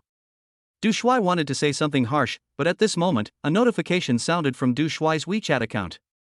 Furious, Du Shuai grabbed the phone and entered the WeChat account. When he clicked into the classmates group, he froze on the spot as if he had been electrocuted. Du Shuai saw Jang Dong sitting in the boss chair, holding the car keys of the Maserati, with a provocative smile on his face. However, almost all of those fence-sitters stood on Jang Dong's side at this time, offering a series of flattery without reservation, even more fanatical than when they were licking Du Shuai. There is no way around it. Whoever gives you milk is your mother, and whoever has money is your father. This distorted set of values has actually been deeply rooted in people's minds, and even this group of prospective college students are not immune to it. Fuck. Du Shuai couldn't help but curse, and shouted hysterically, Jang Dong. I'm going to kill you. After being repeatedly slapped in the face and even trampled upon by Jang Dong, and finally Jang Dong taking away the halo that belonged to him, Du Shuai could no longer express his hatred for Jang Dong in words. Mr. Du, what's wrong? Chen Wenwen looked at Mr. Du with fear and curiosity. Chapter 64, Let us go and get a luxury car. No. I must get back the ground I lost today. Du Shuai didn't answer Chen Wenwen's question at all. He stood up without saying a word, and even skipped the formality of saying goodbye. While showing his authority, he quickly walked out of the Chen family. The only hope for Chen Wenwen and Chen Mu now is Du Shuai. They dared not say a word about Du Shuai's impolite behavior and could only watch Du Shuai leave the Chen family angrily. After leaving Chen's house, Du Shuai got into the newly purchased BMW 3 Series. Looking at the logo on the steering wheel, Du Shuai suddenly felt bored. Jang Dong has a Maserati, but Du Shuai has a BMW 3 Series. There is a world of difference between these two cars. Damn it! Jang Dong. I must kill you. Du Shuai now hates Jang Dong to the core, and his roar is filled with endless resentment and hatred. Du Shuai, who was already blinded by anger, did not even think of interrupting his father Du Mingho to ask about Jang Dong. Instead, he drove away directly, intending to use some extraordinary means against Jang Dong. The BMW 3 Series sped away. At the same time, Jang Dong, who was sitting in the office, finally received the reward issued by the system. Host has completed the task. The system rewards you with a level 1 domineering card. Please check it in your package. After hearing the electronic prompt sound coming from his head, Jang Dong smiled with satisfaction and opened the system screen. There was indeed a level 1 domineering card in the package. Not bad.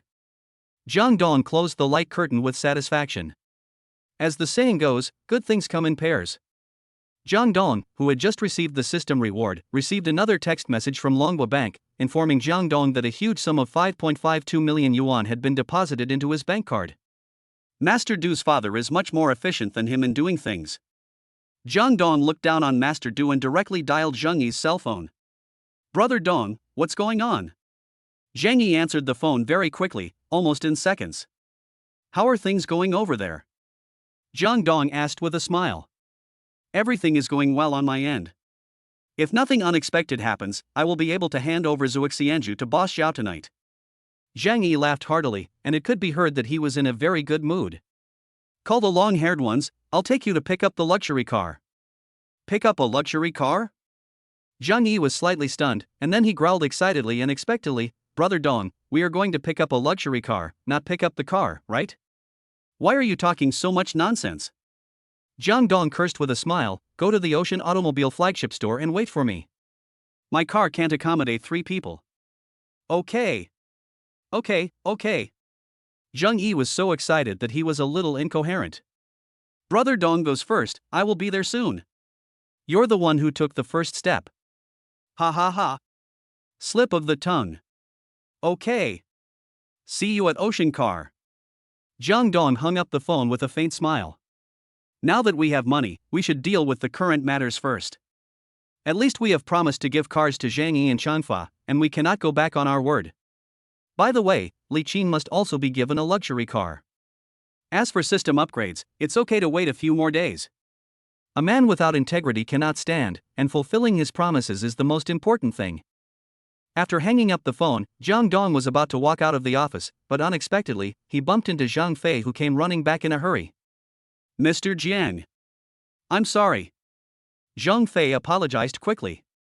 Is it something urgent? Jang Dong knew that Zhang Fei was not a reckless person.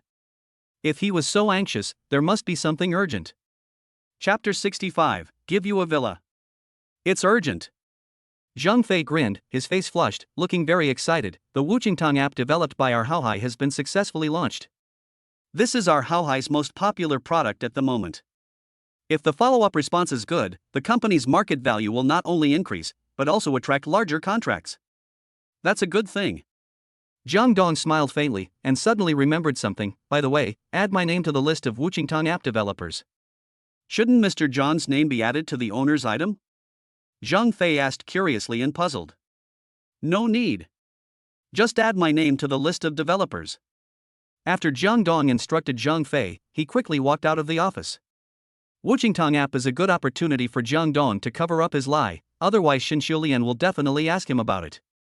He can't let Jang Dong tell Xin Shulian that he has a system, right? This is Jang Dong's biggest secret, and he doesn't intend to tell anyone.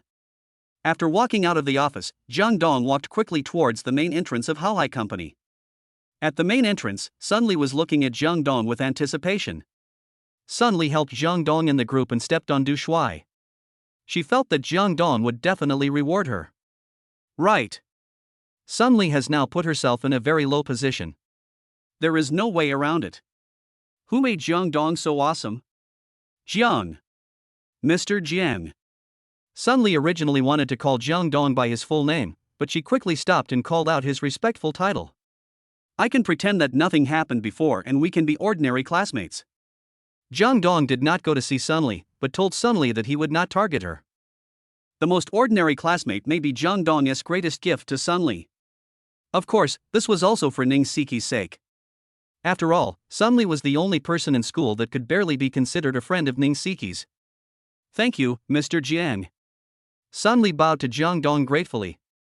Although Sunli was sighing and regretting in her heart, it was of no avail. She had made the wrong choice in the beginning, and she should be happy that she was not implicated. As for regret, she could only regret it. There was no regret medicine in the world. Ignoring Sunli, Jang Dong left the financial building directly. Under the envious and jealous gazes of countless passers-by, he got into the Maserati and drove away. On the way, Jang Dong received a call from an unknown number. Jang Dong didn't want to answer it at first, but he happened to be waiting for a red light and had nothing to do, so he answered it using the car's Bluetooth.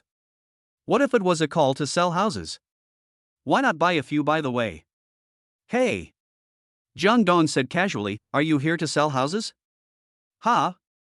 A slightly surprised, yet somewhat helpless male voice came from the phone, Brother Jiang, it's me, Zhao Gang, not a house seller. Ah. Boss Zhao. Sorry.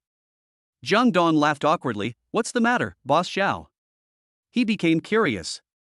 Why did Zhao Gang from Longshengji call him? It's nothing serious. I just want to treat Brother Jian to a thank you dinner. Zhao Gang laughed and said, why not have lunch together later? Forget about lunch, I have something else to do. Jang Dong didn't give Zhao Gang any face at all. Have a meal? I'm afraid it may not be as simple as just eating? No. Zhao Gang was a little anxious. By the way, what did Brother Jiang say just now? You want to buy a house, right? No problem.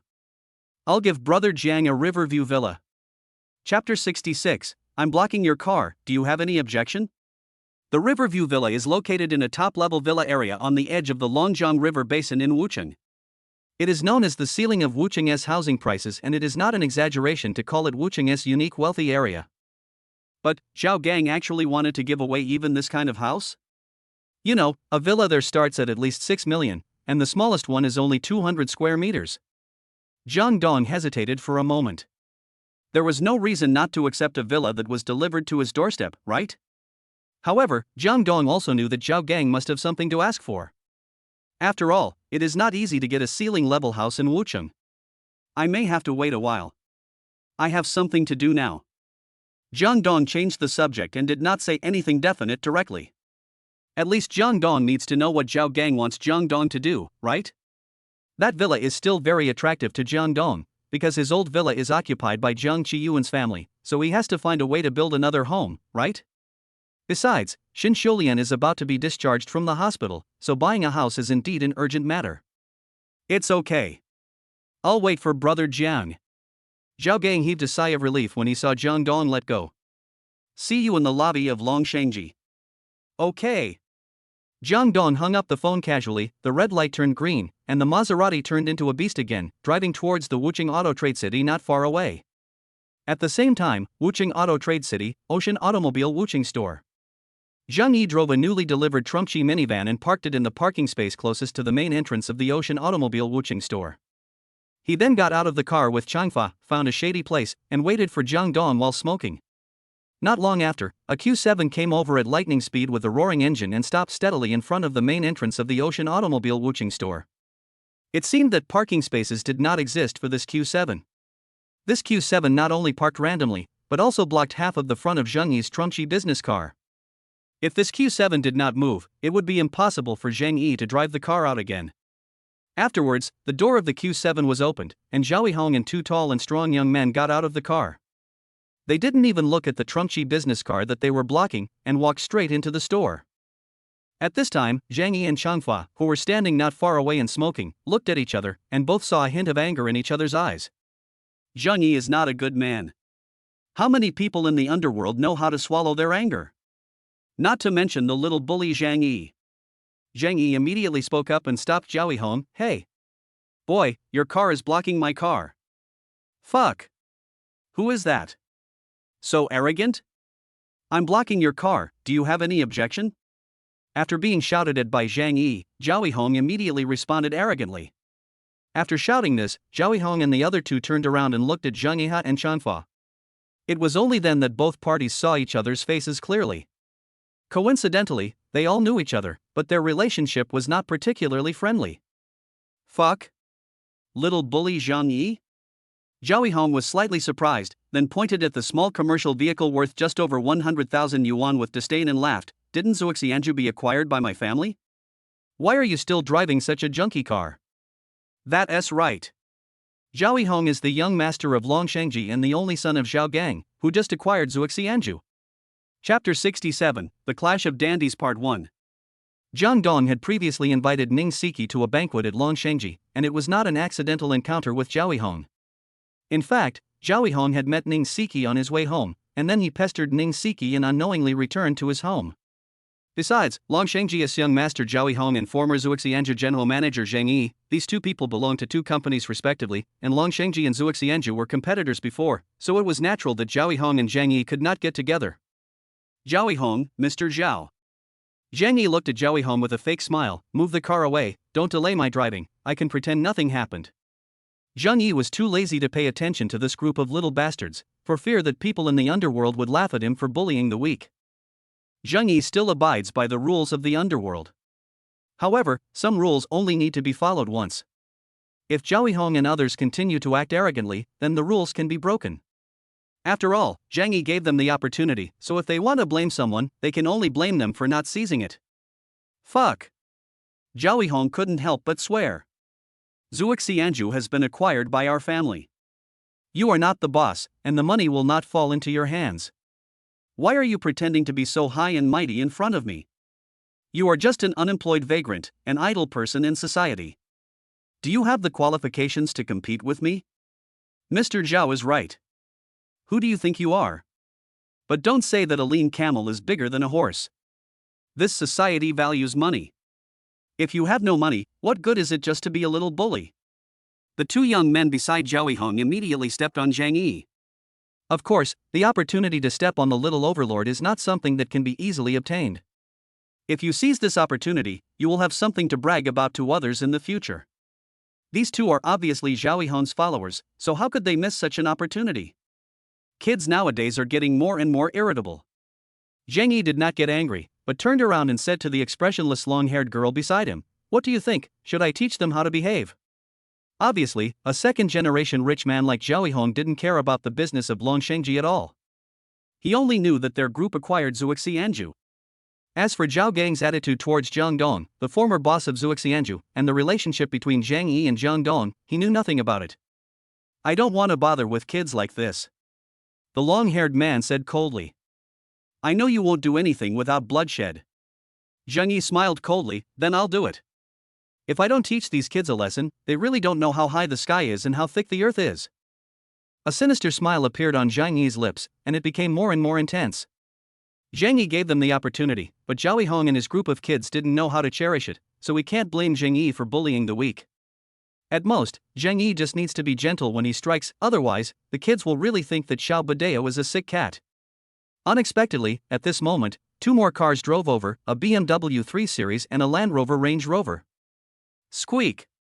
Two sharp brake sounds rang out almost at the same time, and the BMW 3 Series and the Land Rover Range Rover stopped behind the Q7 one after another, which completely blocked Zhang Yi's car.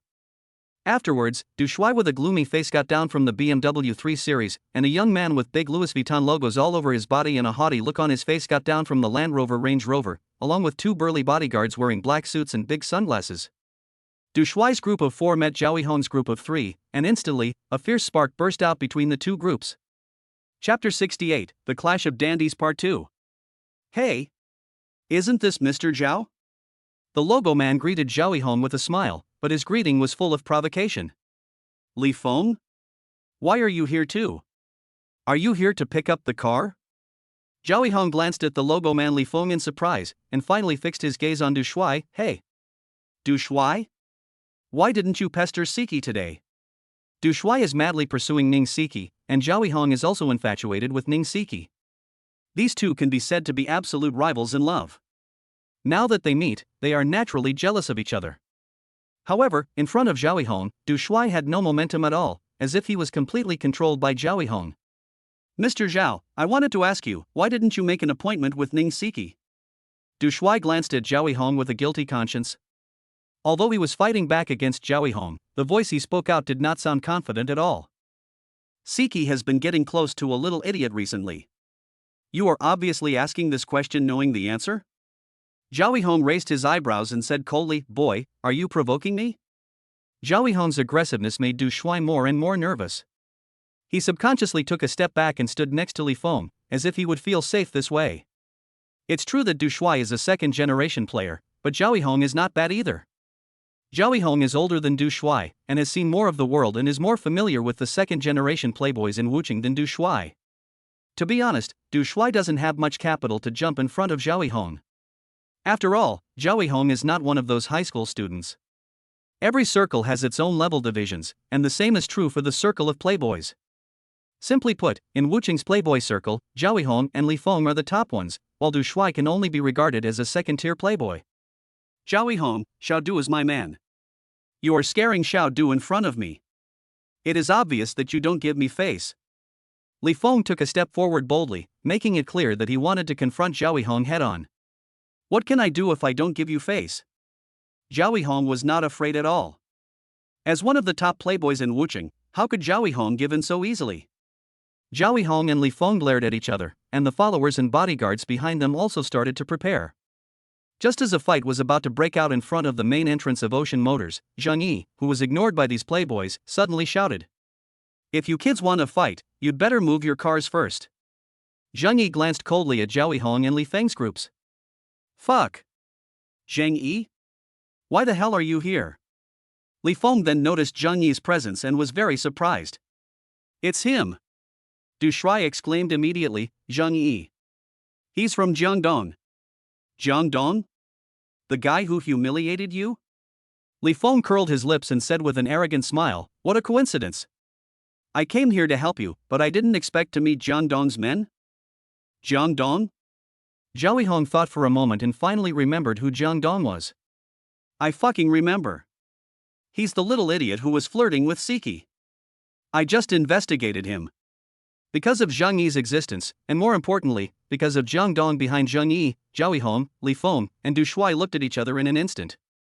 Chapter 69, The Two Heroes of Wuching. In just a few moments, the three of them had reached a consensus through eye contact. Let us put aside personal grudges for now, deal with Zhang Yi first, lure out that guy named Jang Dong, and then deal with him together. As the saying goes, the enemy of my enemy is my friend. Jang Dong flirted with Ning Siki, offended Zhao Yihong, stepped on Du Shuai, and offended Du Shuai and Li Feng, the reinforcements he invited. So, Jang Dong became the common enemy of the three, and Zhang Yi was also classified as an enemy by these three playboys. Children, you'd better keep your mouths clean. Zhang Yi's eyes instantly turned cold. Although I, Zhang Yi, have retired half of my life, it doesn't mean I can't stand up and wave the flag again. Ha ha. As soon as Zhang Yi finished speaking, Li Feng couldn't help but sneered, Little Overlord, huh? Do you think it's still your era now? It's not been your era for a long time. Oh. Sorry, it wasn't your era before. Ha ha ha. Du Shuai laughed wildly. He hadn't laughed so happily for several days since the class reunion. I'm giving you face and calling you Igu. If I don't give you face, you're just an old fool. Do you think you can do whatever you want just because you follow a bastard like Jang Dong? You're far from it. You know what Brother Feng's family does, don't you? Do you dare to touch Brother Feng? Touch me and let me see. Du Shuai was not at all as timid as he was in Zuoxianju. This time, facing Zhang Yi, Du Shuai displayed the arrogance that a playboy should have to the fullest. The main reason can be attributed to Li Feng. Just as Du Shuai said, to be able to become the ceiling-level existence in Wuching's playboy circle, Li Feng's background is not simple. Li Feng, didn't your father teach you to respect your teachers? You don't have any rules at all. In that case, today I will teach you what the rules of the underworld are on behalf of your father. Zheng Yi was really angry. You dare? Li Feng stiffened his neck. When it comes to arrogance, Wu Chang has never been defeated by anyone. Li Feng's self-confidence comes from his father Li Xiong, who is known as Dashang Xiong in the underworld and is one of the two heroes of Wucheng. Wucheng's most famous black boxing fighting arena is Li Xiong's property. Whether I dare or not is not up to you. Zheng Yi grinned and moved his body slightly. Then a sound of bones cracking like frying beans was heard. Instantly, the bodyguards behind Li Feng took a step forward, assumed a fighting stance, and blocked Li Feng's way. The scene instantly became full of gunpowder. Just at this moment, a roaring engine sound suddenly came. Immediately afterwards, an ink-blue supercar appeared in everyone's sight.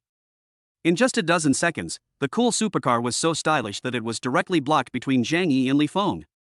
With a squeak, a sharp braking sound was heard, and then the Maserati stopped steadily. Jang Dong opened the car door, got out of the Maserati with a faint smile on his face, and stood right in the middle of the two groups of people. Jang Dong's appearance immediately attracted everyone's attention, but everyone's expressions were different. Du Shuai's eyes were filled with hatred, while Zhao Yihong stared at Jang Dong with gritted teeth. And Li Feng, it was the first time he saw Jang Dong, and he just looked at Jang Dong with curiosity and disdain. Brother Dong. Zheng Yi suppressed his anger and came to Jang Dong. These kids are fighting with us. Chapter 70. I drive a Maserati, you drive a BMW 3 Series. Are you in a fight? Jang Dong had already guessed it without Zheng Yi even saying anything.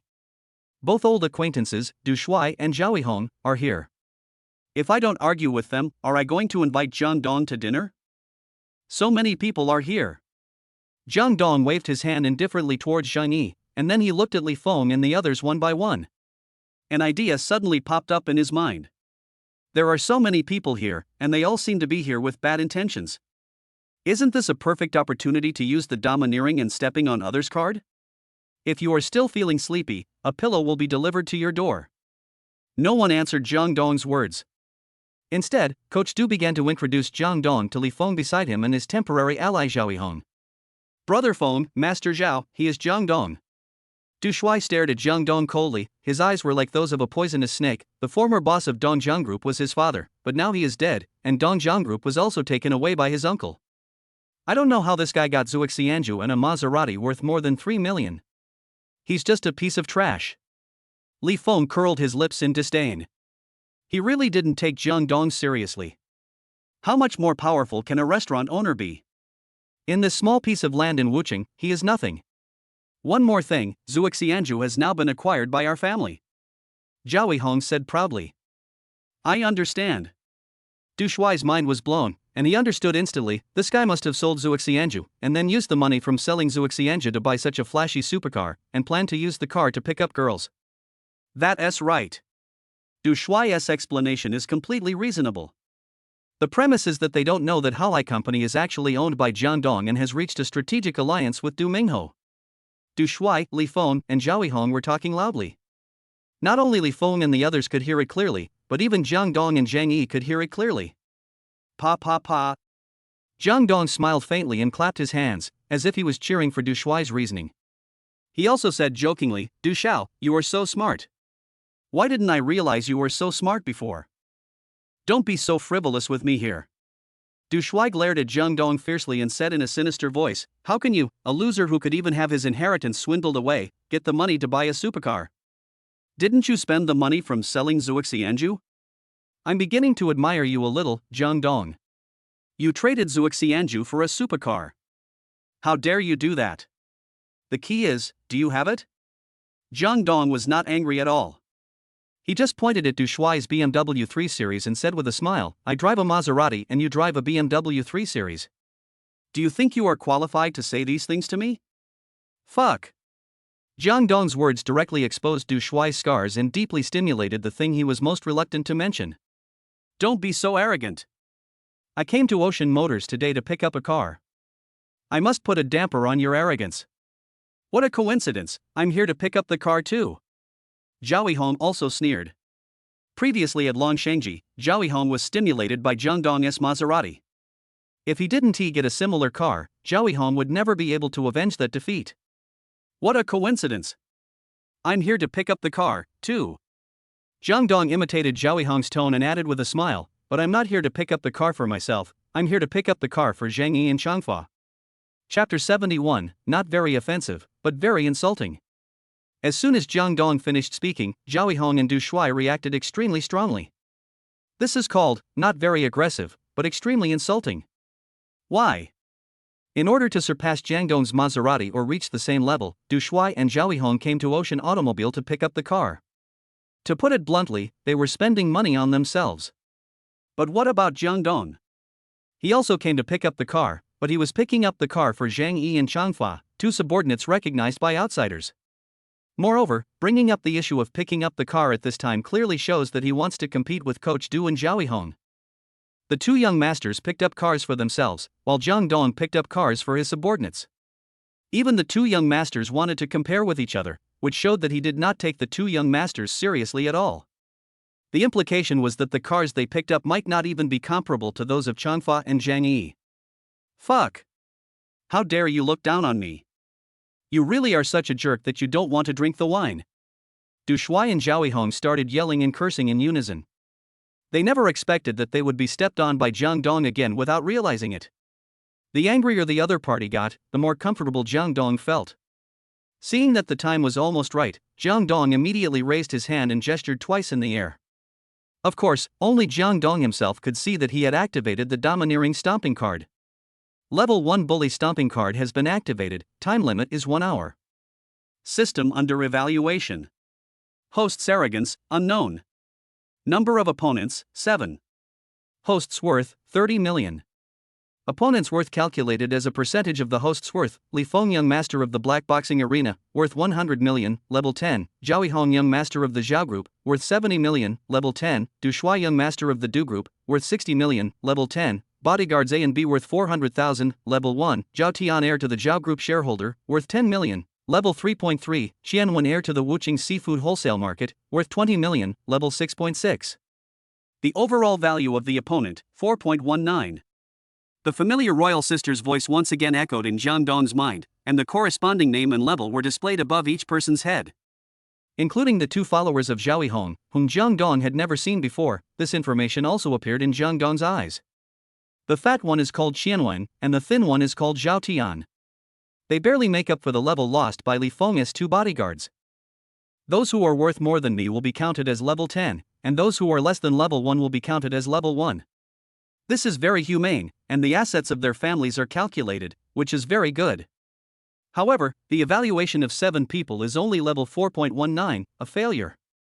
Jang Dong couldn't help but sigh in his heart. Since the coefficient of the opponent's net worth is not high, I can only make up for it with the coefficient of arrogance. Having made up his mind, Jang Dong stopped talking nonsense, hooked his finger at Li Feng and the others, and took the lead to walk towards the showroom of Ocean Automobile Wuqing store. Seeing this, Changfa and Zhang Yi immediately followed, and the three of them were the first to enter the Ocean Automobile Exhibition Hall. Oh! Mr. Jiang! Your visit really brings honor to our store. What car would you like to choose today? Wang Tao, who was patrolling the showroom, immediately came up to Jang Dong with a smile on his face when he saw him. I'm not buying it, I'm buying it for my brother. Jang Dong smiled and pointed at the long hair and Zhang Yi behind him. Chapter 72, Stirring Up a Hornet's Nest. Wang Tao immediately looked in the direction Jang Dong pointed. It turned out to be Brother Yi and Brother Changfa, long time no see. You two know Mr. Jiang? Then we are all family from now on. Ha ha. After Wang Tao finished speaking, he immediately greeted Zhang Yi and Changfa warmly and familiarly. It was obvious that they already knew each other. Long hair, cold face, as if he didn't know Wang Tao at all. Zhang Yi was about to greet Wang Tao, but he didn't expect that Li Feng and the other two also walked into the exhibition hall at this time. Old Wang. Li Feng stepped into the exhibition hall and pointed at Wang Tao arrogantly, come here. Li Feng's voice directly attracted the attention of the sales staff in the exhibition hall and several customers who were looking at cars. However, in this public situation, when Wang Tao saw Li Feng, all his facial features were squeezed together, and his smile was brighter than his words. His attitude was simply servile, even more exaggerated than when he faced Jang Dong. He didn't care about the strange looks from the people around him at all. Master Li. Oh my god. What brings Master Li here?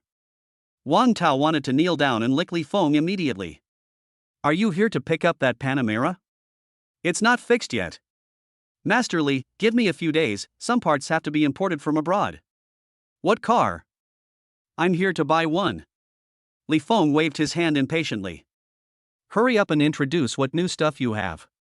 Remember, it can't be worse than the Maserati outside. As soon as Li Feng finished speaking, Wang Tao's expression instantly became interesting, because he had caught a hint of something unusual from Li Feng's words, that is, Li Feng and Jang Dong were at odds with each other. Mr. Wang, can't you see this young master? Zhao Yihong saw that his old rival Li Feng was in the spotlight and naturally didn't want to be left behind. What day is it today? Young Master Zhao is here too. Wang Tao quickly stood beside Zhao Yihong, bent down and rubbed his hands, smiling apologetically. I have no intention of neglecting young Master Zhao at all, please don't blame me. Wang Tao's attitude towards Li Feng and Zhao Yihong was obviously more respectful than that towards Jang Dong.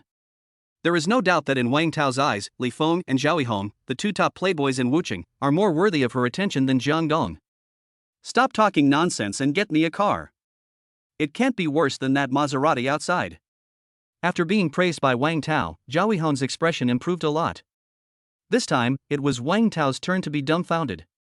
Who is Jang Dong, the man who paid the full amount of 3.5 million yuan for the Maserati without even seeing the car? It seems that not only Li Feng is at odds with him, but even Zhao Yihong is the same? Wang Tao really had an eye-opener today. In Wuchang, no young man dared to offend either Li Feng or Zhao Yihong, but this Jang Dong actually offended both of them at once? Etc. Wang Tao's gaze suddenly jumped from Zhao Yihong to Du Shuai on the other side. In an instant, Wang Tao couldn't help but shiver. Du Shuai's influence and reputation as a playboy in Wuchang are not as good as Li Feng and Zhao Yihong, but the Du group does have a real mind. This young master Du Shuai is only restricted by his age and cannot let go. With time, he will definitely be a member of the top playboy circle. Judging from the situation, this Jang Dong has also offended Coach Du? Wang Tao has been too busy these days and has not had time to investigate Jang Dong. What he is most curious about now is who exactly is Jang Dong. He stirred up a hornet's nest in Wuchang's playboy circle and provoked these top playboys, but he can still remain so calm? Chapter 73, The Two-Faced Traitor. After seeing Du Shuai, Wang Tao immediately bent down, walked over, and greeted him with a smile on his face. Well, didn't Mr. Du just pick up a BMW 3 Series? Does he want to pick up a car today as well? Wang Tao asked Du Shuai carefully while apologetically smiling. Although his attitude was not as humble as when facing Zhao Yihong and Li Feng, it was still humble. I came here with Brother Feng. Brother Feng helped me pick up the car. Du Shuai looked a little unhappy because Wang Tao had touched his sore spot. Compared to the other two, Du Shuai was restricted by age, and he didn't have much pocket money or funds to mobilize, so he had to call in Li Feng as a rescuer. Yes. Whatever car Xiaodu likes, I'll pay for it today. Li Feng waved his hand arrogantly and emphasized, it must not be worse than the Maserati outside. What a coincidence. Wang Tao immediately smiled at Li Feng flatteringly. The Magic City headquarters just happened to deliver a few luxury cars today. The three young masters, take a look first? What kind of stuff are they? Zhao Yihong said nonchalantly. A Bentley Flying Spur, but it's too business-oriented and doesn't match the age of the three young masters. Wang Tao raised his hand and pointed to the two Bentley Flying Spurs, one black and one white, on the left side of the exhibition hall, and then pointed to the right side of the exhibition hall. Three young masters, look over there, the Mercedes-Benz AMG Series G63, hardcore, cool, and priced at 2.45 million.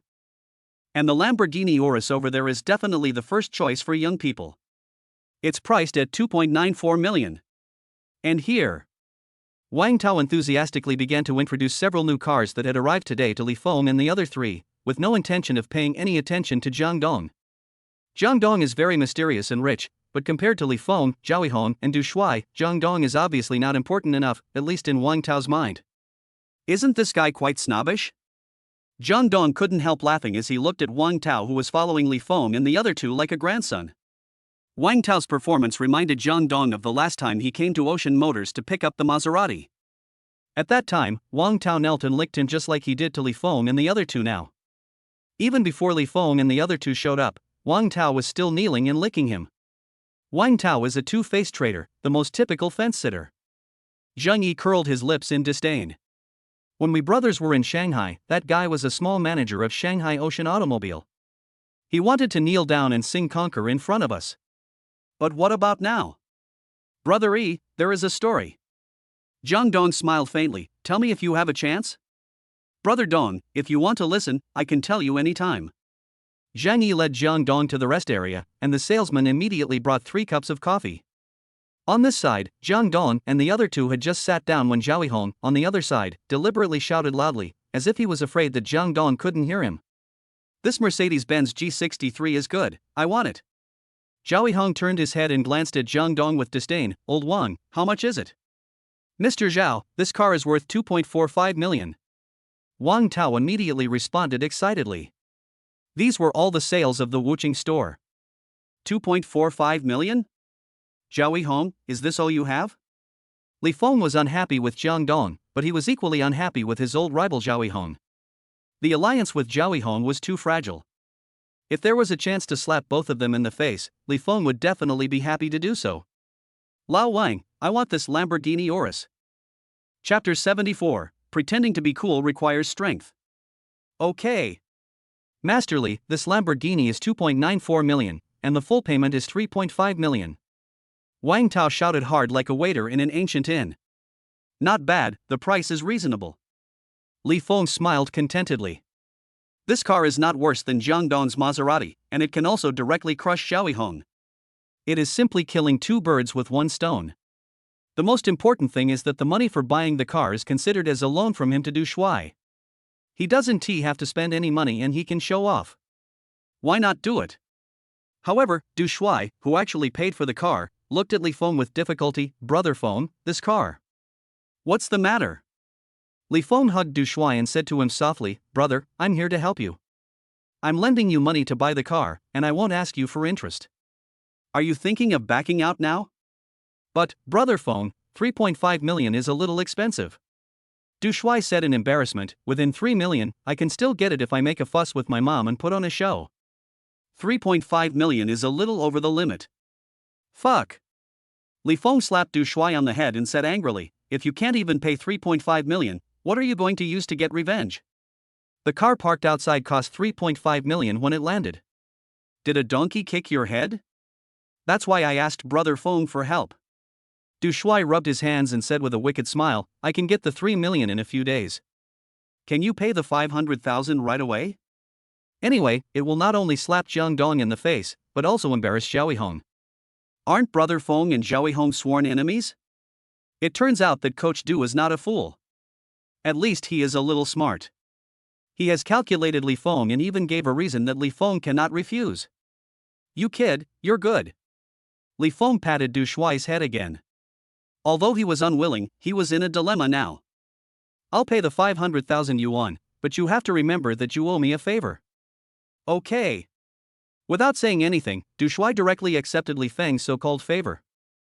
Then, a smug smile appeared on Du Shuai's lips. It was as if Du Shuai had already seen him driving this Lamborghini through the streets, and slapping Jang Dong in the face in front of the whole class, especially Ning Siki. Old Wang. Li Feng gritted his teeth and called Wang Tao over. Draft a contract, we want this car. Yes. Du Shuai also echoed, that's it. Humph. Li Feng bought this Lamborghini worth 3.5 million yuan. Although it was not Li Feng's own ability, it did not stop him from showing off. Li Feng sneered and glanced at Zhao Yihong. You bought a car worth 3 million yuan, and you still have the nerve to show off? Who are you showing off to? Don't some people know that showing off requires strength? Li Feng was clearly using the car buying issue to satirize Zhao Yihong. Before we knew it, the plastic alliance was broken, and Jang Dong hadn't even taken any action yet. On the other side, after hearing what Li Feng said, Zhao Yihong quit. Who the hell are you talking about? Zhao Yihong was furious. He pointed at Li Feng and cursed, isn't it just 500,000 more expensive than the car I want to buy? Why are you pretending? Am I the kind of person who is short of that 500,000? You don't need the 500,000 yuan, you need the 3 million yuan, right? Li Feng glanced at Zhao Yihong with great pride. It seemed that the angrier Zhao Yihong was, the happier Li Feng was. Chapter 75. Didn't we agree to work together to target me? I need your code. Zhao Yihong was instantly furious. How could Zhao Yihong, one of the top playboys in Wuching, endure being humiliated by Li Feng in front of so many people? Too arrogant. Brother Hong, I support you. Isn't it just money? I still have hundreds of thousands, Brother Hong, pick up that Lamborghini. Zhao Tian and Xianwen started shouting to support Zhao Hong. Humph. Zhao Hong got the support from Zhao Tian and Xianwen and immediately became proud. He said to Li Feng provocatively, Lamborghini? Who can't afford it? Do you think it's an Aventador? It's just an Urus.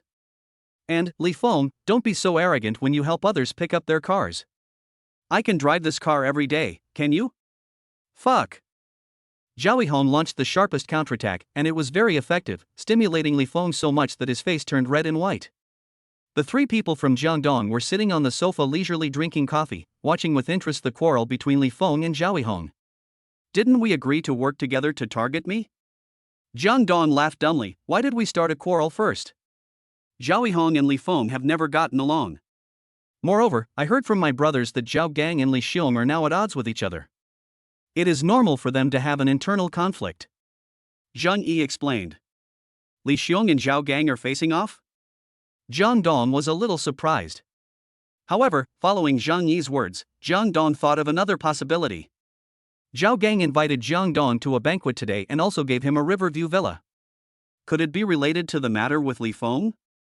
Food, clothing, housing and transportation have always been the most profitable businesses. Zhao Gang currently dominates the catering industry in Wuchang, so Li Xiong is naturally jealous. After all, the life of a business like a black boxing fighting arena is limited. Zhang Yi said as a matter of course. Li Xiong realized this and sought transformation. Naturally, the catering industry was the big cake that Li Xiong set his sights on, especially after Zhao Gang acquired Zuoxianju, which made Li Xiong, one of the two heroes of Wuchang, more eager to get a piece of the pie. Is that so? Jang Dong nodded, and had a rough guess about Zhao Gang's banquet. Then, Jang Dong asked Zhang Yi, the two heroes of Wuchang you mentioned are the ceiling of Wuchang's underworld forces, right? Who is the other one? The two heroes are the two most influential people in Wuchang.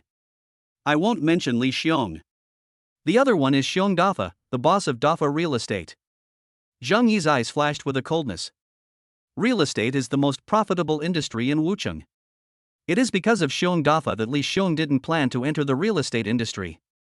If these two people fight, it will be equally matched and both will suffer losses. Quite smart. Jang Dong smiled faintly. Zhang Yi mentioned Xiong Dafa, the boss of Dafa Real Estate, which also attracted Jang Dong's attention. Because when chatting with Zhang Yi before, Jang Dong remembered that the group of brothers that Zhang Yi recruited after returning to Wuchang used to work for Dafa Real Estate. So, between Zhang Yi and Dafa Real Estate. Jang Dong's expression did not escape Zhang Yi's eyes, and Zhang Yi did not hide it, and said openly, Brother Dong, are you thinking about the matter between me and Dafa Real Estate? Smart.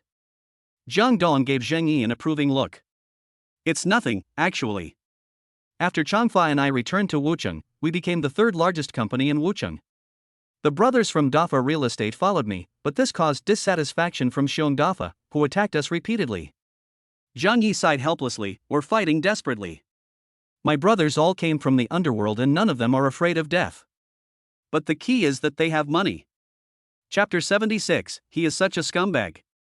Needless to say, Zhang Yi had already guessed the ending. Zhang Yi, who had no financial support, was pinned to the ground and beaten by Xiong Dafa. This led to Zhang Yi semi-retiring and becoming a manager at Zuoxianju. So, your relationship with Li Xiong is better than that with Xiong Dafa? Jang Dong asked again. Jang Dong is still very curious about the things in the martial arts world. After all, he has never been exposed to the martial arts world, but he has a heart to become a hero. Wielding a sword and riding a horse, taking pleasure in revenge, perhaps this is the dream in every man's heart, right? Li Xiong? Compared to Xiong Dafa, I want Li Xiong to die more. Especially this Li Feng. Zhang Yi's voice was filled with murderous intent. Not long after we came back from Shanghai, Alo ran into this scumbag Li Feng in a bar. He drugged a girl and dragged her into a private room. Alo wanted to stop the group of people, but a tiger can't stand up to a pack of dogs. More than a dozen people on Li Feng's side almost beat Alo to death. In a daze, Alo saw more than a dozen people torturing the girl until she couldn't breathe. Li Feng and his men originally thought that Allah had been beaten to death, but they didn't expect that Allah was still alive and is now lying in the hospital. Almost all of my brothers were sent to the hospital to guard Allah, for fear that Li Feng and Li Xiong would do something bad to him. For Ali's medical expenses, Li Xiong's attempt to silence people, and De Shenxiang's suppression, I had no choice but to retire from society and become a manager at Zuoxianju. Later I heard that Li Xiong helped Li Feng and used money to settle the matter with the girl. Unfortunately, I don't have the ability to avenge Ale and that innocent girl. Zhang Yi clenched his fists in hatred, looking very self-blaming. Maybe this is called chivalry? However, how many people still have a chivalrous heart in the world? Society has changed, and so has the world. Bang! As soon as Zhang Yi finished speaking, the long-haired man beside him seemed to think of the past events. He couldn't help but use force with his hands and actually crushed the coffee cup in his hand. The sharp glass fragments cut his hands with blood, and his condition was extremely horrific. Long hair. Zhang Yi growled, please restrain yourself. We don't have the ability to take revenge now. Okay. The long-haired man said a few words and simply responded to Zhang Yi, then stood up and said, I'll go wash the wound. After saying that, Changfa turned around and walked towards the bathroom. Don't you need to go to the hospital to get bandaged? Jang Dong pointed at the long-haired back and asked Zhang Yi in a daze. There were at least a dozen wounds on the long-haired man's hands, and his entire hands were almost covered in blood, but he didn't even frown, and even his voice didn't fluctuate at all, which shocked Jang Dong very much. This kind of man is collectively called a tough guy. It's just a minor injury, no big deal. Zhang Yi waved his hand and said nonchalantly. Regarding the matter between Alu and that girl, I promise you that I will definitely make you get what you want. Jiang Dong's gaze towards Li Feng gradually became colder. Justice may be late, but it will never be absent. Li Feng and the group of people who appeared in the bar that day, I will make them get the retribution they deserve. Brother Dong. Zhang Yi looked at Jiang Dong in surprise. He really didn't expect that Jiang Dong, who was so young, would actually say such words. Especially the kind of absolute self-confidence that Jiang Dong exuded, which was so contagious, shocked Zhang Yi deeply. Chapter 77. Weren't you very awesome before? Okay. Jiang Dong suddenly smiled and changed the subject. We are here today to pick up a car. Do you have a favorite model? Calculating the time, the 1-hour limit of Hao Hong's card is about to expire. If Jiang Dong doesn't spend all the money he has at this time, he will suffer a great loss. I don't really have any requirements. Just a car is enough. Zhang Yi was honest. That won't do. You're mine, you can't lose face. Jiang Dong smiled meaningfully. If you were driving a car worth 2 or 3 million today, do you think those junky cars at the door would dare to block your car? That makes sense. Zhang Yi nodded in agreement. There's nothing we can do about it, this is how society is today. People are not divided into different classes, but people who drive luxury cars feel that they are superior to others. In fact, in the eyes of most people, the value of the car has become the value of a person. Then, Jiang Dong pointed to Li Feng and Zhao Yihong, Lamborghini Urus and Mercedes-Benz G63, which one do you choose? And there's long hair, help him choose too. Fuck. Zhang Yi was really scared by Jiang Dong. How many days has Zhang Yitsai been with Jiang Dong? Not only was the time short, but no achievement was made. But Jiang Dong wanted to directly give him and Changfa a top-of-the-line luxury car worth millions? To be honest, Zhang Yi was really bribed by Jiang Dong, using the most vulgar tricks. Even if Jiang Dong asked Zhang Yi to die now, Zhang Yi would never frown. Don't just keep shouting, choose one of the two. Jiang Dong curled his lips indifferently. Then, Brother Dong, have I really made my choice? Zhang Yi swallowed hard. For Zhang Yi, being able to drive a luxury car of this level is definitely a scene that can only happen in dreams. Now, it is suddenly about to become a reality. The excitement in his heart cannot be described in words. So much nonsense. Jiang Dong glared at Zhang Yi impatiently. Let's go for the Mercedes-Benz G63. This car is more suitable for us, and it's cheaper than the Lamborghini. Zhang Yi excitedly raised his slightly trembling hand and pointed at the all-terrain hardcore off-road vehicle that is known as every man's dream. However, the chat among Jiang Dong and his friends did not affect the quarrel between Li Feng and Zhao Yihong. The two of them kept arguing with each other, but no one went to pay for the car first. Although Li Feng and Zhao Yihong are both second-generation playboys, their fathers are not fools. They can let them spend tens of thousands or hundreds of thousands, but when it comes to a huge sum of more than 3 million, it is not easy for either of them to come up with it. But at this moment, Zhang Yi, with a look of anticipation on his face, raised his hand and pointed at the Mercedes-Benz G63 of Zhao Yihong and Li Feng, immediately attracting the anger of the two. Fuck. Li Feng was the first to curse. What are you pointing at? Can you afford it or what? Fuck. A dog that has lost its home is also accused of this kind of car? Zhao Yihong seemed to want to vent all the resentment that Li Feng had given him on Zhang Yi. Old Wang, kick him out for me. Who can pick up a car in the same store as this young master? Humph. Seeing Zhang Yi being scolded by Li Feng and Zhao Yihong, Du Shuai, who had suffered a loss at the hands of Zhang Yi before, immediately showed a mocking smile and said in a bully-like manner, "Weren't you very awesome in Zuoxianju before? How come you don't dare to say anything after being scolded by Brother Feng and young Master Zhao?"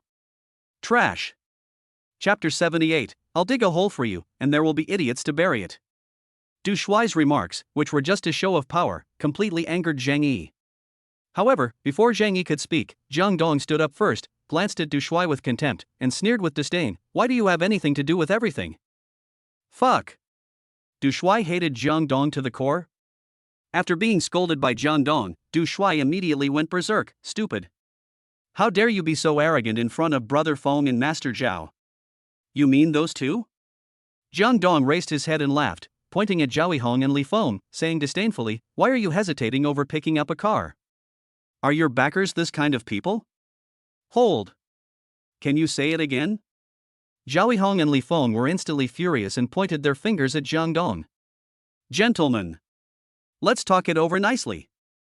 At this time, Peacemaker Wang Tao jumped out and quickly stood between the group of people, apologizing with smiles on both sides. Wang Tao didn't dare to offend Zhao Yihong and Li Feng at all. Similarly, he was also a seasoned veteran and naturally didn't dare to offend the mysterious Jang Dong easily. Therefore, when Zhao Yihong asked Wang Tao to drive the people away, Wang Tao chose to pretend not to hear it. However, when the three of them were confronting each other head-on, he stepped out to act as a peacemaker, trying to please both sides. It's a pity that Wang Tao overestimated the IQ of these playboys. They couldn't see Wang Tao's thoughts at all. Old Wang, get rid of them. Get them out. Zhao Yihong and Li Feng spoke up one after another, forcing Wang Tao to express his opinion.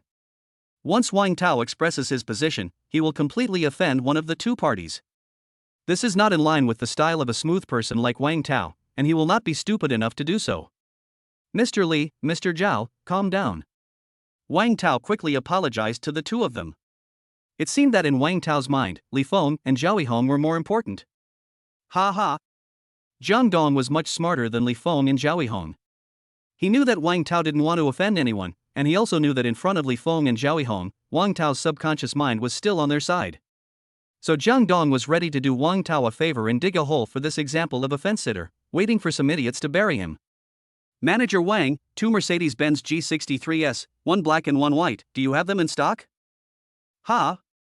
Wang Tao was stunned for a moment, then he responded to Jang Dong instinctively, there is a car in stock. Okay. Jang Dong said generously, swipe the card and pick up the car. Please help me with the formalities. I will drive away in a moment. Ah? Are you going to pay with the card now? Are you going to pick them up soon? The bare car price of 2 Mercedes-Benz G63s is 4.9 million. With purchase tax and insurance, the final price is close to 6 million. Wang Tao felt that something was wrong, but he couldn't figure out what was wrong for a while. He just responded to Jang Dong out of instinct as a sales manager, Mr. Jiang, are you sure you want to pick up 2 cars at the same time? Yes. Jang Dong curled his lips and said calmly, I brought 2 brothers with me. Am I going to buy just one? Besides, I look like some people who only talk but don't use a credit card. Isn't it just buying a car? What a waste of effort. I think I'll just make an example and buy 2 at a time. Just talk, no card required? Isn't it just buying a car? Make a sample first and pick up 2 at the same time. All the words were mocking Zhao Yihong, Li Feng, and Du Shuai, who had an overflowing sense of superiority and claimed themselves to be the second generation of top playboys. Chapter 79, Fight Between Gods. That's right. This is what Jang Dong means. After arguing for a long time, there were Mercedes-Benz and Lamborghini, but no one swiped the card. What kind of second generation is this? As the saying goes, there is no harm without comparison.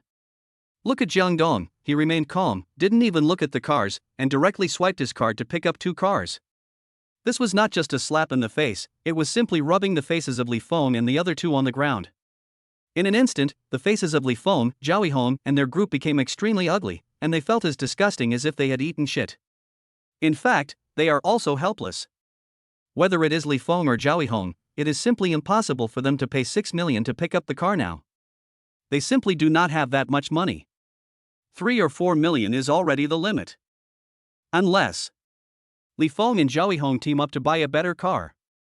But who will drive the car you buy? Will these two mortal enemies join forces? Taking a step back, even if Li Feng and Zhao Yihong teamed up to suppress the car bought by Jang Dong, the news would only say that the two of them teamed up to suppress Jang Dong. Far from embarrassing Jang Dong, it would make Jang Dong's reputation even more famous. Everyone knows this. In other words, Jang Dong had already forced Li Feng and Zhao Yihong into a dead end, and had only given them two choices. First, admit defeat and leave in disgrace. Second, call for help, either to a friend or to your respective fathers. Only by getting money will you be qualified to continue competing with Jang Dong. Li Feng and Zhao Yihong fell into deep thought. As for Zhao Yihong's two friends Zhao Tian and Qianwen, including Li Feng's two bodyguards in Du Shuai, they basically didn't even dare to breathe. The battle of arrogance at hand was no longer something those few people could participate in. Even Coach Du was not qualified to participate. This was simply a fight between gods in the top playboy circle of Wuching. Silence is fermenting madly. The expressions of Li Feng, Zhao Yihong, and their group became increasingly ugly. At this moment, Wang Tao finally came to his senses, took a deep breath, and asked Zhang Dong cautiously, "Mr. Jiang, do you really want to use your credit card to buy two G63s? What else? Do you think I'm here for fun?" Zhang Dong glanced at Wang Tao and stuffed the card directly into Wang Tao's hand. "Hurry up and swipe the card. Don't waste time." "Oh. Okay. I'll arrange it right away." The smile on Wang Tao's face was as bright as a blooming chrysanthemum, and even his waist bent subconsciously. Bending over represents submission. Wang Tao's submission to Zhang Dong was more thorough than his submission to Li Feng and Zhao Yihong. Just because Zhang Dong currently seems to have more terrifying financial resources than Li Feng and Zhao Yihong. People die for money, birds die for food, and Wang Tao bows to money. It is that simple and ironic, and this is exactly the current social situation. Wang Tao respectfully took the bank card handed to him by Zhang Dong and trotted towards the finance office. Fuck. Wang Tao is such a bastard. I will deal with him sooner or later. Li Feng stared at Wang Tao's back with hatred and growled in a low voice. I suspect this guy is Zhang Dong's man. Zhao Yihong said coldly, this is most likely a conspiracy between him and Zhang Dong. Otherwise, why would Zhang Dong send him business when Wang Tao was so cold to him before? Auto Trade City is not the only car store in Haiyang. If you want to buy a G63, why don't you go to the Mercedes-Benz 4S store? That makes sense. Li Feng nodded in agreement. Wang Tao is such a jerk, I must take care of him. Chapter 80 I've always been awesome. Li Feng and Zhao Yihong were clever enough to classify Wang Tao into Zhang Dong's camp. In fact, this was a trap Zhang Dong set for Wang Tao to deliberately arouse the hatred of Li Feng and Zhao Yihong. The more these two self-righteous second generations were slapped in the face, the stronger their resentment towards Wang Tao became. As for the idiots who set the trap, they were Li Feng and Zhao Yihong. Zhang Dong believed that these two would never let Wang Tao off easily, and Wang Tao would have to pay the price for his previous wavering and looking down on others. You two, what are you mumbling about? Zhang Dong glanced at Li Feng and Zhao Yihong disapprovingly. I bought the car, it's your turn to perform. As soon as Zhang Dong finished speaking, Li Feng and Zhao Yihong's anger was immediately ignited. Fuck. Just wait. Zhao Yihong took out his phone without saying a word. Compared to Zhao Yihong's impulsiveness, Li Feng was still somewhat calm. After all, he was invited by Coach Du. No matter what, the real boss was still Coach Du. Li Feng can borrow money from friends, but favors in the second generation circle cannot be measured by money, because no one is short of money. What Li Feng has to consider now is how to repay this favor in the future. Nowadays, the debt of favor is the hardest to repay. Is it worth it for Coach Du? Li Feng began to hesitate, then turned his gaze to Du Shuai. Xiao Du, what do you think? Du Shuai squeaked, seeming to be hesitant to speak. At this point, Du Shuai actually backed off, because he never expected that Zhang Dong, who had become a stray dog, could suddenly come up with 6 million in cash to buy two Mercedes-Benz G63s. Adding the Maserati parked outside the door, the total value of the three cars is close to 10 million. This is simply not something a young man like Du Shuai, who drives a BMW 3 Series, has no say in the family and hasn't even attended college, would dare to imagine. Waste. Li Feng naturally saw Du Shuai's hesitation and cursed him coldly. Brother Feng, I. Du Shuai had never been so embarrassed in his life. Get out. Li Feng yelled angrily and ignored Du Shuai. Jang Dong. Du Shuai gnashed his teeth and looked at Jang Dong. You are awesome today, but there is still a long way to go. Let's see what happens. You don't have to count. I've always been awesome, but I just like to keep a low profile. Jang Dong glanced at Du Shuai nonchalantly. As for the long future ahead, Du Shuai, I've never taken you seriously. Now you are not my opponent, and in the future, you will be even less worthy. Fuck. Du Shuai was furious, but no matter how angry he was, the fact was that he couldn't beat Jang Dong. When I inherit the Du group, I'll see how you can still be stubborn. Du group? Jang Dong sneered. Go back and ask your father if he dares to talk to me like that. What? Du Shuai woke up suddenly. The photos that Sun Li had posted in the group before also hit Du Shuai's brain at this moment. Thinking of this, Du Shuai didn't dare to stay any longer and ran out of the exhibition hall as if escaping. He suddenly missed home because he wanted to go back and ask Du Mingho in person what was going on. As for being embarrassed, hasn't Du Shuai lost enough face at the hands of Jang Dong? You loser. Li Feng looked at Du Shuai's fleeing back and cursed with disdain. A piece of trash like you, do you still want to stay in Wucheng in the future? You are the laughingstock of the second generation in Wucheng. Chapter 81. If you like, you can call me Donggu. Li Feng's roar shook Du Shuai's body violently, but he did not stop. Instead, he fled the Ocean Automobile Exhibition Hall even faster. After Du Shuai left, Li Feng turned to look at Jang Dong. Jang Dong, right? If you like, you can also call me Brother Dong. Jang Dong curled his lips calmly. Although he said that he agreed with Li Feng calling him Brother Dong, his actual expression was extremely disdainful, as if this was an insult to him. Fuck. Li Feng got angry instantly when he saw Jang Dong's expression. I wanted to let today's matter go, but you are so ungrateful. Then what? Jang Dong raised his eyelids slightly, not taking Li Feng seriously at all. Jang Dong guessed that the banquet prepared by Zhao Gang was aimed at Li Xiong. Coupled with the grudges between Zhang Yi, Changfa, and Li Feng's father and son, it was impossible for Jang Dong to live in peace with Li Feng. They would fall out sooner or later anyway, so he might as well take revenge now. As the saying goes, it is never too late for a gentleman to take revenge, but Jang Dong's style is that it is best to take revenge on the spot if there is a grudge, and don't delay if you can. What's more, Jang Dong had no intention of living in peace with Li Xiong and his son, because, if it wanted to help Zhang Yi take the throne, it had to step on the two heroes of Wucheng. Then? Li Feng laughed coldly and said to Jang Dong with a very disdainful tone, didn't your subordinate Zhang Yi tell you? Tell me what? Your father's name is Li Xiong? Li Xiong among the two heroes of Wucheng? Jang Dong didn't care about Li Feng's identity at all. Since you know my identity, you still dare to be so arrogant. Are you prepared? Come prepared? I don't need to prepare to deal with you. Jang Dong raised half of his mouth and smiled coldly. Fuck. Li Feng was 8 points angry and the remaining 2 points were shock. He really didn't expect that there would be such an arrogant person in Wucheng? And he is not the arrogant one. When Li Feng shouted, the two bodyguards behind him immediately took up their positions.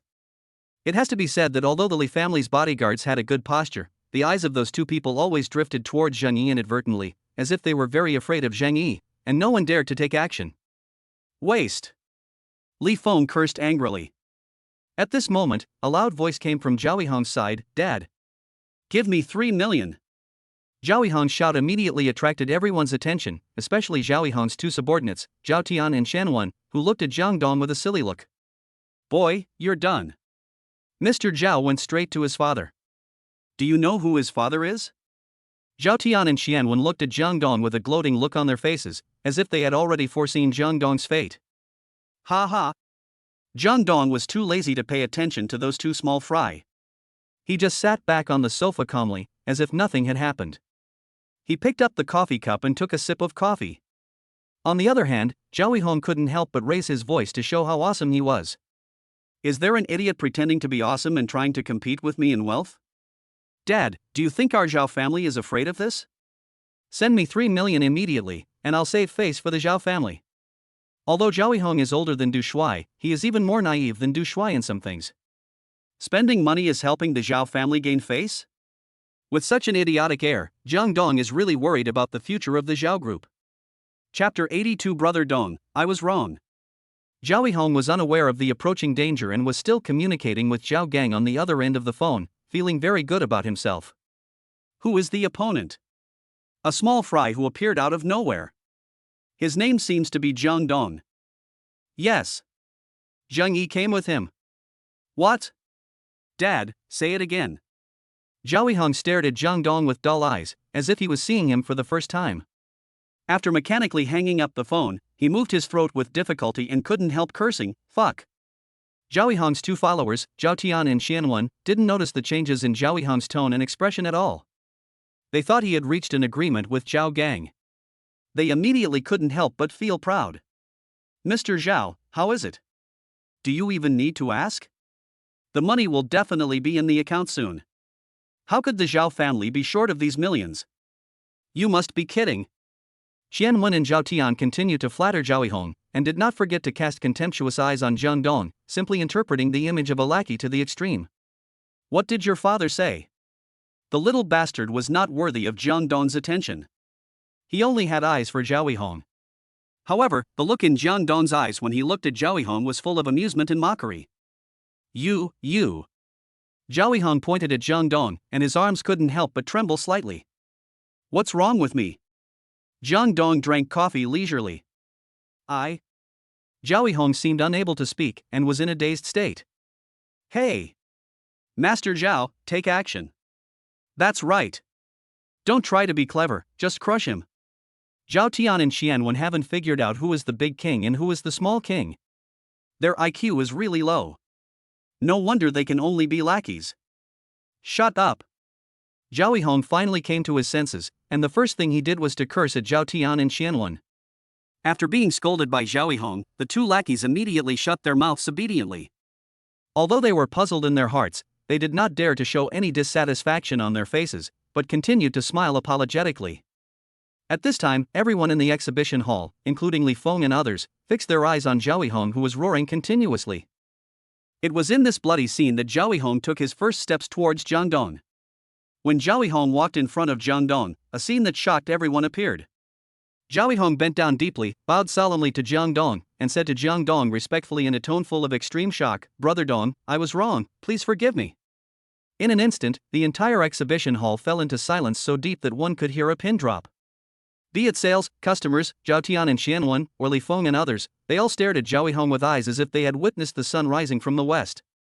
Even Wang Tao, who was walking towards them happily with the car purchase contract in hand, was stunned on the spot as if he had been electrocuted. He didn't even notice that the car purchase contract had slipped from his hand to the ground.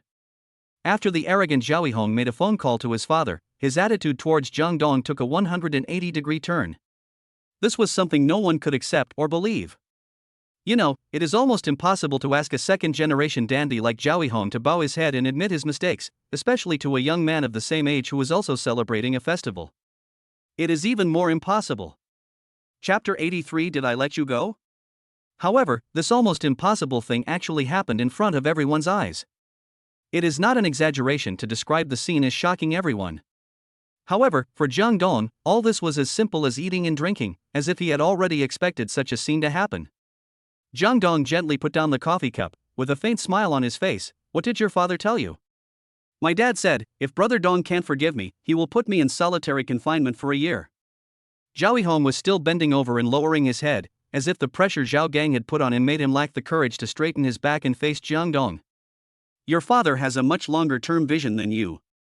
Jang Dong curled his lips and said, I'm very curious, are you guys, the second generation who claim to be top playboys, so stupid? Brother Dong is right. Zhao Hong didn't dare to refute at all, or he didn't even dare to fart. Zhao Hong knew very well what being put in solitary confinement for a year meant to him. It was simply devastating. Just imagine, if a second-generation rich man who is used to being a playboy is suddenly isolated from the world for a year, will he go crazy? Basically, there is no escape. Moreover, after calming down, Zhao Hong recalled the tone of Zhao Gang's voice when he was talking to him just now. He was sure that Zhao Gang attached great importance to his relationship with Jang Dong. Zhao Yihong could even feel that Zhao Gang might have something to ask Jang Dong. Although Zhao Yihong couldn't believe this result, he had to believe it because Zhao Gang had given him a death order and he had to obey. Okay, go away. Jang Dong waved his hand casually. Tell your father that I'll see you later. Hey. Thank you, Brother Dong. Zhao Yihong was very surprised. Even though Jang Dong yelled at him and humiliated him, he didn't care at all.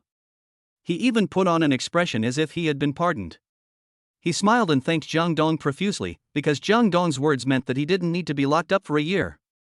Zhao Yihong's performance stunned everyone in the exhibition hall, especially Li Feng, who regarded Zhao Yihong as his opponent. He even had the illusion that he had traveled through time. Is this world crazy? Li Feng muttered to himself. Master, this kid is not simple.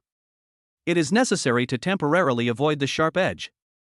The two bodyguards beside Li Feng immediately reminded him quietly. Fuck it. Li Feng growled unwillingly, let's go. At this point, Li Feng also realized that the situation had developed to a level beyond his expectations and was far beyond his control. If it continued to develop, it would be very disadvantageous to him. The best option now was to retreat. At Li Feng's command, the two bodyguards immediately protected him and planned to leave the Ocean Automobile showroom. But at this moment, Jang Dong suddenly spoke, his voice full of indifference. Did I let you go? This simple sentence plunged the exhibition hall into dead silence again. In Wuchang, the number of young people who dared to speak to Li Feng like this could be counted on one hand, but among those people, there was no one like Jang Dong. The strong contradiction made everyone unable to help but fix their eyes on Li Feng, because everyone was very curious about how Li Feng would deal with Jang Dong, who came with bad intentions. What do you want? Li Feng was trying to suppress his inner anger. Chapter 84, Kneel Down. Apologize. Part 1. The status of Jang Dong at this time in Li Feng's mind is completely different from that of Jang Dong before. How could Li Feng dare not pay attention to a person who could make Zhao Yihong bow down and admit his mistake? You know, Li Feng couldn't possibly let Zhao Yihong take that kind of attitude. What do I want? Jang Dong looked at Li Feng with a smile. You were here gesturing to help Du Shuayan pick up the car, but you didn't pick up the car, just loaded it up and left after loading it. Aren't you looking down on me a little bit? Huff, huff, huff, if you have something to say it quickly. My time is very precious. Li Feng took a few deep breaths. He really wanted to shout out loud that he didn't take Jang Dong seriously. However, the last bit of his rationality controlled his mouth and he didn't shout out these words. Ha ha. Is your time precious? Well, I won't waste Master Li's time. Let's make it short. Jang Dong couldn't help laughing. Kneel down, apologize, and you can go away. Kneel down. Apologize. As soon as Jang Dong uttered these 4 words, everyone in the exhibition hall was dumbfounded, especially Zhao Yihong and Li Feng, who looked at Jang Dong as if he were a monster. Li Feng is the second-generation rich man in Wuchang. The number of young people who can compete with him can be counted on one hand. However, no one in that group of people is willing to submit to anyone else, such as Li Feng and Zhao Yihong. But what about now? Jang Dong actually made Li Feng kneel down and apologize in public. In Wuchang, no one else dared to speak to Li Feng like that, not even the devil from the Xiong family. The deathly silence lasted only a short moment, and the next moment, it was broken by Li Feng's furious roar. Jang Dong. Fuck. Li Feng's handsome face had become infinitely distorted at this moment. Jang Dong's words were not only a slap in his face, but also an insult to his personality. Before he kneels down to apologize, is it necessary to teach him a lesson? Jang Dong leaned back on the sofa and assumed a comfortable position. I.e., make him kneel down. Zheng Yi was obviously stunned by Jang Dong's sudden order, and then a grim smile appeared on his face. As you wish, Brother Dong. As soon as he finished speaking, Zheng Yi rubbed his fists and took steps towards Li Feng. Everyone, don't do it, let's talk it over. Wang Tao finally came to his senses and walked quickly towards Li Feng, who was relatively close to him. Master Li. Get out. Li Feng was furious. Seeing that Wang Tao came to persuade him first instead of Jang Dong, Li Feng felt that Wang Tao was on Jang Dong's side, which made him even more unhappy, and his resentment towards Wang Tao deepened. Li Tao pushed Wang Tao down with a fierce push, then pointed at Zhang Yi and shouted to the bodyguards around him, knock him down. Master. He is the little tyrant Zhang Yi. The two bodyguards obviously didn't dare to fight Zhang Yi. They were afraid. However, Zhang Yi was not afraid. Instead, he was looking forward to personally creating a scene that would make Li Feng kneel down. Ha ha ha. Zhang Yi laughed wildly and rushed towards Li Feng like an arrow. With an elbow strike, Zhang Yi, who was already in full swing, knocked down a bodyguard and beat him so hard that he vomited bile. Li Feng's other bodyguard was also knocked to the ground by Zhang Yi's knee strike. His body curled up on the ground, like a cooked shrimp, and kept wailing. Chapter 85, Kneel Down. Apologize. Part 2. In just a moment, Zhang Yi knocked down 2 bodyguards. Zhang Yi's powerful fighting ability made Jang Dong look at him with admiration, and also made Li Feng stunned. He retreated repeatedly, with endless fear written all over his face. That's it? Where do you get the courage to show off in front of Brother Dong? Zhang Yi glanced at Li Feng with disdain, not hiding the hatred in his eyes at all. My father is Li Xiong. Zhang Yi. If you dare to touch me, my father will not let you go. Li Feng was completely panicked and could only shout out the last hope in his heart. Your father is Li Xiong? Ha ha ha. Zhang Yi laughed wildly. If you tell me now that your father is Brother Dong, I will never touch you, but Li Xiong, no. As soon as he finished speaking, Zhang Yi threw a punch, hitting Li Feng hard in the lower abdomen. How can Li Feng, whose body has been hollowed out by alcohol and sex, fight against Zhang Yi? Ugh. Li Feng was knocked out of his bed by Zhang Yi's punch. His feet were hanging in the air, and his body was bent into an extreme position. The next moment, Zhang Yi retracted his fist and Li Feng fell straight to his knees on the ground. With a thump sound, the eardrums of everyone in the exhibition hall were deeply stimulated. At this moment, everyone's auditory nerves received unprecedented stimulation. Not only the auditory nerves, but also the visual nerves were almost burning to the point of explosion, because the scene that appeared before their eyes was like this. Li Feng, the only son of Li Xiong, one of the 2 heroes and one of the top playboys in Wucheng, knelt straight on the ground. Not far from Li Feng, Jang Dong, who was receiving Li Feng's worship, picked up the cup and took a sip of coffee as if nothing had happened. Li Feng, one of the most arrogant second-generation dandies in Wucheng, actually knelt down. And he knelt down in public. Brother Dong, how is it? Ignoring Li Feng, who was vomiting non-stop, Zhang Yi walked back to Jang Dong with a smile. Not bad. Jang Dong glanced at Li Feng and didn't even bother to look at him a second time. I didn't expect you to be so strong. After all, I also started out as a black boxer. Zhang Yi grinned. In fact, Changfa is even stronger than me. Great. Jang Dong gave Zhang Yi a thumbs up sincerely, and an idea came to his mind. Why not find a boxing gym to sign in tomorrow and see if he can get some martial arts secrets or something? It's a good idea. Manager Wang. Jang Dong hooked his finger at Wang Tao on the ground. Give me the paperwork. Okay. Wang Tao quickly got up from the ground and handed the contract to Jang Dong respectfully. Mr. Jiang, if you have any questions about the car in the future, please feel free to contact me. We at Ocean Automobile will provide the most considerate and comprehensive services to distinguished customers like Mr. Jiang. Yeah. Jang Dong responded absent-mindedly, glanced at the contract briefly, and stuffed it into Zhang Yi's hand. You and Manager Wang should go and handle the necessary procedures. After you're done, we'll go out for dinner. Okay. Brother Dong. Zhang Yi responded to Jang Dong and went to handle the formalities with Wang Tao. At this time, the long-haired man washed his hands and returned to Jang Dong's side. He stared at Li Feng, who was kneeling on the ground, with gloomy eyes, and asked Jang Dong in a low voice with great expectation, Brother Dong, are we going to go to war with Li Xiong? I guess so, but now is not the right time. Jang Dong curled his lips and smiled, raised his hand and pointed at Li Feng, and said to the long-haired man, throw him and his bodyguard out. Kneeling in front of me is too annoying. Chapter 86, The Arrogant Reward of the Arrogant Trampling Card. Even kneeling in front of Jang Dong still felt that he was an eyesore. Li Feng had completely changed from a dandy young man to a worthless character. Jang Dong. Li Feng's eyes widened and his whole body was shaking. He had never suffered such humiliation in his life. This was even more painful than killing him. Changfa would not give Li Feng the chance to say anything harsh. Li Feng only said 2 words before Changfa slapped him in the face.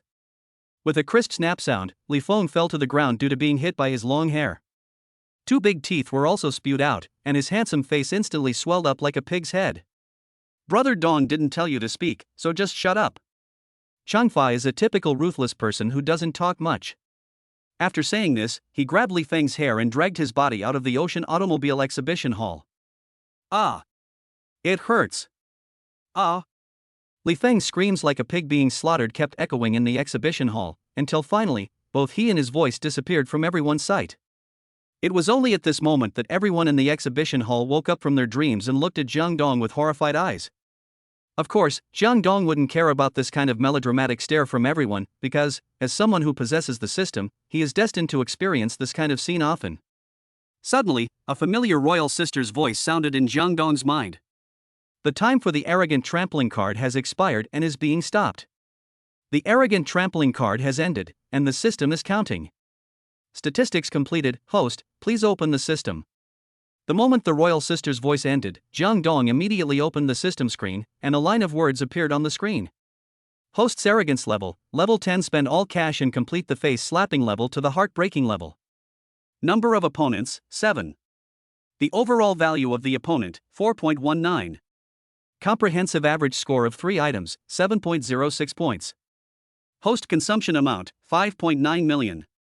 The host receives a cash reward of 590 times 7.06 is equal to 41.654 million. Host, do you want to withdraw the money? After Jang Dong finished reading the final reward displayed on the light screen, the royal sister's voice sounded again. Fuck. Jang Dong swallowed hard. Even he himself couldn't believe it. He pretended to be so arrogant, took care of the 3 most dissolute playboys in Wuchang, and got 2 Mercedes-Benz G63s. In the end, he actually won a bonus of more than 41 million. Is this something you can do? Withdraw. Jang Dong took a few quick breaths before he suppressed the shock in his heart and silently pressed the withdrawal button on the light curtain. Almost in an instant, Jang Dong's mobile phone received a text message from Longhua Bank. After buying 2 G63s, Jang Dong only had a few $100,000 in cash left. Now he had more than 41 million. The 8-digit balance almost blinded Jang Dong's eyes. This amount of cash was 7 times what Dongjiang Group had at its peak. It's so fucking cool. I have to find a boxing gym to sign in tomorrow that might trigger a mission. If I get another card for stepping on others, my assets will definitely be over 100 million. Shit. Jang Dong has completely fallen into a frenzy. In just a few days after obtaining the system, his life has been completely changed. If he is given more time, he himself does not know what heights he will reach. While Zhang Yi was still not finishing the formalities, Jang Dong quickly recharged the money in his bank card into the system, intending to upgrade the system to level 3 first. Chapter 87, Zhonghu People. 20 million was deducted from the bank card in seconds, and the system was successfully promoted to level 3. System upgrade successful. System level, level 3. Second kill options, 3 items. I still need 30 million experience points money to upgrade. 3 options. Great. Jang Dong closed the system screen. He was already looking forward to tomorrow's sign and instant kill. There is still about 21.7 million in cash left in Jang Dong's bank card. This is the most money Jang Dong has ever seen. The most important thing is that with another 10 million, Jang Dong can directly upgrade the system to level 4. When Jang Dong was secretly happy, Zhang Yi came over, followed by Wang Tao with a lowered head and a pleasing look. Brother Dong, it's all done. Zhang Yi grinned and shook the car keys in his hand, his excitement evident in his words. Try the car. Jang Dong waved his hand and stood up first. Just as he took a step, he suddenly remembered something and immediately turned around and waved to Zhao Yihong, who was standing timidly beside him. Xiao Xiao, has your dad told you about dinner? Yes. Zhao Yihong trotted to Jang Dong, his attitude even more respectful than when he received Zhao Gang's call. My dad told me to accompany Brother Dong to the banquet, which will be held at our Longshengji. Zhao Yihong even changed the way he addressed Jang Dong to Brother Dong, and he got used to calling him that. The reason was simply because Jang Dong had dared to attack Li Feng in public just now. Not only did he knock out several of Li Feng's front teeth, he also made Li Feng kneel down in public. To be honest, Zhao Yihong definitely does not have the courage like Jang Dong, and no one in the entire Wuchang Playboy circle dares to do so. Therefore, Zhao Yihong's attitude towards Jang Dong has undergone a drastic change. There are some things that no one dares to do. If you do them, you are a hero. In Zhao Yihong's heart, Jang Dong is now a hero. Then let's meet at Longshengji. Jang Dong waved his hand. He had no intention of talking nonsense with Zhao Yihong. he led Zhang Yi and Chanfa out of the Ocean Automobile Exhibition Hall. "Brother Dong, take care." Wang Tao jogged after him at lightning speed and watched Jang Dong get into the Maserati. Wang Tao didn't care at all about the inexplicable feud between him and Li Feng. He was now fully focused on how to please Jang Dong. Even though he was old, he followed the local customs and called him Brother Dong. Wang Tao naturally did not get a response from Jang Dong, but he still bent over and looked respectfully at the Maserati, the two Mercedes-Benz G63s, and Zhao Q7 that were gradually moving away. As for the Trumpchi minivan that Zhang Yi had driven over earlier, Wang Tao immediately called someone over to wash the car on the spot, and even waxed and coated it, meticulously adorning it. Jang Dong naturally couldn't see Wang Tao's series of actions. He just wanted to have fun, so he started driving with Zhang Yi and Chanfa. Soon, 4 cars, led by the Maserati, drove quickly into Longshengji. This time, Jang Dong did not park the car properly in the parking lot, but parked it directly across the main entrance of Longshengji. Seeing this, Zhang Yi and Chanfa followed closely. A true Jianghu person has a kind of momentum to be an enemy of the whole world. Jang Dong, whose character is gradually changing, is actually gradually moving towards the direction of Jianghu people. Everyone got off the car, and Zhao Yihong immediately cleared the way for Jang Dong and the other two, acting as a welcoming guest, and personally invited Jang Dong and the other two into Longshengji, which made the lobby manager, waiters, and diners stunned. Chapter 88, No Good Banquet. On the 3rd floor of Longshengji, private room number 1. Zhao Gang had already received the notification from Zhao Yihong and personally stood at the door of the private room to welcome Jang Dong. The young master acts as a doorman and the boss goes out to greet him. There are absolutely few people in Wucheng who are qualified to enjoy this treatment, and Jang Dong is one of them. "Brother Jiang." As soon as Zhao Gang saw Jang Dong, he walked over with a small smile and stretched out his hands very enthusiastically. "Boss Zhao." Jang Dong smiled faintly and shook hands with Zhao Gang with one hand. "Come in." Zhao Gang let Jang Dong into the private room, then turned around and politely greeted Zhang Yi and Chanfa. Brother Chanfa, it's been a long time since we've had a meal together." "Boss Zhao, you're too polite." Zhang Yi responded with a fake smile, but cursed in his heart, "Fuck your mother. If Brother Dong wasn't so brave, would you have dinner with me? You must think I'm not worthy of sitting at the same table with you. Fuck." Zhang Yishu thought that the snake was just a casual remark to Zhao Gang, but as for the long hair, he was too lazy to pay attention to Zhao Gang at all, and was as indifferent as ever. Private room number 1 is the most luxurious private room of Longshengji. The decoration inside is also magnificent. It is large enough to accommodate more than 30 people for dining together. The huge round table is also filled with various seafood delicacies. Simply put, it was the seafood feast that was very popular in the past few years, but this table of seafood feast was the best, with a total of 108 dishes. Alaskan king crabs and Boston lobsters were not outstanding at all. The most amazing one was the strange-looking geoduck in the center of the round table, which looked like a shell with a leg. Afterwards, Zhao Gang invited Jang Dong to the main seat, and gave the seats on both sides to Zhang Yi and Chanfa, while he sat next to Zhang Yi. As for Zhao Yihong, Zhao Gang directly arranged him to sit at the door, to serve the dinner party. From this we can see how much Zhao Gang cares about this banquet for Jang Dong. TSK. Zhang Yi whispered to Jang Dong as soon as he sat down, "Brother Dong, Zhao Gang must have encountered a difficult problem." "Why do you think so?" Jang Dong asked curiously. "Look, that huge geoduck on the table is from Canada, the best quality. 1 pound of this stuff costs 6,000 yuan in Longwa currency on the market." Zhang Yi said with a half smile, "This table of seafood is probably the top-notch 18,888 imperial set meal from Longshengji." "Ha ha. That's interesting." Jang Dong said with a smile, "You don't know yet, right? Zhao Gang told me before that he plans to give me a Riverview villa." "Riverview villa? Is it the villa area for the rich people by the Longjiang River?" Zhang Yi's expression suddenly became serious after hearing Jang Dong's words. He subconsciously lowered his voice and said, "Brother Dong, we will act according to circumstances. Today's meal is definitely not that simple. There is no good banquet, I have guessed it a long time ago. However, whether we can finish this banquet depends on our own abilities, right?" Jang Dong said meaningfully. "No matter what, Changfa and I will listen to Brother Dong. If Brother Dong says to go east, we will go east. We will deal with whoever is in the way." Zhang Yi grinned and made up his mind to go all the way with Jang Dong. Even if he would hit a wall, he would never turn back. How can a person live his life in vain? At least people like Zhang Yi and Changfa will definitely not come to the world in vain. Chapter 89, A Newborn Calf is Not Afraid of a Tiger. As Jang Dong and the others sat down, the banquet soon began. As the host, Zhao Gang naturally stood up, raised his glass high, and saluted Jang Dong from afar. "Brother Jiang, this is the first glass of wine. My son and I will apologize to you together." After saying that, Zhao Gang glared at Zhao Yihong, who was sitting at the door. Zhao Yihong was so scared that he quickly stood up and raised his glass. "Brother Dong, I apologize to you." The father and son didn't even wait for Jang Dong's response, they just raised their glasses and drank it all, so happily. However, the more polite Zhao Gang and his son were, the more solemn Zhang Yi's expression became, because their degree of respect was directly linked to the difficulty of this banquet.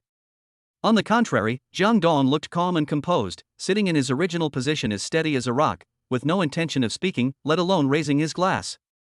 As the old saying goes, a newborn calf is not afraid of a tiger. Jang Dong, a rookie, was not afraid of the ups and downs and intrigues in the martial arts world.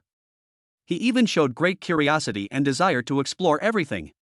No matter how difficult the matter hidden behind this banquet is, it is all the same to Jang Dong, because he has never been involved in the world of martial arts. There is no difference between level 10 difficulty and level 1 difficulty. "Boss Xiao, why don't we talk about business?" Jang Dong spoke lightly after seeing Zhao Gang and his son finish their glasses of wine. "Since Brother Jiang is so direct, it would be wrong for me to hide it." Zhao Gang raised his head and laughed. After laughing, Zhao Gang thought for a moment, as if he was brewing a speech, and then he said, "Brother Jiang, I heard from Yihong that just now at the ocean car, Li Feng was beaten up by Brother Jiang, and the beating was very bad?" "Yes." Jang Dong did not hide anything, nor did he show any smug look. He simply responded to Zhao Gang with one word in an extremely calm tone. "Li Xiong is the most protective of his people, especially Li Feng. He is so blindly protective of his people that he is insane. Brother Jiang beat Li Feng so badly that Li Xiong will definitely not let it go. To be honest, the reason why I invited Brother Jiang to a banquet today is also related to Li Xiong." Zhao Gang finished speaking and secretly glanced at Jang Dong. Seeing that Jang Dong did not show any disgust, he continued, "After acquiring Zuoxianju, our Zhao family has become the only one in the Wucheng catering industry. Li Xiong also wants to get involved. This is definitely not good news for our Zhao family, so I think. Ask me for help to deal with Li Xiong?" Jang Dong suddenly raised his lips and said with a smile, "Because I have Zhang Yi and long hair by my side, and I am full of mystery, so you think I have the ability to compete with Li Xiong, right?" In fact, Jang Dong did not say anything final. Everyone knew that this was clearly Zhao Gang's plan to kill with a borrowed knife. He used Jang Dong's hand to fight Li Xiong head-on. Of course, Zhao Gang will pay a huge price for this, but it is just the price in terms of money and real estate. After all, Zhao Gang is a genuine businessman, and his power in the underworld is limited. But it is different in Jang Dong, because he has Zhang Yi, a little tyrant who returned from the Magic City and became the third giant in Wucheng underworld by waving the flag. Zhang Yi was suppressed by Li Xiong and Xiong Dafa before, and the reason was that he had no money. Chapter 90, Arrogance in the Bones Part 1. And now, the emergence of Jang Dong has given Zhang Yi a platform for takeoff, so Zhao Gang went directly to Jang Dong, because Zhao Gang felt that with Jang Dong's support, Zhang Yi definitely has the strength to compete with Li Xiong. Jang Dong suddenly spoke out Zhao Gang's real thoughts, which made the experienced Zhao Gang awkward for no reason. He. Looking at Wucheng, the only one who can compete with Li Xiong is you, Jiang, except Xiong Dafa. Li Xiong? Jang Dong moved his fingers slightly and slowly tapped the table, making a rhythmic tapping sound. At this moment, whether it was Zhang Yi, Changfa, or the father and son of the Zhao family, they all stared at Jang Dong without blinking, because they were waiting for Jang Dong to make a decision. The number 1 banquet hall suddenly fell into an eerie silence. After a while, it was Jang Dong who broke the silence. "Okay." Jang Dong smiled coldly. "Li Xiong and his son have a grudge against Brother Yi. It is reasonable for me to take action against them. However, Boss Xiao, putting aside personal grudges, this matter is ultimately initiated by you. You should at least give me a reason to take action, right? Brother Jiang is a man of few words. I, Zhao Gang, am not one to pretend to be ignorant." Zhao Gang laughed when he saw Jang Dong give in. "As long as Brother Jiang can deal with Li Xiong and prevent him from affecting the business of my Zhao group, I am willing to give Brother Jiang the number 7 official residence in the Wucheng Rich Villa district. I bought that villa less than 3 months ago and just finished decorating it. I haven't had time to live in it yet. Brother Dong, residence number 7 is the 7th villa in the wealthy villa area, 400 square meters, and worth 12 million. Zhang Yi quietly reminded Jang Dong, it's a big deal, but Li Xiong is not an ordinary person, so we have to ask him to raise the price. I know my limits. Jang Dong responded to Zhang Yi calmly. In fact, Jang Dong didn't care what price Zhao Gang paid. Jang Dong, who owned the system, didn't care about the mere 12 million mansion. It was just a matter of signing in. What he really cared about was the usefulness of Zhao Gang and the Zhao group to him. In fact, Jang Dong had already set up a trap to kill Jiang Qiyuan's family when he sold Zuoxianju to Zhao Gang, making Jiang Qiyuan's family fully experience what a desperate situation is. And Zhao Gang and the Zhao group are the key links among them. I really don't like that villa. Jang Dong curled his lips, and a disdainful smile appeared on the corner of his mouth. How about, Boss Zhao, do me a favor? Brother Jiang, please speak. Zhao Gang looked at Jang Dong deeply, but the current situation did not allow him to bargain. Even if he became a knife in Jang Dong's hand, it didn't matter. I'll tell you when I've figured out the whole plan. Jang Dong narrowed his eyes, smiled faintly, and said to Zhao Gang without any reservation, there is one more thing I want to tell Boss Zhao. I'm all ears. Zhao Gang looked at Jang Dong with a serious expression. He suddenly discovered that the young man in front of him, who was not even as old as his son Zhao Yihong, brought him a mountain of pressure and even made him, a veteran who had been struggling in the society for decades, unable to see through it. To hold my knife, you need a certain amount of courage and energy, but you, Zhao Gang, don't have it yet. Jang Dong's words were loud and clear, full of arrogance. Chapter 91, Arrogance in the Bones Part 2. This was the first time that Jang Dong showed such arrogance and frivolity, as if he was the master who was above everyone else. Don't be fooled by Jang Dong's calm temperament and disguised low-keyness. In fact, as a passionate young man, Jang Dong has this kind of arrogance and pride in his bones. Young people are full of vigor. If they are not full of vigor, can they still be called young people? As soon as Jang Dong finished speaking, everyone in the banquet hall cast shocked and trembling looks at him, as if everyone was intimidated by Jang Dong's arrogant aura. Especially Zhao Gang, he even felt an unprecedented pressure from Jang Dong. He had no doubt that if he used this trick to plot against Jang Dong again, Jang Dong would definitely kill him without hesitation and subvert the entire Zhao group. What's going on? Why do I feel scared? I investigated him. Wu Qing is an heir to the second-generation Dongjiang group, a second generation with assets of only 5 million. He is an incompetent boy who couldn't even keep the family property after his father passed away. What secrets does he have? How could he appear like a comet in such a short time? Zhao Gang screamed wildly in his heart. Of course, he would never find the answer. However, Zhao Gang came to another conclusion in his heart. Don't think about Jang Dong's past, but look to Jang Dong's future. This young man must not be offended, and he must try his best to please him. Zhao Gang's mind was in a state of confusion, but Jang Dong didn't care. He just continued to speak calmly. It's best not to do this kind of thing again, because you can easily be injured or even killed by the knife in your hand. I understand. Zhao Gang had completely understood. Jang Dong had already seen through his little trick. Jang Dong's words were a warning and an opportunity for Zhao Gang. Mr. Jiang, I will definitely keep this in mind. Zhao Gang also changed the way he addressed Jang Dong from brother to sir. This was a respectful title, which meant that Zhao Gang had given in. Is it a surprise? Not surprising. Zhao Gang had to accept Jang Dong's mystery and the mysterious energy he revealed, and he dared not disobey. After all, Zhao Gang was a smart man. Since you understand, let's eat. Jang Dong glanced at Zhao Gang and smiled jokingly. I will solve Li Xiong's problem. Not only will I prevent him from affecting the business of the Zhao group, but I will also make Li Xiong and his son disappear from the face of the earth. This is the fate that the extremely evil father and son deserve. Gurgle. Zhao Gang swallowed hard. There was no doubt that he was frightened by Jang Dong again. Is Li Xiong, the ceiling of Wu Qing's underworld, so insignificant in Jang Dong's eyes? Zhao Gang suddenly became excited, because he was looking forward to it. As for Zhao Yihong, this kid had been frightened by Jang Dong for a long time, and was so stupid that he even forgot to breathe. This meal was definitely the most complicated meal that Zhao Yihong and his son had ever eaten. It was also the most exciting meal for Zhang Yiha and Chanfa. Finally, it's time to go to war with Li Xiong, one of the two heroes of Wucheng. Everyone is looking forward to what means Jang Dong will use to fight against Li Xiong. In the weird atmosphere, the meal ended quickly. Zhao Gang and his son personally escorted Jang Dong and his 3 friends out of Longshengji with great respect. The banquet was definitely the highest standard since Longshengji opened. This scene shocked the diners and staff of Longshengji. After all, the person who had such a grand appearance was a young boy. Chapter 92, The Road to Revenge. In front of the main entrance of Longshengji. When Zhao Gang faced Jang Dong, he would always subconsciously bend his waist a little, which showed that Zhao Gang respected Jang Dong.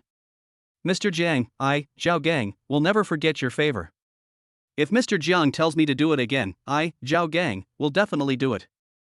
As for the official residence number 7, if Mr. Jiang doesn't accept it, I will be uneasy. In that case, I'll accept it. Jang Dong didn't refuse this time. After all, Xin Xiulian was about to be discharged from the hospital. She couldn't be left without a place to live, right? That's great. Zhao Gang immediately smiled with relief. I'll arrange for my secretary to handle the property transfer procedures. Just do whatever you want. Jang Dong waved his hand. I'll contact you later. After saying that, Jang Dong, Zhang Yi and Changfa walked towards the car parked in front of the main gate under the gaze of Zhao's father and son. Among the 3 people from Jang Dong, Zhang Yi and Changfa had drunk some wine at the dinner just now, so they simply didn't drive. Jang Dong's Maserati couldn't accommodate 3 people, so Jang Dong simply drove Zhang Yi's fancy white G63 and took the 2 of them away from Longshengji. Zhang Yiha, who had long hair in the car, was not actually drunk. He just obeyed traffic rules and did not drive. Zhang Yi, who was sitting in the passenger seat, scratched his head at Jang Dong embarrassedly. Brother Dong, we will definitely not drink next time. We were just too excited and couldn't control ourselves. Brother Dong, I never thought that I would have the chance to make a living in the martial arts world again in this life, and I never thought that I would face Li Xiong so soon. There was murderous intent in the long-haired man's eyes. This should be the longest sentence he has said since Jang Dong met him. We finally have a chance to avenge Alu. The father and son of Li Xiong will not have a good ending. They will become your stepping stones, because the 2 heroes of Wucheng will soon be replaced by you too. Jang Dong laughed lightly while driving. By the way, Brother Yi, how is the boxing gym going? We can't be left without a place to stay, right? Brother Dong. Zhang Yi suddenly said to Jang Dong in a serious tone, don't call me Brother Yi, it's against the rules. Although I am older than you, you are our leader and your seniority is higher than mine. Brother Dong, just call me Ai. Facing the extremely serious Zhang Yi, Jang Dong still chose to compromise, because Jang Dong knew that Zhang Yi was a stubborn and rule-abiding person. Okay, Ai, tell me about the boxing gym. We have already chosen a place. It's in the suburbs. It's a small fitness center that's not doing well. It has 3 floors with a total area of more than 800 square meters. It also has a yard and a parking lot. It covers a large area. We are negotiating the price. If we buy it, it will cost more than 10 million. If we set it up, it will be around 500,000 a year. Zhang Yi said seriously. Sounds good, then just buy it, I'll transfer the money to you later. Jang Dong suddenly laughed sinisterly. By the way, find a stranger to be the boss, I plan to take action against Zhang Qiyuan's family.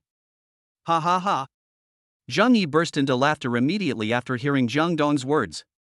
Brother Dong, speaking of Zhang Qiyuan, I almost forgot to tell you that Dongjiang Group has changed its name to Yuanqi Group. The name change brings a new look. Half of Yuanqi Group's current business has been ruined by us brothers. The current prospects of Yuanqi Group are not optimistic. Oh? Tell me about it. Jang Dong was very interested in the news about Zhang Qiyuan's family. Calculating the time, the layout is almost complete, it's time to start the road of revenge. Chapter 93, The Legendary Phoenix Man Part 1. We brothers visit all the construction sites of Yuanqi Group 3 times a day, just like breakfast, lunch and dinner. Of course, we don't go there to sabotage them, but we think their decoration style is not good, so we tear them down on behalf of the owners. Zhang Yi laughed sinisterly. We are unable to deliver the houses to the owners on time, and we have also lost the decoration materials. In addition, many workers have been scared away. Yuanqi Group not only has no business now, but is also facing lawsuits from the owners. Life is so miserable.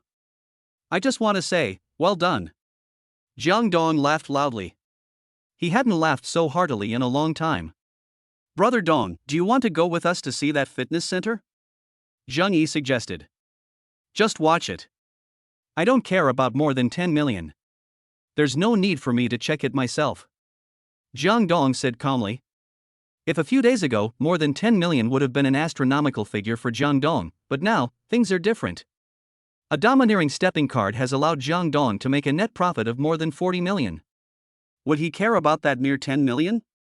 Anyway, Wucheng is not a place where Jang Dong wants to stay for a long time.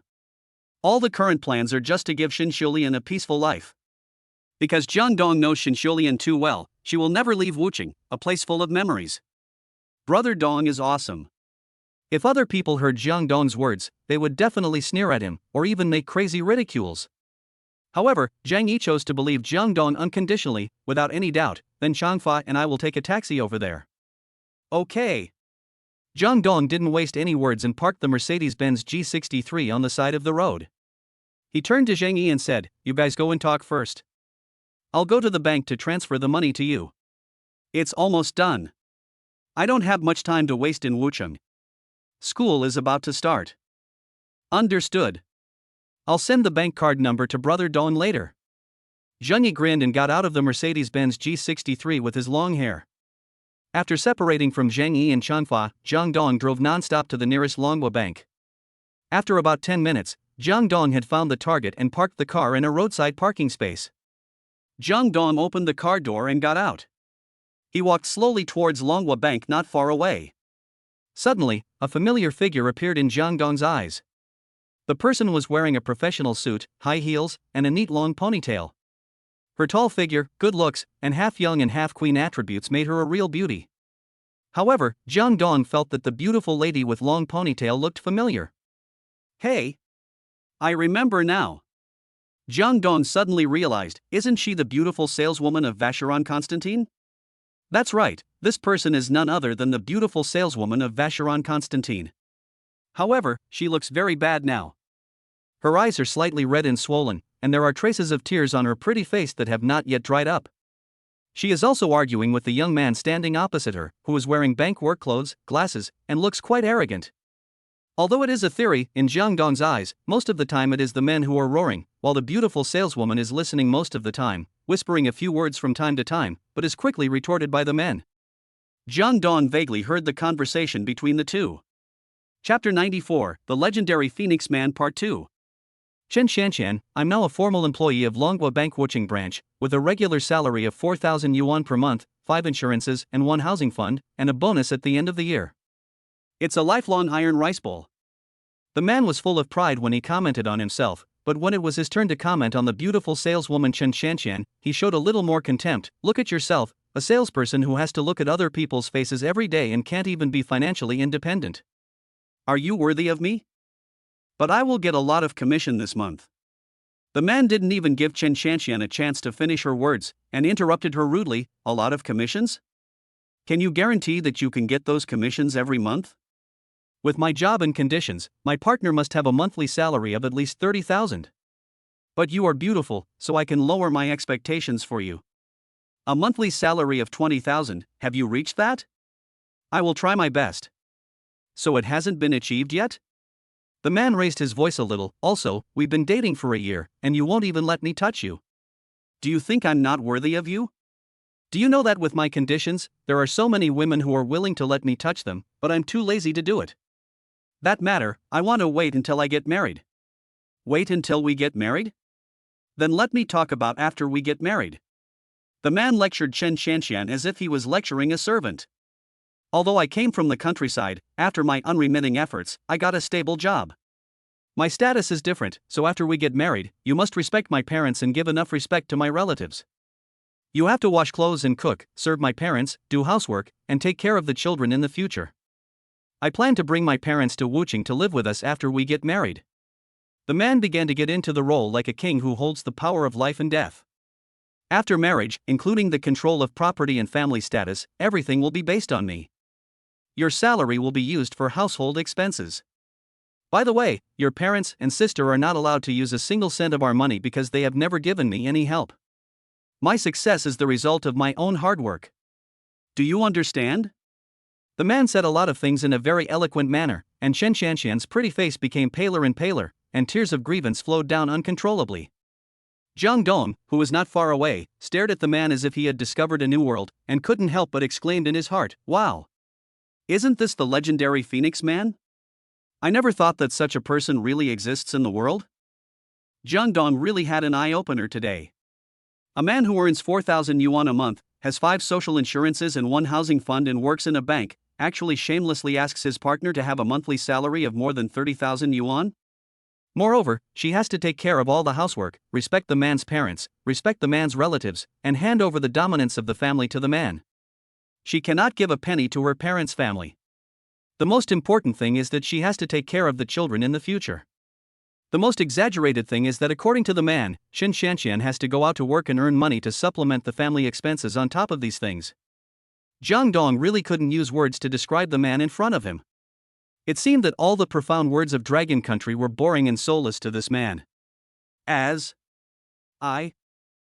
Shanshan wiped the tears from the corners of her eyes, sobbing softly and said to the man, Chapter 95, The Legendary Phoenix Man Part 2.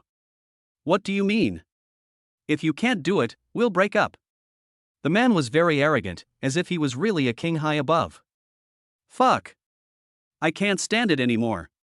Jang Dong heard this and finally no one was there, so he strode towards Chen Shanshan. Jang Dong still has a good impression of Chen Shanshan. She doesn't look at people with tinted glasses and is very simple. But such a beautiful woman who is loved by everyone is treated like a slave. Jang Dong really can't stand it. Beauty. What a coincidence. We meet again. Jang Dong pretended to pass by and greeted Chen Shanshan with a smile. Seeing Jang Dong, Chen Shanshan was stunned at first, then she subconsciously wiped the tears from the corners of her eyes and forced a smile. Hello, sir. I didn't expect to see you here. You know him? The man was furious when he saw that Chen Shanshan actually knew Jang Dong. Tell me. What is your relationship? This gentleman is a big customer of our store. The man was still the same, not giving Chen Shanshan a chance to speak. Big client? I asked him what your relationship is with you. Are you sick? Jang Dong glared at the man coldly, then glanced at his work badge. His name was Su Zhe, a clerk at the counter. Why are you swearing at me? Where's your manners? Su Zhe glared at Jang Dong arrogantly. Quality? FK. You're the type who's talking to me about quality? Jang Dong's anger, which he had suppressed for a long time, suddenly burst out. You're a grown man, and you only make 4,000 a month. How dare you ask your girlfriend to make 30,000 a month?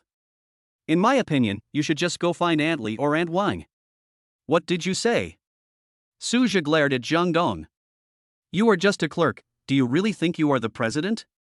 No, the president of your bank is probably not as arrogant as you are, right?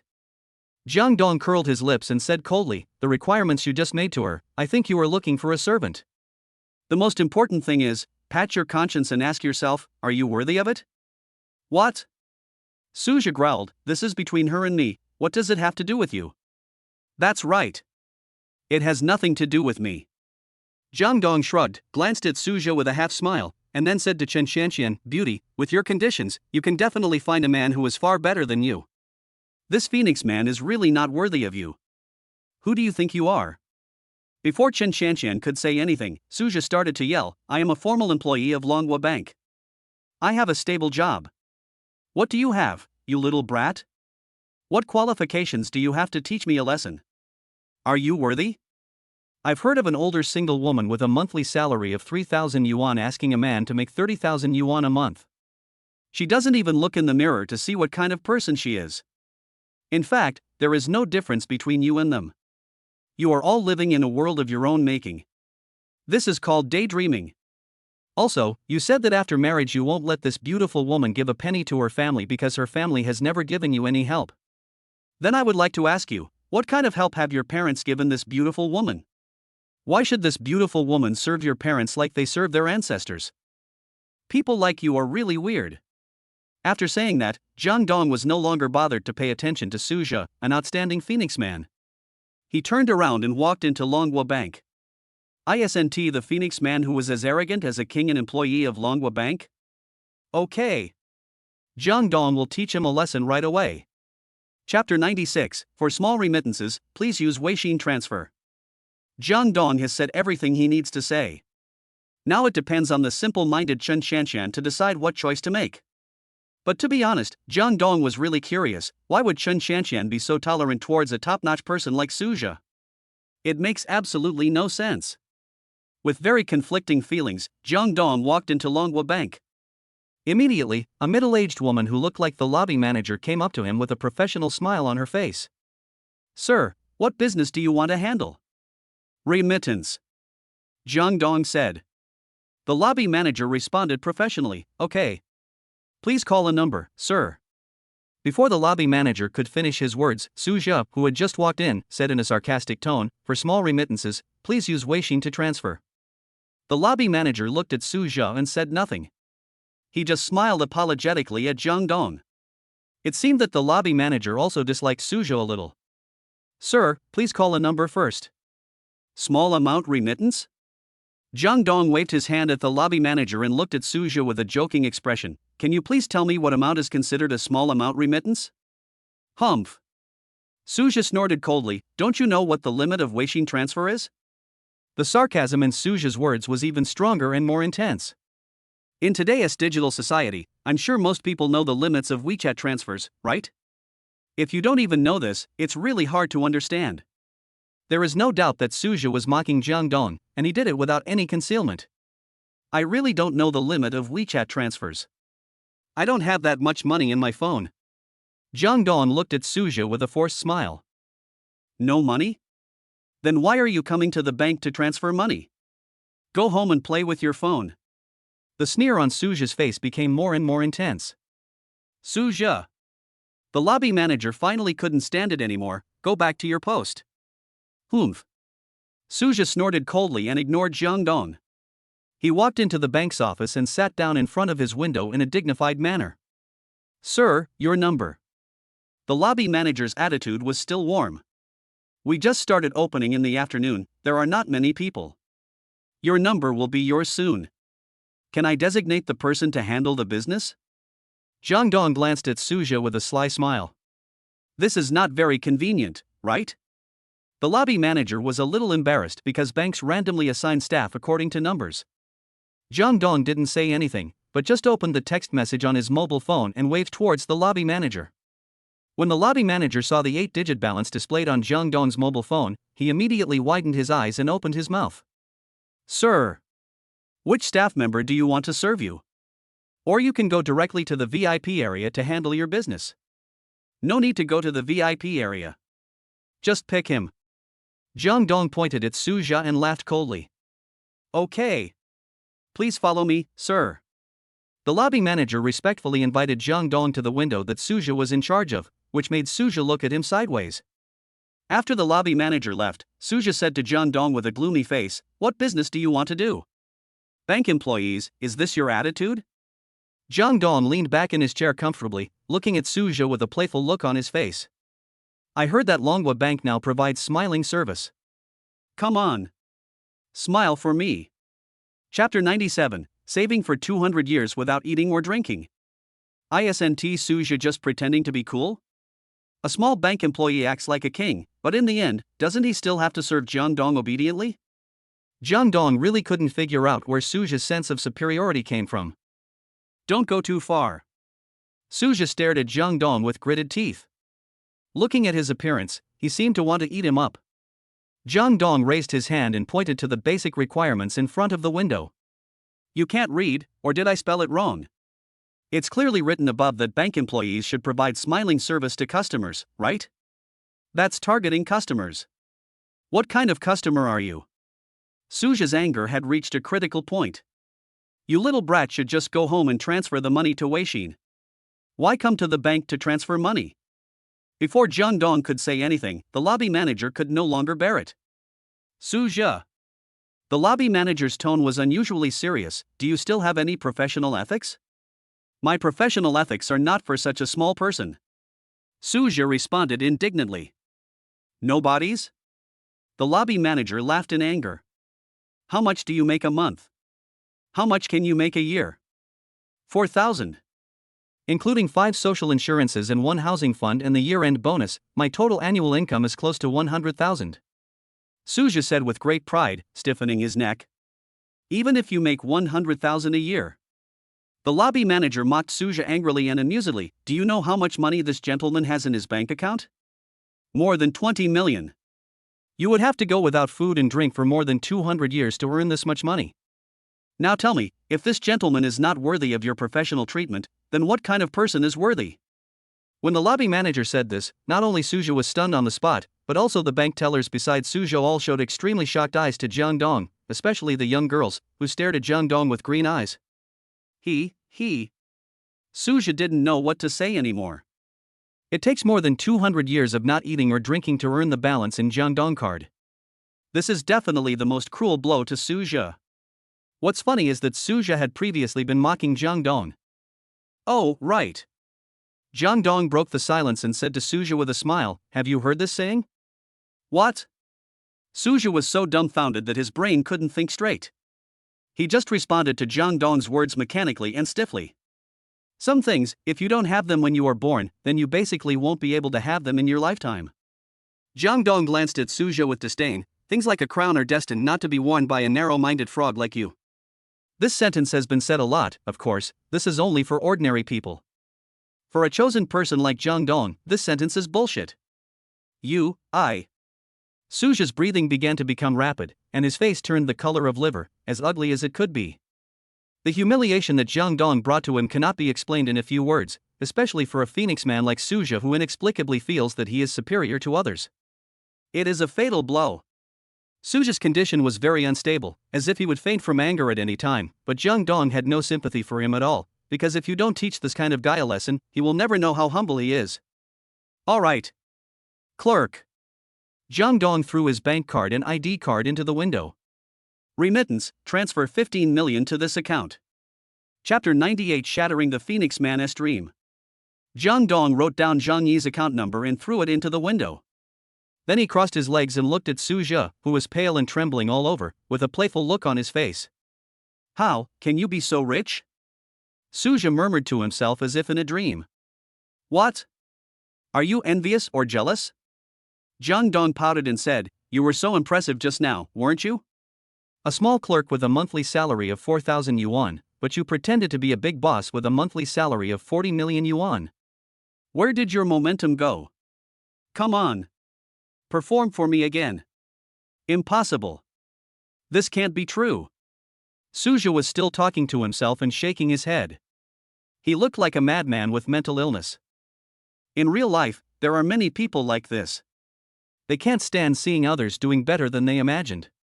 Once such people suddenly find that others are living much better than they imagined, they will feel unwilling and afraid to believe it. Just like Suja now.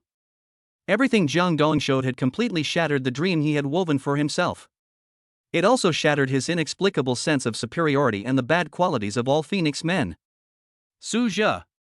Seeing Suja was like a possessed man, the lobby manager could not help but shout, hurry up and help this distinguished customer with his business. Impossible. This is not his money. It must not be.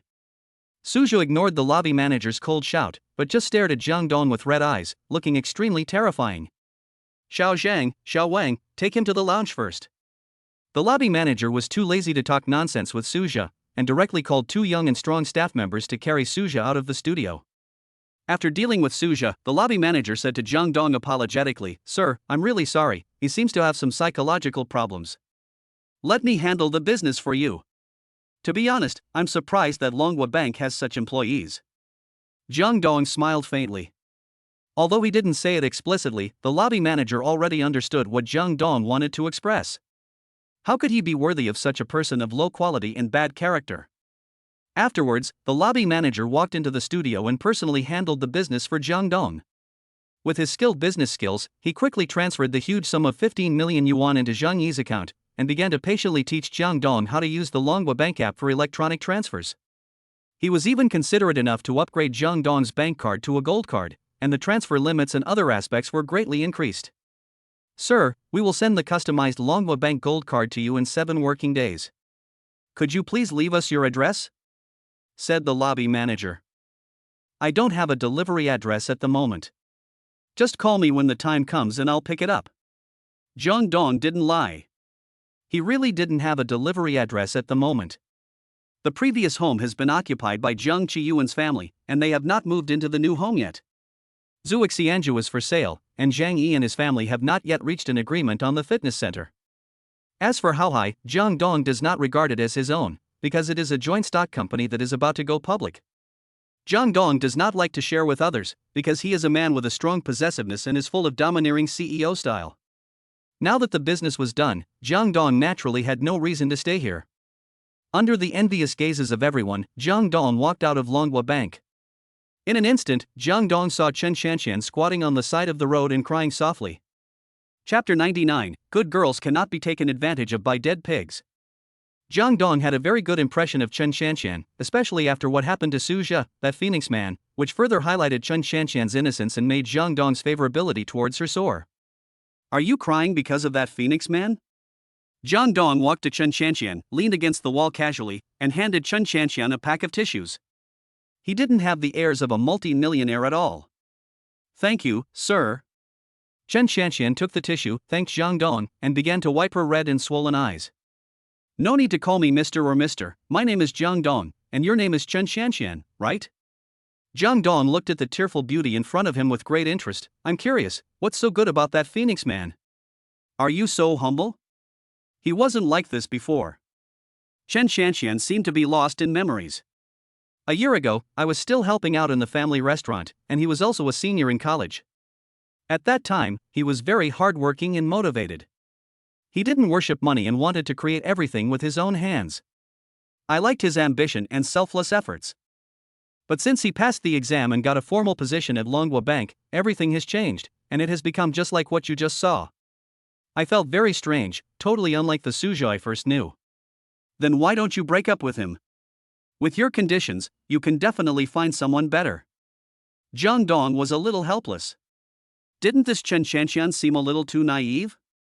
Maybe I'm too rigid. Once I've chosen someone, it's hard to turn back, unless that person hurts me completely. Oh my god. Are you trying to say that the Phoenix man hasn't broken your heart yet? Jang Dong looked at Chen Shanshan as if she were an alien. Based on what Su Jia said just now, any normal girl would probably break up with him directly. He's just talking. After all, he hasn't put it into action. I believe he won't really do it. Chen Shanshan wiped her tears, stood up, and returned the tissue to Jang Dong. Thank you, Mr. Jiang. Call me Jang Dong. Jang Dong shook his head, feeling extremely helpless. I don't mean anything else. I just simply feel that he is not worthy of you. How about I help you try him out? Try him? Chen Shanshan looked at Jang Dong in confusion. Let's see if he's worthy of your devotion. Jang Dong really couldn't bear to see such a good girl ruined by that Phoenix man. Jang Dong was certain that the Phoenix man would definitely do what he said, and would even cause Chen Shanshan greater pain in the future. As for not worshipping money, Jang Dong would never believe it, because when Su Jia learned about the balance in Jang Dong's bank card, that ferocious expression on his face was definitely a subconscious expression in his heart. The reason why Su Jia did not worship money in the past was just a disguise. As the saying goes, do not do evil for the sake of small gains, and do not refrain from doing good for the sake of small gains. Jang Dong felt that this was a good thing, and he was happy to be kind to others, especially to a top beauty like Chen Shanshan. Are you fickle? Bro, what man can resist a beautiful woman unless he is a father-in-law? After thinking for a moment, Chen Shanshan responded to Jang Dong, let's not do it, right? Don't you want to take some responsibility for the rest of your life? Jang Dong pointed firmly at the coffee shop across the street, invite him out to that coffee shop, and leave the rest to me. Isn't this bad? Listen to me. Jang Dong glared at Chen Shanshan, scaring her so much that she quickly compromised. How could Jang Dong watch such a good girl with a simple mind who didn't even know how to say no being taken advantage of by that stupid guy Su Jia? Chapter 100, What It Feels Like to Empty a Bank. Chen Shanshan was almost forced by Jang Dong into the coffee shop across the street, while Jang Dong returned to the corner of the bank. Not long after, Su Jia, with a gloomy face and a rather messy work suit, walked out of the bank with a donkey face and went straight to the coffee shop across the street. After Su Jia walked into the coffee shop, Jang Dong quickly returned to the bank. Mr. Jiang, what are you doing? The lobby manager who had previously handled business for Jang Dong looked at Jang Dong in surprise. Withdraw money. Jang Dong smiled and waved the bank card in his hand towards the lobby manager. Withdraw all the cash. Mr. Jang, you are a VIP customer of our branch. You don't need to make an appointment to withdraw money. But there is still more than 6 million in cash in your bank card. We don't have such a large amount of cash at the moment. We need to transfer it from the head office in Wucheng. The lobby manager cautiously probed, or, Mr. Jang, do you have any opinions about our bank and want to change banks? It doesn't matter. Just tell us what you think. We will definitely listen to Mr. Zhang's valuable suggestions. This is how ordinary and VIP customers are treated. I have to say that people in society are really too realistic. You think too much. Jang Dong waved his hand. Take out as much as you can, I will deposit it back later, don't worry. The lobby manager gave Jang Dong a complicated look. In the end, he did not dare to refuse Jang Dong. He directly arranged for Jang Dong to go to the VIP area and arranged staff to sort out all the cash in the branch. 6 bank employees began to count the money skillfully, and bundles of dazzling big Red Bulls were placed on the counter in front of Jang Dong. Yes, it was a bundle, not a single piece, nor a stack, but a bundle of 100,000. 15 minutes later, the lobby manager packed 50 bundles of Red Bull into 4 black nylon bags exclusive to the bank, and then handed them respectfully to Jang Dong. Mr. Jiang, our bank only has 5 million in cash now, and you can only withdraw this much money. The lobby manager expressed helplessness. You mean, I withdrew all the cash from your bank? Jang Dong burst out laughing when he heard that. Question: what does it feel like to empty a bank? I really don't feel anything. We are just a branch, and we don't have much cash. The lobby manager said helplessly, Mr. Jiang, you'd better deposit the money back as soon as possible, otherwise our bank will be closed this afternoon. Okay. Jang Dong picked up the 4 bags and walked out of the bank with a smile. Carrying 5 million in cash, isn't Jang Dong afraid of being robbed? Joke. With only this small piece of land in Wucheng, who dares to steal money from Jang Dong? Even if they dare, Jang Dong is sure that he can make the robbers pay back their money with interest. What's more, except for the bank staff, outsiders had no idea that Jang Dong was carrying 5 million in cash. However, to be on the safe side, the lobby manager sought the approval of the bank's top executive and sent 2 strong security guards to follow Jang Dong. Carrying 5 million in cash, Jang Dong quickly crossed the road and walked directly into the coffee shop. The 2 security guards did not follow him in, but stood at the door of the coffee shop waiting for Jang Dong. Since it is the afternoon working hours, the number of customers in the cafe is pitifully small. Apart from Chen Shanshan and Suja's table, there are only 2 tables of young men and women, and a few listless waiters. Chapter 101: Your Girlfriend is So Beautiful Part 1. Seeing Jang Dong walk in, a waiter immediately came up to greet him. Sir, please come in. How many people are there? I'm here to look for someone. Jang Dong replied indifferently, and then fixed his gaze on the table where Suju and Chen Shanshan were sitting. At the same time, Suja and Chen Shanshan also noticed Jang Dong. Chen Shanshan's eyes were complicated, even a little scared, and Suja's eyes immediately turned red when he saw Jang Dong. It looked as if he wanted to eat Jang Dong alive. What are you doing here? Looking at Jang Dong, who was gradually approaching, Suja let out a low growl almost like a wild beast. Suja's voice immediately attracted the sidelong glances of everyone in the coffee shop. To put it simply, they were looking at him sideways out of habit, because before Jang Dong came in, Suja must have said a lot of excessive words to Chen Shanshan again, otherwise that group of people would not have cast their gazes over him so habitually. Dogs really can't stop eating shit. Why? Don't you want to see me? Jang Dong stood beside the table, looking at Suja with a smile, but I think you will want to see me very much soon. Suja didn't say anything, but just stared at Jang Dong. Chen Shanshan didn't know how to start talking. As for the waiter in the coffee shop and the 2 tables of guests, they took the dragon people's tradition of liking to watch the fun to its fullest extent. Not only did they watch, they also commented quietly. What's going on? A love triangle? I think it's 2 men fighting over 1 woman. Why do I feel like there's a story between these 2 men? Get lost. You want a man instead of such a beautiful woman? Besides, didn't you hear what the man sitting there said just now? That's inhumane. It must be 2 men fighting over a woman. That's right. I'm actually more inclined to think that the beauty should break up with that man. What is that? Although the whispering was not loud, every word was heard by Jang Dong and the others in the quiet coffee shop. In an instant, Suja's face became even gloomier. Let's go. Suja stood up and stared at Chen Shanshan coldly. Don't leave in such a hurry. At least, you have to listen to me finish my words, right? Jang Dong looked at Suja with a smile and threw a black bag on the table. Does this bag look familiar to you? This is? Suja was stunned for a moment. How could he not know the origin of this bag? Isn't this the bag that their bank gives to customers to hold cash? Could it be? The bag contains. Suja widened his eyes and stared at the black bag on the table. Although you are a really annoying person, I cannot deny that your girlfriend is really beautiful. Jang Dong raised the corner of his mouth and revealed a wicked smile. As he spoke, he opened the bag. In an instant, more than a dozen bundles of big red cows broke free from the bags and jumped into everyone's eyes. Immediately, the cafe exploded. Fuck! How much does this cost? Who on earth is this handsome guy who carries a bag of cash with him? It looks like this bag has more than $1 million, right? Didn't you notice? That little brother was holding 3 identical bags. Fuck! It exploded. Everyone in the coffee shop has gone from whispering to shouting at the top of their lungs. Chapter 102, Your Girlfriend is So Beautiful Part 2.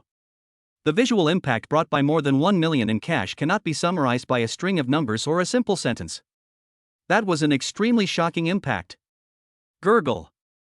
Suja moved his throat with difficulty, but he did not respond to Jang Dong's words. Instead, he subconsciously lowered his head and looked at the other 3 bags in Jang Dong's hand. A hint of greed flashed across his eyes inadvertently. Not materialistic? That's because Suja is not capable of worshipping money. Once he was given the opportunity to get rich quickly, how could he let it go? Phoenix men like Suja are actually the most anti-rich type of people, because he has never owned anything, and even if he struggles all his life, he will never be able to own those things that do not belong to him. Therefore, he hates the rich more than normal people. But hating the rich doesn't mean he doesn't like money. As the saying goes, the less you have, the more you like to show off, and the more you like to hate. Suja loves money as much as he hates the rich and is conceited. Don't be too greedy. Jang Dong smiled and threw another black bag on the table. After opening it, there was more than 1 million cash with a very visual impact. Your girlfriend is really beautiful. Before the onlookers around him could exclaim in surprise, Suja was the first to squeeze out a series of strange sounds from his throat. He was being overwhelmed little by the visual impact of the cash in front of him. After a period of intense panting, Suja finally calmed down, because he knew that Jang Dong was very rich and had brought 4 bags with him. He couldn't be defeated by the 2 bags and more than 2 million in cash in front of him, although this money was enough for him to save for more than 20 years without eating or drinking. Your girlfriend is very beautiful. Jang Dong threw another bag on the table disapprovingly. Suja was so excited that he couldn't speak. However, his subconscious still controlled his gaze. He stared at the last bag in Jang Dong's hand and said with trembling body, I want them all. Jang Dong threw the last bag onto the table without saying anything. The total is 5 million. Okay. I'm breaking up with Chen Shanshan now. I'll give her to you. From now on, she and I have nothing to do with each other.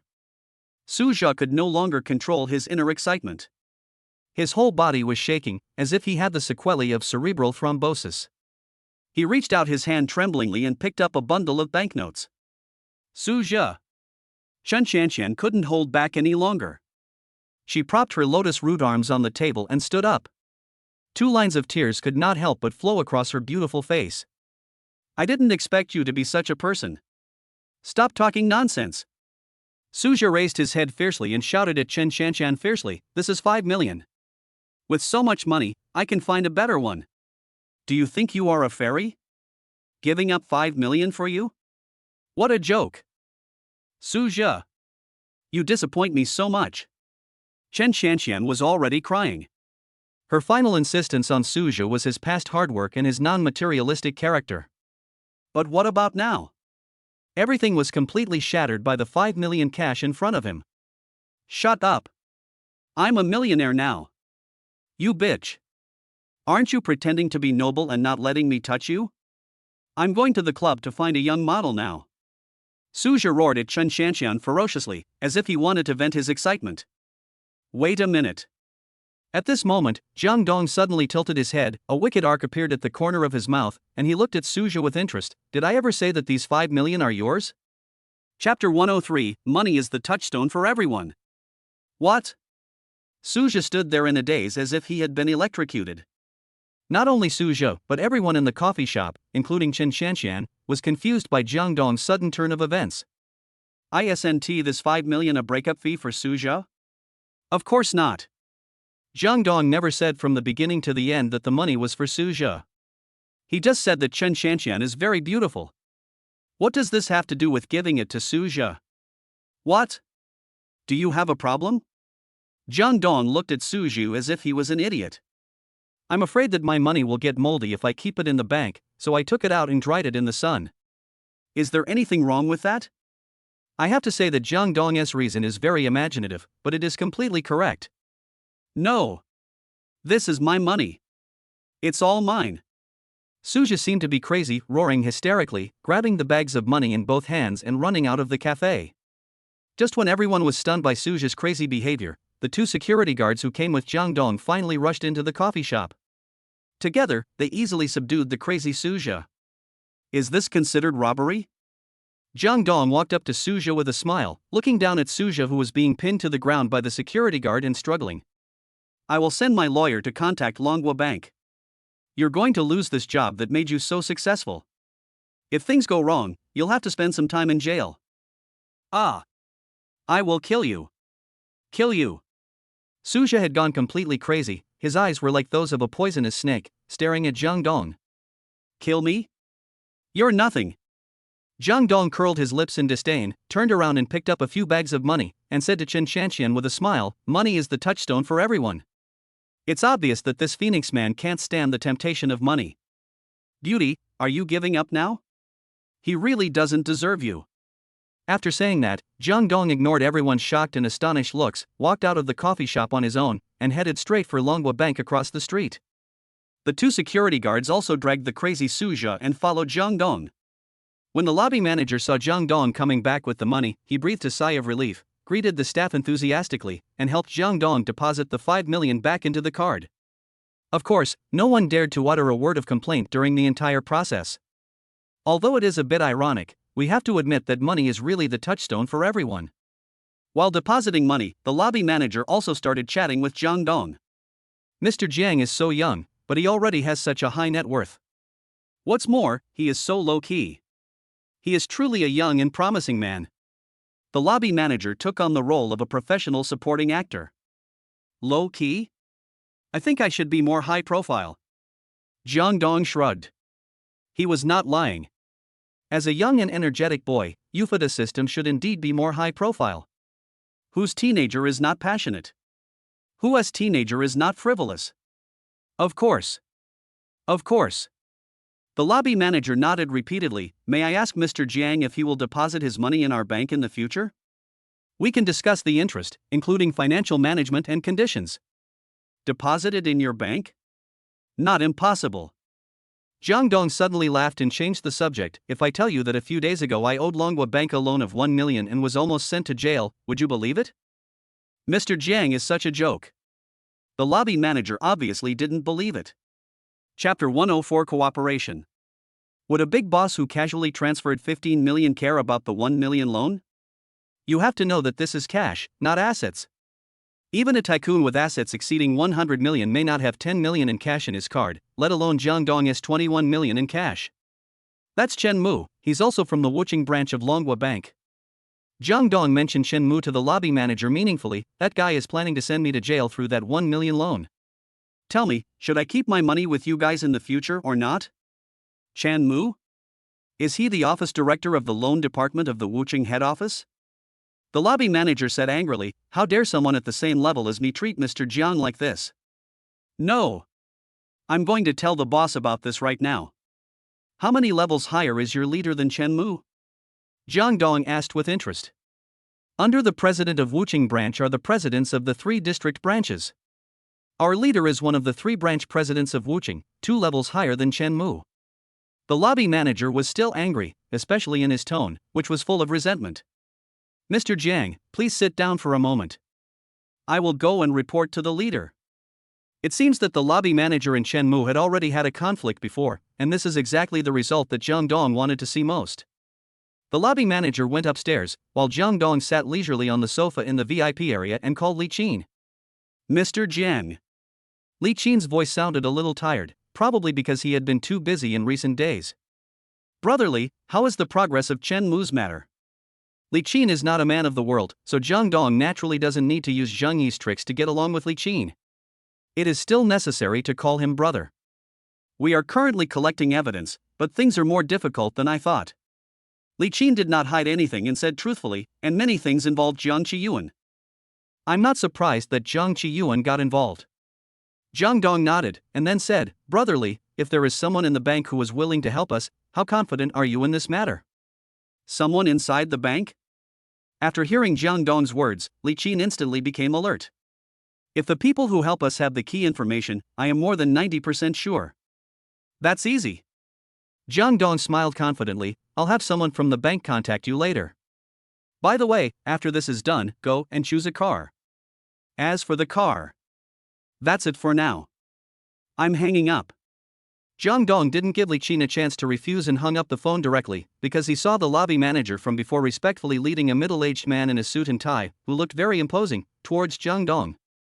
Mr. Jiang, this is the person in charge of our branch, Lu Qi, President Lu. The lobby manager immediately introduced the two to each other. Boss, this is Jang Dong, Mr. Jiang. Mr. Jiang is really a promising young man. Lu Qi laughed and shook hands with Jang Dong familiarly. When Lu Qi saw the black gold dragon watch on Jang Dong's wrist, there was an obvious flash of surprise in his eyes. Although he concealed it well, it did not escape Jang Dong's eyes.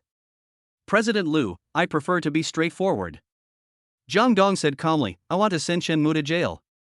If you cooperate with me, I will have all the funds of Haohai Electronic Technology Company deposited in the branch in your district, and there will be no interest or policy required. Chapter 105, Working Must Continue. Haohai? The company that's going public soon? Lu Qi was excited after hearing Jang Dong's words. Mr. Jiang and Haohai have such a deep friendship? Haohai's listing is a foregone conclusion. If Lu Qi can attract a big customer of Haohai's level, not to mention the preferential policies, this will definitely be the most brilliant achievement in his performance this year. A deep friendship? Jang Dong couldn't help but smile. Haohai is my company. In an instant, Lu Qi and the lobby manager were stunned on the spot. This young boy in front of me actually owns a large company like Haohai that is about to go public? Thinking of this, Lu Qi's eyes suddenly burst into sparks of fanaticism. As for doubt, Lu Qi would not doubt what Jang Dong said at all. The watch worth more than 2 million has already proved that Jang Dong has that ability. Young and promising. Young and promising. Lu Qi no longer knew how to describe Jang Dong and could only repeat this sentence over and over again. Leader, regarding Chen Mu's matter, the lobby manager reminded Lu Qi at the right time. Yes. Lu Qi reacted instantly, Mr. Jiang, leave Chen Mu's matter to me. I have disliked him for a long time. I know some of his dirty laundry. At this point, what Lu Qi wanted to express was already very clear, and Jang Dong naturally understood it. Then I'll trouble you, President Lu. Jang Dong smiled knowingly, I'll have my lawyer contact President Lu later. I hope we can have a pleasant cooperation. It's a pleasure to work with you. Lu Qi and Jang Dong held hands again, and this handshake basically announced Chen Mu's ending, but Chen Mu, the person involved, was unaware of it. Afterwards, Jang Dong introduced Li Qin to Lu Qi. The two main forces who were responsible for dealing with Chen Mu got acquainted with each other over the phone, and then Jang Dong left the bank. Jang Dong had just walked out of the bank when he saw Chen Shanshan in that familiar place again. This time, Chen Shanshan did not cry as depressed as before, but her pretty face was full of disappointment and sadness. She really needed some time to digest Suja's affairs. Why are you still here? Jang Dong looked at Chen Shanshan and asked curiously. Mr. Jiang, I would like to treat you to a meal because you saved my life. Chen Shanshan's words were extremely sincere. I like helping people the most, especially beautiful women. Jang Dong waved his hand. As for eating, let's talk about it next time we have a chance. I have something to do now. After saying that, Jang Dong didn't give Chen Shanshan any chance to speak, and walked straight to the Mercedes-Benz G63 on the side of the road. He did have something important to do, which was working. The flash sales in the past few days have cost him all the money he earned. He has to go back to KFC today to continue working as a part-time worker, otherwise he won't be able to sign in tomorrow. Watching Jang Dong's domineering Mercedes-Benz G63 go away, Shen Shanxian's eyes were filled with curiosity. Here, the bank matter came to an end, and over there, Jang Dong quickly rushed to the KFC where he had worked before. As time was running out, Jang Dong didn't bother looking for a parking space and simply parked the G63 across the main entrance of KFC, blocking the 2 cars in the parking space. Jang Dong wrote a phone number and placed it in front of the car so that if any stuck vehicle wanted to leave, it would be convenient to contact Jang Dong. After doing all this, Jang Dong got out of the car in a hurry and ran into KFC. Chapter 106, Dare to Give Dong the cold shoulder. It was lunchtime and KFC was extremely busy. Jang Dong. You're late. Jang Dong had just walked into the kitchen and changed his clothes when an urgent voice came into his ears. Hurry up and go to the front to order food. The female demon just came to inspect and didn't see you. She looked a little angry. Brother Feng. I'll go right away. Jang Dong looked in the direction where the voice came from and saw a middle-aged man with a kind face constantly winking at Jang Dong to urge him. The man's name was Feng Jianjun. He was a foreman and chef at KFC. He was kind and honest, and Jang Dong had a very good impression of him. Okay, stop talking nonsense and get over there. Feng Jianjun smiled naively and used his fat body to push Jang Dong out of the kitchen. Jang Dong didn't think much about it. He started working as soon as he got to the front desk, taking orders and preparing meals. He was very busy. Time passed quickly, and soon it was 9 o'clock in the evening, the time when KFC was about to close. Until the last table of customers left the store, a middle-aged woman in her 30s walked in from the main entrance with a cold face. The visitor had a sarcastic look on her face, as if the whole world owed her money.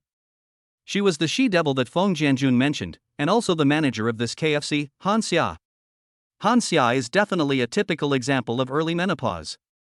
Not only is she irritable, she also often exploits the various benefits of Jang Dong's workers. She is very dry and difficult to get along with, and everyone in the store is afraid of her. As soon as Han Xia came in, the staff in the store immediately became like frost-bitten eggplants and lowered their heads instantly, as if they were afraid of being stared at by Han Xia. However, Han Xia had no intention of paying attention to the others and fixed her eyes directly on Jang Dong. Jang Dong. Han Xia stared at Jang Dong coldly and asked him sternly, "You were late today, did you know that?" "I know." Jang Dong was very frank and calm. With everything Jang Dong has now, including his completely transformed temperament, there are not many things that can truly move him. He can even accept something as mysterious as the system, so what else is there worth making a fuss about? You know? That's it? Han Xia was instantly angry. Why do young people nowadays have such a poor sense of time? Do you still want to do this? Everyone looked at Jang Dong with sympathy. It was obvious that Han Xia was determined to deal with Jang Dong this time. As for the reason, does a moody menopausal woman like Han Xia need a reason to deal with an employee? Not necessary at all. Manager Han. Feng Jianguo stood up and tried to defend Jang Dong. However, Han Xia didn't give Feng Jianguo any time to respond. It's none of your business. Just do what you need to do. Feng Jianguo shook his head helplessly and could only give Jang Dong a helpless look. Jang Dong gave Feng Jianguo a look of understanding, and then he looked directly at Han Xia. Well, Jang Dong's first feeling was that this woman was really ugly. Since you said so, I'll quit. Jang Dong curled his lips indifferently. Working is working, but Jang Dong is no longer the little guy who could be manipulated by anyone a few days ago. Who does Han Xia think she is, and how dare she turn her back on Brother Dong? Taking a step back, what's wrong with workers? Are they a group that is born to be bullied? Chapter 107. I've already scolded you, but you're asking me if I dare. Han Xia really didn't expect Jang Dong to just quit doing it, and she was stunned for a moment. After Han Xia came to her senses, she sneered and said, "Okay. I'm officially informing you now that you're fired." It doesn't matter. Jang Dong didn't care at all. Let's settle today's salary first. Pay salary? You are late today, so all your salary will be deducted. Han Xia seemed to have expected Jang Dong to say this, and she responded to Jang Dong without even thinking. You mean, because I was late for a while, you deducted all my wages for today? Jang Dong's voice suddenly turned cold.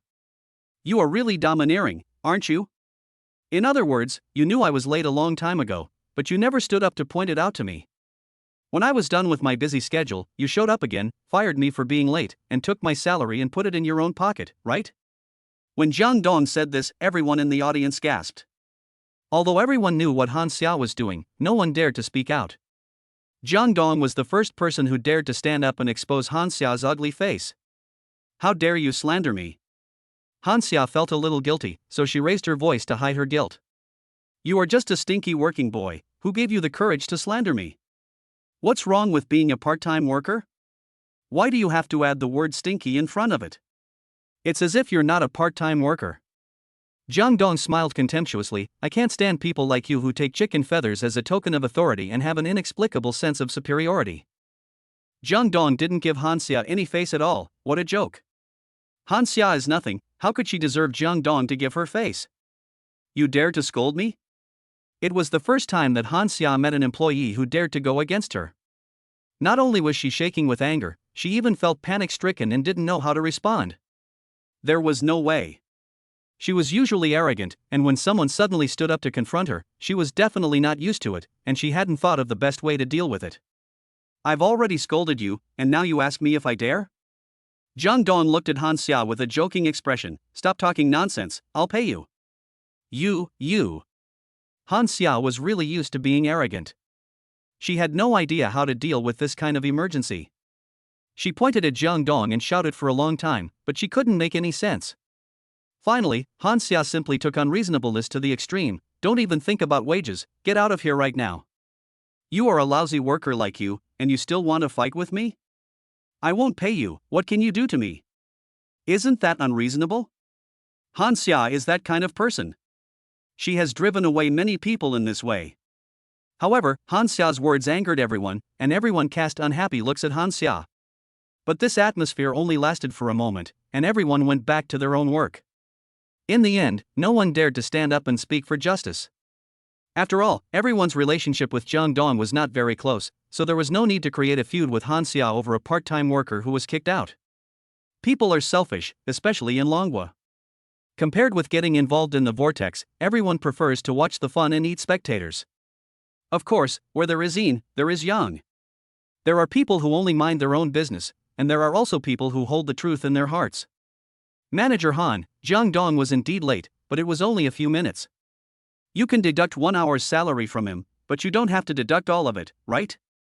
Feng Jianjun stood up and began to persuade Han Xia. It's not easy for children to work outside, you see.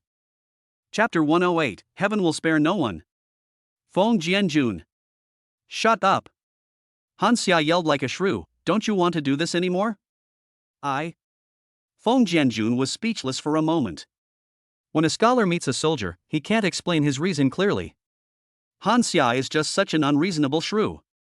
What else can Feng Jianjun say? Brother Feng, it's okay. Jang Dong waved his hand to stop Feng Jianjun. It's not worth it for Feng Jianjun to lose his job for such a small matter. Although Jang Dong has the ability to give him a better job, he should at least wait until Jang Dong gets today's wages. Give me your wages, otherwise you will regret it. Jang Dong remained calm as ever. He was not at all overwhelmed by Han Xia's shrewish aura. He even had more aura than Han Xia. The Jang Dong that had face-to-face negotiations with bigwigs like Zhao Gang, Du Mingho, and Lu Qi was no longer the same Jang Dong as before. Han Xia was far inferior to Jang Dong in terms of momentum. Regret? I'm waiting to see how you make me regret it. You're just a brat, a stinky worker, and you dare to threaten me? Why don't you look in the mirror and see what kind of person you are? Han Xia was unreasonable. She glared at Jang Dong coldly, turned around, and walked out the door. If you want to stay in the store to keep watch, then go ahead. I have to go home. As soon as she finished speaking, Han Xia had already walked out of KFC. After Han Xia left, no one came forward to comfort Jang Dong. Everyone was there to gossip about how things were going to develop. Only Feng Jianjun took the initiative to come up and pat Jang Dong on the shoulder and comfort him. Don't wait here foolishly. We all know who Han Xia is. Feng Jianjun shook his head helplessly and said, how about this, I'll pay your wages for today. It's not easy to work at such a young age. Brother Feng, no need. Jang Dong waved at Feng Jianjun and looked outside the store with a smile. Han Xia was seen holding a mobile phone, clicking here and there, stretching her neck, trying hard to look at the phone number left on the G63. She also gave people a feeling that she did not dare to touch the luxury car, as if she was afraid of scratching it. She looked both funny and ridiculous. As soon as Jang Dong finished speaking, his cell phone rang without any warning. Jang Dong answered the phone with a mysterious smile, but he did not speak first. Instead, he waited for the person on the other end of the phone to speak. "Excuse me, is that Mercedes-Benz G in front of the KFC your car? It's like this, it's blocking my car, could you please move it?" Han Xia's extremely polite and even respectful words came from Jang Dong's phone, which formed a stark contrast with the shrewd scolding just now. God has its own way of retribution, and no one can escape it. Han Xia, who had been showing off to Jang Dong just a moment ago, now begged Jang Dong humbly. Even though Jang Dong was wrong about the traffic jam, Han Xia didn't dare to say much, and even had to show that she was wrong. This is really ironic. Han Xia has fully demonstrated the saying whoever has milk is the mother, whoever has money is the father to the fullest extent. But if Han Xia knew that the Mercedes-Benz G63 was Jang Dong's car, how would she react? When he thought of this, Jang Dong, who had no one living there, laughed out loud. "Huh? What are you laughing at?" Han Xia on the other end of the phone did not recognize that it was Jang Dong's voice, and she did not have Jang Dong's phone number saved in her mobile phone. This also caused Han Xia to be a little panicked, because she was not sure what kind of person the owner of this luxury car worth about 3 million yuan was, including this sneer. What did it mean? Chapter 109, What Cannot Stand the Test is Human Nature. It is hard to believe that Han Xia, who was so arrogant before, would now be so humble. But in fact, isn't this a microcosm of the broader social environment? No matter who is right or wrong, no matter black or white, in the eyes of most people, they only care about money. At least this Mercedes-Benz G63 with a price of 3 million yuan completely scared Han Xia. Ha ha! Jang Dong couldn't help but sneered again. This time, before Han Xia could post another message, Jang Dong spoke first. "Manager Han, you can't even recognize my voice, right? Didn't we just have a fight? You are Jang Dong. Impossible." Han Xia had just guessed Jang Dong's identity, and she couldn't wait to deny it herself. Because in Han Xia's subconscious mind, Jang Dong is just a stinky little kid working as a worker, who has nothing to do with a 3 million level luxury car. It is really difficult to make Han Xia believe that this car belongs to Jang Dong. Why can't it be me? Just because I work in a store, I can't drive a Mercedes? Jang Dong said to Han Xia with sarcasm and contempt, "Should I say that you are short-sighted? Or should I say that you are self-righteous? You. Han Xia's breathing immediately became rapid. In the end, she chose to hang up the phone directly and walked back to the store angrily and with extremely complicated feelings. After Han Xia came in, she didn't yell at Jang Dong like she did before. Instead, she stared at Jang Dong with a complicated expression without blinking, which made Jang Dong feel a little uneasy. There was nothing he could do. No one would feel comfortable being stared at by such an ugly and old woman. Huff, huff, huff. After taking a few deep breaths, Han Xia immediately adjusted her state. For the first time ever, she showed a smile in front of everyone, which she thought was quite gentle. However, in Jang Dong's eyes, this kind of smile represents a group of lackeys who worship money. "Jang Dong, you must be here to experience life, right? I know that rich second generations like you like to experience life in the lower classes." Feng Jianjun, settle today's salary for Jang Dong immediately. By the way, Jang Dong, you don't have to work on normal hours anymore. You can come whenever you want. You don't have to stand at the front desk anymore. You can be the deputy lobby manager. You can look after the store when I'm not around. Han Xia's incomparable politeness formed a stark contrast to the previous scene where she showed off her power and stepped on Jang Dong. Not only that, she also forcibly promoted Jang Dong to a position she imposed on herself, the deputy lobby manager. I have to say, human nature sometimes really can't stand the test. Ha ha. Jang Dong once again laughed a mocking laugh. "Do you think you are qualified to be the deputy lobby manager?" Han Xia really didn't expect Jang Dong to say that, which made all the excuses she had prepared useless. "Jang Dong, here you go." At this time, Feng Jianjun calculated Jang Dong's salary for today. "Although I know you definitely don't care about these few dozen yuan, this is what you deserve. No one can deduct the fruits of your labor." "Thank you." Jang Dong accepted the 40 yuan he earned and said to Feng Jianjun with a smile, "Brother Feng, you are a good person, and good people will definitely be rewarded." Chapter 110, Reversal of Situation. Feng Jianjun didn't say much, but just grinned at Jang Dong, looking very honest. Jang Dong ignored everyone in KFC because those people had nothing to do with him anymore and he would never come here again. Jang Dong walked out of KFC in a dashing manner and got into the Mercedes-Benz G63. The roaring engine sounded like a wild beast as the big G sped away. After Jang Dong left, Han Xia once again resumed her former image of a shrew and planned to vent all the humiliation that Jang Dong had caused her on her employees, especially Feng Jianjun. Feng Jianjun. Han Xia no longer had any scruples and yelled at Feng Jianjun, "Get out of here. Don't come to work anymore. You're fired. Manager Han, you are using your power to take revenge on me. I want to talk to the boss." Feng Jianjun got furious. Being an honest person doesn't mean that he won't get angry. Han Xia is clearly seeking revenge for personal gain. She wants to use her position to pressure Feng Jianjun and drive him out of here. "Boss Xiao, why would the boss have time to care about your trivial matters?" Han Xia sneered and said, "Here, I have the final say." You. Feng Jianjun was very angry, but as he was not good at speaking, he didn't know how to refute Han Xia. "And you." Han Xia no longer paid attention to Feng Jianjun, but turned to look at the group of employees who were indifferent to the matter and shouted arrogantly, "Who wants to plead for Feng Jianjun? Stand up. I'm not afraid of firing a few more today." After Han Xia's lioness roar, no one in the store dared to make any sound. It was obvious that Han Xia's nickname of She-Devil was well deserved. However, at this moment, Han Xia's cell phone suddenly rang. Han Xia looked carefully and found that it was actually the boss calling. "Hello? Mr. Zhao." The moment Han Xia answered the phone, she stood up straight, even bending her waist subconsciously, with a smile on her face that was brighter than her words, as if the Mr. Zhao on the phone was standing in front of her. "What do you want? Feng Jianjun?" "Yes. We do have this person in our KFC store." "What? You want to promote Feng Jianjun to be the store manager of this KFC? Mr. Zhao, please listen to me." "What? I was fired? Boss Zhao. You can't fire me, What? I offended a big shot? Mr. Zhao." There was a busy tone on Han Xia's phone. It was obvious that the other party had hung up.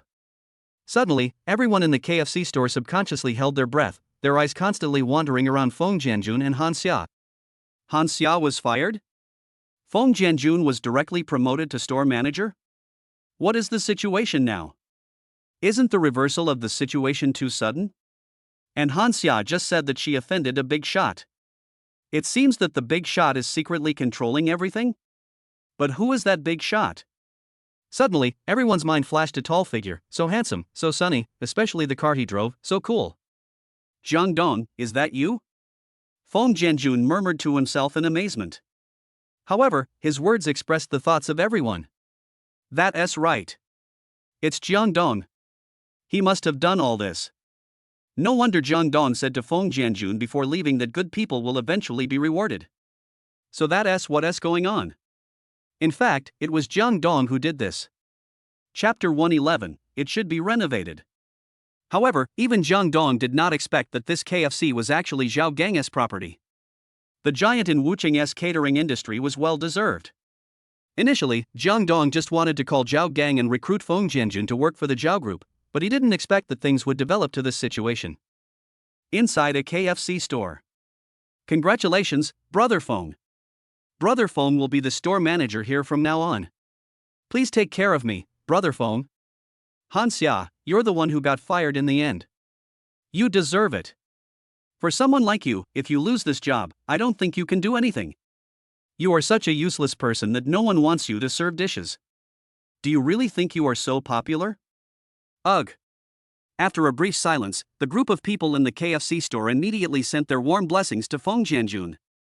As for Han Xia, no one praised her anymore. Some even openly looked at her with disgust and began to mock her. The distraught Han Xia left KFC like a zombie. She never expected that she would end up being defeated by a young boy whom she had never even looked at. Of course, Han Xia's biggest failure was due to her greed. She didn't even want to let go of the smallest thing. Jang Dong didn't know what happened in KFC, but he had guessed it roughly. The most important thing was that he didn't care about those things at all. Jang Dong just drove the Mercedes-Benz G63 slowly towards the hospital. At this time, Jang Dong's phone rang. It was Zhang Yi calling. "Ai, what's the matter?" Jang Dong asked calmly. "Brother Dong, the fitness center has been acquired. The final transaction price is 11 million, which is a good deal." Zhang Yi's tone was full of excitement. "We will start redecorating tomorrow. Of course, it can't be a big renovation. It's just a partial area replanning. It will be completed soon. As for the new face that Brother Dong asked me to find, I have found it. What are your plans next, Brother Dong?" Let the stranger contact Zhang Qiyuan. There's no need for partial replanning. How could a company as big as Zhang Qiyuan take on such a small job? Let the stranger talk to Zhang Qiyuan and make major changes to the overall plan. Jang Dong raised the corner of his mouth and couldn't help but sneer. What Donggu means is. Zhang Yi was a little confused. "I'll send you the detailed plan later, just follow it." "Okay. I'll follow Brother Dong's arrangements." Zhang Yi hung up the phone with relief. After finishing the call with Zhang Yi, Jang Dong called Zhao Gang again. Zhao Gang on the other end quickly answered the call from Jang Dong. "Brother Jiang, I have already arranged what you just mentioned. Is there anything else? Just tell me." Zhao Gang laughed heartily, and there was inexplicably a bit of humility in his tone. Even though the person Zhao Gang was facing was a teenager who was younger than his son, he did not dare to neglect him at all. "Boss Xiao, I really have something to do," Jiang Dong said with a smile. "Now that Zuoxianju has been bought by you, in order to show the financial strength of the Zhao Group and its influence in the catering industry, shouldn't you renovate it? And make it a major renovation?" "Ha?" Zhao Gang obviously didn't understand Jiang Dong's routine. "Brother, to be honest, the renovation is indeed a good time, but a major change is unnecessary, right? Or do you have other ideas?" Chapter 112. Some people, some things. I definitely have an idea. Jiang Dong laughed sinisterly. Zhang Qiyuan's company seems to be facing some difficulties recently. Why don't Boss Zhao hand over this big project to Zhang Qiyuan? Zhao Gang carefully chewed on Jiang Dong's words. After more than 10 seconds, Zhao Gang laughed out loud and said, "Brother Jiang, you have a good idea. I understand. Don't worry, brother, I will definitely satisfy you about this matter. Boss Xiao, I, Jiang Dong, will accept this favor. Don't worry about Li Xiong. I will give you the result within half a month. You're too polite, Brother Jiang. Boss Xiao, you are being polite." After some polite exchanges, Jiang Dong hung up the call with Zhao Gang. Conversations between smart people are not that complicated at all. Sometimes, some things can express each other's thoughts with just a few words. Now, Jiang Dong's biggest enemy so far, Zhang Qiyuan's family, has been put on Jiang Dong's agenda for revenge, and Jiang Dong has also set up a dragnet, waiting for that family of beasts in human form to jump in. There is also Jiang Dong's second enemy, Chen Mu. Jiang Dong has also started to plan around him. In any case, Chen Mu's outcome will definitely not be easy. Revenge must be taken, and it must be taken quickly. This is Jiang Dong's style. Not long after, Jiang Dong drove into the hospital compound, parked the car, and quickly went to Xin Shulian's ward. Pushing the door and entering the ward, Jiang Dong discovered that Xin Shulian was not sleepy at all. She was just lying on the hospital bed watching TV. Although there was a comedy show on TV, there was no smile on Xin Shulian's face. "Mom! What's wrong? You look so worried." Jiang Dong closed the door and asked Xin Shulian while checking the medical record book on Xin Shulian's bedside to see if all the medicines for today had been taken. "It's not even the 7th day since your father's death, and such a big thing has happened in our family. Shouldn't I be worried?" Xin Shulian sighed, then changed the subject and said with a slightly relieved tone, "The only thing that makes me happy is that our Showdown has grown up and has made a difference. Your father can rest in peace in heaven. Mom, don't worry, I won't let you down." Jiang Dong said seriously, "From now on, I will let you live the best life." "Forget about the best life. Mom doesn't care. I just hope you can be safe and healthy. That's all." Xin Shulian said to Jiang Dong earnestly, "Son, we don't want Dong Jiang Group anymore, and we won't mess with Chen Mu. When Mom recovers, you can live with Mom at your grandpa's house, and we can live a plain life together." "That won't do." Jiang Dong narrowed his eyes slightly, his tone quite cold. "Some people must pay the price for their actions, and there are some things that I must seek justice for our family. Child, you are too young. You don't understand the dangers of society, let alone the ways of the world." "Mom! I have made up my mind. You don't need to persuade me anymore. Besides, don't you underestimate me? Don't worry, there will be a result soon. Jang Dong looked at Shin Shulian with confidence. At this moment, Jang Dong showed unprecedented confidence, and even Shin Shulian seemed to be infected and was stunned on the spot. In order to change the subject, Jang Dong took advantage of Shin Shulian's lack of time to speak and said, "As for your idea of living with Grandpa, forget it. I'm not worthy of it." Chapter 113 came with high hopes, left with low hopes. Showdown, he is your grandpa after all. Stop. Jang Dong quickly made a pause gesture to Shin Shulian. I really don't deserve that kind of grandfather. You kid. Shin Shulian didn't say anything more, because the relationship between Jang Dong and the Shin family had almost reached a point where it could not be adjusted. Shin Shulian knew this very well. As for going to live in the city where the Shin family lives, Shin Shulian had no choice but to do so. However, she did not expect that Jang Dong would be so disgusted with this matter. After all these years, have those people in the Shin family ever looked at me properly? Have they ever used the so-called fairness on me? After all, I am their grandson, nephew, and cousin, but I feel that I am not even as good as a servant in the Shin family. Jang Dong said indignantly, except for my second cousin, it seems that no one in the Shin family really treats me as a relative. After hearing Jang Dong's words, Shin Shulian suddenly didn't know how to continue this topic. Mom! Do you have something to say? Why did you suddenly mention the Shin family?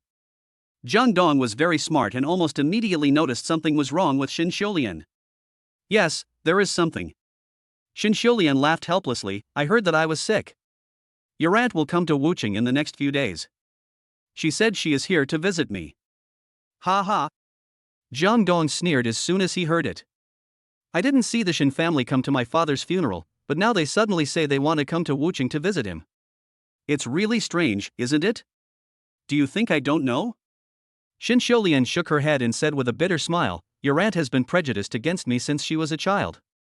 Now that your father is dead, the Shin family must have heard about the change of ownership of Dongjiang Group. Coming to Wuching to visit the patient was fake, and stepping on me was real. Look, Mom, do you think this kind of people will give us a good life if we go there? Jang Dong sneered, but since that family wants to come, let them come. Who knows, I might make them come with high hopes but leave with disappointment. You child are becoming more and more mysterious. Shin Shulian found that she was finding it increasingly difficult to see through her son. However, this was a good thing, as it proved that Jang Dong had really grown up. When she thought about growing up, Shin Shulian thought about Jang Dong's app and Ning Siki. Showdown, tell Mom the truth, what's going on with your app? And what's going on with your female classmate Ning Siki? Shin Shulian asked. Ning Siki is Ning Siki, and classmates are definitely classmates. Shield? Mom, it's okay if you understand it. Just don't say it out loud. Jang Dong really didn't know how to describe the relationship between him and Ning Siki, so he could only follow Shin Shulian's words. I think Ning Siki is a good kid. Mom is not a stubborn person. You will go to college soon. When you go to college, you will live independently.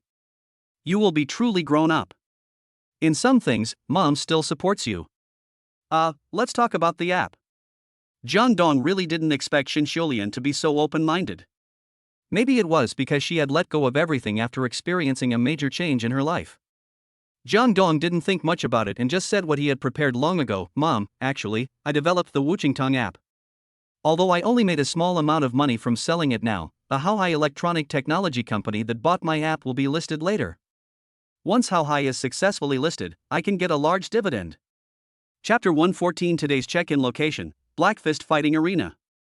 Finally, Jang Dong almost finished telling the lie. But Jang Dong still didn't plan to show his current power and energy in front of Shin Shulian. First, he was afraid that Shin Shulian would not be able to accept it for a while, and second, many things could not be explained at all. He couldn't tell others about the system, right? This is simply impossible. Even if it was Shin Shulian, Jang Dong would never tell this biggest secret to anyone. On the other hand, after hearing Jang Dong's words, Shin Shulian was also deeply moved. Really? That's great. Your damn dad will definitely be proud of you. Shin Shulian shed tears as she spoke. Her child's success made her much happier than her own success. By the way, how much dividend can I give you? Definitely more than Dongjiang Group. Jang Dong smiled mysteriously. What? Dongjiang Group was a company worth 5 million at the beginning.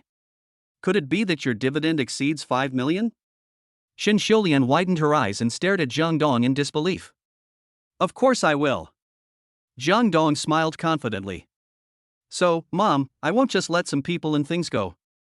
And Xin Xiuying's family, if they came to Wuching to laugh at us, then I'm sorry, I can't let them have their way. Xin Xiulian didn't say much, but just smiled with relief like a loving mother. No words were spoken that night. Early the next morning, Jang Dong went to the hospital cafeteria to get 2 breakfasts. He talked with Xin Xiulian about the house while eating. After all, Xin Xiulian was about to be discharged from the hospital, and the mother and son currently had no place to live. Of course, Jang Dong didn't dare to mention the villa in the wealthy area of Jiangjing. He just told Xin Xiulian that he would go back to choose a house today. Then Xin Xiulian reminded Jang Dong not to choose a house that is too expensive or too big, and to save money to be prepared. Jang Dong responded casually to Xin Xiulian, drank the last mouthful of porridge, and hurried out of the hospital. Today was the beginning of a new sign-in, and Jang Dong had already chosen the place to sign in. Li Xiong's black boxing fighting arena. Through the experience of triggering tasks several times in the past, Jang Dong discovered that as long as he signed in at a place where there were acquaintances, he could trigger the system task, and the reward for each task was quite generous. Li Xiong's black boxing fighting arena not only meets Jang Dong's current need to improve his physical abilities, but also has Li Feng, an acquaintance, there. Therefore, it has become Jang Dong's target for signing in today. After rushing out of the hospital and getting into the Mercedes-Benz G63, Jang Dong called Zhang Yi. Brother Dong, what's going on? Zhang Yi's voice was full of sleepiness. It was obvious that he hadn't woken up yet. Hurry up and get up, let's go to Li Xiong's black boxing fighting arena. Jang Dong said eagerly. Let's go to the black boxing arena? Zhang Yi suddenly came to his senses. He was frightened by Jang Dong. Brother Dong, are you kidding me? Let's go to the black boxing arena now? Although it has been decided to deal with Li Xiong, Jang Dong has made almost no preparations and is going to go straight to his door? Zhang Yi certainly didn't expect that things would happen so quickly and so suddenly. What's wrong? Is there anything wrong? Jang Dong asked curiously. Jang Dong still attached great importance to Zhang Yi's suggestion. First of all, Brother Dong, we haven't made any preparations. If we go to the black boxing arena now and fight Li Xiong head-on, we will easily suffer a loss. Zhang Yi said righteously. Secondly, the black boxing arena is closed in the morning. It would be a waste of time for us to go there. Chapter 115 Allies. Closed in the morning? Jang Dong suddenly realized after hearing Zhang Yi's words. Places like the black boxing fighting arena are actually higher level and more exciting nightclubs. The real fun only begins at night. It's probably just closed not long ago, right? However, this did not hinder Jang Dong's desire to go to the black boxing fighting arena, because Jang Dong mainly went there to sign in, not to mess up the place. He just wanted to take a walk around the entrance. Stop talking nonsense, get up quickly and gather at Longshengji. Our cars are still there. After saying this, Jang Dong hung up the phone without saying anything, without giving Zhang Yi any chance to refute. The sky is so big, the earth is so big, but it is not as good as signing in the biggest thing. This is the fundamental reason why Jang Dong rises like a comet. Jang Dong drove the Mercedes-Benz G63 and drove quickly towards Longshengji. Although the traffic in Wuching was a bit congested during the morning rush hour, it was just a small city after all. Even if there was a traffic jam, how serious could it be? Half an hour later, Jang Dong drove the Mercedes-Benz G63 slowly into the parking lot of Longshengji. Coincidentally, a very imposing black Rolls-Royce Ghost also drove in following Jang Dong's Mercedes-Benz G63. 2 luxury cars stopped one after the other, and Jang Dong and Zhao Gang got out of the 2 cars respectively. Brother Jiang. Good morning. Zhao Gang greeted Jang Dong enthusiastically. Have you had breakfast? Come eat something with me? It must be said that Zhao Gang was really too enthusiastic about Jang Dong. He was so shameless that he insisted on calling him his brother even though none of them were older than his son. However, Zhao Gang is also enthusiastic about Jang Dong. The more it shows that Zhao Gang wants to curry favor with Jang Dong, the more it proves how awesome Jang Dong is. I've eaten. Jang Dong smiled faintly. I just came to pick up the car. Then let's make an appointment another day. Zhao Gang didn't feel awkward at all. Instead, he walked to Jang Dong and enthusiastically put his arm around Jang Dong's shoulders. I have an appointment with Jang Chi-yuan to discuss the renovation of Zhuxianju today. I will give Brother Jang a satisfactory explanation soon. Then I'll have to trouble you, Boss Xiao. Jang Dong still did not show any strong expression fluctuations, he just clasped his fist slightly towards Jang Chi-yuan. After spending a long time with Zhang Yi, Jang Dong was unknowingly imbued with the atmosphere of the underworld. It's a small matter. It's a small matter. Zhao Gang waved his hands quickly. My silly boy, in order to show his respect to Brother Jang, took the initiative to volunteer to be a liaison to gain the trust of Jang Chi-yuan's family. By the way, Jang Chi-yuan's son, what's his name, always wanted to curry favor with Yihong. Yihong gave him a chance today, and they should meet soon. After hearing what Zhao Gang said, Jang Dong couldn't help but look at him deeply and said seriously, Boss Xiao is indeed one of the top bosses in Wucheng. He does things flawlessly and is truly a reliable ally. I'm glad that Brother Jang considers me as an ally. Zhao Gang was overjoyed and shook Jang Dong's hand vigorously. Then he said, then I won't delay Brother Jang's work. I will go and prepare for the negotiation with Jang Chi-yuan first. Boss Xiao, please get busy. Jang Dong said goodbye to Zhao Gang, who walked into Longshengji. Jang Dong leaned against the body of the cool Maserati, quietly waiting for Zheng Yi's arrival. About 10 minutes later, a taxi drove into the parking lot of Longshengji. Zheng Yi, with a sloppy appearance, obviously unwashed face and not fully awake, got out of the taxi with long hair. Chapter 116 Li's Timber Factory. Brother Dong. Brother Dong. As soon as they saw Zhang Dong leaning against the Maserati, Zheng Yi and Changfa greeted Zhang Dong. Get in the car. Zhang Dong didn't waste any words. He waved to Changfa and Zhang Yi and got into the Maserati first. Let's go to the black boxing arena. Changfa and Zhang Yi were mentally prepared, so without further ado, they got into their respective Mercedes-Benz G63s, and the three cars drove away from Longshengji Seafood one after another. This fleet, consisting of a Maserati GT and two Mercedes-Benz G63s, one black and one white, is particularly eye-catching.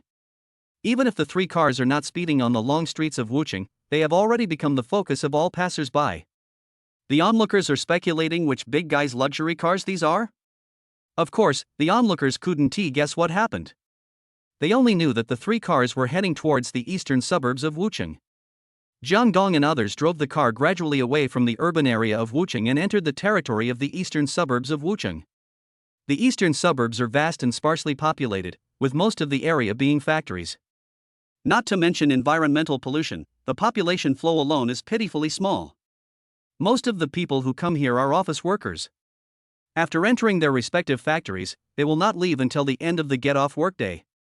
This also causes the spacious roads in the eastern suburbs to appear even more empty. 3 luxury cars were moving fast on the road. Soon, the 2 Mercedes-Benz G63s stopped outside a huge factory area. From the outside, this factory looks no different from an ordinary factory, and there is even a signboard with the words Li's Timber Factory hanging outside. At first glance, it really looks like that. But if you analyze it carefully, you will find loopholes. Other factories were filled with various types of vehicles, and workers were busy coming and going. However, this sawmill seemed extremely deserted.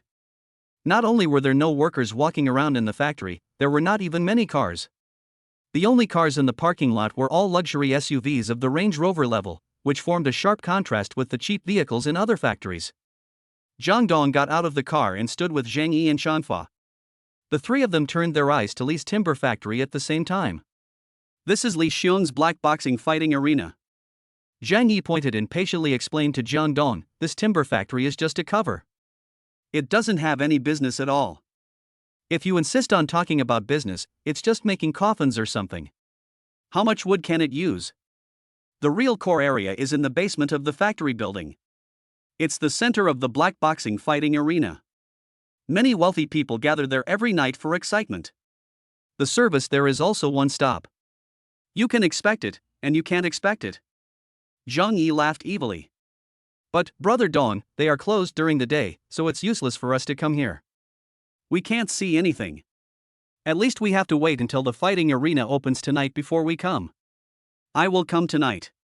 Zhang Dong raised one corner of his mouth, revealing a devilish sneer. He did not say the next sentence, but silently recited it in his heart. However, before the fighting arena opens, I have to sign in first. With this in mind, Jang Dong immediately opened the system screen and skillfully clicked the sign-in button on the screen. Chapter 117 Repeated Sign-in Card. Sign-in location, Black Boxing Fighting Field. The system begins to filter the categories of flash sale items. The familiar royal sister's voice appeared in Jang Dong's ears again, and the slot machine-like grids on the light curtain began to flash. After a few seconds, the flashing stopped, and the options available to Jang Dong for instant kill changed from 2 at level 2 to 3 at level 3. Primary Body Strengthening Liquid, which can improve the user's physical fitness to the limit of ordinary people below the level of professional athletes. Today's flash sale price is 9.9 yuan. Basic Muay Thai fighting skills can instantly let users understand the essence of basic Muay Thai and use Muay Thai to fight at will. Today's flash sale price is 9.9 yuan. The ownership of the bamboo forest in the eastern suburbs of Wuchang covers an area of about 50 mu. Today's flash sale price is 9.9 yuan. As soon as the three options appeared, Jang Dong was dumbfounded. To be honest, Jang Dong wanted every one of these three options. The primary body strengthening liquid is the fundamental reason why Jang Dong came to the black boxing fighting arena to sign in this time. He wants to improve the strength of his body. Otherwise, if it were someone like Suje yesterday, Jang Dong would have taken action himself. Jang Dong was also very interested in the basic Muay Thai fighting skills. However, if he couldn't get the first option, the Muay Thai skills would not be of much use. After all, even if a child had a peerless weapon, he could not cause much damage to an adult. As for the last option, the bamboo forest covering an area of 50 acres, the value of this thing is definitely very high. You know, a standard international football field, if converted into acres, is about 10.7 acres in area. The bamboo forest in the eastern suburbs is as large as 5 international standard football fields. Whether that piece of land is used as a resort, for tourism development, or simply as a quiet villa area, you can make a lot of money. The most important thing is that in Dragon Country today, land is the most valuable. Not only is the procedure extremely difficult to handle, but the value is also astonishingly high. However, although the third option is very tempting, it is the one that Jang Dong eliminates first. Because the opponent Jang Dong is facing now is Li Xiong, one of the two heroes of Wuchang. This kind of gangster can't be defeated by a piece of land. Only the big fist is the key. In comparison, Jang Dong is more inclined to the first option. The foundation is the most important. If the foundation is not good, what's the use of having Muay Thai skills? Just when Jang Dong decided to choose the primary body strengthening liquid, the system's sister's voice sounded again. Trigger the system task. Host, please enter the Lee's Lumber Factory and slap Li Feng. Mission completed, rewarded with a level 3 repeat sign-in card. This card allows the host to sign in once more for the item category signed in that day, and obtain an additional second chance to win a second kill. Note that the level 3 repeat sign-in card is only applicable to level 3 and below system options. Select one more item category for the flash sale. There is no penalty for mission failure.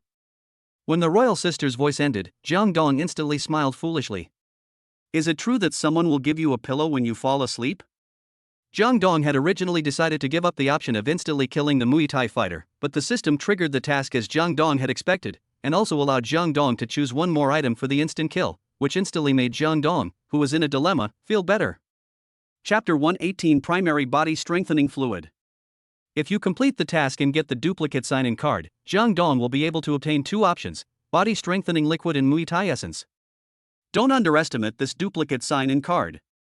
If Jang Dong can get these two options at once, it is equivalent to a child holding a magic weapon turning into a young and strong young man who can go out in an instant. His body has reached the peak level below that of a professional athlete, and at the same time he has also mastered basic Muay Thai fighting skills. It's simply too cool. Accept the task. Jang Dong accepted the task triggered by the system without hesitation. Wasn't it just to go to Lee's Lumber Factory and slap Li Feng? In order to get the duplicate sign-in card, Jang Dong tried his best. System prompts, Li Feng is in Lee's Lumber Factory. Go ahead, young man, beat him up. The system said this in a playful way, which surprised Jang Dong greatly. However, Jang Dong likes this sentence very much. Go! Juvenile! Beat him up! Although he was excited, Jang Dong turned around calmly, with his back to Zheng Yi and his long hair, and quietly threw 10 yuan into the system's light screen. He took the primary body strengthening liquid first, and pretended to get on the car. He calmly took out the finger-thick medicine that looked like Sanjing zinc gluconate oral liquid from the light screen's backpack, and drank it all in one gulp.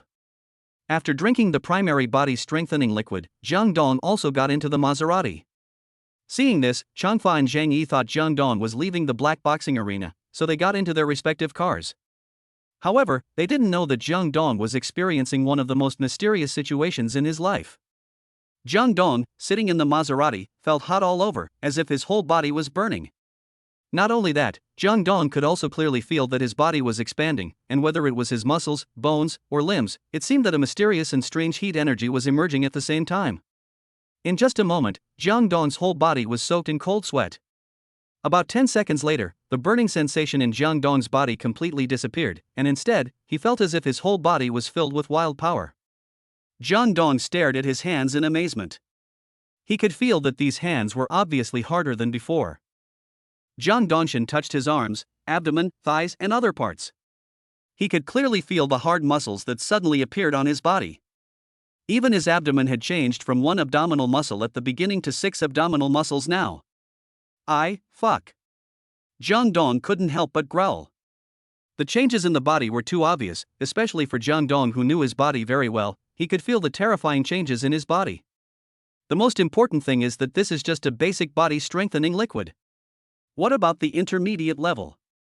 What about advanced? Or a level even more awesome than advanced? If Jang Dong had the chance to get that level of instant kill option, wouldn't he be exposed to a completely new field that even existed only in legends? No. I have to speed up and upgrade the system. Jang Dong made up his mind to upgrade the system as soon as possible. Because Jang Dong had discovered long ago that the higher the system level, not only would the number of flash sale options obtained by signing an increase, but they would also be better and more awesome than before. However, these are all later stories. Jang Dong's top priority now is to enter Li's timber factory and give Li Feng a slap on his territory. Chapter 119, A Gentleman Dies for His Friend. Slapping someone in the face is a typical act that is not very lethal but extremely insulting, especially for a well-known playboy like Li Feng. If it is not handled properly, Li Feng will lose his temper on the spot, and even lead to a life-and-death duel and a fight between Jang Dong and Li Xiong in advance. Therefore, the risk factor of this mission is actually very high. However, Jang Dong had no choice, because he really wanted to kill the second option instantly. On the one hand, Jang Dong didn't know whether he could get this reward randomly by signing in tomorrow or in the future. On the other hand, Jang Dong was too anxious to integrate his completely transformed body with the essence of Muay Thai. If everything goes well, Jang Dong can successfully complete the system task and get the second option at the same time, then, Wuqing will be able to stage a bloody storm tonight. When he thought of this, Jang Dong's blood began to boil wildly. Taking a few deep breaths, Jang Dong suppressed his inner excitement and tried his best to remain calm, then got out of the Maserati. On the other side, Changfa and Zhang Yi had already got into their respective cars, but when they saw Jang Dong getting out again, they followed without hesitation. "Brother Dong, what's going on?" Zhang Yi asked in confusion. "Are we not leaving? We still have to negotiate with Jiang Qiyuan later. I'm afraid that we won't be able to negotiate well with that stranger, so I plan to go back and teach him. Let's go to the black boxing arena first." Jang Dong waved his hand, staring at the closed iron gate of Li's timber factory. "Should we knock on the door first according to the procedure, or rush in directly? If we're not here to mess things up today, we should knock on the door first according to the rules." Zhang Yi said half-jokingly. "Besides, Brother Dong, you're willing to use such a nice card to bang on the door, but I'm not willing to do that. Look at how little you can do." Jang Dong scolded with a smile. "Let's go and knock on the door." "Fuck." Zhang Yi couldn't help but exclaimed, "Brother Dong, you're not really planning to go to the black boxing arena, are you? And it's just the three of us? Is there a problem?" Jang Dong raised his eyebrows disapprovingly. "There must be a problem." Zhang Yi smiled helplessly, and then said with relief, "However, if Brother Dong wants to go to the black boxing fighting arena, I, Zhang Yi, will definitely risk my life to accompany you. The worst that can happen is that I will die in it. Even if we get hurt, we will still tear a layer of skin off Li Xiong." The long-haired man who had not spoken for a long time suddenly uttered these words in a sinister voice. "Right." Zhang Yi laughed heartily and said, "That's exactly what I mean. I, the little overlord Zhang Yi, am no pushover either. Let's go. Stop talking nonsense." Jiang Dong smiled with relief. Although he, Zhang Yi and Changfa have not known each other for a long time, they truly regard him as their leader, a leader they are willing to protect at the risk of their lives. A pure man of the world is far from being as cunning as those businessmen and those in the workplace. 1 is 1 and 2 is 2. This is the true nature of a man of the world. This is what it means when a gentleman dies for his friend. Jang Dong took a step forward, followed closely by Zhang Yi and Changfa, and the three of them strode towards Li's timber factory. Bang, bang, bang. Zhang Yi kicked the big iron gate of Li's timber factory several times arrogantly. The loud noise soon alarmed several big men who were sleeping in the guardroom. Although the big men were very reluctant, they still walked out cursing. Chapter 120 The Most Correct Decision. Fuck. Why are you knocking in the broad daylight? Are you looking for death? Don't you know where this place is? We are closed during the day. This is the rule. Don't you understand? 3 burly men with tattoos of dragons and tigers came out of the guardroom cursing and stared at the 3 people from Jang Dong with sleepy eyes. Jang Dong naturally didn't know these 3 people, but he was very familiar with Changfa and Zhang Yi. Hey! Isn't this the little bully Zhang Yi? What's going on? Brother E is coming to our black boxing arena today. Are you here to mess things up? Ruin the place? Ha ha ha. Oh right. How's that brother of Brother E doing? I think his name is Alu, right? The 3 big men immediately teased Zhang Yi with a very disdainful attitude. Although Zhang Yi's name is very famous, this is a realistic society and names cannot be used as money. Zhang Yi has no money, which means that even when facing Li Xiong's henchmen, Zhang Yi does not have much face. The most he can do is to scare a young man like Du Shuai. I have to say, this is a very sad fact. But things are different now. Zhang Yi has a backer, and his backer has nothing but money. Fuck. Zhang Yi was instantly furious. You little bastard, you are judging by seniority. Your eldest brother Li Xiong is of the same generation as me. Who do you think you are? How dare you yell at me? Roll. What era is this? Are we still judging by seniority? Nowadays, money is everything. Do you have money? Why are you pretending to be so high and mighty if you don't have money? The big men shouted at Zhang Yi with disdain. You are looking for death. Zhang Yi was very angry. Li Xiong's men dared to shout at him like this, which made him very angry and embarrassed. The most important thing was that this group of people were shouting at Zhang Yi in front of Jang Dong, which was equivalent to a critical damage. I.e., there's no need to get angry with a bunch of thugs. Jang Dong suddenly sneered and said to the strong men jokingly, so, you use money to measure a person's status? Yo ha? Who the hell are you? The helpers Zhang Yi found? Little guy, are you still in school? There's no future for you to follow Zhang Yi. Why don't you come and join me, your brother? The 3 big men immediately laughed contemptuously at Jang Dong. Are you worthy? Jang Dong raised half of his mouth, revealing a smile full of evil. Then, Jang Dong silently took out the car keys and pressed the unlock and unlock buttons. I saw that the 2 headlights of the cool and exaggerated Maserati GT across the road, which were full of technology and luxury, immediately began to flash wildly. Instantly, the 3 big men's eyes widened, staring at the young Jang Dong and the expensive luxury car in shock. There's no need to get angry with people like this. It can be solved with just a flick of the finger. There's no need to fight.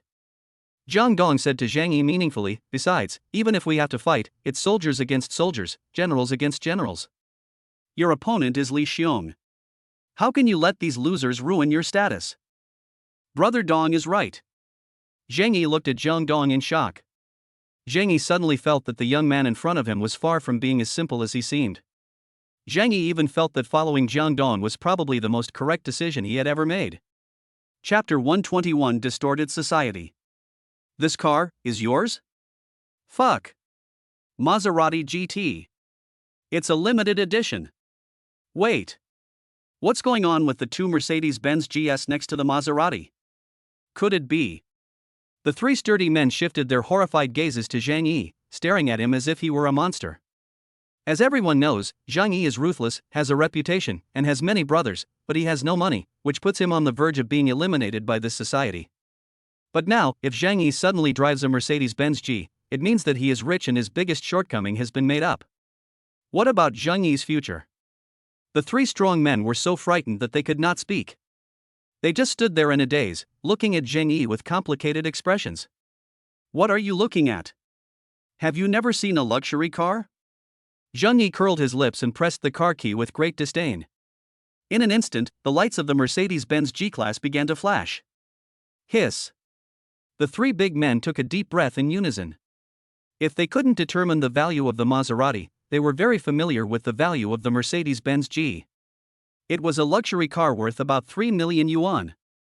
Perhaps, little people like them who lived at the bottom of society could never earn enough money to buy such a car in their entire life. Instantly, the expressions of the three men became interesting, from their initial disdain to flattery. Brother E is Brother E, awesome. What are you standing there for? Hurry up and open the door for Brother E. Yes. Brother E came to our fighting arena, he must have something to do with Brother Xiong. The three big men opened the big iron gate while smiling apologetically, stood in a row respectfully, and raised their hands to invite Zhang Yi and the other two to come in. Aren't the changes and contrasts before and after too great? In fact, this is the nature of society. Everything shown by these three men is just a microcosm of this distorted society. Let us not talk about the attitude of various industries towards rich people, let us just talk about kindergartens. Nowadays, most kindergartens ask children to draw their own car logos and houses under the guise of training children's hands-on and thinking abilities, and then measure the children's value and status based on these things. Rich children will naturally receive preferential treatment. This is not groundless, but a fact. Society is so twisted. You bastard. Zhang Yi led Jang Dong into the yard of the Li's timber factory, glared at the three strong men, and cursed, next time, make the mask brighter. Fuck. Brother E taught me a lesson. Brother E, take care. Brother Xiong is in the building in the middle of the factory yard. The three strong men didn't dare to refute at all, and even smiled more brilliantly, even though Zhang Yi was scolding them. Zhang Yi ignored the three thugs and led Jang Dong towards the 5-story building in the middle of the factory yard. Brother Dong, this building is Li Xiong's headquarters. Li Xiong's confidants, including Li Xiong himself, usually gather here. The defense is extremely strong. Zhang Yi raised his hand and pointed to the single building, explaining to Jang Dong, and Li Xiong's cash cow, the black boxing fighting arena, is in the basement of this building. Jang Dong nodded, and suddenly asked Zhang Yi, how many people are under Li Xiong? Who are the talented people? And in the black boxing fighting field, how many of them are the most capable? What are their strengths? Chapter 122 Li Xiong's Power. Zhang Yi broke out in a cold sweat when he heard Jang Dong's question, Brother Dong, what are you doing? Jang Dong is clearly preparing for an all-out war with Li Xiong, and it looks like they want to uproot Li Xiong completely. But the problem is that with Zhang Yi's current power and manpower, he simply does not have such ability. That's why Zhang Yi broke out in a cold sweat. Even though Zhang Yi was not afraid of death and was prepared to sacrifice his life for a gentleman, he had to consider the group of subordinates who depended on him for food. Don't be nervous, I'm just asking casually, just answer. Jang Dong saw the uneasiness in Zhang Yi's heart and patted Zhang Yi's shoulder calmly. Okay. Zhang Yi calmed down, and while walking towards the main building with Jang Dong, he introduced the distribution of Li Xiong's forces to Jang Dong. Since Li Xiong is known as one of the two heroes of Wucheng, his power must be the best in Wucheng. He has more than 100 men under him. These people have average loyalty and ordinary combat effectiveness. They are basically the same kind of people as the three at the door. As long as the price is high enough, they can be disintegrated in an instant. The reason why Li Xiong dominates lies in the two masters in the black boxing fighting arena, Camel and Big Bull. Both of them were mercenaries who had seen blood in the Rifei continent. They were proficient in fighting and assassination skills, and their combat power should not be underestimated. According to Zhang Yi, each of them could fight to a draw with Ale, who was lying in the hospital. Then came Li Xiong's three confidants Sangbo, Shabiao, and Donghua. Ale was sent to the hospital by Sangbo and Shabiao. Judging by the fighting power of Camel and Dainyu, Sangbo and Shabiao were weaker than Camel and Dainyu respectively. The last one is Donghua. This guy doesn't have much fighting ability, but he has a quick mind and is insidious enough. He is Li Xiong's think tank. These 5 people are the core members of Li Xiong Group. Together with Li Xiong, who is wealthy and capable of coordinating the overall situation, they form a force that dominates the black boxing fighting arena in Wucheng. Interesting, isn't it? Jang Dong became interested. It was the first time she had heard of such a secret story. What about you and Changfa? How about measuring your fighting power with that of a camel and a bull? Those two people? Zheng Yi smiled proudly. Either me or Changfa can take on the two of them. I can't say we will definitely win, but at least we won't lose. Jang Dong was stunned for a moment, and looked at Zheng Yi and the long-haired man with more curiosity. I didn't expect you guys to be so resourceful. Brother Dong, we were both boxers in the underground boxing ring in the Magic City. We brothers really didn't take Wucheng's kittens seriously. Zheng Yi smiled proudly, full of confidence. Then, Zheng Yi sighed again, and said unwillingly, it's only because we have no money that we are suppressed by Li Xiong and Xiong Dafa. Don't worry, I'm here, the last thing you need to worry about is money. Jang Dong also smiled, and his smile was more confident than Zheng Yi's. Since the Li Xiong group is only capable of this, then we should not hold back. Let's remove them from Wucheng in the next few days. Brother Dong. The long-haired man who had not spoken for a long time suddenly became excited. Can we really do it? Of course. Jang Dong laughed evilly. Not only can we do it, but we must also sweep across Wucheng with the force of thunder. Only in this way can we completely shock these small shrimps in Wucheng. Otherwise, how can I feel at ease to leave Wucheng and go to the Magic City? Chapter 123, Pattern Part 1. Jang Dong was right. Wucheng felt unfair, but he really couldn't leave here with peace of mind. After all, in less than half a month, he would go to Shanghai to study at university, and his mother Lian would stay in Wuchang, so nothing could happen to Wuchang after Jang Dong left. However, Jang Dong's words instantly made Zheng Yi and Changfa's blood boil. They were both the purest people of the martial arts world. If nothing had happened in the Magic City, how could they have returned to a small place like Wucheng? It was like a dragon swimming in shallow water, which led to the situation where it was later played around by the two shrimps Li Xiong and Xiong Dafa. In fact, whether it is the loyal and brave Zheng Yi or the serious long hair, they all hope to return to the Magic City one day and make a comeback. Brother Dong. Zheng Yi hesitated because he really didn't know what to say. Inexplicably, Zheng Yi saw a ball of light from Jang Dong's body, a light that guided him to complete his revenge and move towards the ultimate glory. Okay. Go in. Jang Dong raised his hand and pointed to the tightly closed glass door, and said to Zheng Yi with a smile. Okay. Zheng Yi smiled grimly, as if he had returned to the passionate age he once was. He personally opened the door for Jang Dong. Brother Dong, please. Jang Dong walked in with the gait of a dragon and a tiger, and Zhang Yi, with long hair, followed closely behind him, one on each side. As Jang Dong and his two companions walked into the lobby of the main building, a group of strong men who were dozing off inside were awakened one after another and subconsciously turned their gazes towards the door. However, when the big men saw that there were only 3 people coming, they immediately showed contemptuous expressions and started to tease the Jang Dong people. Zheng Yi? What are you doing here? Who is this kid? Looks like Zheng Yi's boss? Zheng Yi, you are going backwards. You actually found such a brat to help you out? Ha ha ha. Let me laugh for a moment. The mocking voices of this group of thugs did not make Zheng Yi angry at all, because he agreed with what Jang Dong said. Soldiers against soldiers, generals against generals, these useless fence-sitters were not worthy of Zheng Yi to teach them a lesson. Where is Li Xiong? Our brother Dong is looking for him. Zheng Yi looked around at the strong men coldly, his voice as calm as an ancient well. It seems that after spending some time with Jang Dong, Zheng Yi's state of mind has improved. Looking for our Xiong brother? Just him? Fuck. He's nothing. The sturdy men around were dismissive of Zheng Yi's words, especially the young Jang Dong, whom they despised from the bottom of their hearts.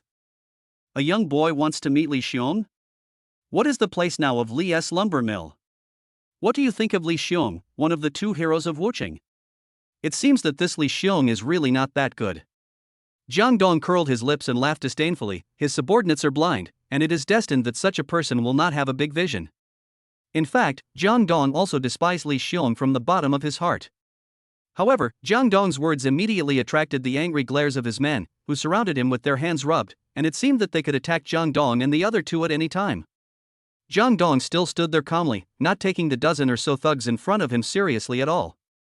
Including Zheng Yi and the 2 men with long hair, they just secretly prepared for a battle, without even a trace of fear on their faces. Chapter 124, Pattern Part 2. In Li Xiong's base camp, facing the siege of a group of covetous men, the performance of Jang Dong's three men was indeed vastly different from that of Li Xiong's men. This is what Jang Dong calls the pattern. However, at this moment, a gloomy voice suddenly cut through the space and was clearly heard by everyone. Everyone who comes is a guest. Since this little guy wants to meet Brother Xiong, let him meet him. After all, he is Zhang Yi's boss, right? This voice gave people an extremely eerie feeling, like a poisonous snake spitting out its tongue, but in the eeriness, there was also a hint of disdain, as if he didn't take the three people from Jang Dong seriously at all. As soon as the voice fell, a middle-aged man with a head that was a circle larger than that of an ordinary person, and a height definitely no more than 1.6 meters, and a very wretched appearance, slowly walked out from the depths of the lobby on the first floor. As soon as they saw the wretched man appear, the group of big men who had been so arrogant before immediately made way for him respectfully and greeted him in unison. Brother Dong. Brother Dong, this guy is Li Xiong's trusted think tank Donghua. Zhang Yi calmly reminded Jang Dong beside him. He's truly a shorty. Jang Dong sneered, and he didn't try to hide the volume, so almost everyone could clearly hear Jang Dong's comments on the short melon. Zhang Yi was speechless for a moment. As a human being, can you be so arrogant? In someone else's territory, the first sentence exposed Donghua's shortcomings, this. As expected, as soon as Jang Dong finished speaking, the group of strong men immediately started cursing and shouting, including Donghua, whose face instantly turned gloomy. You are Jang Dong, right? Donghua narrowed his eyes and stared at Jang Dong like a venomous snake. It seemed that Jang Dong's words just now had completely angered him. Although I don't know why Zhang Yi would join you, this kind of thing is not a big deal for us in the Li family, because Zhang Yi himself is a small character. Donghua's remarks were quite skillful. Not only did he step on Jang Dong, he also belittled Zhang Yi to the point of being worthless.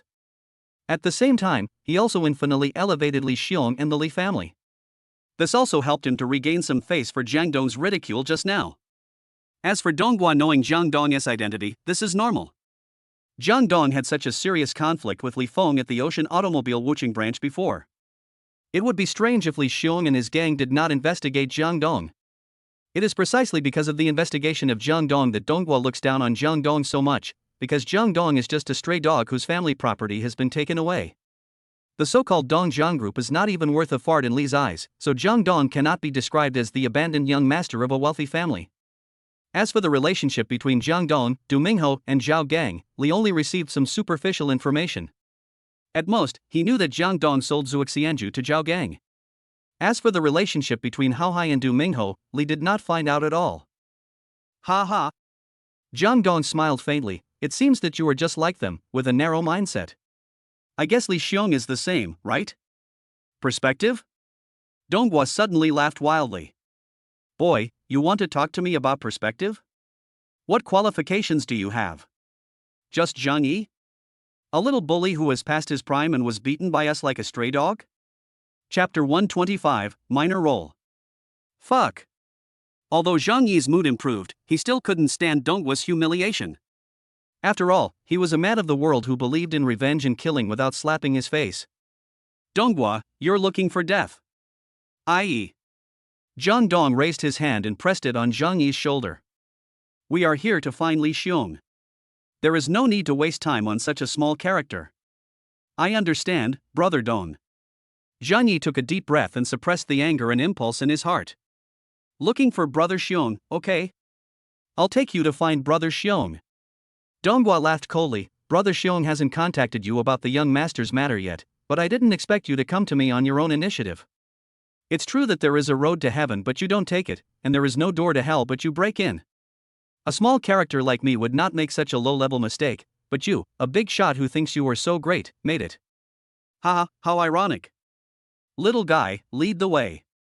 Jang Dong was dismissive of Donghua's counterattack. In his words, a small character like Donghua really did not arouse Jang Dong's interest. Donghua didn't say anything else. He just waved his hand, asked everyone to leave, and led Jang Dong and the other two towards the elevator. I have to say that although the main building of Li's timber factory is not big, with only 5 floors, it has all the necessary facilities, even an elevator. It seems that this is indeed Li Xiong's headquarters, and great care has been put into every aspect. Jang Dong and his companions followed Donghua into the elevator, which went straight to the 5th floor. Not long after, there was a ding sound and the elevator door opened. The first thing that caught Jang Dong's eyes was a hall filled with fitness equipment. 4 muscular men were performing the most basic and practical strength training. When the elevator door opened, the 4 muscular men stopped their strength training and cast cold and unfriendly glances at Jang Dong and his companions. Brother Dong, these 4 people are Li Xiong's confidants. Zhang Yi accompanied Jang Dong out of the elevator and introduced the identities of the 4 people to Jang Dong in a low voice. The giant man with a height of nearly 2 meters is Dania, the big bald man who was slightly smaller than Dania was Luotua, and the one with a crew cut and a scar on his face is Sangbo. The guy with a pair of scorpions tattooed on his body and a big back-combed hair, who looks stupid, is Shabiao.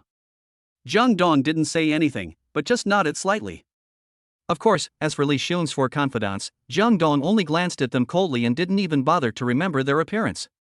Soldiers against soldiers, generals against generals, they are not worthy of being remembered by Jang Dong, even Li Xiong is not qualified. Zhang Yi, I heard that you followed a new big brother, is that him? Sangbo habitually touched the shocking scar on his face and said disdainfully, he's just a young boy, not that great. He. Actually, Zhang Yi is not that great, so he can only follow this not-so-great big brother. Shabiao was direct enough and stepped on both Zhang Yi and Jang Dong in one sentence. Danio and Luotua looked at each other, but they didn't say much. Then they started practicing boxing on their own. Compared to Donghua, Shabiao and Sangbo, Danio and Luotua are more like mercenaries around Li Xiong. In terms of loyalty, they are naturally not as good as the first 3. In fact, there is no substantial conflict between them and Zhang Yi. They just serve different masters. Facing the teasing of Shabiao and Sangbo, Jang Dong naturally ignored them, but Zhang Yi smiled grimly and made a beheading gesture towards the 2 of them. Chapter 126, Playing the pig to eat the tiger, doesn't exist. Fuck the grass. How dare you? Shabiao and Sangbo were immediately angered by Zhang Yi's gesture, and they both rubbed their hands, ready to fight with Zhang Yi directly. At this moment, an extremely arrogant voice came from the dark corridor deep in the hall. Abia, those who come are guests, let them in. Although the 3 people from Jang Dong were described as guests, the tone of the voice did not sound like an attitude towards guests. Instead, it was full of contempt and disdain. You're lucky. But you won't be so lucky next time we meet. Sangbo and Shabiao smiled coldly at Zhang Yi, their smiles filled with murderous intent. Anyway, everyone has already formed a grudge against each other, and coupled with the previous conflict between Jang Dong and Li Feng, it is unlikely that the 2 forces will have a good ending. The most likely outcome is that one of the forces will be completely kicked out of Wucheng, or simply wiped out. Therefore, Shabiao and Sangbo would not care so much and just say whatever they want to say. Humph. Zhang Yi sneered and ignored the provocation from Shabiao and Sangbo. Then, Donghua led the 3 Jiangdong people towards the corridor deep in the hall, while Shabiao and the other 4 followed slowly behind them. In this way, a group of people marched through the hall and walked into the dark corridor. Aren't those 2 guys' skills not that good? How dare they look down on you like that? Jang Dong muttered curiously to Zhang Yi beside him. Brother Dong, there are too many conceited idiots in this world. They have never seen the strength of Changfa and I, so they naturally think they are not as good as us. It is normal for them to look down on me. Zhang Yi said disapprovingly, in other words, their blind arrogance has led them to believe that Changfa and I are just famous for nothing. Especially since we were suppressed so badly by them before, they will not take us seriously at all. A script of pretending to be a pig and eating a tiger? Jang Dong was stunned. But I don't want to pretend to be a pig and eat a tiger. I want to tear the tiger apart with my true dragon form. Ha ha ha. I like it. It was obvious that Zhang Yi liked Jang Dong's style of doing things. Play the pig and eat the tiger? There is absolutely no need. Because the strength has reached the level of absolute crushing, even if you want to pretend to be a pig, you can't. Just like what I said, I also want to keep a low profile, but my ability doesn't allow it. While Jang Dong and Zhang Yi were chatting, Donghua had already led them to a flashing bronze door at the deepest part of the corridor. Donghua pushed open the bronze door, and in an instant, the dark corridor was brightly lit, and the scene in front of Jang Dong also became brand new. Behind the bronze door is a very spacious and luxurious hall.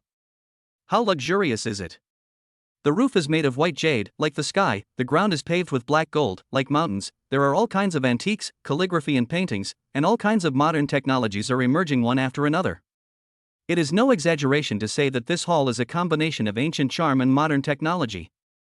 It is both retro and technological. Of course, everything in the hall was not very attractive to Jang Dong, because these things could be obtained as long as there was money, and what Jang Dong lacked the least was money. Compared to the magnificent sight before him, Jang Dong was more interested in the middle-aged man sitting at the main seat of the rosewood tea table on one side of the hall.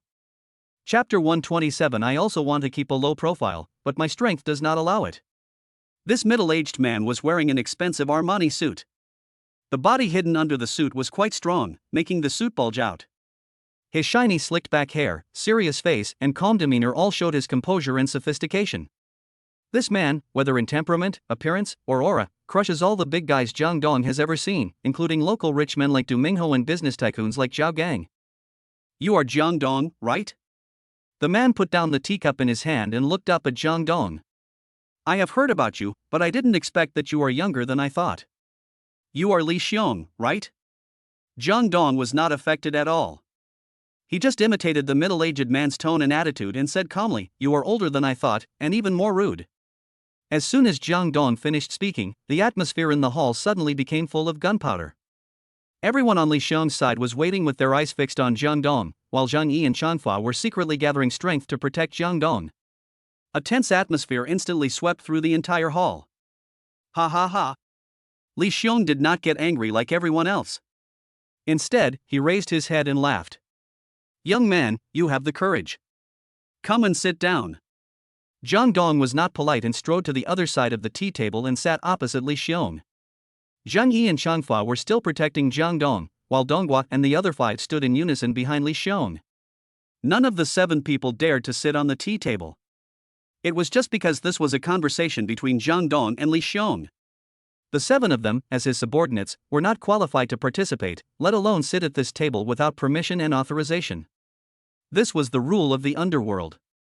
You see, your subordinates know the rules much better than you do. Jang Dong didn't seem to be hiding anything. He teased Li Xiong as soon as the door opened. It seemed that he had never thought that today's conversation would end peacefully. Young man, being too ostentatious is not a good thing. Li Xiong narrowed his eyes and looked at Jang Dong deeply. Flame? Jang Dong shrugged helplessly, I can't help it. I also want to keep a low profile, but my strength doesn't allow it. Hold. I've seen arrogant people, but I've never seen anyone this arrogant. Li Xiong's group of confidants immediately started cursing. They could no longer tolerate Jang Dong's arrogance. By the way, is Jang Dong arrogant? In fact, if you have the system, you can only be more arrogant than Jang Dong. Just now I was praising you for knowing the rules. I really can't help but praise you. Jang Dong tapped the tea table with his fingers, making a rhythmic bang-bang sound. Do you have the right to speak here? Li Xiong's confidants stared at Jang Dong with great depression, because they really had nothing to say. But if Li Xiong opened his mouth now and wanted to kill Jang Dong's 3 people, Donghua and his group would definitely be the first to jump out and capture Jang Dong's 3 people, or even kill them. In the end, Li Xiong did not give the order to take action. Instead, he narrowed his eyes and stared at Jang Dong intently, as if he wanted to see through Jang Dong with his eyes. This guy was originally just a nobody in Wucheng. Why did he suddenly take over Zhuxianju? Why did even Zhang Yi and his group obey him? And the 3 cars outside the lumber mill are worth nearly 10 million, including the watch on his wrist, which is a Vacheron Constantine worth more than 2 million. Where did he get so much money? Countless questions popped up in Li Xiong's mind, and he couldn't find the answer to any of them. So, Li Xiong decided not to move Jang Dong for the time being and see what he really wanted to do. Chapter 128, Teach you how to be a good person. Li Xiong stared at Jang Dong for a long while, then suddenly said, The conflict between you and Li Feng has not been resolved yet you dare to come to me. You are indeed different from ordinary young people.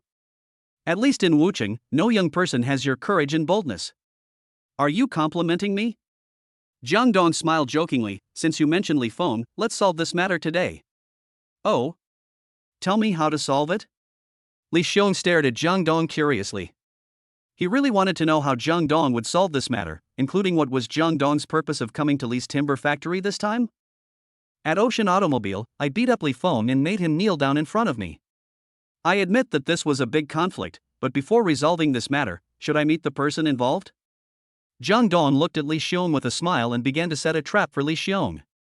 Indeed, Jang Dong walked into Li's timber factory today in order to complete the task issued by the system.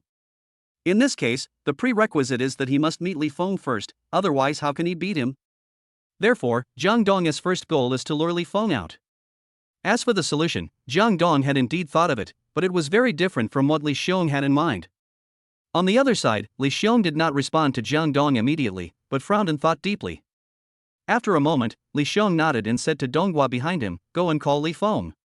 This is Li's timber factory, Li Xiong's base camp. Not only are there 5 trusted confidants here, but there are also nearly 100 men gathered here. How could Li Xiong be afraid of the Jang Dong side which only has 3 people? Call Li Feng over? Then call Li Feng over. Anyway, if Li Feng doesn't come, this matter cannot be considered a perfect solution, because Li Xiong wants to vent his anger on Li Feng, on his only son."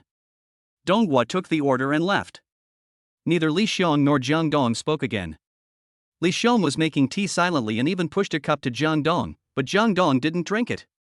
After waiting for about 10 minutes, there was a slight sound of footsteps outside the hall.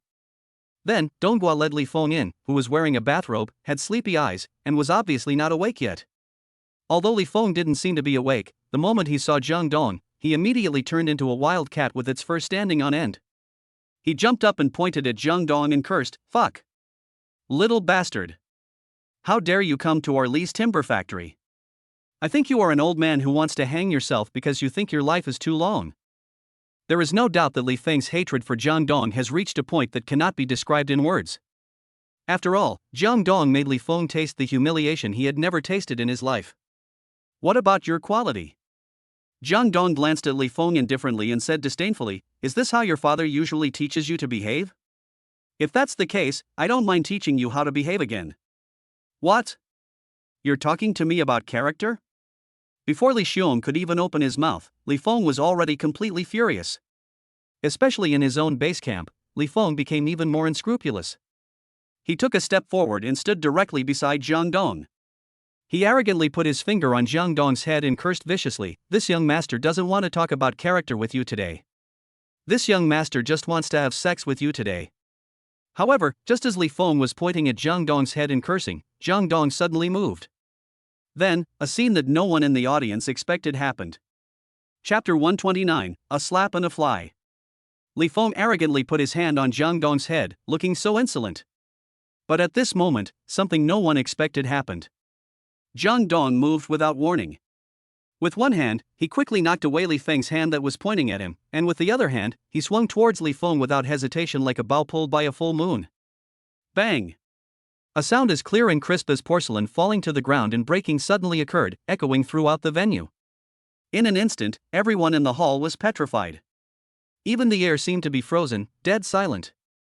As for the protagonist, Li Feng, he was like a piece of porcelain falling to the ground.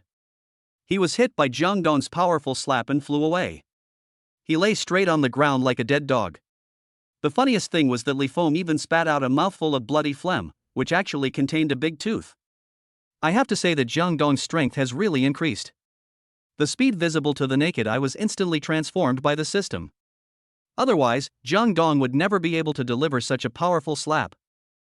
Feeling that his body had obviously changed, Jang Dong raised the corners of his mouth with satisfaction. Not only did my body become stronger, but I also completed the system task triggered today with ease. However, how to leave here safely has become the biggest problem at the moment. Just as Jang Dong expected, when everyone came to their senses, the atmosphere in the hall suddenly became filled with solemnity and murderous intent. Li Xiong had a cold face and his pupils were filled with a frightening cold light. Li Xiong's confidants stared at Jang Dong with gritted teeth, and almost subconsciously assumed a fighting stance, as if they were waiting for Li Xiong's order so that they would rush up and skin Jang Dong alive. Zhang Yi and Changfa were actually extremely nervous. Even though they were very skilled and brave, this was not a problem of facing Li Xiong and a few others, but a problem of facing the entire Li's timber factory, with more than 100 people. As the saying goes, a tiger cannot fight against a pack of wolves, and 2 fists cannot beat 4 hands. No matter how good Zhang Yi and Changfa are at fighting, they cannot defeat the human wave tactics of Li's timber factory. What's more, we have to protect Jang Dong. Right. Zhang Yi and Changfa were so shocked that they ignored the fact that Jang Dong had just slapped Li Feng away. Zhang Yi and Changfa could definitely achieve this level of strength, but it was a bit intriguing when it happened to the young Jang Dong. However, the person with the fastest reaction in the whole audience would naturally be Jang Dong. As early as the moment Jang Dong slapped Li Feng away, Jang Dong was like a tiger coming down the mountain. While no one was reacting, he leaped up from the armchair and half crouched in front of Li Feng. His powerful palm was like an iron clamp, tightly grasping the back of Li Feng's neck. Jang Dong had already made preparations, because he slapped Li Feng to the ground in front of Li Xiong and others in the Li's timber factory, and even knocked out a big tooth. This was not just a slap on Li Feng's face, it was a slap on Li Xiong as well, and he also tore off Li Xiong's face and stepped on it a few times. In this kind of situation, let alone Li Xiong, a man of society who cares about his reputation, even an ordinary father would not be able to tolerate it, right? Therefore, the only way now, if he wanted to pave a way out for what Jang Dong had done, he could only capture a hostage, and the person who was most suitable to be a hostage in the field was undoubtedly Li Feng. Chapter 130, The Harshest Curses and the Most Harsh Beatings. Jang Dong restrained Li Feng, then slowly stood up and sat back on the armchair opposite Li Xiong. Fuck! Li Feng finally came back to his senses and immediately yelled, "How dare you hit me? Hit me at the Li's lumber factory? You're dead. What does it mean to be cursed the harshest and be beaten the most severely?" This is Li Feng's situation now. Although Li Feng is a brainless playboy, he is not really brainless. At least the powerful force coming from the back of his neck still makes Li Feng feel a trembling in his heart, as if the hand like an iron clamp on the back of his neck will break his neck if he is not honest. Therefore, Li Feng did not dare to act rashly and could only talk nonsense at most. Li Feng's words made Li Xiong and his group, who were already completely furious, even more furious because of the hostages. "Boy, do you know what you are doing?" Donghua's wretched face was stretched so long that it seemed to be almost equal to his short stature. "You are fighting Master Feng in the black boxing arena. Do you really think that there is no one in our Li family? How dare you? Everyone says you're a think tank, but why do I feel like you're just as stupid as Li Feng?" Jang Dong was unmoved. He wasn't intimidated by Donghua at all. Instead, he smiled and raised his sword-like eyebrows at Donghua. "You ask me how I dare?" Li Feng also said, "How dare I hit him? Are you all blind? I've already beaten him up, and his big teeth have all been knocked out by me. Now you ask me how I dare? Okay. I don't dare to hit him. Are you satisfied now?" Donghua was speechless after being confronted by Jang Dong and could only stare at him with gritted teeth. All the people have been beaten and their teeth have been knocked out, but Jang Dong is only now saying that he dares not fight. It is obvious that he is just playing tricks on Donghua and his group. "Let him go." Li Xiong's eyes were extremely cold, and his voice seemed to have turned into ice that would not melt for thousands of years, making people feel as if their souls were cold. "Ha ha." Jang Dong curled his lips in disapproval, not giving in at all, staring at Li Xiong. "What if I don't let go? Then you three will never be able to walk out of Li's lumber factory alive." Li Xiong's voice was deep, powerful and extremely firm. As soon as he finished speaking, Li Xiong waved his hand and knocked the teacups on the tea table to the ground. Crisp cracking sounds rang out immediately, one after another, continuously. In an instant, the bronze door of the hall was pushed open, and more than 30 muscular men with dragon and tiger tattoos, holding machetes, rushed in like a tide. In the blink of an eye, this group of ferocious-looking men not only blocked the door, but also surrounded the three Jang Dong people. For a moment, the atmosphere was filled with murderous intent. "Are you trying to scare me?" Jang Dong remained calm, with a playful smile on his face. He didn't even look at the group of burly men holding machetes, but just stared at Li Xiong. His other hand pointed at Zhang Yi and his long hair behind him. "Ask my brothers if they were scared by you?" "Scared by him? Are you kidding?" Things had already developed to the point where both sides had to fight to the death, but Zhang Yi completely let go, and his former heroic character reappeared in him. "What kind of scenes have I not seen, Zhang Yi? Just 30 or so people with a few pieces of iron, and they want to keep us here? Ha ha. Li Xiong, if you dare to do anything, I guarantee that your son will die faster than us." The long-haired man, who had almost no presence, uttered the most ruthless and determined words. Chapter 131. I confirmed through your eyes that you are the one who scared me. After hearing what Jang Dong's three men said, Li Xiong's face became even uglier. There is no doubt that what Zhang Yi and Changfa said were right. Li Feng is now in their hands, and Li Xiong really dare not act rashly. However, Li Xiong really didn't expect that Jang Dong would attack Li Feng without saying a word as soon as he saw him. What's more, what Li Xiong didn't expect was that Changfa and Zhang Yi, the two stray dogs who were suppressed by him, were actually tougher than he had imagined. For a moment, Li Xiong felt confused. He didn't know how to deal with this matter. On the other side, Jang Dong saw Li Xiong remain silent, and he laughed out loud. "I confirmed from the look in his eyes that he was the one who scared me." "What? Li Xiong didn't understand Jang Dong's words. I mean. Jang Dong looked directly at Li Xiong and said word by word, "It turns out that you are just scaring me."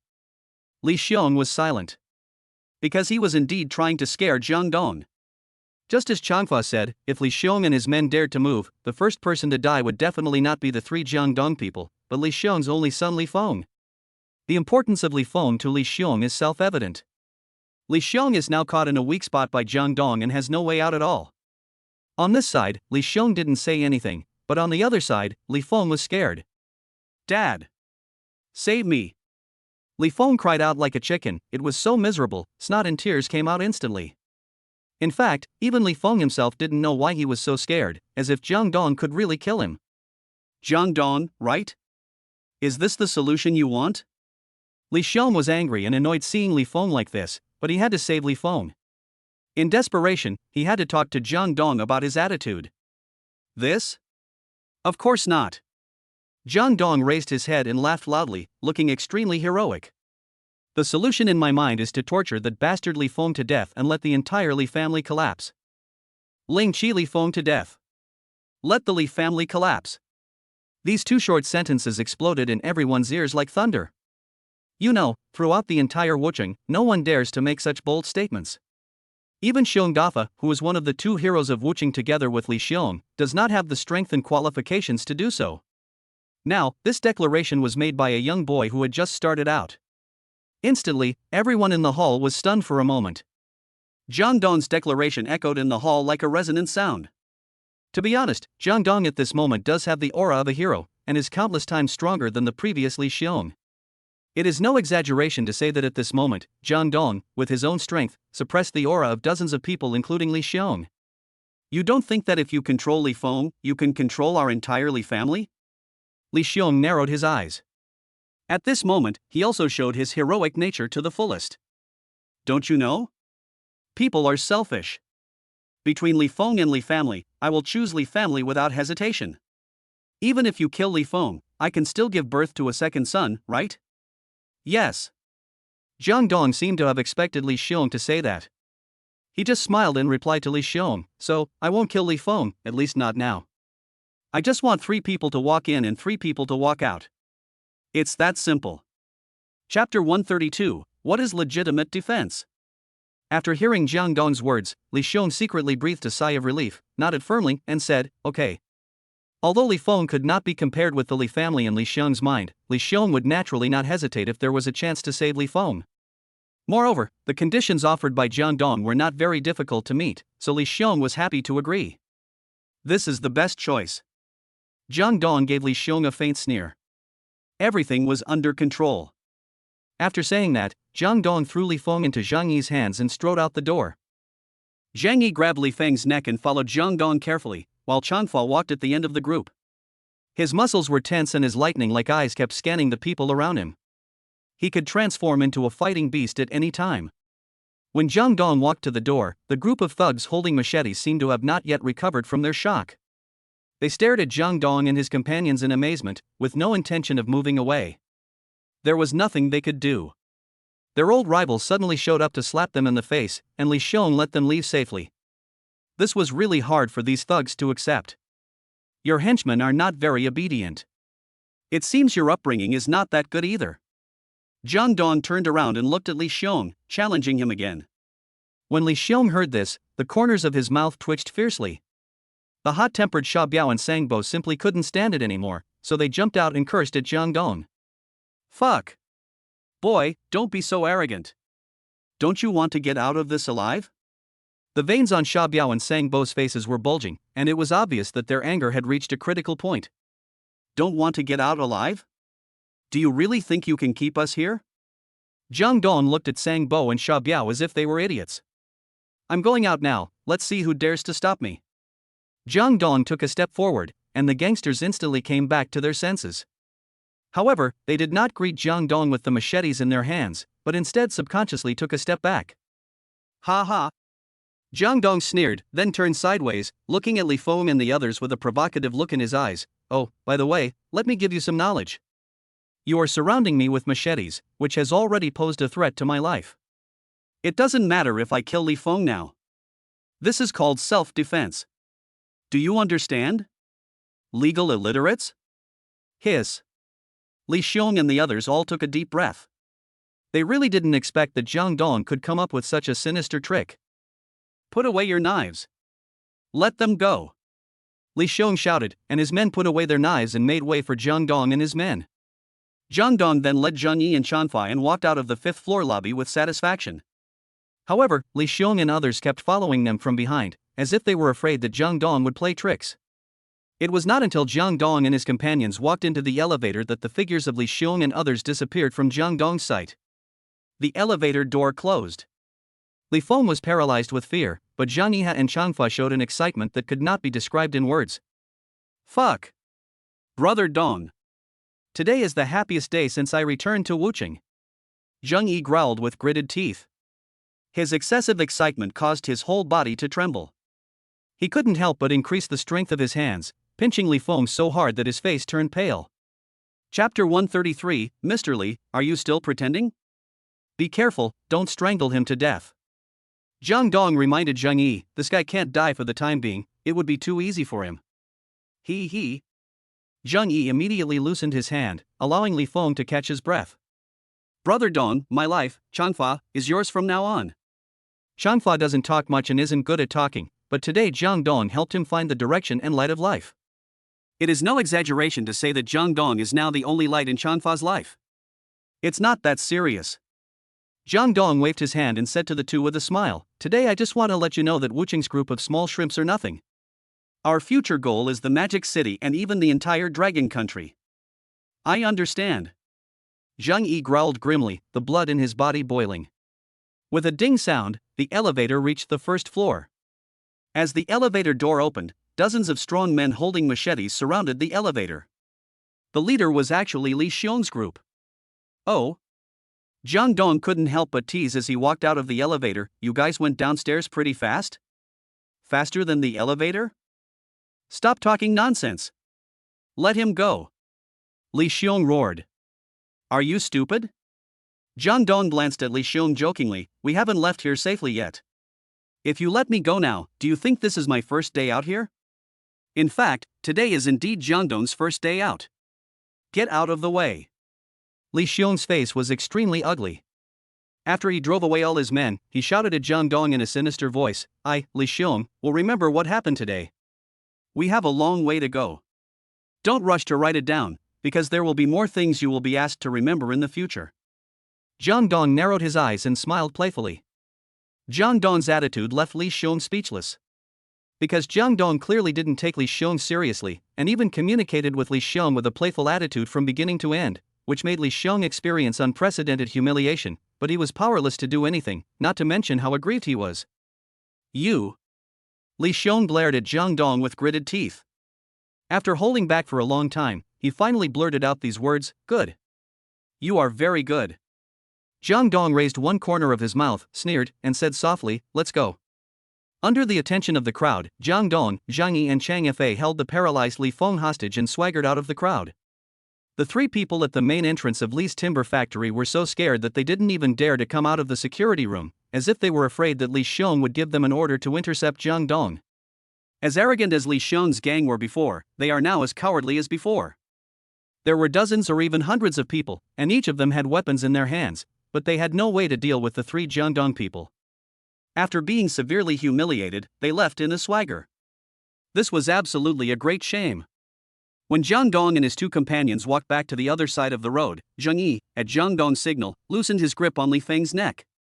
Li Xiong led dozens or even hundreds of men to stand in front of the main gate of the Li's timber factory. Not only did they not dare to step forward to rescue Li Feng, they also did not dare to cross the line at all, as if the road was a dividing line. Mr. Li, are you still pretending to be cool? Jang Dong sat in the driving seat of the Maserati and glanced with a smile at Li Feng, who was slumped on the ground in a very embarrassed state. Chapter 134, Scar Healed and Pain Forgotten. How dare Li Feng pretend to be so arrogant? He was already scared out of his wits. It's quite ironic. Li Xiong is one of the two heroes of Wuching, but his son is so useless. It really proves the saying that most of the chosen ones are not so capable, but just have a good father. I don't dare anymore. I don't dare anymore. Li Feng had never been so cowardly before, but the situation forced him to be cowardly. Go away! Jang Dong waved his hand and shouted as if it was a blessing. Upon hearing this, Li Feng ran across the street without saying anything. Although he stumbled and almost fell, this did not stop Li Feng from running happily. Yes, it is happiness, and it is the kind of happiness that comes from being reborn. Trash! Jang Dong sneered, closed the car door, started the car and prepared to leave. At this moment, Li Feng had already run back to the other side of the road. Standing behind him was his father Li Xiong and a group of strong men. Suddenly, Li Feng felt that he was able to do it again. Jang Dong! Li Feng swept away his previous dejection, his tail instantly raised to the sky, and shouted at Jang Dong fiercely, I will never let you go. You wait for me. I will fight you to the death. This Li Feng really has forgotten the pain once the wound has healed. Fuck! Zhang Yi, who was sitting in the Mercedes-Benz G63, lowered the window and couldn't help but complain, you are so shameless. Who was it that almost scared you to death just now? Okay, i.e., just a little loser. Jang Dong was too lazy to argue with Li Feng. This kind of thing simply lowered Jang Dong's status. He just turned his head to look at Li Xiong, and then made a very arrogant move, beheading. Jang Dong! Li Xiong gritted his teeth and stared at Jang Dong, who was laughing wildly. He swore that he would not be a human being if he didn't avenge himself. Goodbye. Jang Dong waved his hand and stepped on the accelerator. The Maserati drove directly into the road like a beast. Zhang Yi and Changfa's two Mercedes-Benz G63s also whizzed past and followed closely behind. The trip to the black boxing fighting arena ended. Jang Dong successfully slapped Li Feng and completed the task triggered by the system. At the same time, he also found out Li Xiong's background and gave Li Xiong a very educational free course. Of course, this matter naturally could not spread throughout Wucheng, because for Li Xiong, this would be a great shame. If this matter were to spread, Li Xiong's reputation would definitely plummet, which was not the result Li Xiong wanted to see. But in fact, this was the result Jang Dong wanted to see the most. The less famous Jang Dong's reputation is, the easier it will be for him to implement his future plans. The Maserati sped along the long street of Wucheng and soon drove into the fitness center. However, Jang Dong and the other two entered through the back door because they did not want to meet Zhang Qiyuan. After parking the car, Jang Dong did not get out of the car immediately. Instead, he sat in the car and turned on the system light curtain.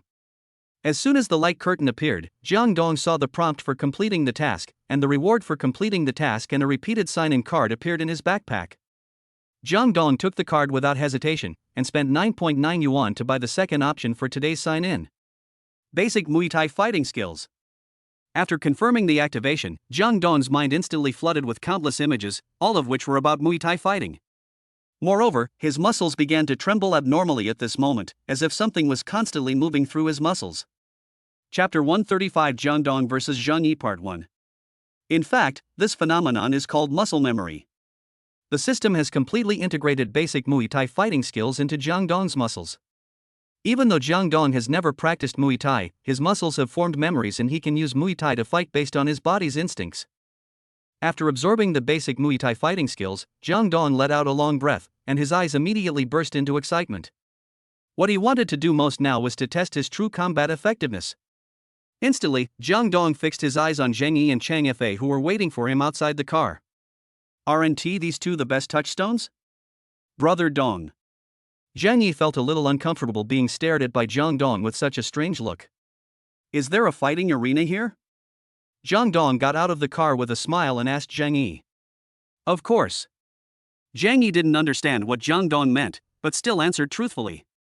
Let's go. Let's practice boxing. You two can see how strong I am now. When Jang Dong heard Zhang Yi's words, he immediately pulled the two of them into the fitness center excitedly, leaving them completely confused. Zhang Yi and Changfa didn't say much, because of Jang Dong's request, the two of them would not question or ask questions, they would just obey. Then, Zhang Yi and Changfa accompanied Jang Dong into the fitness center from the back door and led Jang Dong to the third floor. On the third floor of the fitness center, there stands a very formal ring, and various training equipment and dummies and sandbags are distributed around the ring. It has to be said that the equipment in the fitness center is very professional. The fighting arena of more than 300 square meters was empty except for Jang Dong and his two companions, which made Jang Dong more relaxed. Jang Dong jumped onto the ring first and began to do some warm-up exercises relying on his muscle memory, which made Zhang Yi and Changfa look at each other in surprise. What is Dong going to do? Long-haired looked at Zhang Yi blankly. Are you really going to fight us? I think so. Zhang Yi shrugged and said in confusion, just be gentle when the time comes. After all, I have already told Brother Dong about our strength. If we use too much force, it will easily hurt Brother Dong. Got it. The long-haired man nodded seriously. It was obvious that neither Zhang Yi nor Changfa took Jang Dong's so-called try it seriously.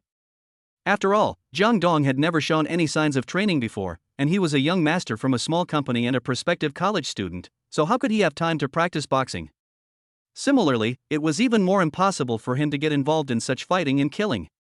Therefore, Zhang Yi and Chang Feiquan went to Jang Dong just because they wanted to practice boxing on a whim after a trip to the black boxing fighting arena. Come on. Jang Dong on the ring had already warmed up and said to Zhang Yi and Changfa, who of you two will go first? Or you can come together. I just want to test how strong I am now. Zhang Yi looked at Changfa speechlessly. Let me do it. Okay. I'm afraid I might be too heavy-handed. The man with long hair nodded very seriously. Come together? What a joke. Zhang Yi and Changfa have the strength to challenge two big boxers under Lieon. If the two of them fought Jang Dong together, to be honest, they were really afraid that one of them would accidentally kill Jang Dong. After Changfa and Zhang Yi had discussed it, Zhang Yi jumped onto the stage and conducted the so-called trial training on Jang Dong. Chapter 136 Jang Dong vs Zhang Yi Part 2. On the ring, Jang Dong and Zhang Yi stood opposite each other, less than 5 meters apart. If they really wanted to fight, at this distance, they would only need a sprint to get in front of the other and attack. In other words, the battle between Jang Dong and Zhang Yi may break out at any time. Brother Dong, how do you want to try it?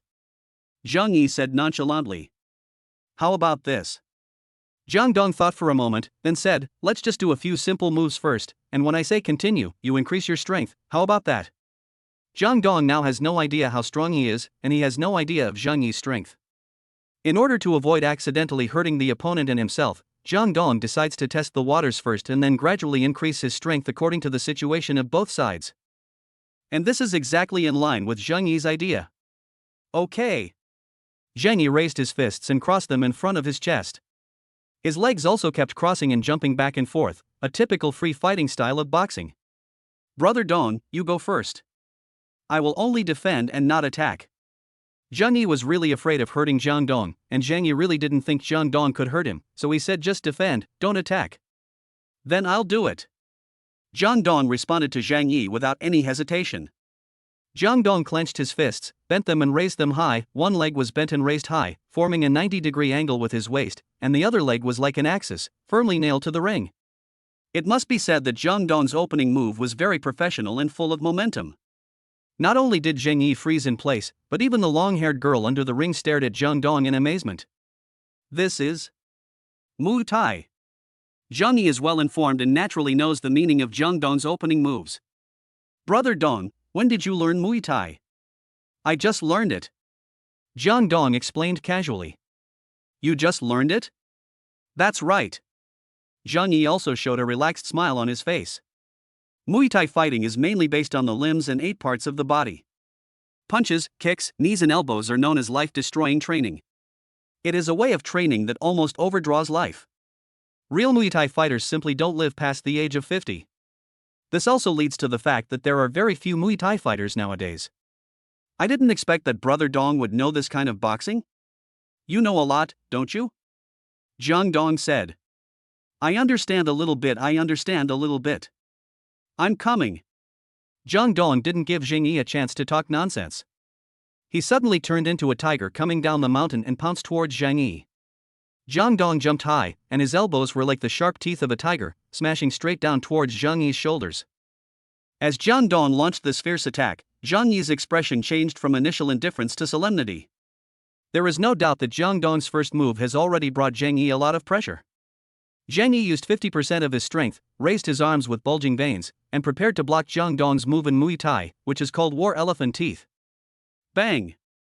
A low and powerful muffled sound burst out on the ring. Jang Dong's elbows smashed hard on Zhang Yi's arms, knocking Zhang Yi, who underestimated his opponent, to half kneel on the ring. Oh fuck. Zhang Yi was so shocked that he couldn't help but exclaim.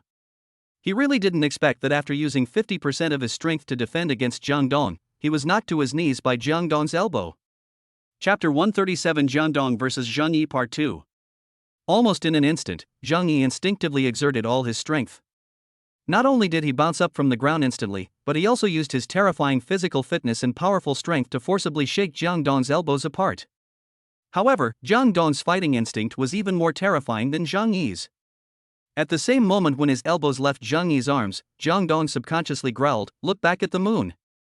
Jang Dong took advantage of the inertia caused by being bounced back by Zhang Yi, used his legs as the axis, exerted force from his waist, and spun his whole body around. The terrifying force of his elbow plus the inertia of the rotation made him smash into Zhang Yi's chest like a whirlwind. Fuck! Zhang Yi couldn't help but roared again. This time, he still used all his strength, raised his arms and blocked them across his chest. Bang! There was another sharp muffled collision sound, and Jang Dong's elbow and Zhang Yi's arms collided fiercely. There was nothing fancy about this attack, only a real collision and hard impact. In an instant, Zhang Yi retreated 5 steps, while Jang Dong retreated 2 steps. After the two separated, the arena returned to calm. Droll, the long-haired man under the ring, moved his throat with difficulty and stared at Jang Dong with extremely shocked eyes, because he really didn't expect that Jang Dong actually possessed such terrifying strength. I have to say, this battle completely refreshed Changfa's worldview. Is it a draw? Jang Dong stood on the stage and looked at Changfa in confusion. Jang Dong knew nothing about the martial arts world, and naturally knew nothing about fighting, so he had no idea how this draw came about. Brother Dong, the attacker already has the advantage, so this situation is indeed a draw for you and me. Before Changfa could speak, Zhang Yi took the lead in responding. Also, Brother Dong, I used 50% of my strength to block your first move, and I used all my strength for the second move. After Zhang Yi sighed, he paused, as if trying to think of how to describe his shock at the moment. After a long while, Zhang Yi finally uttered these words with difficulty. Brother Dong, you really astonish me. Yes. I didn't expect that Brother Dong would be so strong. Not only Zhang Yi, but also the taciturn long-haired man, were so excited that they were a little incoherent. I don't know how to describe my current mood. Afterwards, Zhang Yi and Changfa looked at each other, and they both clasped their fists towards Jang Dong, and then bowed 90 degrees. If Zhang Yi and Changfa only respected Jang Dong before, then the feeling Zhang Yi and Changfa have towards Jang Dong now is full of admiration and submission. The strong are respected. This sentence applies to any field, especially in the world of martial arts. And Jang Dong has already won the most loyal loyalty of Zhang Yi and Changfa with his true strength. Jang Dong stared at Zhang Yi with interest. Did you really use all your strength just now? Yes. Zhang Yi's tone was full of respect. 100% of my strength. Oh. Jang Dong frowned thoughtfully, but the next moment, Jang Dong's brows relaxed, and he looked very happy, smiling carelessly. Okay, the training is over, let's go and meet the person you found to negotiate with, Jiang Qiyuan. Chapter 138 The Punishment Deserved Part 1. After saying that, Jang Dong jumped off the ring lightly and walked out of the fighting arena.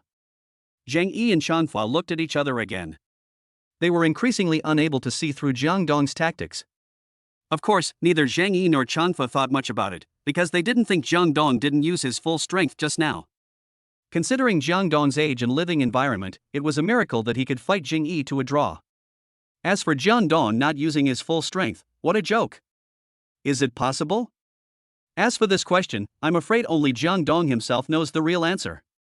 After Jang Dong and the other two left the fighting arena, they went directly to the chairman's office, which was the office that Zhang Yi specially prepared for Jang Dong.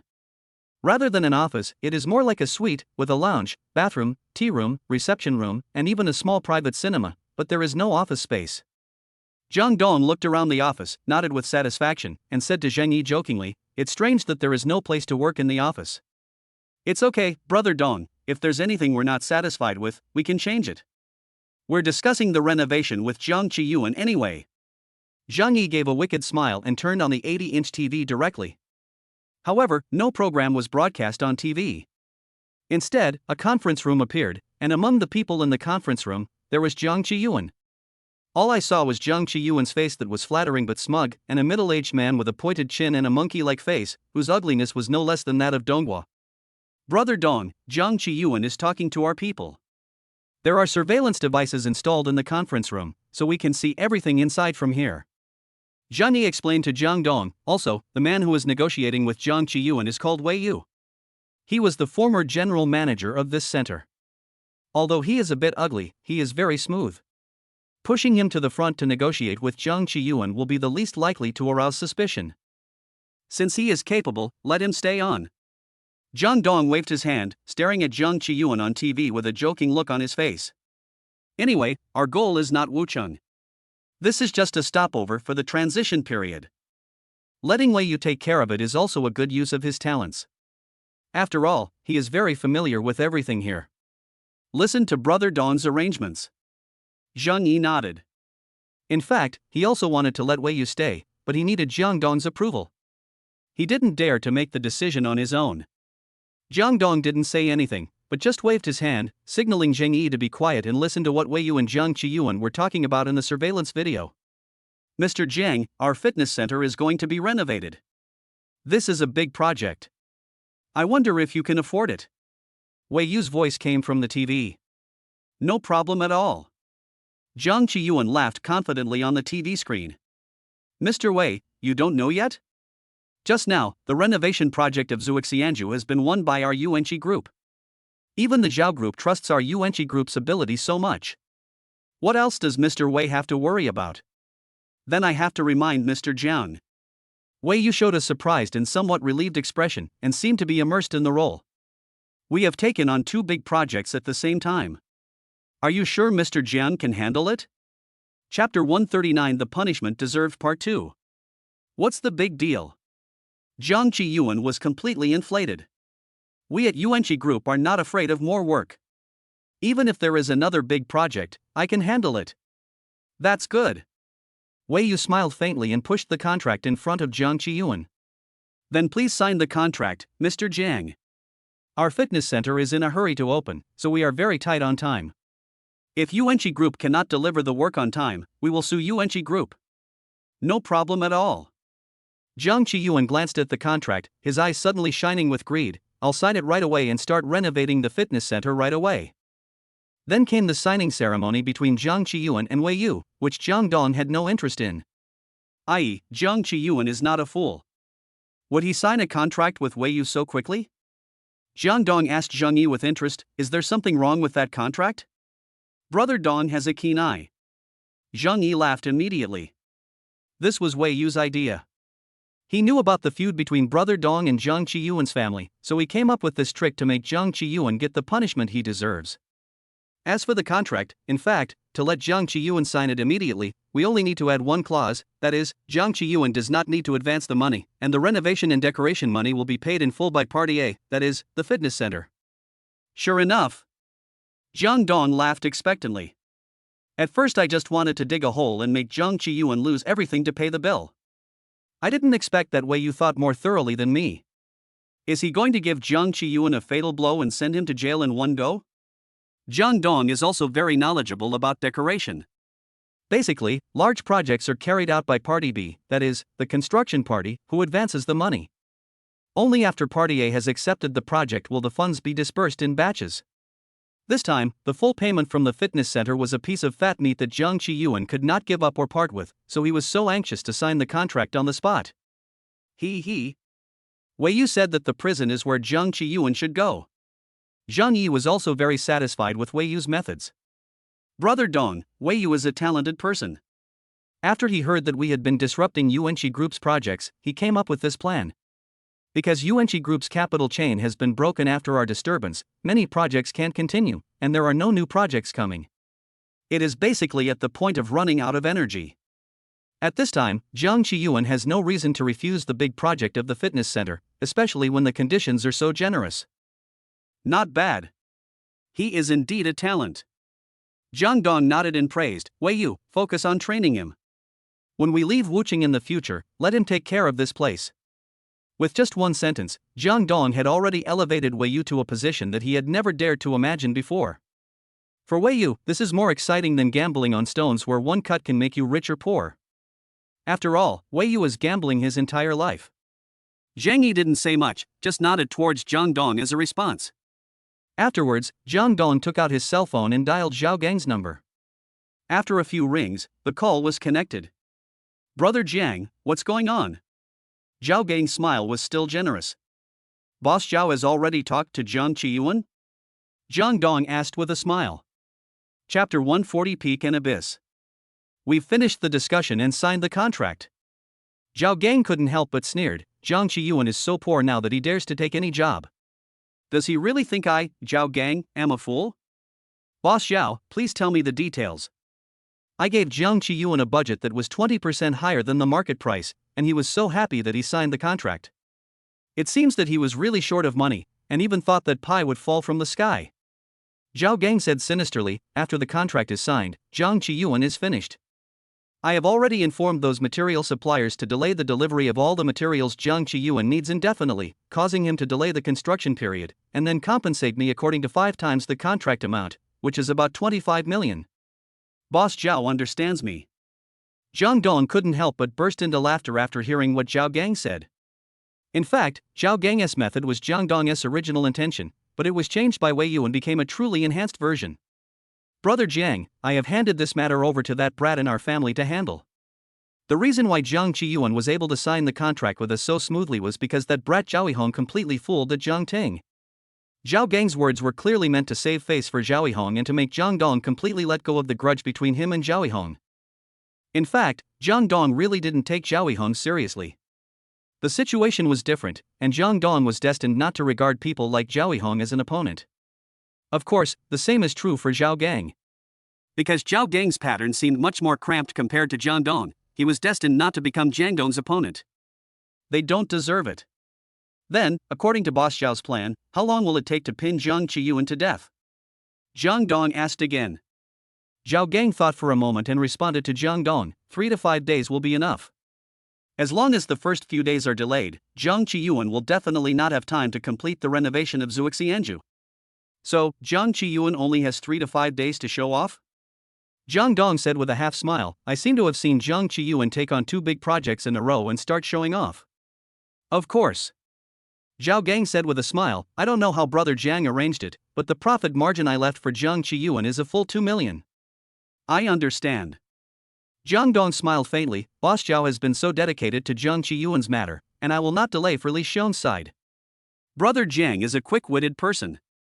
I like to make friends with people like you the most. Zhao Gang immediately laughed. By the way, Brother Jiang, my people have already completed the transfer of the Riverview Villa with lawyer Li Qin. Brother Jiang can move in at any time. I'll send someone to deliver the key to Brother Jiang later. Okay. Jang Dong did not refuse because Zhao Gang owed him.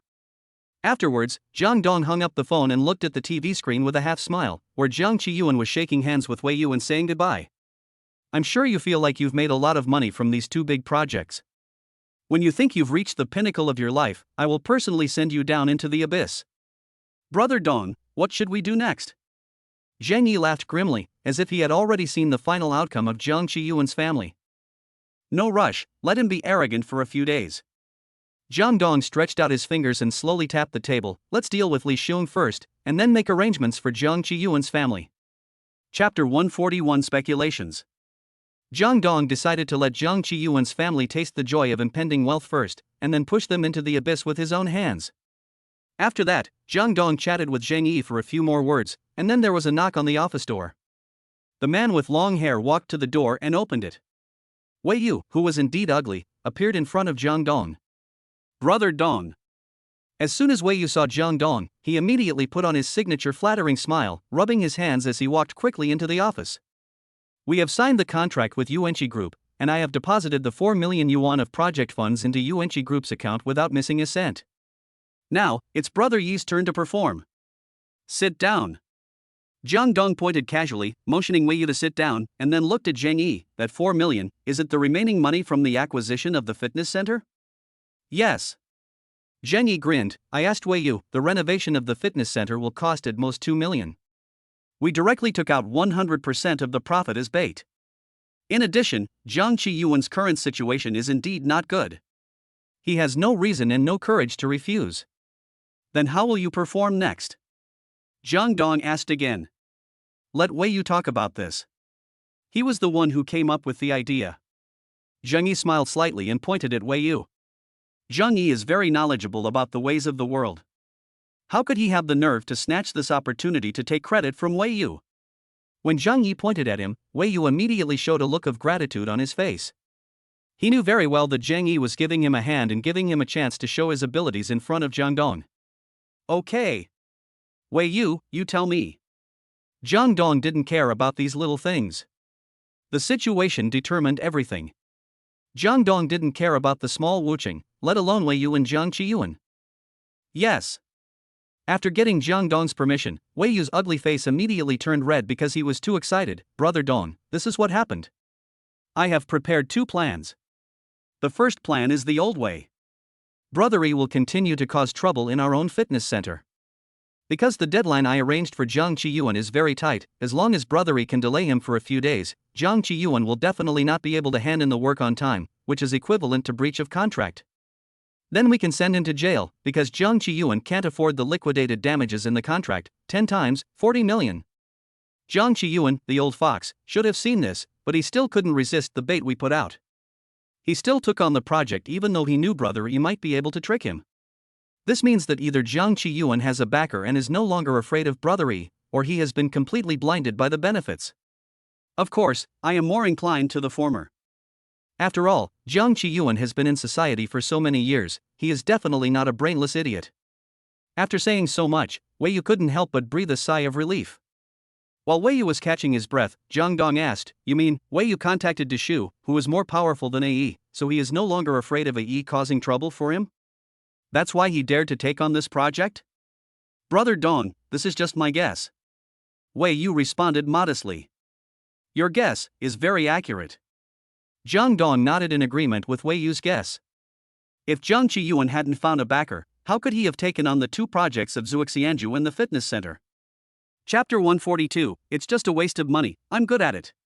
To be honest, although the temptation of Zuoxianju and the fitness center is great and the benefits are high enough, Jiang Qiyuan is a meticulous and patient person. It was definitely not luck that he cheated Dong Jiang Group from Jiang Dong. Therefore, Jiang Dong believed that if Jiang Qiyuan did not have some confidence, he would definitely not dare to take on those 2 major projects at this critical juncture. So, here comes the question. What kind of backer did Jiang Qiyuan find that could make him no longer afraid of Zhang Yi? In fact, everyone already has the answer to this question in their minds. It can only be one of the 2 heroes of Wuching. It was either Li Xiong or Xiong Dafa. Judging from Jiang Qiyuan's occupation, it would be most logical to ask Xiong Dafa, who is in real estate, to protect him. After thinking for a moment, Jang Dong did not respond to Wei Yu immediately. Instead, he waved his hand at Wei Yu and said casually, "Then go on to tell us about the second plan." The second plan is simpler, more direct, and more decisive, but it is the most expensive, and it also depends on whether Donggu is willing to return to the decoration industry. Wei Yu smirked. "We can use high prices to poach the contractors and workers of Yuanqi Group, including those construction teams with better skills in Wuching, and recruit them at high prices. While we reorganize Dongjiang Group, we can also make Jiang Qiyuan have no one to use. In this way, he still cannot complete the project within the specified time limit." "But, Wei Yu, there are so many workers in Wucheng, we can't recruit all of them, right?" "That's totally unrealistic." Zhang Yi raised his question. "That's fine, because it's clearly written in the contract between Jiang Qiyuan and me that the work they do must be on par with the market average. We've hired those with good skills, and the rest of them don't have very good skills. How can they possibly do a good job? In the final analysis, Jiang Qiyuan is still the party that breached the contract." "Ha ha ha. You guy." After hearing Wei Yu's words, Zhang Yi immediately burst into laughter and patted his shoulder heavily. Wei Yu smiled modestly at Zhang Yi, and then asked Jang Dong cautiously, "What do you think, Brother Dong?" "I think, the second plan." Jang Dong sneered. Jang Dong's answer made everyone stunned.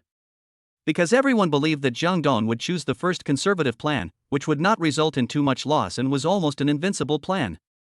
As for the second set, it is time-consuming, labor-intensive and costly, so to be honest, it can only be considered a bad option. "Brother Dong, this." Wei Yu looked at Jiang Dong in confusion. He had questions in his mind but didn't dare to ask. "Don't be surprised, because you and I have only been together for a short time and don't know me well. According to my thinking, some things should either be done without doing them or done to the extreme. The second plan is to kill Jiang Qiyuan's family.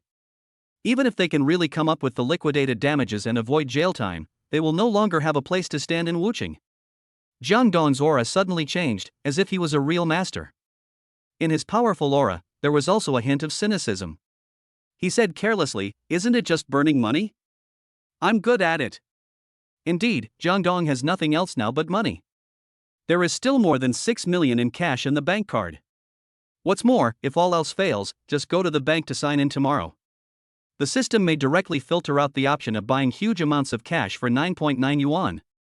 Chapter 143, Finding a Job. Jang Dong has already decided on the final plan, and the rest can be left to Wei Yu. To be honest, Jang Dong was very happy to discover such a talent like Wei Yu by chance. "Give me your bank card number. I'll transfer 6 million to you first.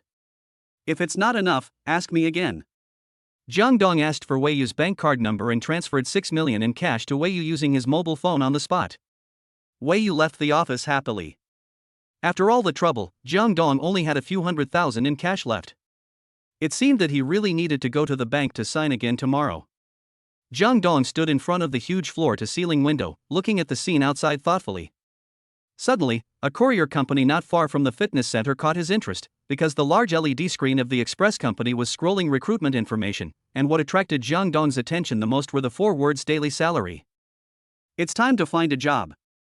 I've already spent half of yesterday's salary today. I hope I can't even take out the 9.9 yuan flash sale money. That would be terrible." Jang Dong thought to himself, then turned to Zhang Yi and said, "You and Changfa should work out how to target Li Xiong. I'm going to go out and do something." "Okay." Zhang Yi responded straightforwardly. As for what Jang Dong was going to do, Zhang Yi had no intention of asking. The eldest brother is always the eldest brother, and he is always right. How can the younger brother ask the eldest brother directly what he thinks? For such things, we have to guess. After separating from Zhang Yi, Jang Dong left the fitness center directly through the back door. Anyway, the Longtong Express Company was not far from the fitness center and could be reached in a few steps. The express delivery industry is still very hot. For example, the Longtong Express Company is certainly not as good as Shunfeng, the #1 express delivery company in Longhua, but its entrance is very busy. As many as 20 or 30 express tricycles, more than a dozen vans, and 3 vans being loaded were parked in an orderly manner in front of the express company. Dozens of young men wearing Longtong Express uniforms were also busy at work. "I want to apply for the position of courier. Excuse me, who should I interview?" Jang Dong randomly grabbed a young man who was only 3 or 2 years older than him and started asking. "Just go inside and find Manager Wang." The young man looked Jang Dong up and down. "Brother, I see you are younger than me, you just graduated from high school, right? It's not easy to make a living nowadays. I just came here to work, the salary is okay, 100 yuan a day, but there is no commission. By the way, my name is Chang Li." "Thank you, Brother Chang." Jang Dong and Chang Li thanked him and were about to turn around and walk into Longtong Express, but they were interrupted by a sudden mocking voice from behind. "Hey! Isn't this Boss Jiang? I heard that your restaurant was sold? It should have been sold for several million, right? Why are you still working in our small courier company?" The voice was sarcastic and full of curiosity and disdain. Jang Dong turned around and saw an old acquaintance standing behind him unexpectedly. It was the monitor of Jang Dong's class, Du Shuai's #1 lackey, Wang Ming. Jang Dong didn't care about Wang Ming's ridicule at all. He just glanced at him calmly and was too lazy to even talk to him. He pretended to walk towards Longtong Express. "Stop." Wang Ming felt embarrassed and raised his voice a little. "I'm talking to you, can't you hear me?" Chapter 144, My Way of Appearing May Not Be Right Part 1. Wang Ming's shout immediately attracted the attention of the couriers. "I heard it, but I didn't understand it." Jang Dong stopped and looked at Wang Ming with a joking expression. "Please communicate with me in human language." "Fuck. Say it again?" Wang Ming was instantly furious. Do people curse without using swear words nowadays? "I said, I didn't understand what you said." Jang Dong's words clearly emphasized again that what Wang Ming said was not human language. He didn't understand, so there was no need to say the same thing again. It was full of contempt. The group of courier guys, who had no one to stay at, all chuckled quietly. Yes, they chuckled quietly and did not dare to laugh out loud. "Brother, what are you doing?" Chang Li immediately tugged at Jang Dong's sleeve and whispered, "He is Manager Wang." "Ha? Jang Dong was stunned. Wang Ming, when did you become manager Wang? Longtong Express Wuching Freight Station is contracted by their family. Chang Li quickly explained to Jang Dong, do you still want to work here? He is the young master. Jang Dong was stunned for a moment. Is the world so small? Is it such a coincidence? If you just look for a job, can you find a courier company that works for your classmate? As for Wang Ming, Jang Dong's silence seemed to have caused him to receive 10,000 points of critical damage. In Wang Ming's mind, Jang Dong's behavior meant that he didn't take him seriously at all. If it was a few days ago, Wang Ming would definitely not dare to fart, because Jang Dong is the boss of Zhuxianju, and he has shaken hands with a big shot like Du Mingho. It is said that he also has a Maserati worth more than 3 million. Wang Ming would not even be able to kneel down and lick him. However, there seemed to be no new news coming out of Jang Dong in recent times, so Wang Ming began to doubt Jang Dong. The most important thing is that Wang Ming just heard with his own ears that Jang Dong came to Longtong Express to look for a job. Jang Dong came out to look for a job in person, and even wanted to be a temporary courier for 100 yuan a day. This shows that everything before was most likely an illusion, and Jang Dong was still the stray dog whose family property was cheated away. Therefore, Wang Ming's concerns about Jang Dong disappeared in an instant, and he even planned to severely step on him and then go to Du Shuai to take credit. Du Shuai hasn't contacted Wang Ming for 2 days. Wang Ming felt that he was about to lose an opportunity to be a bootlicker for the big boss, and the appearance of Jang Dong became the opportunity for Wang Ming to take the initiative to contact Du Shuai. Naturally, he would cherish it even more. Did you hear that? This is our family's business.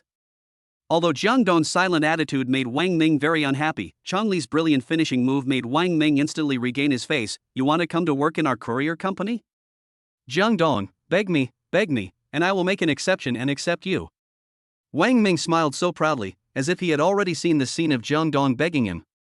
But in fact, Jang Dong not only did not ask Wang Ming for help, but even showed a disdainful sneer and said to Wang Ming in a playful tone, your family's industry?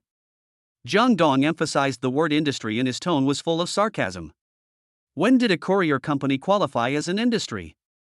Jang Dong pouted and laughed. How much is your industry worth? To put it bluntly, isn't it just a contractor? How much is the franchise fee? 200,000? 300,000? You call this an industry? Chapter 145, My Way of Appearing May Not Be Right Part 2. Fuck. Jang Dong's words completely shattered Wang Ming's so-called sense of superiority. Naturally, Wang Ming flew into a rage. What the hell are you qualified to brag to me? Get out.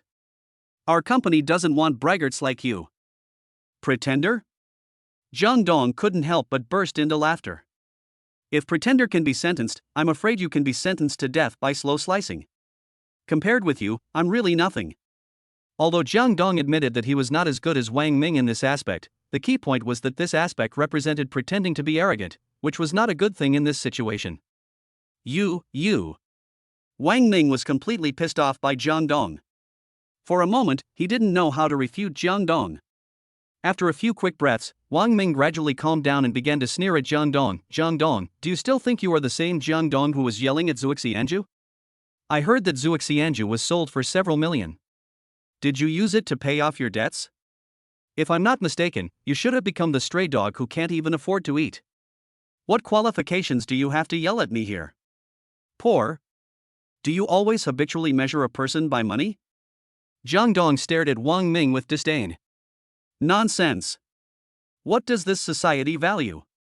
Men value money, women value looks. Society is so realistic. You are not crazy because of poverty, or because you have been stimulated too much. Do you think you are a saint? Wang Ming laughed wildly. He seemed to have found the direction to attack Jang Dong. He immediately pursued Jang Dong relentlessly. Do you know? Wang Ming raised his voice and shouted to the delivery guys around him in a sarcastic tone. Jang Dong, his family was worth several million back then, but he was later swindled out of all his money. But a few days later, he drove a Maserati, a limited edition one, and it was said that the car was worth 3.5 million. Rich second generation? Didn't you understand? The former rich second generation. That's not right, he drives a 3.5 million luxury car. He's also a rich second generation. Where's the car? I've been talked about cars, Lama. Let me ask you, you have a 3.5 million luxury car, why don't you go pick up girls instead of delivering packages?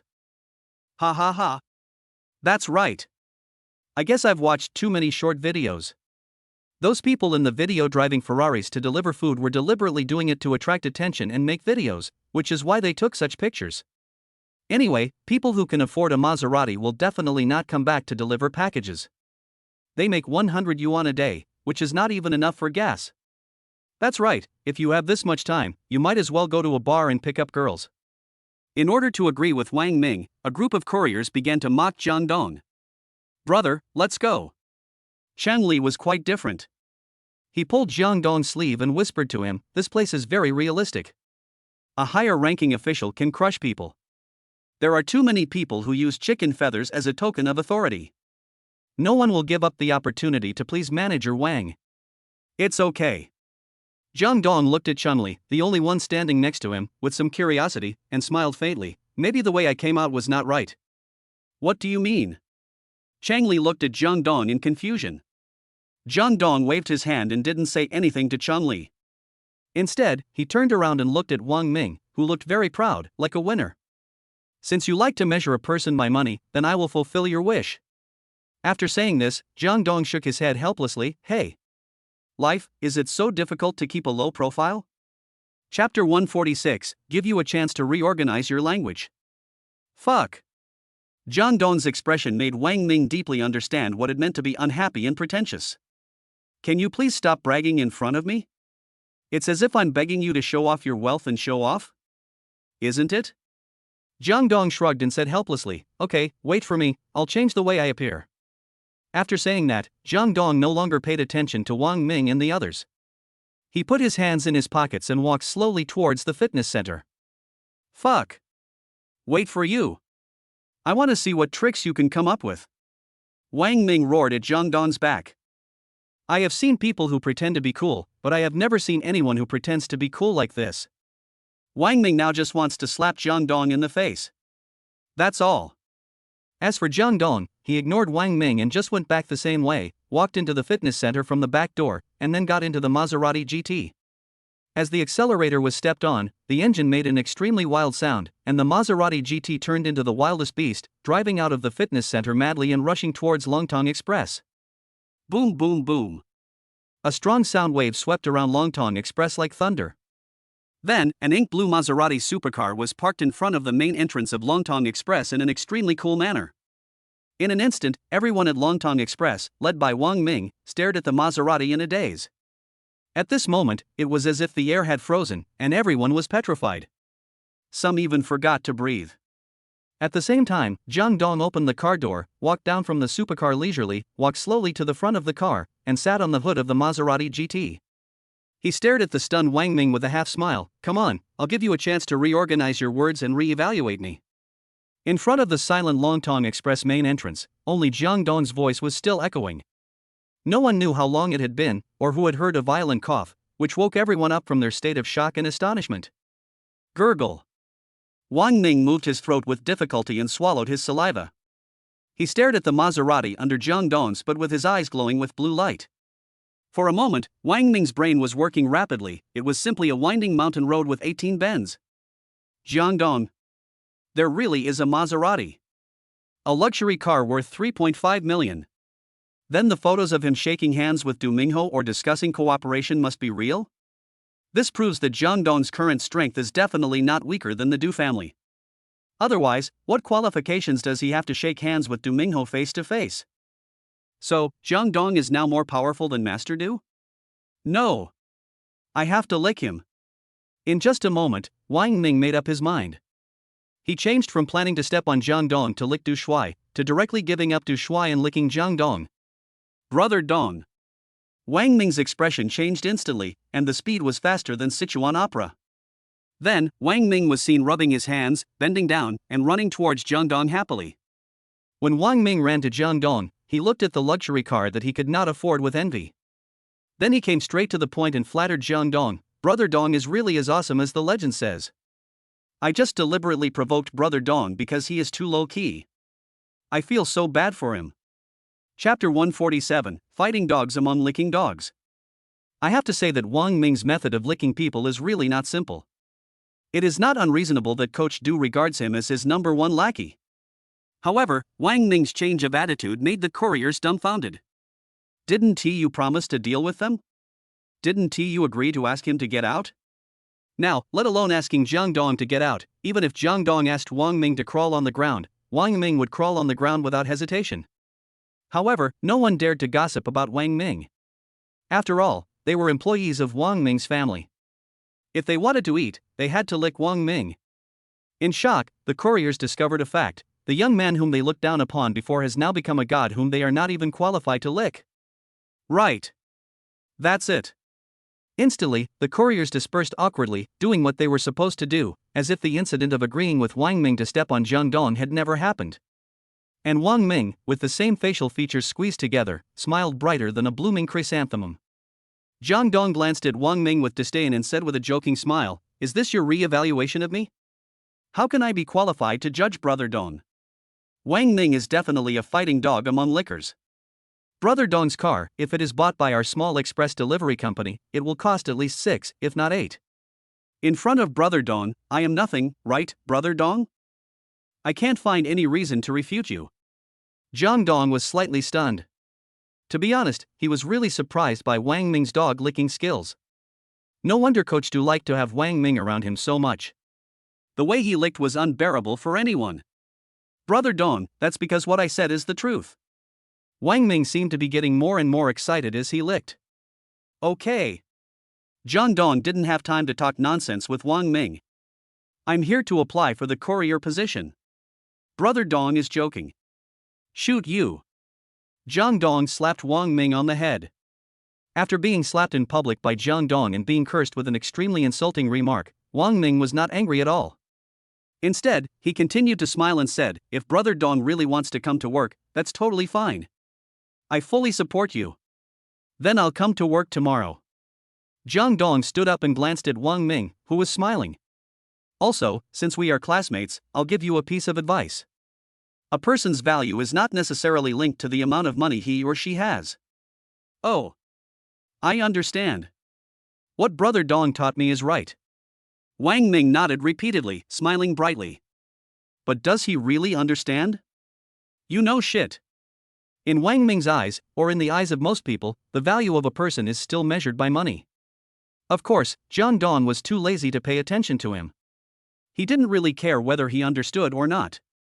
Anyway, Jang Dong had fulfilled his obligations as a classmate and reminded him of what he should have reminded. That was enough. Jang Dong didn't bother to pay attention to Wang Ming. He got into the Maserati and drove away from Longtong Express. The Maserati drove slowly along the long street of Wucheng. Almost every car and every passerby would cast their eyes on this rare, limited edition supercar. Jang Dong, who was in the car, also received a call from Zhou Hai. "Hi Z, what's going on?" Jang Dong was very enthusiastic. After all, Zhou Hai was one of his few friends. "Brother Dong, are you free to have a drink?" Zhou Hai's voice sounded a little suppressed, as if he had encountered some difficulties. Chapter 148, Parting Part 1. Okay. Jang Dong naturally heard that something was wrong with Zhou Hai, and immediately agreed. "Where are we going to drink?" "I'll pick you up." "No need, just go to the beef and mutton barbecue on Wangbei Street. I'll wait for you there." "Okay. I'll be there right away." After hanging up the phone, Jang Dong stepped on the accelerator, and the Maserati let out a roar that was higher than the last, speeding away along the long street. The beef and lamb barbecue located on Wangbei Street in Wucheng is an open-air food stall. The environment is not very good, but the taste is very good. Jang Dong used to come here often to eat skewers, and he is considered a regular customer. The Maserati was parked at the intersection of Wangbei Street, and the endless stream of people immediately turned their eyes over. After all, supercars of this level are rare in Wucheng. Under the attention of everyone, Jang Dong slowly got out of the car. "What kind of car is that? It looks expensive." "Maserati GT, and it's a limited edition. The landing price is at least 3.5 million. What a rich man." There were whispers all around. Of course, Jang Dong completely ignored the gazes around him and walked towards the barbecued beef and mutton. "Brother Dong. Over here." Zhou Hai arrived earlier than Jang Dong and had already taken a good position. He was now waving at Jang Dong. "Hi-zi." Jang Dong responded and walked quickly towards Joe Hai. After sitting down, Jang Dong asked, "Have you ordered?" "I've finished ordering." Joe Hai grinned and said in a simple and honest voice. As soon as Joe Hai finished speaking, the boss came over with a plate of greasy skewers. He greeted Jang Dong familiarly and went to greet the customers. After all, it was the peak dinner time, and the cool night breeze with barbecue and beer was definitely the best enjoyment in summer. What's more, the taste of barbecued beef and mutton was really good, so naturally there would be many customers here. Jang Dong and Joe Hai were eating skewers and finishing a bottle of beer at the same time, and the atmosphere was very harmonious. After 3 rounds of drinking, Jang Dong saw that the time was almost right, so he asked, "Just tell me what difficulties you have encountered. Don't be polite to me, Brother Dong." Joe Hai sighed and drank a glass of wine silently. "Actually, there are 2 things, but they can be combined into one thing. Is work not going well? Is there anyone in Ocean Automobile who dares to cause trouble for you?" Jang Dong immediately narrowed his eyes. "No one in Ocean Automobile dares to cause trouble to me, but I feel that I am not suitable for that position." Joe Hai sighed again. "I am a rough man, not very scheming. I really don't know how to deal with the interpersonal relationships in the company, so I don't want to do it anymore." "If you don't want to do it, then what are you going to do?" Jang Dong understood what Joe Hai meant. There would be no problem asking Joe Hai to repair a car, but he is really not cut out for managing people. "Someone came to see me yesterday and said he was my father's comrade in arms and wanted me to join the army." Joe Hai naturally told Jang Dong everything he knew. "You should know that my father used to be a soldier, and later died while on a mission." "I know." Jang Dong nodded and asked, "What does Auntie mean?" "My mother doesn't agree, because she doesn't want me to follow my father's footsteps, but I want to go. I want to find out why my father died." Joe Hai tightly grasped the wine glass. It's a peaceful time now, how could he sacrifice so easily? What's more, even my mother doesn't know what position my father held in the army. He just sent some money every few months. So, I want to find out everything. Chapter 149, Separation Part 2. Join the army. Jang Dong looked at Joe Hai's muscular body thoughtfully. Joe Hai entered high school as a special sports recruit. His physical talent was definitely the best among his peers. He could do almost any sport with ease. In every sports meet held by the school, as long as Joe Hai participated in the event, coming second was considered a loser. All the records in the school were broken and continued to be maintained by Joe Hai. Jang Dong even suspected that Joe Hai's physical fitness was better than after he received the system reward. It would be a waste of talent for such a beast not to join the army. Moreover, Joe Hai's upright character makes him suitable for being an iron-blooded warrior. However, the matter of Joe Hai's father is indeed a mystery. Not to mention Joe Hai, the person involved, even Jang Dong, an outsider, can't help but want to gossip about it. You just need to make your own decision on this matter. Jang Dong raised his glass. People live for peace of mind. If your father's affairs are not thoroughly investigated, you will never be at peace in your life, right? Yes. Joe Hai raised his head suddenly and looked at Jang Dong with a firm gaze. "I decided to join the army, otherwise I will never be able to find out about my father in this life." "Then, go ahead." Jang Dong strongly supported Joe Hai's decision.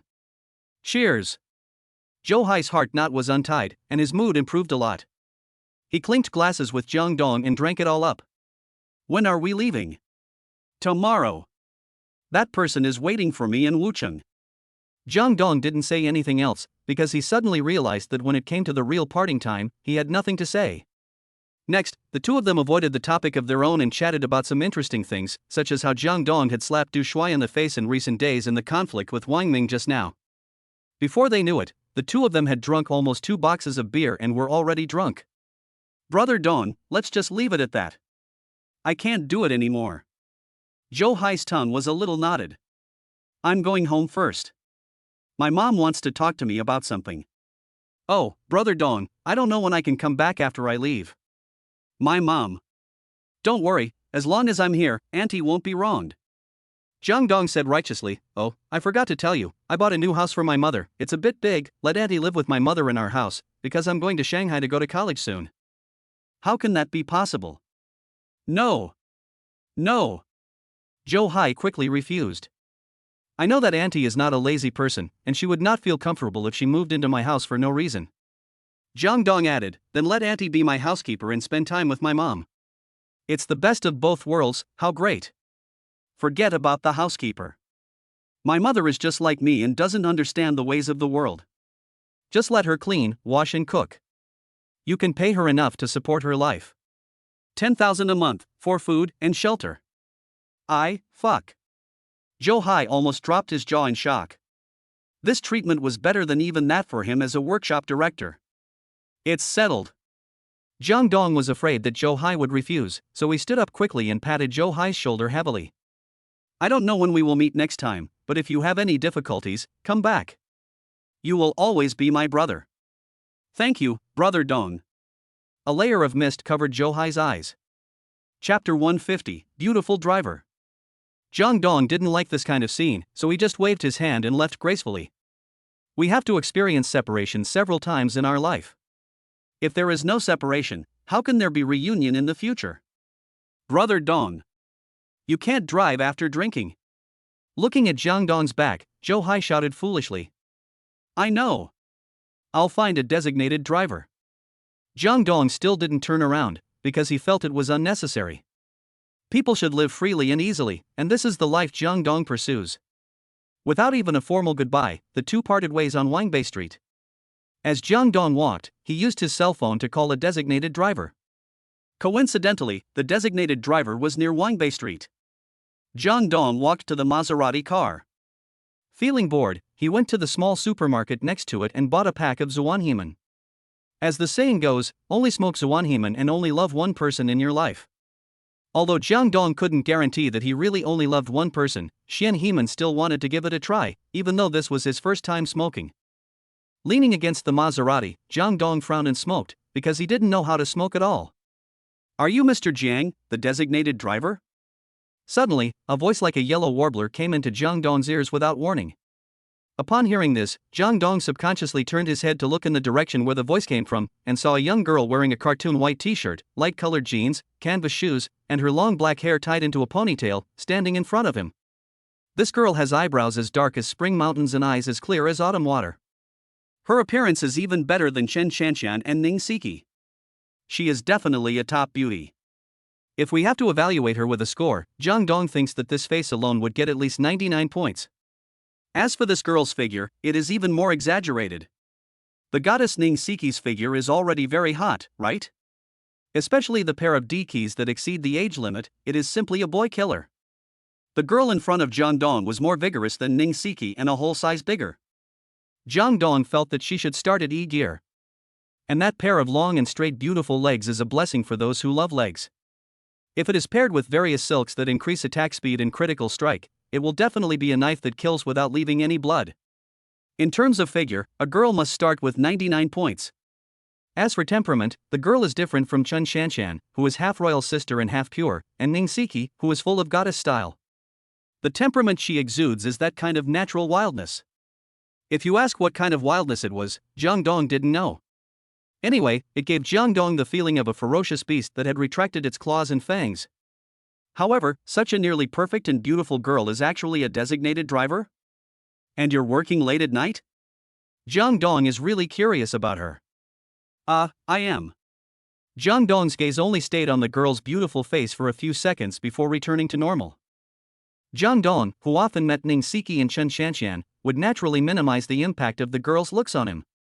If it were another man, he would definitely not just look at them for a few seconds, he might even stare at them. Are you a designated driver? This is the first time I've heard of a female designated driver, and she's driving for someone at night. What's the big deal? It's normal. Designated driving is nothing else. The girl glanced at Jang Dong with a little displeasure. Obviously, the girl thought that Jang Dong's words just now put her in the category of improper. Chapter 151, The Neurotic Beautiful Girl.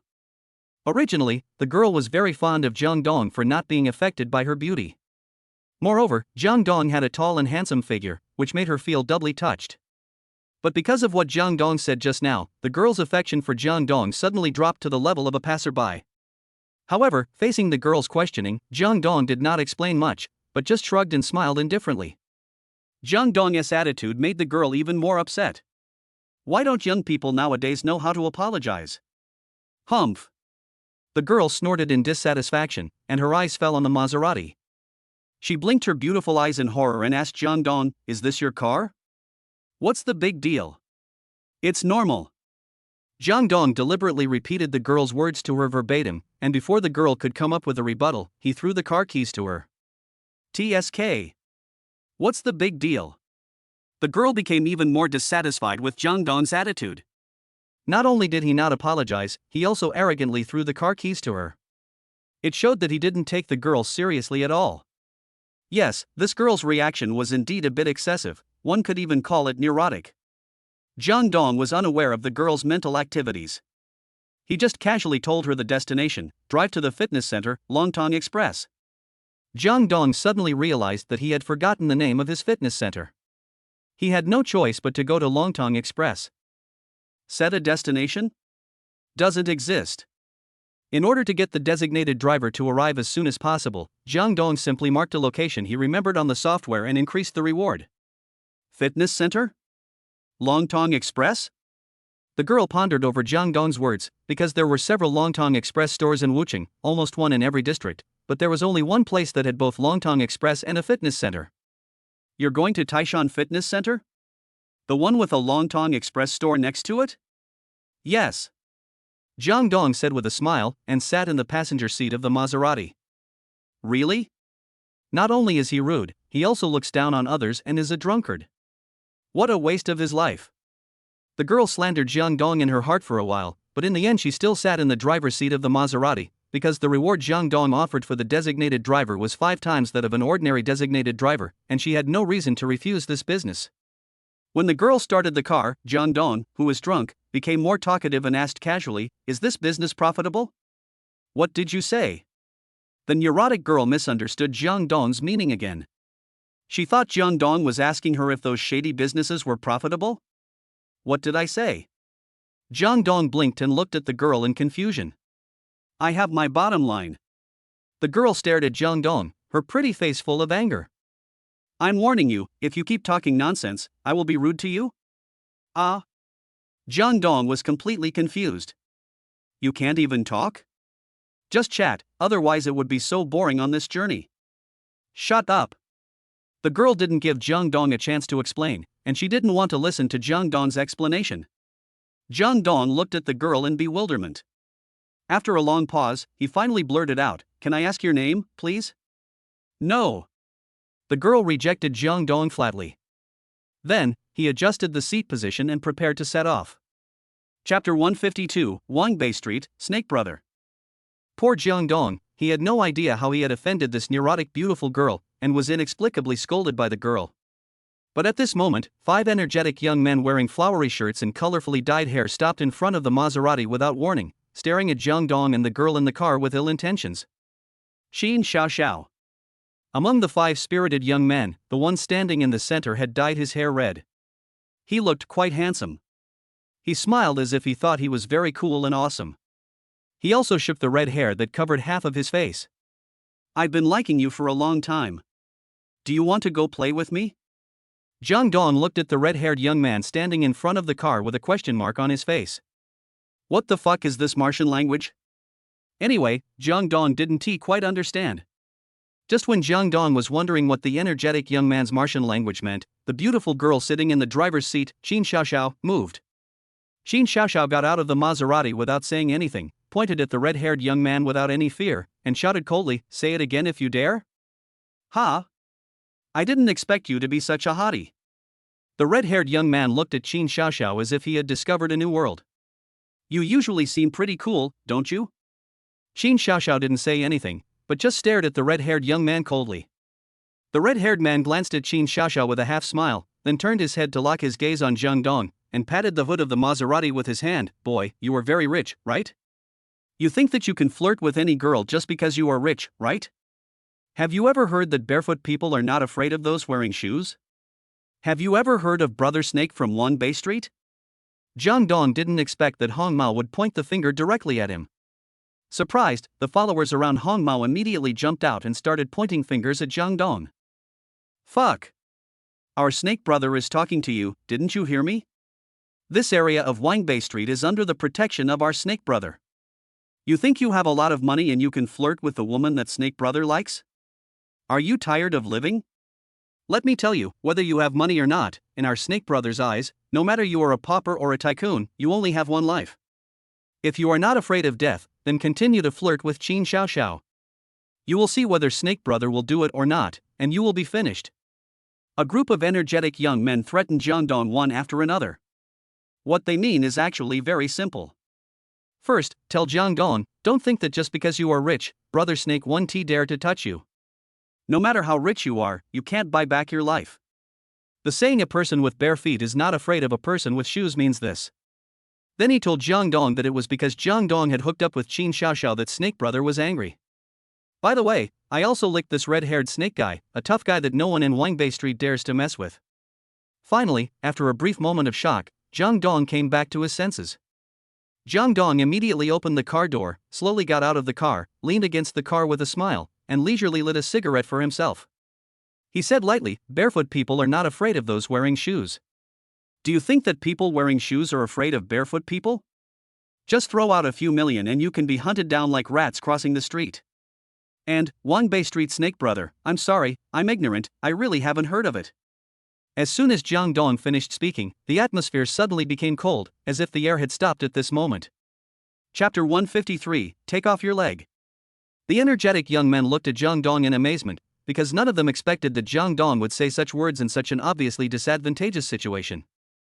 And Qin Xiao Xiao, she was also shocked by Jang Dong's words, which sounded reasonable, but were actually a complete slap in the face. After Qin Xiao Xiao came to her senses, she couldn't help but laugh. In an instant, her dissatisfaction with Jang Dong was slightly reduced. I have to say that appearance is still very reliable at times like this. At least in Qin Xiao Xiao's eyes, Jang Dong, who is definitely good-looking, is more likely to make her like him than those spirited young men. Especially when Jang Dong said something before and compared it with what those spirited young men said, the difference is obvious. This is called, there is no harm without comparison. But it is impossible to say that Qin Xiao Xiao has completely forgotten the unilateral unpleasantness that happened between her and Jang Dong.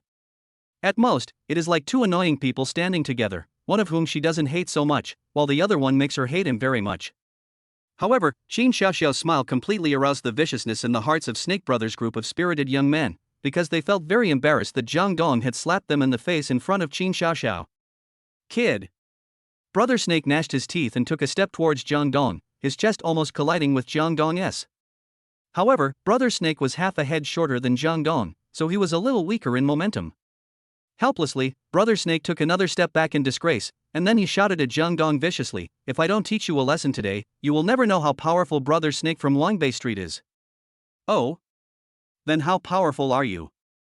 Jang Dong said jokingly. "Brother Xiong, have you heard of them? Li Xiong. The two heroes of Wucheng." Brother Snake patted his chest and roared arrogantly, as if he was afraid that others couldn't hear his voice. "I've heard of it." Jang Dong nodded honestly. Jang Dong had not only heard of the name Li Xiong, but he had also slapped him in the face on his own territory today. "Brother Xiong's son, young Master Li Feng, that's my eldest brother." Brother Snake pointed arrogantly at a Range Rover parked in front of a specialty private restaurant not far away. "You're lucky to have run into me. I'm very kind and only want one of your legs. If you were caught by my eldest brother, I'm afraid you would have lost your life today. While my eldest brother hasn't finished his meal, you'd better kneel down and apologize to me. Pay me a few million and I'll spare your legs." "Yes. Pay the money. This guy looks like he's quite rich, let's give him some money. Didn't you just pretend to be so arrogant and say that you would spend millions to hunt us down? Now you should take out several million and honor Brother Snake. It will be considered as buying you a leg." The group of henchmen around Brother Snake immediately started clamoring, and each of them looked at Jang Dong with contempt in their eyes, as if they had already defeated him. And what about Jang Dong? He didn't take Snake Brother and his group seriously at all. He just glanced curiously in the direction of the Land Rover Range Rover. Well, looking at the license plate number, it was really Li Feng's car. Then, Jang Dong withdrew his gaze and glanced at Brother Snake again, but did not say anything. He just showed an extremely disdainful smile. Sometimes, silence is more likely to irritate people than speaking, just like now. Chapter 154, The Camel is not as big as the horse. Jang Dong walked to the Maserati without saying a word, holding a cigarette leisurely, as if nothing had happened. However, this kind of disregard, contempt and ridicule was like a slap in the face of Snake Brother. Fuck. You're just scared. After a brief moment of anger, Brother Snake suddenly laughed wantonly, as if he had seen through Jang Dong's inner world. He pointed at Jang Dong and taunted him, "Stupid, if you're scared, just say so. No one will find you ashamed, because you met Brother Snake today, and it's only natural that you get taught a lesson." Ha ha ha. Coward. I thought he was a king, but it turns out he's only a bronze. If you want to help a beautiful woman, shouldn't you first consider your own worth? You bitch, why are you pretending to be so high and mighty? Fuck. I despise trash like you the most. The younger brothers around Brother Snake started to mock Jang Dong crazily. In fact, Jang Dong is not a coward, because this so-called Snake Brother is really not worthy of Jang Dong personally taking action to deal with him. This is the situation. Of course, if that idiot Li Feng was here, Jang Dong wouldn't mind educating him again. As for Brother Snake, forget it. If he hadn't mentioned Li Feng's name, Jang Dong might really have broken his leg. But since he mentioned Li Feng, Jang Dong naturally set his target on Li Feng. On the other side, Xin Xiaoxiao looked at Jang Dong with complicated eyes.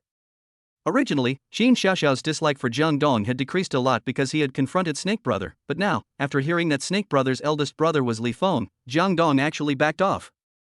That's right. In Xin Xiaoxiao's eyes, Jang Dong had retreated, and he didn't even dare to say anything when being humiliated and scolded by Snake Brother and a group of other spirited young men. I thought you were a big shot, but you're such a coward.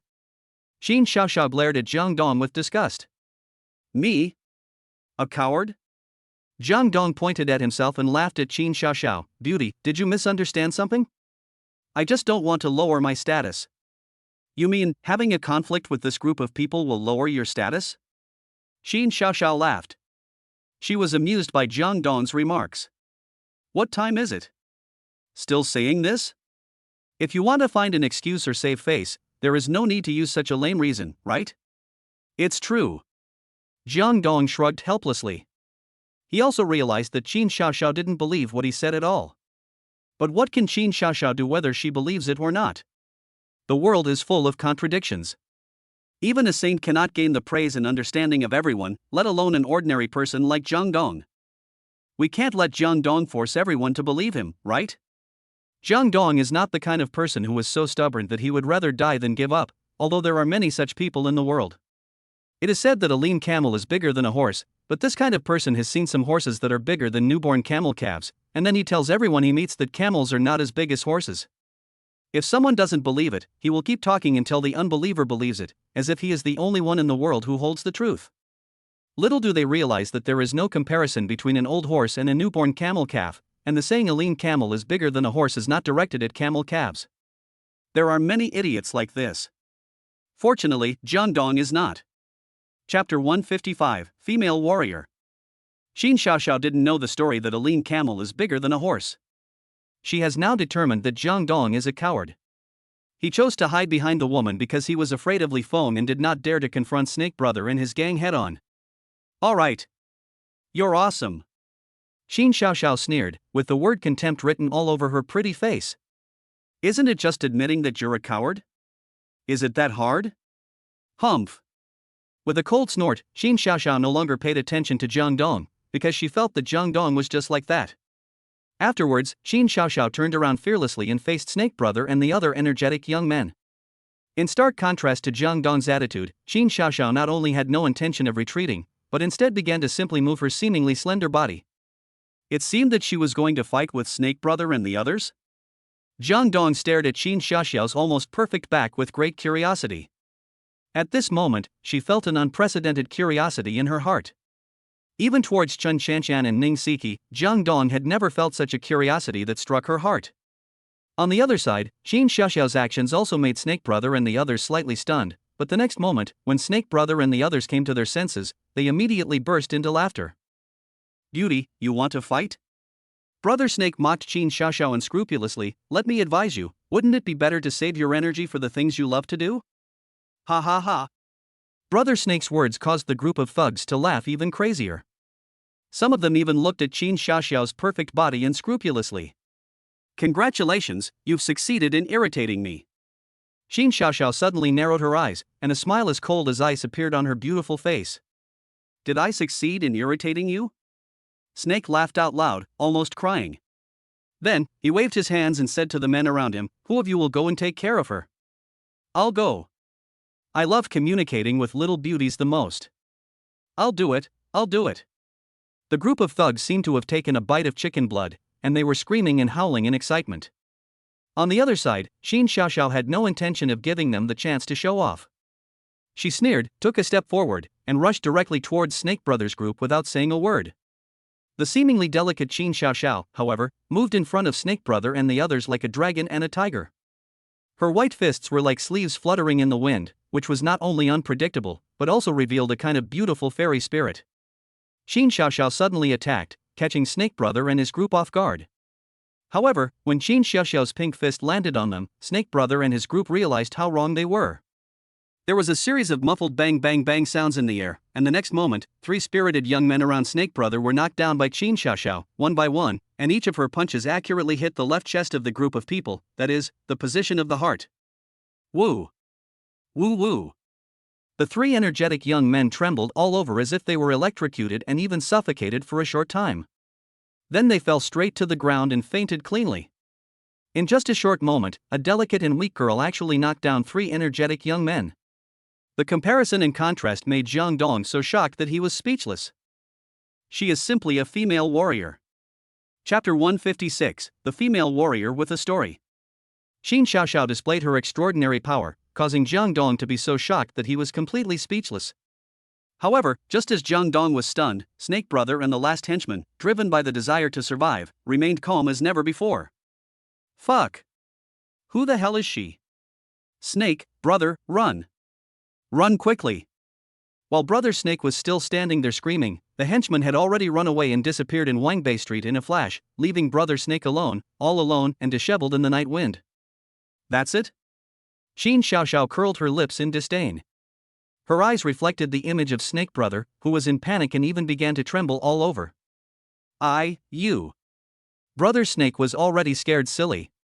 He really didn't expect that the weak Qin Xiaoxiao actually possessed such terrifying fighting power.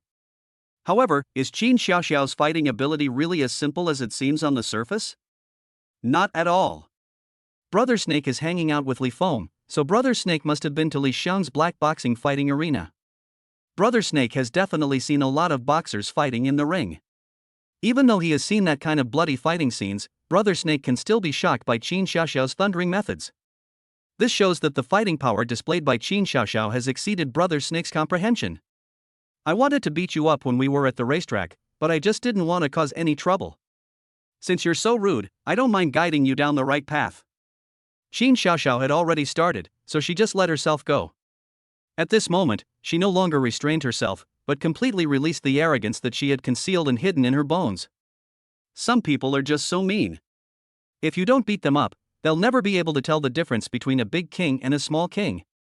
As soon as she finished speaking, Qin Xiaoxiao took slow and powerful steps towards Snake Brother. Don't come over here. Brother Snake was frightened by Qin Xiaoxiao's aura. He sat straight on the ground and crawled backwards using his hands and feet. He had lost all his arrogance. I'm young Master Li's man. Li Feng. The eldest son of Li Xiong, one of the 2 heroes of Wucheng. If you mess with young Master Li, forget about staying in Wucheng. As soon as Brother Snake finished speaking, Qin Xiaoxiao suddenly stopped, as if something in Brother Snake's words had touched a taboo in Qin Xiaoxiao's heart. Seeing Qin Xiaoxiao stop, Snake Brother immediately became proud and quickly got up from the ground. While shouting to save face, he quietly retreated towards the Range Rover. Are you scared? Humph. In Wucheng, who dares to offend Master Li? Do you think you are great just because you can fight? There are hundreds of strong men and countless top boxers in the black boxing fighting arena. I don't believe that you can withstand a round-robin battle and a human wave battle. Brother Snake really thought that Qin Xiaoxiao was frightened by Li Feng's reputation, and for a moment, he became boastful. However, Jang Dong, who was not far away, saw the whole thing clearly as a bystander. Jang Dong firmly believed that Qin Xiaoxiao's identity was definitely not simple, and she definitely did not stop because of Li Feng. What really caught Jang Dong's attention and even made Qin Xiaoxiao stop was that sentence. Don't even think about staying in Wucheng. Jang Dong just didn't understand. What was there to be interested in Wuchang, a small, deserted city? And with the method Qin Xiaoxiao just used, Jang Dong was sure that if Qin Xiaoxiao really took action seriously, Jing Yi might not be able to stop her. How could a girl who is as beautiful as a fairy, has a hot temper and is a little neurotic possess such terrifying fighting power? Why did you become a designated driver? This is simply a multiple contradiction. Everything can be called a contradiction, but unfortunately, so many contradictions are concentrated in one person. It seems that this female war goddess has a story? Chapter 157 Who Dares to Touch My People? Jang Dong looked at Qin Xiaoxiao's back with interest. He didn't expect that he could get such an interesting girl by just calling a designated driver. As for Qin Xiaoxiao, she just stood there without saying a word. She seemed to be having some kind of inner struggle, weighing something. Even her tail was almost raised to the sky. The crazy and show-off Snake Brother was ignored by Qin Xiaoxiao. After a long while, Qin Xiaoxiao glared at Snake Brother hatefully, which frightened Snake Brother so much that he subconsciously closed his mouth and took several steps back, looking extremely embarrassed. Afterwards, Qin Xiaoxiao turned around indifferently, as if she had finally made up her mind, and walked towards the Maserati with light steps. Coward! Get in the car! Qin Xiaoxiao glared at Jang Dong and said unhappily. Gone? Jang Dong didn't care at all about how Qin Xiaoxiao addressed him. As I said, the situation was different. Jang Dong was too lazy to explain to those who didn't understand him, and he didn't need to explain to those who understood him. What else can I do if I don't leave? Can I rely on a man like you who can only hide behind a woman? Qin Xiaoxiao opened the car door angrily. Are you going to leave or not? If not, I will cancel the order. Jang Dong opened the passenger door and said, Beautiful lady, let me ask you a question. Before Jang Dong could even ask the question, Qin Xiaoxiao interrupted him coldly. I refuse to answer. Jang Dong was instantly choked back by Qin Xiaoxiao. Just as Qin Xiaoxiao was about to get in the car, she saw Li Feng, who had drunk so much that he could hardly walk, staggering out of the private restaurant, hugging two hot and sexy girls in revealing clothes. Behind him were 5 or 6 burly men with tattoos on their bodies. The appearance was quite impressive. Let's go. Change places. Keep drinking. Li Feng was burping, his hands wandering around the bodies of the beautiful girls. If it weren't for the support of the 2 beautiful girls whose hot bodies were pressed tightly against him, Li Feng would have fallen to the ground long ago. The 2 charming girls not only deliberately welcomed Li Feng's hand, but also made coquettish and charming laughter, which was very seductive. When Li Feng appeared, Snake Brother, who had been frightened by Qin Xiaoxiao before, suddenly became energetic and trotted towards Li Feng. Brother Feng. Someone is pretending to be arrogant. He didn't even give Brother Feng face and beat me up. What? Li Feng got angry when he saw Snake's miserable look. Who dares to touch my people in Wuchang? Didn't you mention my name, Li Feng, to that idiot? Yes. Brother Snake complained to Li Feng with a sad face. It would be better if you didn't mention Brother Feng. If you did, you would break one of my legs. Take off one of his legs? Isn't this what Brother Snake shouted to Jang Dong before? How come it's now Brother Snake who is being threatened? Fuck. Who? Stand out.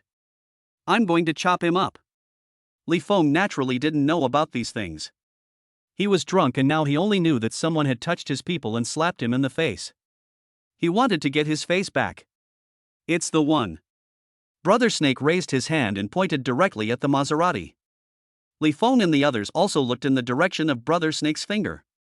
At the same time, Jang Dong and Qin Xiaoxiao, who were standing on the left and right sides of the Maserati, looked at Li Feng at the same time, but their expressions were completely opposite. Chapter 158, Zheng, who was thrown into the river to feed the fish, Dong Ji's Dong. Qin Xiaoxiao frowned slightly, as if she was trying to suppress the wild power in her body, while Jang Dong raised the corner of his mouth playfully and looked at Li Feng, who was drunk. Brother Feng. You have to make the decision for me. Otherwise, I, Ash, won't be able to survive in Wangbei Street. The real person came into Li Feng's sight, and Brother Snake continued to play the victim in a very timely manner. Damn! Why does this car look so familiar? Li Feng straightened up slowly, narrowed his eyes slightly, and looked at the Maserati. Alcohol can not only paralyze a person's nerves, but also numb all 5 senses when one drinks to a certain extent. Just like Li Feng now, his brain is confused and he can't remember what this Maserati represents, nor can he see clearly the specific facial features of the 2 people next to the Maserati. However, Li Feng was in an extremely excited state. It happened that Snake Brother was beaten again at this time. With the help of alcohol, Li Feng didn't think too much and shouted directly, "Go! Cut off one of their legs for me." After receiving Li Feng's order, the group of handsome men with tattoos immediately started to move. They rubbed their hands together, stood in front of Li Feng with grim smiles on their faces, and slowly approached Jang Dong and Qin Xiaoxiao.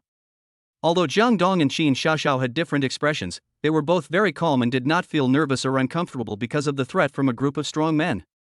"Beauty, Snake Brother's boss is here. Aren't you going to take action?" Jang Dong said to Qin Xiaoxiao jokingly. Qin Xiaoxiao was much more rational than before. She did not argue with Jang Dong, but teased him instead. "What about you? Are you still planning to hide behind this woman? Remember, I won't help you this time. I can leave at any time anyway. Does this count as selling out your teammates? You're not my teammate." "Okay. You win." Facing the sharp-tongued Qin Xiaoxiao, Jang Dong shrugged helplessly. "Let me do it this time. Their boss has come out anyway, so I'll just reluctantly teach him a lesson." Puff. Qin Xiaoxiao couldn't help but said, "You are from another place, right? It seems that there is only one young man named Xiong in Wucheng who dares to say this, but as far as I know, you are not that Xiong." "My name is Jang Dong." Jang Dong shook his neck and moved his body briefly. Jang means thrown into the river to feed the fish, Dong means brother Dong.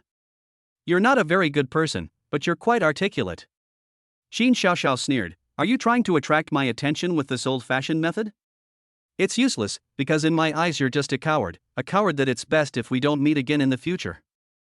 "Beauty, it seems that you have some misunderstandings about the word coward?" Jang Dong smiled nonchalantly. Then, under the contemptuous and surprised gaze of Qin Xiaoxiao, Jang Dong slowly walked towards the group of burly men with tattoos of dragons and tigers. To be honest, Qin Xiaoxiao really didn't think that Jang Dong would dare to face professional bodyguards who were even more difficult to deal with than the previous group of spirited young men. Jang Dong's actions really caught Qin Xiaoxiao off guard, and she even couldn't believe it. However, Qin Xiaoxiao still looked down on Jang Dong from the bottom of her heart. She still felt that Jang Dong was just trying to attract her attention. Isn't this what all those rich, conceited young men do? Qin Xiaoxiao has really seen too many people like this. Chapter 159, on Young Master Li's Psychological Shadow Part 1. Jang Dong naturally had no idea what was going on in Qin Xiaoxiao's mind, as he didn't have the ability to read minds. Therefore, Jang Dong just focused on the several burly men not far away.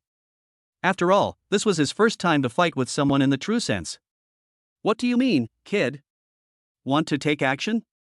Just you and us? Ha ha ha. Stop teasing me." When those sturdy men saw Jang Dong like this, they couldn't help but burst into laughter. These people were bodyguards specially assigned to Li Feng by Li Xiong. Their combat effectiveness was definitely above average within the Li Xiong group. Facing Jang Dong, who was alone, looked young, and was not particularly strong, they really did not take him seriously and just regarded him as a delivery. "You don't know me?" Jang Dong glanced at the bodyguards in surprise. It seemed that Jang Dong was looked down upon. Li Xiong did not even spread his photos internally. "Fuck the grass. Who the hell are you? Why do I know you? Stupid idiot." The strong men immediately started shouting and cursing. "Do you think you're superior just because you drive a Maserati? FK. Brother Snake jumped out, pointed at Jang Dong and yelled, "In front of Master Feng, you're nothing? You idiot." Snake's stepping and praising immediately resonated with the big men. While the big men were clamoring, they took the opportunity to surround Jang Dong directly. They stared at Jang Dong with fierce eyes, as if they were ready to attack at any time. Just at this time, as the big men dispersed, Li Feng's vision was completely freed, and Jang Dong's familiar face also appeared in Li Feng's eyes. Fuck. As soon as he saw Jang Dong's handsome face, Li Feng moved his throat with difficulty, almost using up all his strength, and finally spit out these two words. The next moment, Li Feng suddenly felt pain in his teeth and face, and his calves couldn't help but cramp. It seemed as if all the strength in his body disappeared in an instant, and his body suddenly became heavy and fell downwards without any warning. The two seductive girls had never expected that Li Feng was suddenly subjected to increased gravity. They were completely unprepared and could not bear Li Feng's body that suddenly lost its support. They were directly pressed down by Li Feng. Li Feng and the two beautiful girls fell to the ground together, looking as miserable as possible. Ouch! Master Feng, what's wrong with you? The two beautiful girls screamed in shock, got up from the ground, and hurriedly supported Li Feng in panic. Li Feng just sat there in a daze, completely ignoring the flattery of the two charming girls. His eyes were fixed on Jang Dong, who was surrounded by a group of bodyguards not far away. Li Feng's unusual behavior immediately attracted everyone's attention. Everyone looked at Li Feng with puzzled and doubtful eyes, because no one knew what had happened to Li Feng. Brother Feng. Brother Snake looked at Li Feng in surprise and suspicion. What's wrong with you? Are you feeling unwell? Do you want to go to the hospital? Go to the hospital? Your elder brother has a heart disease and the hospital can't cure it. Jang Dong looked at Li Feng, whose face was grim, with a smile and said jokingly. Fuck. Shut up. What's your business? After hearing Jang Dong's words, Snake Brother instantly became angry and shouted at the group of strong men, stop being stunned and do it. Chapter 160, on Young Master Li's Psychological Shadow Part 2. Snake's shout made all the big men come back to their senses. They immediately rubbed their hands and showed Jang Dong a ferocious sneer. The battle is about to begin. Coward, do you want me to help you? I won't help you. Not far away, Qin Xiaoxiao, who was leaning on the Maserati, seemed to want to embarrass Jang Dong on purpose, and did not forget to tease Jang Dong. Qin Xiaoxiao completely forgot that the person who caused so much trouble was actually her, and even Jang Dong took the blame for beating people. No, thank you. Jang Dong waved at Qin Xiaoxiao without turning his head, and his polite words were also full of teasing. I wonder how long you can keep being stubborn. Humph. Qin Xiaoxiao was very dissatisfied with Jang Dong's stubbornness. She had already made up her mind to make fun of Jang Dong. However, at this moment, the most dramatic reversal of the entire game occurred. Li Feng looked as if he had seen a ghost. He stared at Jang Dong with his pupils slightly turned, and his hand, which was pointing at Jang Dong, was shaking rapidly. You, why is it you? Li Feng completely ignored the strange looks from everyone and just stared at Jang Dong in horror. Li Feng's performance completely stunned everyone. What is the situation now? Li Feng seems to be very afraid of Jang Dong? This is unscientific. In Wuching, even when facing the young master of the Xiong family, Li Feng had never been so panicked. Brother Feng. Brother Snake quickly ran to Li Feng, pushed away a charming girl, and personally helped Li Feng up from the ground, asking respectfully, what's going on? Is Brother Feng the one who got this guy? Fuck, Li Feng still hasn't recovered from the shock of seeing Jang Dong, and his speech is still a little unclear. There is nothing that can be done about it. Who made Jang Dong leave an indelible shadow on Li Feng? First, he made Li Feng kneel down in public at Ocean Automobile. Later, in Li Feng's territory, the Li family's base camp, in front of Li Xiong and others, he slapped Li Feng and knocked him out with a slap. Li Feng even felt half of his face was numb. But what is the result? Li Xiong, the omnipotent father in Li Feng's mind, did not do anything to Jang Dong at all. The latter walked out of Li's timber factory with a swagger. What's even more exaggerated, and what Jang Dong didn't know, is that after Jang Dong and his two companions left Li's timber factory, Li Xiong had expressly forbade Li Feng to offend Jang Dong again. In the words of two fighting masters, Camel and Dinyo, Jang Dong's physical fitness, speed, strength and explosive power have completely surpassed both of them. He is definitely the strongest opponent that the Li group has faced so far, and is far more difficult to deal with than Xiong Dafa of the Xiong family. Camel and Dania spoke so highly of Jang Dong that Li Feng naturally kept it in mind. At the same time, their evaluation of Jang Dong left an indelible shadow in Li Feng's heart. In a word, Li Xiong and others had only one request to Li Feng, that is, don't have any conflicts with Jang Dong again. This group of bodyguards was specially arranged for Li Feng by Li Xiong because he was afraid that Jang Dong would cause trouble for Li Feng. But what about now? Li Feng confronted Jang Dong again. But before the fight even started, Li Feng had already lost, because Jang Dong had become Li Feng's lingering nightmare. Brother Feng? What's going on? Brother Snake smelled a sense of danger, although he didn't know where the danger was going to come from.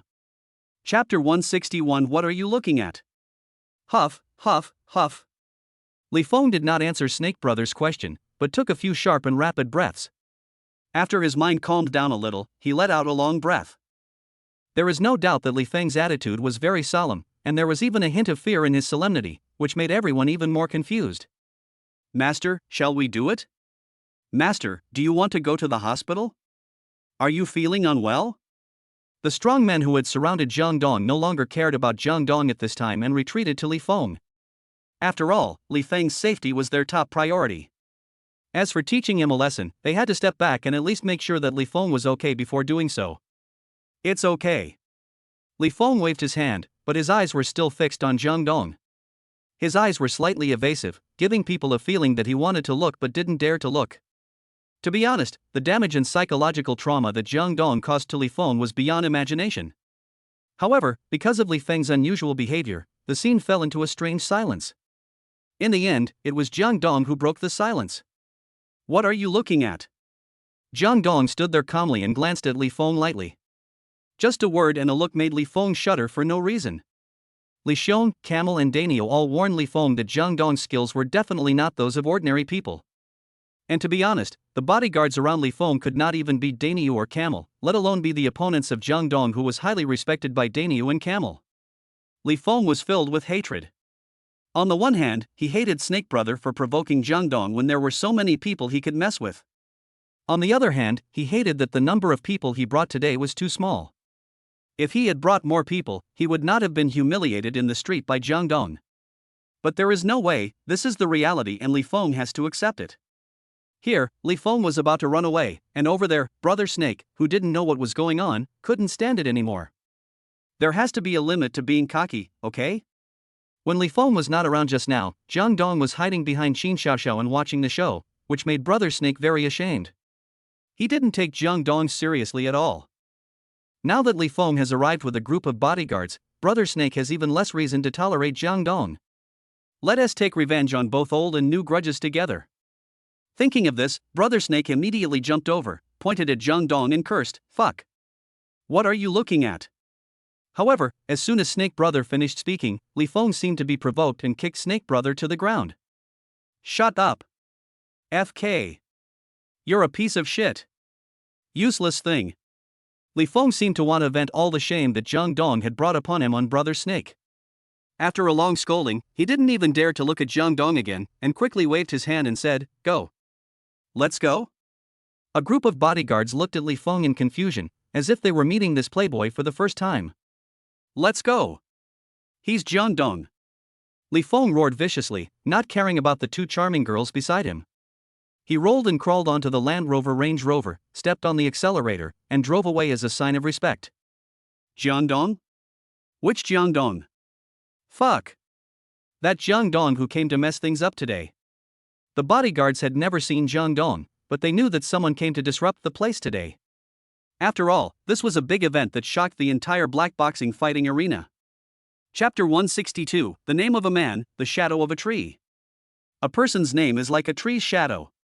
The bodyguards confirmed Jang Dong's identity from Li Feng. Coupled with the scene of Li Feng's embarrassing escape, the bodyguards could not stay any longer. Without saying a word, they got into a commercial vehicle and chased after the fleeing Li Feng. As Li Feng and the group of bodyguards left, the scene suddenly became deserted, especially Qin Xiaoxiao and Snake, who looked at Jang Dong with extremely horrified eyes. Brother Snake had naturally heard of Jang Dong, but he really didn't expect that the guy in front of him who had been hiding behind the woman before was actually the Jang Dong who caused a big scene in the black boxing fighting arena and was able to leave safely. And Qin Xiaoxiao, although she didn't know about the black boxing fighting arena, she could see that Li Feng was completely scared away by Jang Dong. As the son of Li Xiong, one of the two heroes of Wuqing, even Qin Xiaoxiao was reluctant to confront him head-on. However, Jang Dong scared away the arrogant devil Li Feng with just a look and a word. The shock in Qin Xiaoxiao's heart could not be described in words. "You?" Qin Xiaoxiao looked at Jang Dong in amazement. Just as she was about to speak, she was interrupted by Brother Snake. "Brother Dong. Brother Dong." Brother Snake, who was so arrogant before, was as humble as he could be.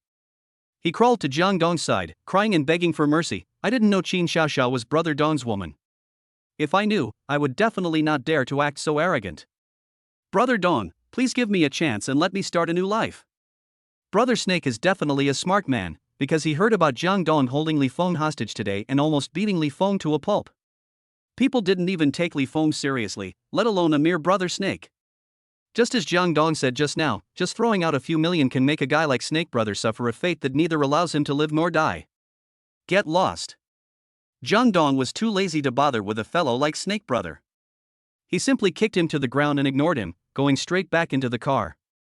When Brother Snake saw Jang Dong getting into the car, he said nothing, endured the great pain, and ran away, crawling. "Beauty, can we go now?" Jang Dong sat in the car and leisurely lit a cigarette. He didn't know how to smoke yet, but he was just smoking when he had nothing to do. "If you don't leave now, I'll have to sober up, and then your deal will be ruined." "Ha! Ah!" Qin Xiaoxiao finally woke up from her shock after Jang Dong's shout. She quickly sat in the driver's seat of the Maserati, started the car, slowly stepped on the accelerator, and drove this limited edition luxury car slowly out of Wangbei Street. Inside the car, the atmosphere was somewhat depressing. Qin Xiaoxiao was driving absent-mindedly. She had a lot of questions to ask this handsome and mysterious guy. She even stole a glance at Jang Dong, who was leaning on the passenger seat with his eyes closed and pretending to be asleep. After some sneak peeks, Qin Xiaoxiao finally saw clearly everything Jang Dong showed outside. His Adidas sportswear and shoes only cost 500 yuan, but this car is worth more than 3 million yuan. And his watch, a Vacheron Constantin Black Gold Dragon, costs 2 million yuan. If he wants to be low-key, his cars and watches are not the same as low-key. If he wanted to be high-profile, why did he change into the most ordinary Adidas sportswear? Isn't it possible to buy Louis Vuitton and Hermes casually? Isn't this too contradictory? Chapter 163 Missed.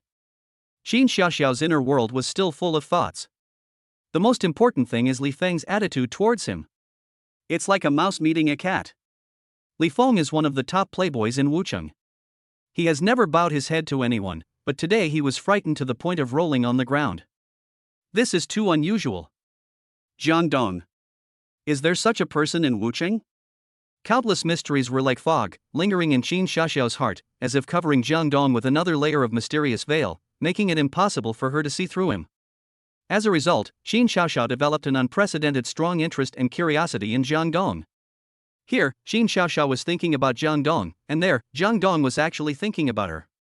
Such a beautiful woman, who is so good at fighting, and who happens to accept orders as a designated driver at night, and who is so fearless.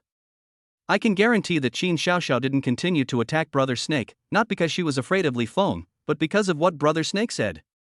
"I can't survive in Wucheng." Then why would someone like Qin Xiaoxiao want to stay in Wucheng? There are no secrets in Wucheng. Or does she have another purpose? Qin Xiaoxiao cannot see through Jang Dong, and Jang Dong also cannot see through this peerless beauty who was full of mystery. Correspondingly, Jang Dong also developed a strong interest and curiosity in Qin Xiaoxiao. The Maserati sped along the long street of Wucheng. Along the way, neither Jang Dong nor Qin Xiaoxiao uttered a single word. After a long time, the outline of Taishan Fitness Center came into Jang Dong's sight. Soon, the Maserati drove into the parking lot of the fitness center and arrived at the destination. Mission accomplished. Qin Xiaoxiao exhaled a breath of relief. To be honest, in this depressing atmosphere where no one was talking, Qin Xiaoxiao really felt a lot of pressure. Park the car at the back door. Jang Dong finally opened his eyes, raised his hand casually and pointed, and said to Qin Xiaoxiao. Qin Xiaoxiao didn't understand, but she still followed Jang Dong's instructions and parked the Maserati at the back door of Taishan Fitness Center. Then she opened the door and got out of the driver's seat of the Maserati. When Qin Xiaoxiao got off the car, her body stiffened for a moment. It was obvious that she had something to say. But in the end, Qin Xiaoxiao still held back, gently closed the car door, turned around freely, and walked out of the fitness center. In fact, Jang Dong, who was sitting in the car, also wanted to ask Qin Xiaoxiao a few questions, but in the end, he held back. Qin Xiaoxiao didn't stop, and Jang Dong didn't chase after her. The two of them missed each other's first time without knowing it. Because, neither Jang Dong nor Qin Xiaoxiao thought that this missed opportunity would result in the two of them not meeting again for a short period of time. Through the car window, Jang Dong saw Qin Xiaoxiao scan a shared bicycle outside the fitness center, and then slowly ride towards the city. Jang Dong did not get out of the Maserati until the beautiful figure in his eyes completely disappeared. Interesting. Jang Dong showed a meaningful smile towards the direction where Qin Xiaoxiao disappeared, and murmured to himself, "You are the girl that I am most curious about so far, no one else." After saying that, Jang Dong shook his head and slowly walked into the fitness center building. After drinking a little too much with Zhou Hai and sitting in the car for a while, Jang Dong was completely drunk and felt his steps were unsteady. The worst thing was that Jang Dong forgot where his office was. Chapter 164 Li Xiong's Declaration of War. It's better to drink less alcohol. Jang Dong knocked his dizzy head and couldn't help but sigh. Fortunately, several people walked in from the main gate at this time, and the leader was Zhang Yi. "Hey! Brother Dong." When Zhang Yi saw Jang Dong standing at the back door in a daze, he immediately ran over, his brows filled with unconcealable excitement. "What's the matter? Is there any good news?" Jang Dong looked at Zhang Yi with a smile, but did not tell him the embarrassing thing that he couldn't find the office. "Of course." Zhang Yi laughed heartily. "Let's go. Brother Dong. Let's go back to your office and talk." Just like that, Zhang Yi excitedly accompanied Jang Dong back to the office, and invisibly helped Jang Dong resolve the embarrassment. After entering the luxurious and spacious office, Jang Dong lay directly on the sofa. Seeing Jang Dong drowsy, Zhang Yi hurriedly started to boil water and make tea. After a few minutes, Zhang Yi brought a cup of steaming hot tea to Jang Dong. "Brother Dong, have a cup of tea to sober you up." Zhang Yi looked at Jang Dong with an awkward smile. He looked like he wanted to ask Jang Dong for something. "If you have anything to say, just say it." Jang Dong sat up, glanced at Zhang Yi lightly, and said while drinking tea. "It's like this." Zhang Yi said with a wicked smile, "Lieon, I don't know what's wrong with that fellow, he suddenly issued a declaration of war to us." "What?" Jang Dong almost spit out his tea and said in great surprise, "Lieon challenged us? How dare he?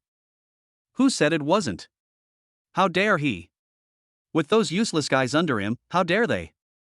Zhang Yi curled his lips and said with disdain, "Tell me in detail what happened." Jang Dong also felt like he dozed off and someone gave him a pillow. He was just thinking about dealing with Lieon, but he didn't expect this guy to actually stick his head over to him. 10 minutes ago, Lieon called me personally and asked us to fight at the black boxing arena tomorrow night. If we win 4 out of 7, the loser will have to get out of Wucheng. Zhang Yi sneered, "Brother Dong, don't you think this guy is just asking for trouble? Changfa and I, plus Brother Dong, have already won 3 games. If one more person comes and hits us a few times, then we will have won 4 games, right? Tell me, has Lieon lost his mind? 4 wins out of 7.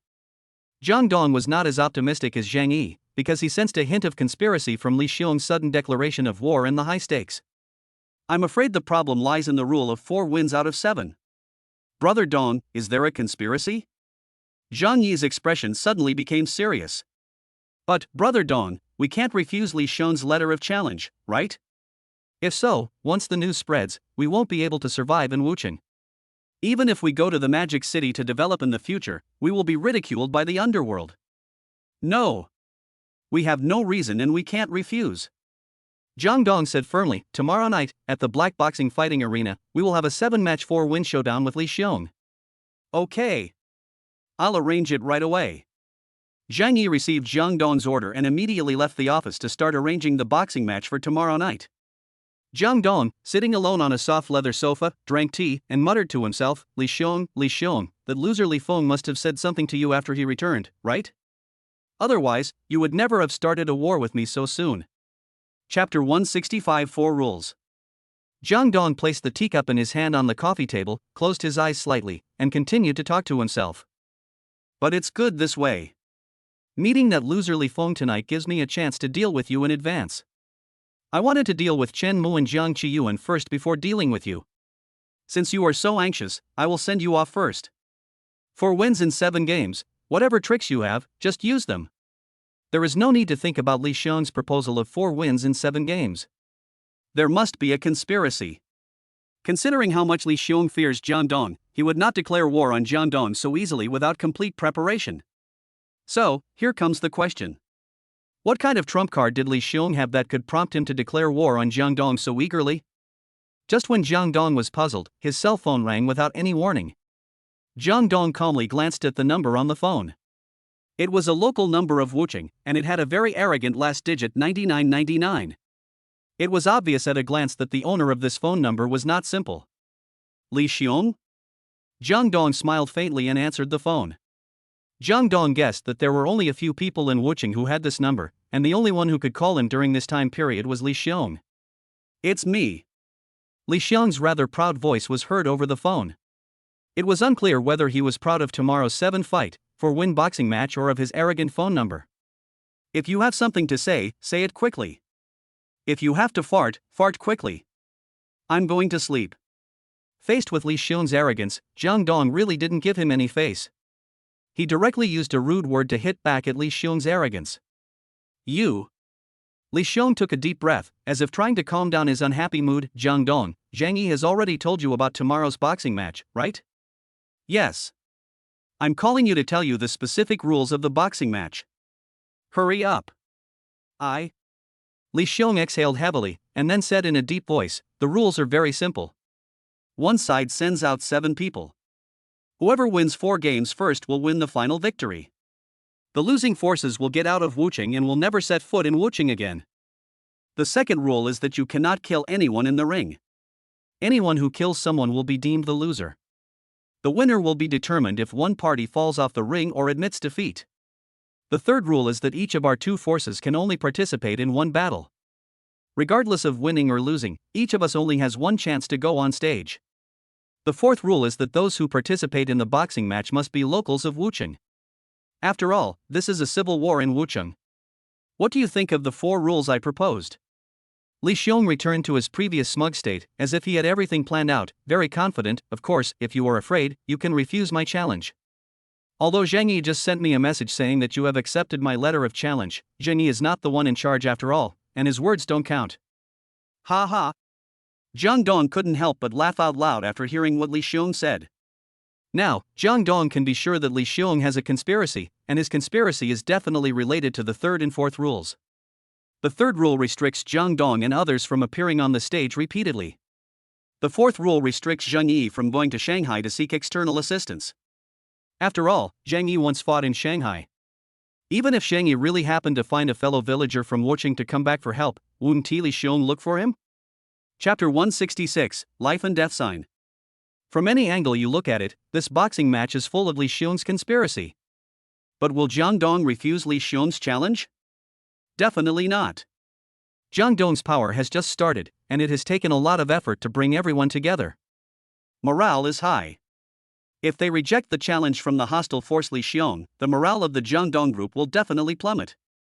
Moreover, as Zhang Yi said, their reputation will be ruined. Even if they accomplish something big again, this act of being a coward will become a stain on them. What do people in the underworld care about? Face. Sometimes, face is more important than life. Therefore, Jang Dong had no intention of rejecting Li Xiong's declaration of war, and would not reject it, regardless of whether there was a conspiracy behind it or not. Because Jang Dong knew that Zhang Yi and Chanfa would rather be knocked down fairly in the ring than surrender without a fight.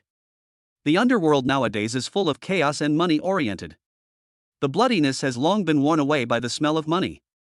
To some extent, Zhang Yi and his long hair are the purest people in the underworld, and the last stubborn one. What are you laughing at? Li Xiong was very unhappy with Jang Dong's sneer. If you are scared, just say it. Afraid? I'm just afraid that you will lose and refuse to admit it. Jang Dong smiled jokingly. Don't admit it? Would I, Li Xiong, be that kind of person? Li Xiong said righteously, in Wuching, the most respected person is Master Chai San. I have invited Master Chai San to be a witness. You can tell Zhang Yi about this. He knows what this means. By the way, how do you plan the battle? A free-for-all? Random fight? Boy, the old rules, life and death lottery. Li Xiong sneered, seeming to look down on Jang Dong. If you are a rookie and don't know what the life and death lottery means, go ask Zhang Yi. Then it's settled. See you tomorrow. Jang Dong was not angry because of Li Xiong's contempt. His tone remained calm. I'll wait for you at the black boxing fighting arena at 9 o'clock in the evening. After saying this, Li Xiong hung up the phone. Jang Dong threw his phone on the sofa and lit a cigarette thoughtfully, but he didn't smoke it. Instead, he let the cigarette burn recklessly. Just as the cigarette burned out, there was a knock on the door. Come in. Jang Dong threw the cigarette butt into the ashtray. Zhang Yi pushed the door open and walked in. The initial excitement on his face was gone, replaced by a rather solemn expression. Brother Dong. Zhang Yi said in a deep voice, Li Xiong has spread the news and even invited Master Chai San to come out? Yes, about 10 minutes ago, Li Xiong called me. Not only did he invite out that Mr. Chai San, he also formulated 4 rules. Jang Dong looked at Zhang Yi calmly and told Zhang Yi the entire content of his previous conversation with Li Xiong without missing a word. After hearing Jang Dong's words, Zhang Yi's expression became even more serious. Brother Dong, this is a serious matter. Li Xiong just wants to fight us to the death. Fight until death? Among the 4 rules, isn't there one that forbids killing? Jang Dong asked puzzledly. Killing is not allowed, but the life and death lottery. Zhang Yi said in a deep voice, 10 or 20 years ago, the life and death lottery meant either life or death. Now, with sound laws and a stable society, the life and death lottery has taken on another meaning. As long as you survive, you can do whatever you want. Chapter 167, we don't cause trouble, but we're not afraid of it either. In other words, it's okay to beat him into a vegetable? Jang Dong narrowed his eyes slightly. Li Xiong really didn't disappoint him. This life and death lottery was probably a trap, right? Yes. Zhang Yi said to Jang Dong seriously, no matter who wins or loses the battle tomorrow night, the feud between us and Li Xiong will be sealed, because someone will definitely be crippled in the ring. What's more, what I'm most worried about is the foreign aid. Li Xiong will definitely seek foreign aid, there is no doubt about that. Those kittens in the black boxing arena can't win 4 fights against us. Even if Li Xiong uses Tianji's horse racing tactics to fight us, he may not be our opponent. In other words, if we destroy the foreign aid that Li Xiong found, the fire of hatred will burn on others, and we will make enemies for no reason. At this point, Zhang Yi's expression became more serious. Brother Dong, how do we fight this boxing match? How do we fight? Compared to Zhang Yi's seriousness and solemnity, Jang Dong was much calmer. We should fight as we should. We don't cause trouble, but we are not afraid of it. If there are foreign aids to help Li Xiong, it means they are against me, Jang Dong. Why should I give them face? It's not my style to let others ride on my head and not fight back. Usually, I have already dealt with them before they ride on my head. Zhang Yi blinked dryly and looked at Jang Dong in surprise. He really didn't expect that Jang Dong, at such a young age, could have such courage. Then, a ferocious arc appeared on the corner of Zhang Yi's mouth. Brother Dong is right. The older I get, the less courageous I am. If someone helps Li Xiong, then we don't have to hold back. We can fight one person or a group of people. At worst, we can go back to the era of heroes competing for supremacy more than 20 years ago. This is the Zhang Yi I know. Jang Dong patted Zhang Yi's shoulder vigorously and praised, people live their lives freely and easily. They don't ask to be worthy of anyone, but only to be worthy of the world and themselves. That's all. I understand. Zhang Yi gritted his teeth and growled, Brother Dong, Li Xiong will definitely not behave himself. We can't just sit there and wait for death. I'm going to the Magic City tonight to see if I can find some help. Go ahead, just do your best, no need to force it. Jang Dong waved his hand. Let's leave the matter of foreign aid to Zhang Yi. As for whether he can find it, that depends on Zhang Yi's ability. However, Jang Dong did not take this matter to heart, because the key to determining the outcome of tomorrow's boxing match is the system that Jang Dong possesses. So, you must choose the place to sign in tomorrow carefully. It would be best if you can trigger the task again. Who knows, you might get a key reward. Zhang Yi left the office and went to Shanghai overnight. Jang Dong was also drunk and simply fell asleep in the lounge in the office. There was no conversation that night. Jang Dong slept until noon the next day, when he woke up leisurely. Sufficient sleep completely eliminated Jang Dong's drunkenness, and he felt refreshed. After a quick wash, Jang Dong drove his Maserati to Longtong Express next to Taishan Fitness Center. It is definitely right to make some money first in case of emergency. What if the system gives a task card that allows 2 chances to sign in today, and Jang Dong loses the cash he earned? Wouldn't that be a big loss? After all, Jang Dong only had 20 yuan on him, which was enough money to buy the system reward. Chapter 168, Starting a Courier Career Part 1. When Jang Dong appeared in front of Longtong Express driving the one and only Maserati in Wuchang, everyone subconsciously stopped what they were doing and turned their eyes to the Maserati. Brother Dong. Wang Ming was the first to rush out from the Longtong Express business hall. The smile on his face was brighter than the blooming chrysanthemums. He ran towards the Maserati at a mad trot. He opened the car door for Jang Dong attentively, and then bowed and nodded to invite Jang Dong out of the car. Wang Ming's movements were done in one go, like flowing water.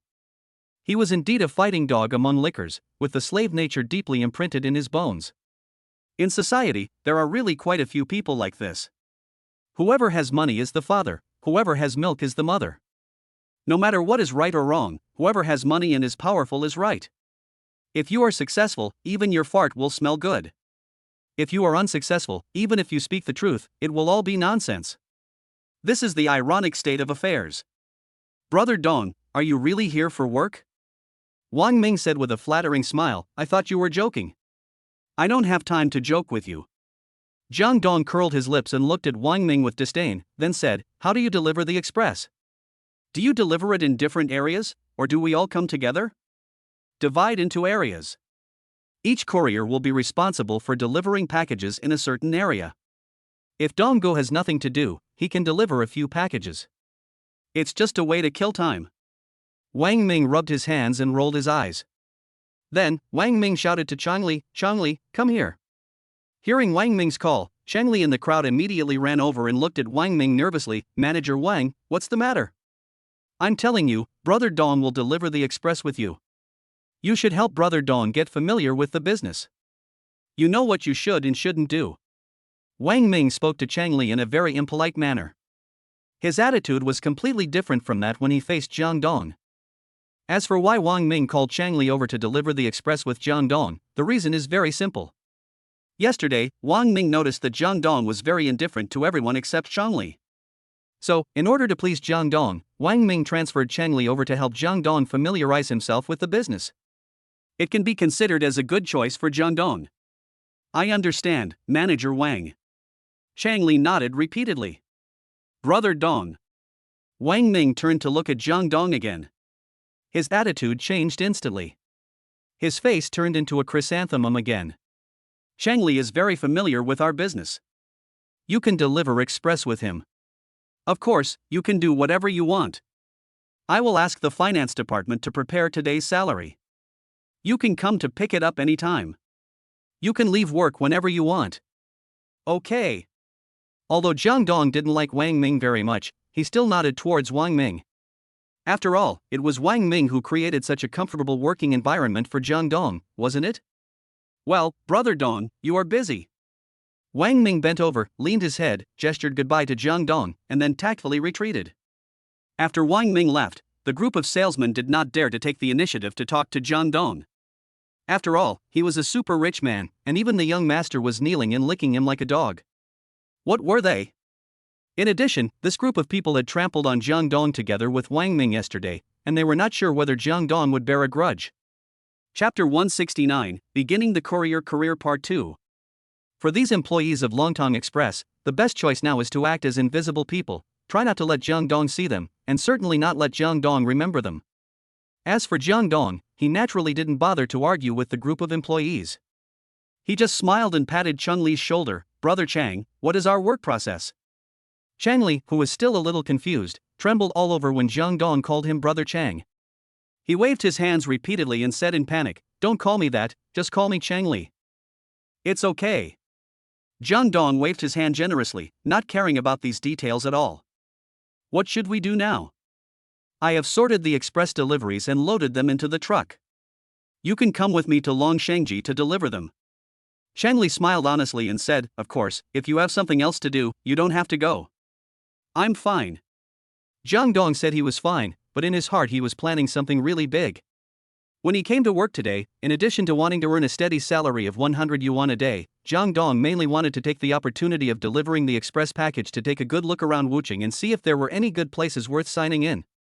After all, we are going to have a fight with Li Xiong Group tonight, so today's sign-in is of utmost importance.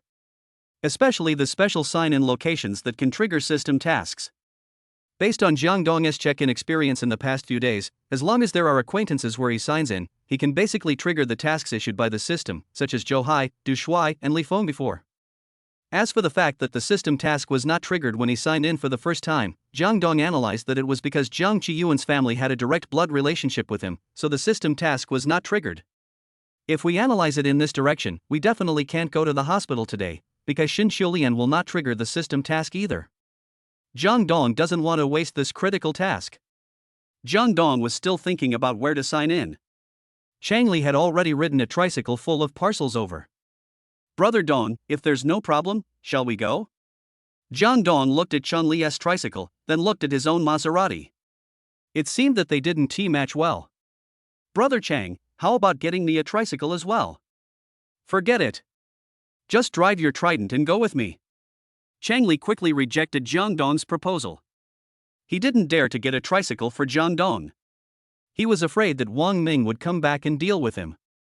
He needed this job too much. After saying that, Chang Li looked at the exaggerated Maserati with burning eyes, and soon, the burning in his eyes disappeared, as if nothing had happened. Then let's go. If there are any problems, we'll communicate again. Jang Dong didn't think too much about it. The important things to do first were to deliver the express and find the check-in location. Just like that, Jang Dong drove his Maserati, slowly following Chang Li's tricycle, and slowly poured into Wucheng Long Street, becoming one of the people in the busy traffic. Speaking of Chang Li, although he is young, he is very experienced. He knows exactly where there are cameras, where are the small roads, and where Jang Dong's Maserati will not be scratched. It is no exaggeration to say that he is like a living map, and the most accurate one. Chang Li is very skilled in traveling in alleys and can be seen in almost every supermarket. What are you going to do? It's definitely not for shopping. If the recipient is not at home or it is inconvenient for him to receive the express delivery, he will naturally have to put the express delivery in a nearby supermarket or post office. After many twists and turns, Jang Dong followed Chang Li to Longshengji Seafood Hotel. At this time, a beautiful figure suddenly appeared in Jang Dong's mind. Chapter 170 Recipient, Ning Siki. The beautiful figure that flashed through Jang Dong's mind. That's right, it's Ning Siki. The last time Jang Dong and Ning Siki went out for dinner and shopping in a mall, he remembered Ning Siki said that her home was near Longshengji. If Jang Dong chose to sign in at the community where her home was, would it trigger the system task? Basically, it triggers. It seems that it is necessary to have some more contact with the school beauty goddess? Jang Dong raised the corner of his mouth and revealed a confident smile. He is young and successful and has no inferiority complex, so he must have a lot of girlfriends. Jang Dong is no longer the Jang Dong of the past. Even when facing the goddess who was once unattainable, he will now only face it with the calmest attitude. Because Jang Dong is so promising now, even the former Du Shuai has to play the role of a bootlicker in front of Ning Siki. But are Du Shuai and Jang Dong comparable? Not at all. Therefore, Jang Dong can now face the school beauty goddess Ning Siki with the most normal attitude and the calmest mindset. This is one of the benefits of being a wealthy man. This is called the natural attraction to the goddess. Having made up his mind, Jang Dong parked the Maserati outside the wall of Longshengji, opened the door and got out of the car. He subconsciously took out a cigarette, lit it, opened WeChat on his mobile phone, and called up Ning Siki's dialogue box. On the other side, seeing Jang Dong getting off the Maserati, Chang Li also quickly stopped the tricycle, ran to Jang Dong and asked him, "Brother Dong, what's wrong? Are you hungry? Didn't you have lunch?" Jang Dong stopped what he was doing and subconsciously touched his stomach. It seemed that it was already noon when he got up. Before he had time to eat, he went to Longtong Express and delivered a large number of packages. In addition, he drank a lot last night, so he was indeed hungry. Seeing Jang Dong's thoughts, Chang Li immediately said, "It's okay, let's go back to the company and have a working meal, or just eat something nearby, it's all fine, I'll treat you." "Goodbye, I'll treat you to Longshengji," Jang Dong said, pointing to the Longshengji building next to him. "Fuck!" Chang Li exclaimed, "This is the most awesome restaurant in Wucheng. It's too expensive, and..." Chang Li looked at his dirty work clothes sheepishly, and said awkwardly, "It's not appropriate for me to eat here in this outfit. Let's just get some boxed lunches. I know there's a fast food restaurant nearby. The boxed lunches there are really delicious. I'll go buy 2 boxes. Then you go and buy it. I'll do the express delivery. You've been doing the delivery all day, and I haven't delivered anything yet." Jang Dong looked at the tricycle eagerly. He had never tried this thing before. "You want to deliver a package? That's fine," Chang Li said without saying anything more, "then go to the blue sky garden in front and deliver it. It's just 1 piece, and it's a big one. After delivering it, I can almost buy a lunchbox. After lunch, we can go directly to another street to continue working." After saying that, Chang Li opened the back of the tricycle and pointed to the largest piece of cargo. Jang Dong glanced at it casually, and he actually saw a familiar name. Recipient, Ning Siki. Interesting. It's Ning Siki's delivery? She lives in Lantian Garden? This saves me from calling her and making up excuses to ask her. Jang Dong had a mischievous smile on his face, thinking to himself, "School beauty, Wait for me to deliver the delivery to you. Chapter 171, Large-Scale Double Standards Scene Part 1. Brother Dong. Chang Li looked at Jang Dong, smile, somewhat confused. Any other questions? No problem. Jang Dong grinned and couldn't wait to get on the tricycle. Without waiting for Chang Li to speak, he rode away. This thing is similar to a motorcycle, except that it is more stable than a two-wheeled motorcycle, but also larger. When driving it, you also have to consider whether the trunk will scratch anything nearby, which is quite difficult. Jang Dong rode his beloved tricycle and stumbled all the way to the Blue Sky Garden community where Ning Siki lived. Lantian Home Community is a mid to high-end community in Wucheng. The housing price is slightly lower than the semester housing that was sold out in Jiangdong at the time, but it has also reached a price of 12,000 per square meter. There are no high-rise buildings here, only small villas with walk-up stairs. It is considered a gathering place for white-collar workers and small bosses. Ning Siki's family was well off, so Jang Dong was not surprised at all that she lived here. Jang Dong rode his tricycle and soon arrived at the main gate of the Blue Sky Home Community. However, the fence gate at the main gate of the community was down, so Jang Dong naturally could not ride the big tricycle in. DD. Jang Dong honked the horn a few times and looked towards the window of the guardroom. There were two middle-aged men in security uniforms smoking and chatting in the guardroom. When they heard Jang Dong's whistle, they all turned their heads to look in the direction of the fence gate. However, when they saw the image of the tricycle reflected in the reflection of the two men, expressions of extreme disdain immediately appeared on their faces. Courier, please help open the door, thank you. When Jang Dong saw the two security guards looking at him, he forced a smile and called out politely. A courier? Park that broken tricycle outside. The two security guards echoed each other and their attitude was very unfriendly. I have a big item here, and it's not very convenient to carry it in. Jang Dong patiently explained to the two security guards. The situation is different. How could a wealthy man like Jang Dong possibly be on the same level as these two snobbish security guards who are narrow-minded and narrow-minded? Why should I care whether it's inconvenient for you? Does it have anything to do with me? Ha! We don't allow outside vehicles to enter our community. The two security guards had a very tough attitude and even found a lame excuse to fool Jang Dong.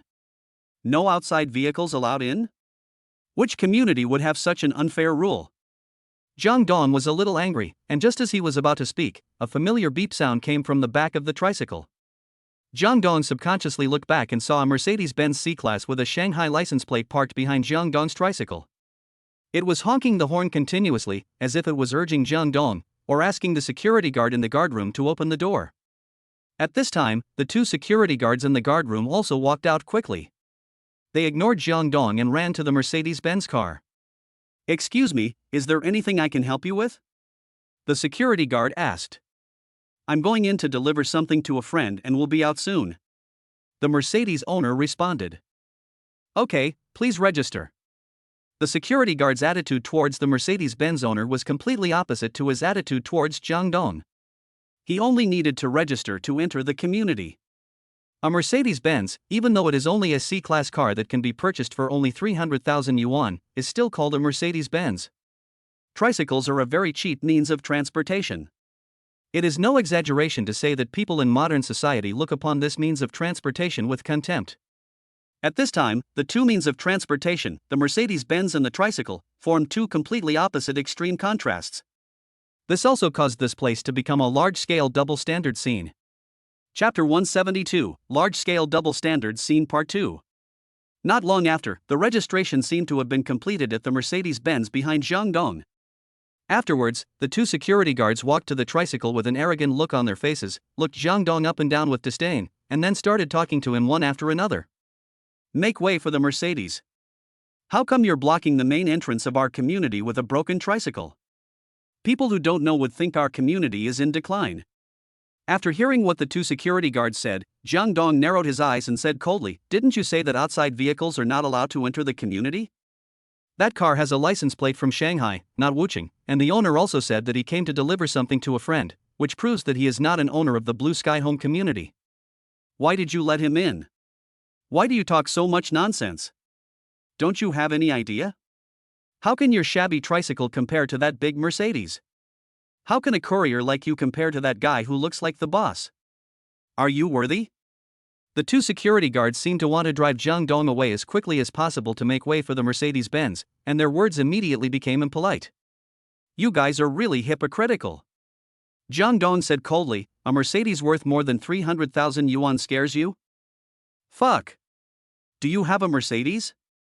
What's wrong with 300,000? Do you have it? Aren't you afraid of getting your tongue blown away by the wind?" The security guard instantly got angry and spoke even more impolitely, even with a hint of insult in his words. Although Jang Dong's mindset was different from theirs, he was also a little annoyed at this moment. "So, your so-called rules are only about what kind of car you drive and who you face? Why are you talking so much nonsense? Hurry up and get out of the way. A lousy courier, are you qualified to be here and yell? If you drive a Mercedes-Benz to deliver a package, I won't let you in either. Ha ha ha. Stop teasing me. How can a courier afford a Mercedes? That's right. It's really hard for him. Ha ha ha." The security guard simply didn't take Jang Dong seriously as a human being. To put it simply, he looked down on the profession of courier. Little do they know that the profession of security guard is actually not that great. In terms of income alone, it is probably not on the same level as the diligent couriers. They really have no right to look down on the profession of courier. So, what exactly makes them so bloated? Distorted worldview? Or is it that as a security guard at Blue Sky Home, do you subconsciously consider yourself to be the owner of this place? Just like those waiters in luxury stores, do you feel that you can easily afford the products in the store? Originally, I didn't want to embarrass you. After all, it's not easy for you. Jang Dong narrowed his eyes, and the expression on his face became colder and colder. But, since you did it on the first day, don't blame me for doing it on the 15th. What the hell? What can you do to us brothers? If you have a trick, you want to go. If you don't have a trick, you will die. This is really weird. Can anyone come out and act like a big shot now? Do you really think you are someone special? The two security guards were also angered by Jang Dong's words, and their words became even more impolite and unpleasant. "Okay." Jang Dong suddenly smiled, very brightly, "Then I'll ask you to open the door for me obediently." Chapter 173, Driving a Maserati to Deliver a School Beauty Express Part 1. As soon as Jang Dong finished speaking, the two security guards on the other side immediately started laughing wildly, as if they really didn't take Jang Dong, a courier, seriously. "Everyone. Look. This kid wants us to open the door for him? Ha ha ha. Come on, start your show. I want to see how you can make us two brothers open the door obediently." The two security guards not only mocked Jang Dong unscrupulously, but also shouted loudly, attracting the attention of passers-by. "Young man, don't make trouble here if you have nothing to do, and don't waste my time here." The owner of the Mercedes got out of the car at some point. He was a middle-aged man in a suit and tie, and looked like a successful person. At the same time, the onlookers around also started to discuss the situation heatedly. "Young man, make way for them. That's right. You, a three-wheeled vehicle, blocked the way for someone else's Mercedes-Benz. What's the big deal? Didn't the security guard tell you not to come in? Why did you insist on coming in? You look so young, why are you so lazy? It's just a courier, can't you just carry it in by yourself?" The surroundings were filled with voices disparaging Jang Dong, and without exception, all of the onlookers stood on the side of the security guard and the Mercedes owner. There is no way. In the current situation, Jang Dong is destined to become the one that everyone can step on as he is attacked from both sides. This group of spectators, who have fully demonstrated the virtue of watching the fun without fear of trouble, don't care about all that. It's good to watch the fun, but it would be even more exciting if they could add fuel to the fire. There are some consequences that you cannot afford. Jang Dong just said this, and then drove the tricycle to the side of the road without saying a word, clearing the way to the main entrance. "We can't bear the consequences? Who do you think you are? What can you do to us? We are from Shanghai Property. I want to see what you can do to us." The two security guards immediately started shouting. Shanghai Property is the largest property company in Wuchang. 80% of the residential properties in Wuchang are owned by Shanghai Property. "Young man, you are not going to cause trouble for Shanghai Property, are you? Ha ha ha. Stop teasing me. Do you have the ability to do that? Shanghai Properties is said to be worth 8 million. How dare he, a small courier? If we touch those two security guards, we will definitely offend Shanghai property. If we deal with a small courier like him who has no backing, won't Shanghai property give him a hard time? You think too much. He is just bragging. Everyone immediately began to mock Jang Dong for his arrogance. Amid the pointing and mocking voices of the crowd, Jang Dong said nothing and slowly left the main entrance of the Blue Sky Home community. However, no one noticed that when Jang Dong left, there was still a cold smile on his lips.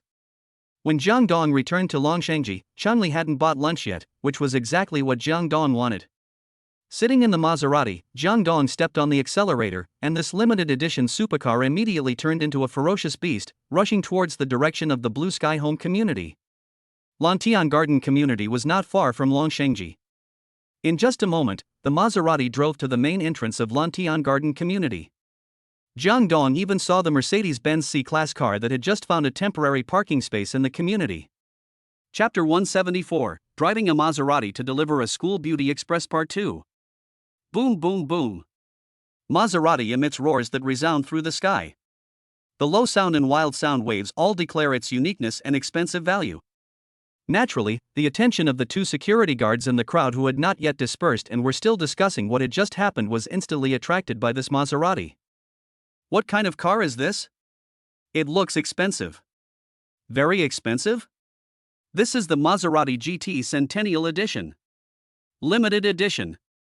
3.5 million. Fuck. 3.5 million? That can buy 10 of those Mercedes-Benz cars, right? As for the Mercedes-Benz C-Class just now, you can buy as many as you want, as long as you have money. But this car is different. It's called a limited edition. Even if you have money, you may not be able to buy it. You must have a certain social status to buy it. Oh my god. So awesome? Who can drive a car like this? Is there any need to ask? He must be a big shot. The onlookers, including the two awesome security guards, started to comment on this car that they were not even qualified to think about. Of course, everyone's words and eyes were full of enthusiasm and envy.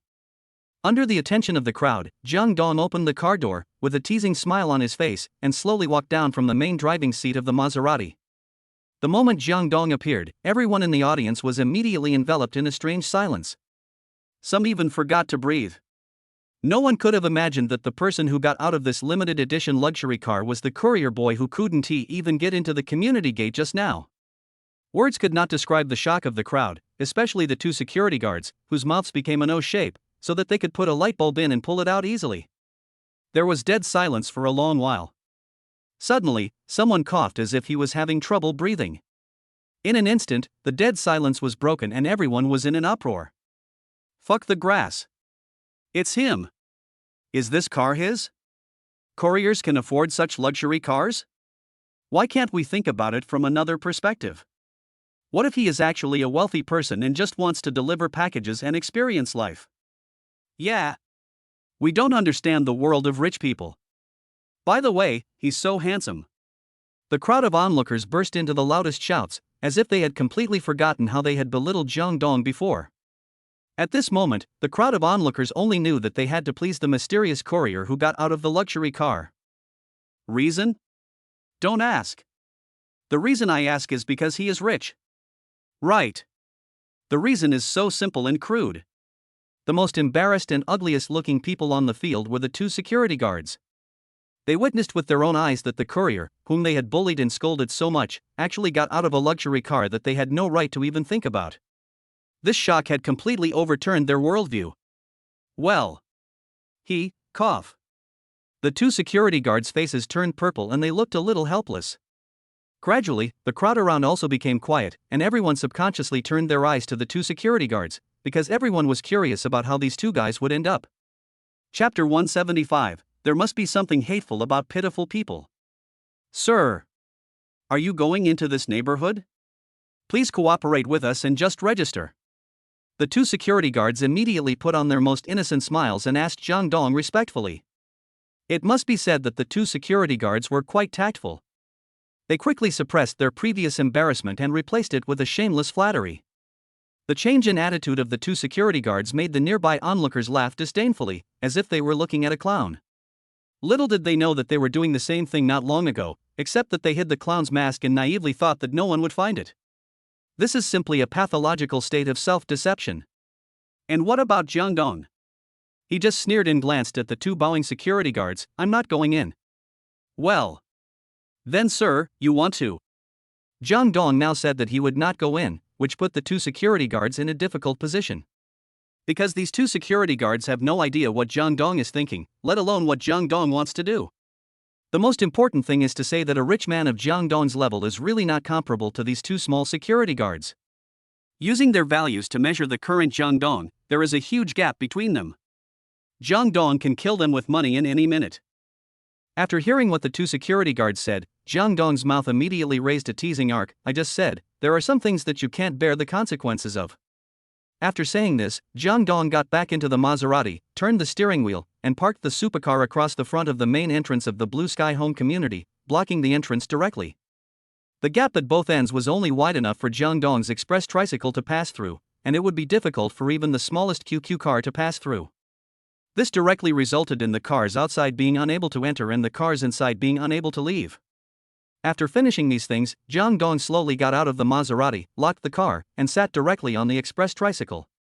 He leisurely lit a cigarette and looked at the two bewildered security guards with a smile. Sir, your car has affected the normal traffic in the community. Could you please move your car away? Sir, you're going to make it difficult for us to do this. The two security guards trotted over to Jang Dong with sparks flying. They didn't dare to complain at all and kept a very humble attitude, completely devoid of the domineering attitude of before when they were shouting and bossing people around. Is it difficult? Then don't do it. Jang Dong looked up at the sky, not bothering to look at the two security guards. I gave you a chance, but you didn't cherish it. To deal with people like you, we must fight violence with violence. Didn't you not let me in? Then don't go in at all. Sir, we will be punished. The manager will definitely use it against us. The two security guards were almost crying in anxiety. Jang Dong's luxury car blocked the main entrance of the community. Such a large community would definitely cause congestion, which would definitely cause dissatisfaction among the owners. Even the reputation of Shanghai property would be affected. If things really developed to that extent, deducting wages would be a small matter, and you could even lose your job. Therefore, the two security guards had no choice but to admit defeat, and they dared not to. There must be something hateful about pitiful people. Now I understand the meaning of this sentence. I also understand that not all pitiful people deserve sympathy. At least, you don't deserve it. Jang Dong said coldly, if I didn't drive this car here, would you talk to me in this way? Remember, everything you have suffered is what you deserve. Chapter 176 What happened to this world? We know we were wrong. I'll open the door for you right now. If you want to go in and deliver the package, go ahead. If you want to go in and take a walk, go ahead. Is that okay with you? Sir, please show some mercy, sir. Please forgive us. The two security guards bowed to Jang Dong and begged for mercy with bitter faces. In order to show their sincerity, they directly opened the remote-controlled fence gate of the community. Beg me? Jang Dong said with a disdainful smile, why don't you go and ask the Mercedes you put in there just now, and ask him to drive that expensive Mercedes and knock my car away. What do you think? Sir, you're such a joke. We don't dare, and he certainly doesn't dare either. We really know we are wrong. We shouldn't take chicken feathers as our authority. Rules are rules. We can't divide people into different classes based on the quality of their cars or their professions. Please give us a chance. The two security guards were almost crying with anxiety, and it looked like they were just about to kneel down and apologize to Jang Dong. I'm not a bad person, but I'm not a good person either. Jang Dong smiled and started his small tricycle. He barely drove past the Maserati and went straight into the Blue Sky Home through the open gate of the community.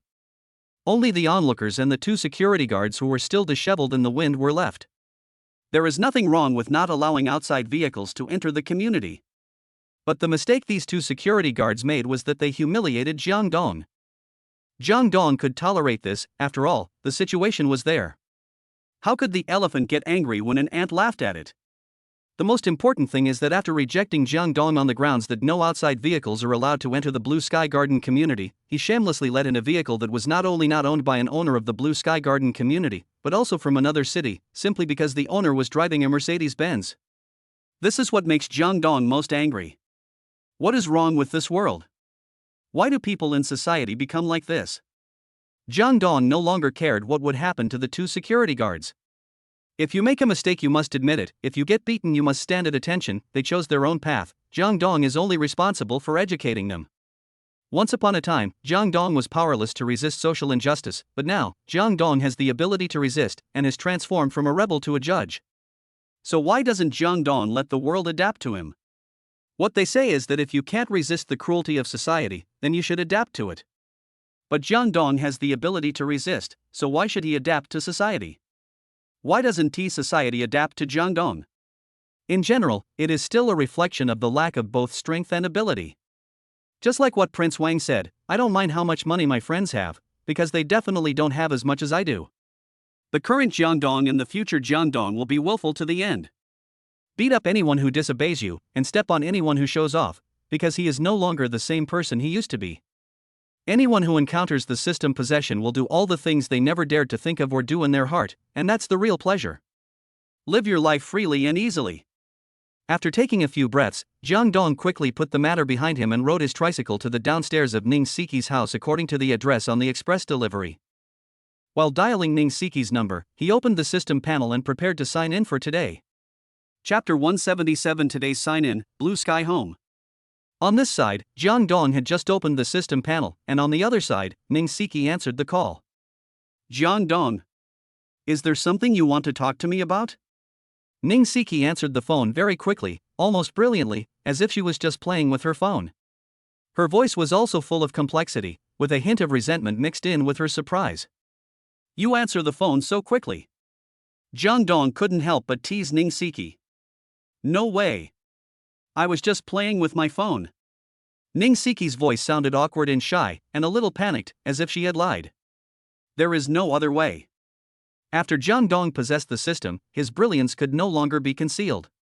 Even the campus beauty goddess developed an inexplicable liking for him. Perhaps, this is what they call young and promising? Let's get down to business. Jang Dong stopped teasing Ning Siki and went straight to the point. He planned to let Ning Siki go downstairs to pick up the package first, and then sign for it when he had time. There's your package, come downstairs and pick it up. In fact, Jang Dong knew very well that Ning Siki was waiting for his call, but as for how long she would wait, Jang Dong didn't know. Anyway, the school beauty goddess definitely has a special attitude towards Jang Dong, there is no doubt about it. Pick up a package? How did my package end up in your hands? Ning Siki was very surprised. I'm a courier now. Today is my first day at work. Okay, come down and sign for the package. Okay. Wait for me. I'll be downstairs soon. After finishing the call with Ning Siki, Jang Dong finally took the time to look at the system panel and skillfully clicked the sign-in button. Today's check-in location is Blue Sky Home. The system is screening today's flash sale options. The bidding qualification for a piece of land in the center of Wuchang City is now at a flash sale price of 9.9 yuan. The ownership of Shanghai real estate is worth 7.5 million yuan.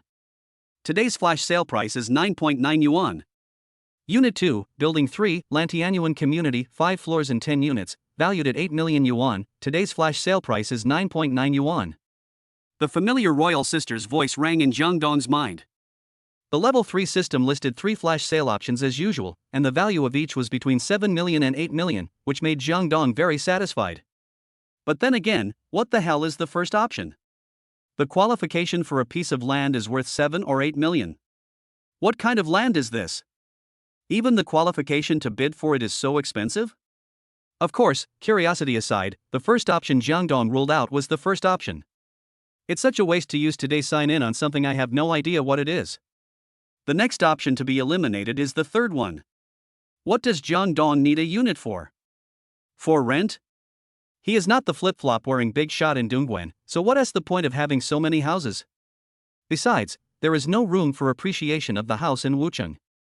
At most, we can buy it and sell it to create some funds for Jang Dong to upgrade its system. So, excluding 1 and 3, only 2 is left. As for the second option, Shanghai Property Company has taken over the properties of almost 80% of the residential areas in Wuchang. This is a good industry. The most important thing is that Jang Dong can cultivate Shanghai property as the future information network. After all, the area covered by Shanghai property is so large that it is not unreasonable to say that it directly covers the entire residential area of Wuchang. Instantly choose the second option. Jang Dong thought for a moment, then invested $10 directly into the system and confirmed the second option. Chapter 178 today is the JK uniform. The ownership of Shanghai Property Company was sold out in seconds. Host, please open your backpack. All formalities have been completed.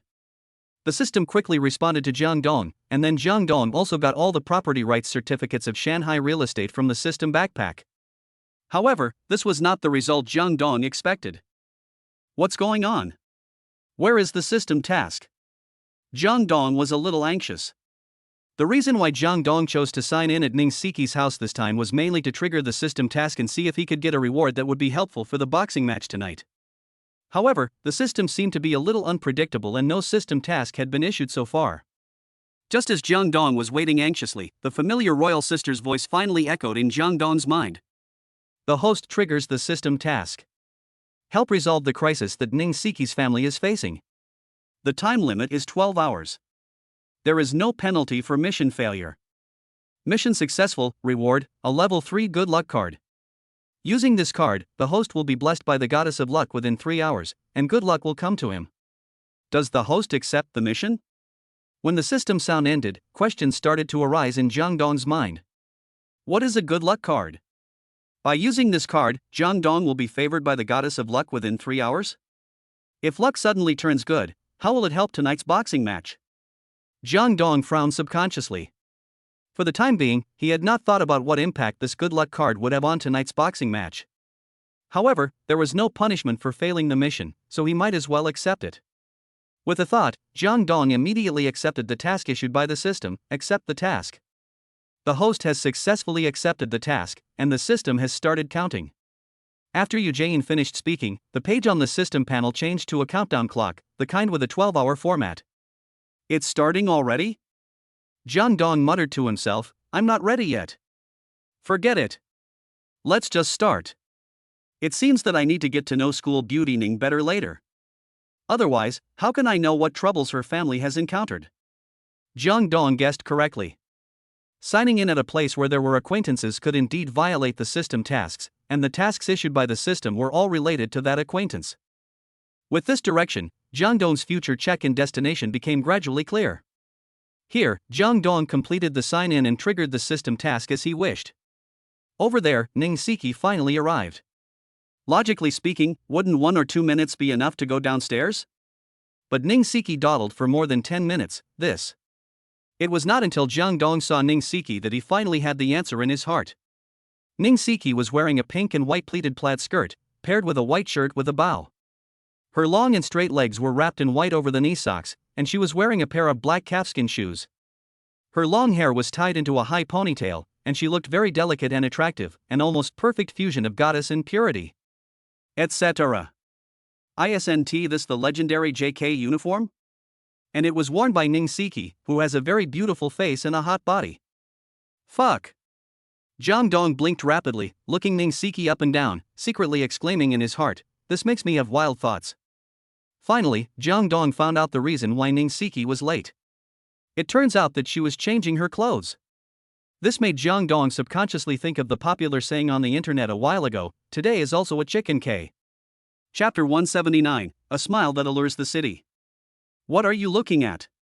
Being stared at by Jang Dong without blinking, 2 blushes immediately appeared on Ning Siki's pretty face. However, there was a hint of inexplicable satisfaction in her shyness, making her look even more attractive. You are so beautiful. Jang Dong said truthfully. I really didn't realize you were so smooth-talking. Ning Siki's pretty face turned even redder, but that hint of satisfaction was also expanding infinitely. This is the advantage of being young and successful. Even if you openly flirt with the school belle, she won't get angry, and may even complain shyly. If Jang Dong was replaced by Du Shuai, Ning Siki would have walked away in anger long ago. Of course, Coach Du definitely doesn't have the face to let Ning Siki wear a JK uniform, this is beyond doubt. Ha ha. Come on. Sign for the package. Jang Dong smiled confidently, took the package Ning Siki bought online from the tricycle, and asked casually, "What did you buy?" "It's so big?" "I bought a simple bed for my dad. He's been very busy lately and sleeps on the sofa in the store almost every day, so I thought about buying him a bed."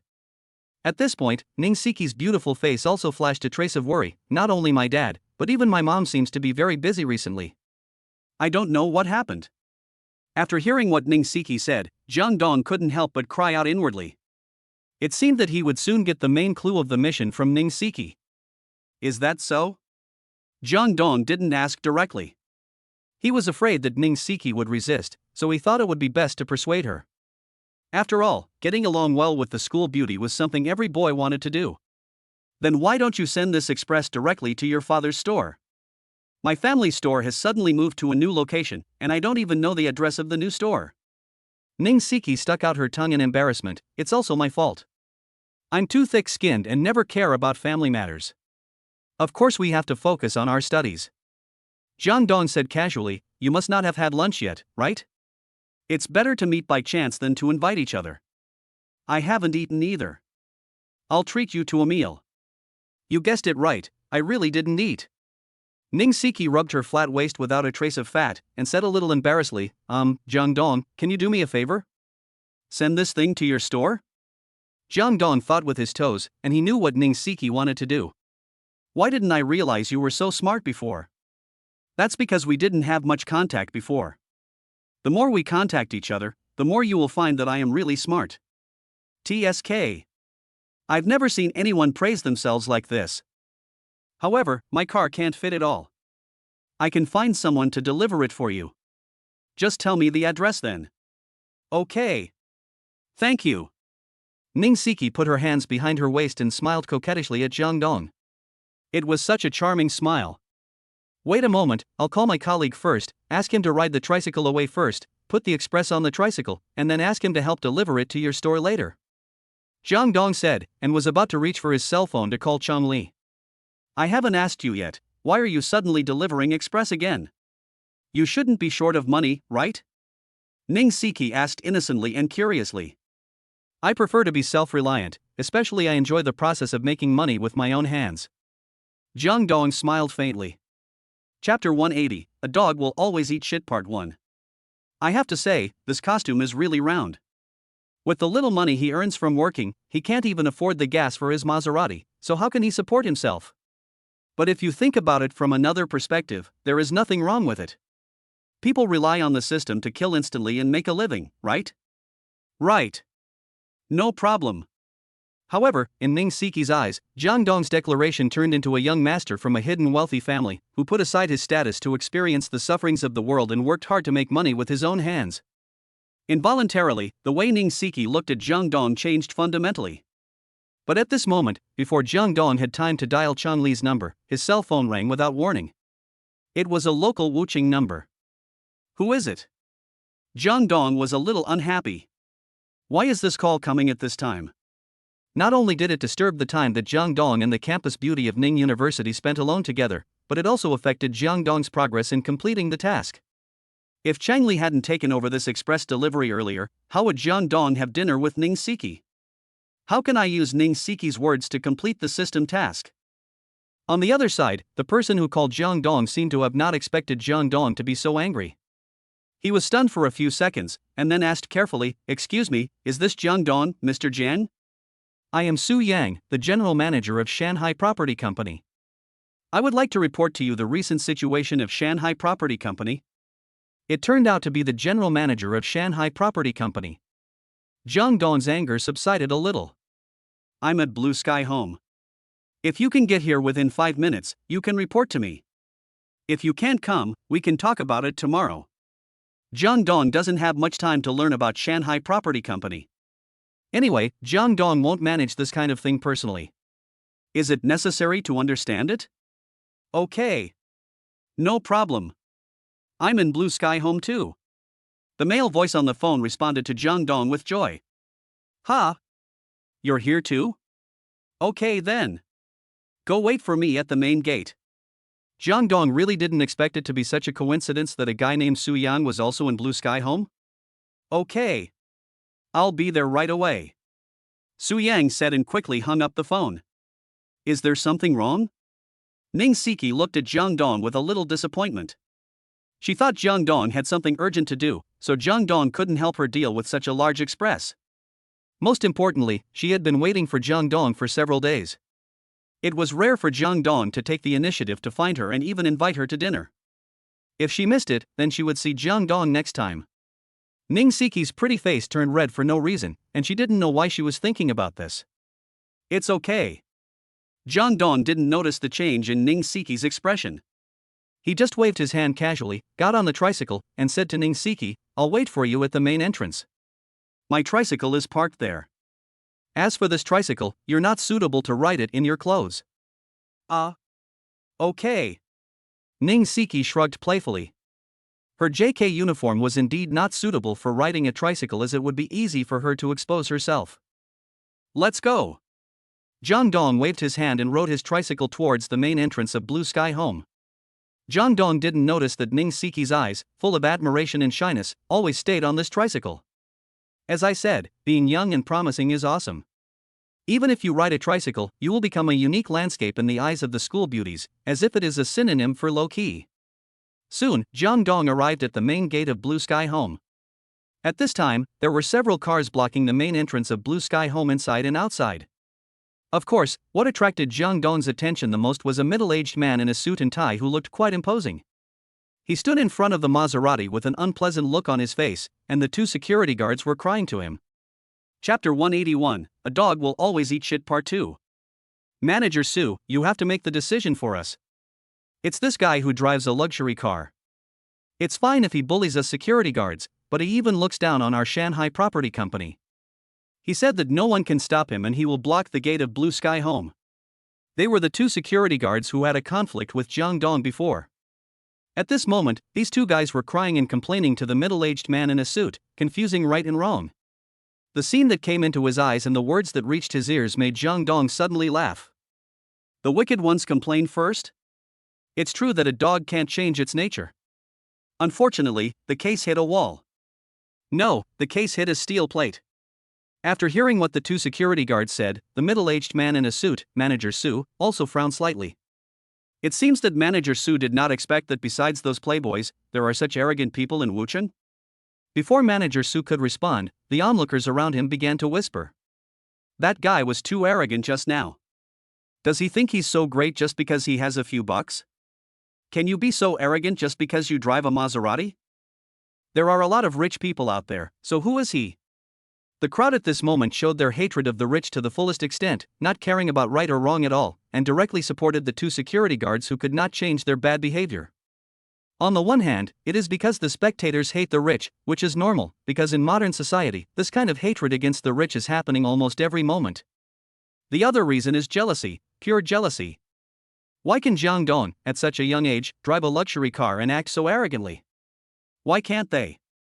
Moreover, among this group of spectators, there are many self-important people who think they are better than top students, scientific researchers, and craftsmen.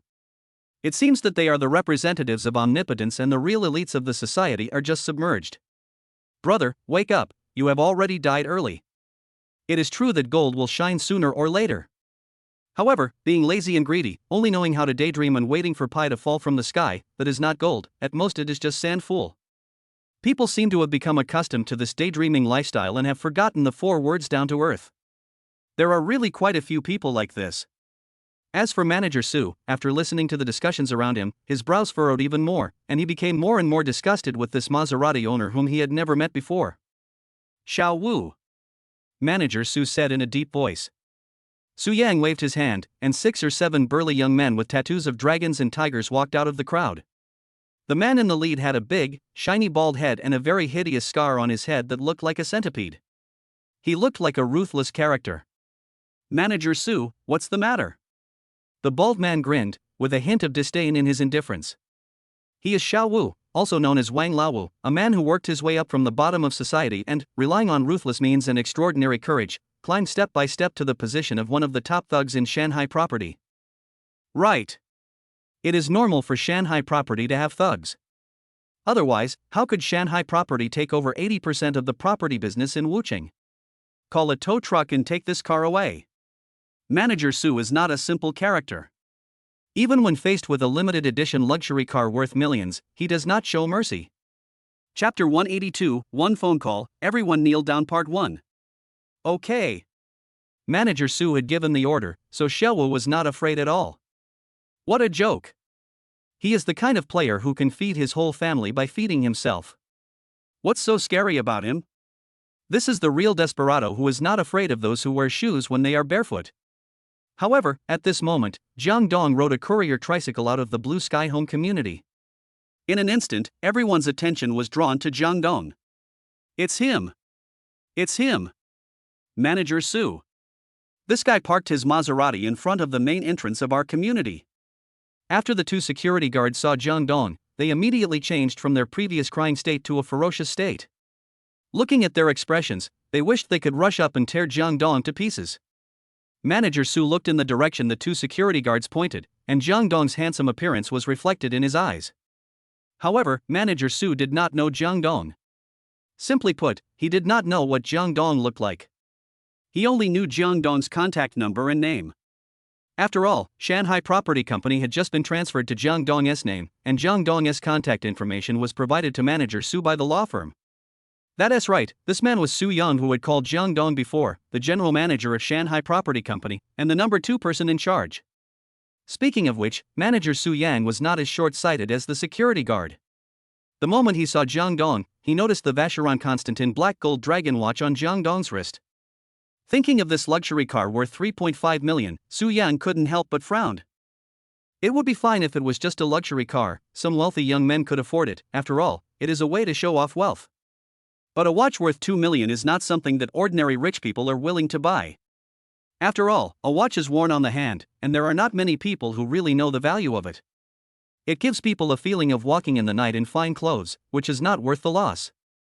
Most of the rich people will choose a watch worth hundreds of thousands, and those who are qualified to wear a watch worth more than 2 million are the real big shots. The key point is that all the luxury cars and famous watches are concentrated on one person, and this person is so young. This inevitably makes Su Yang feel suspicious and even worried.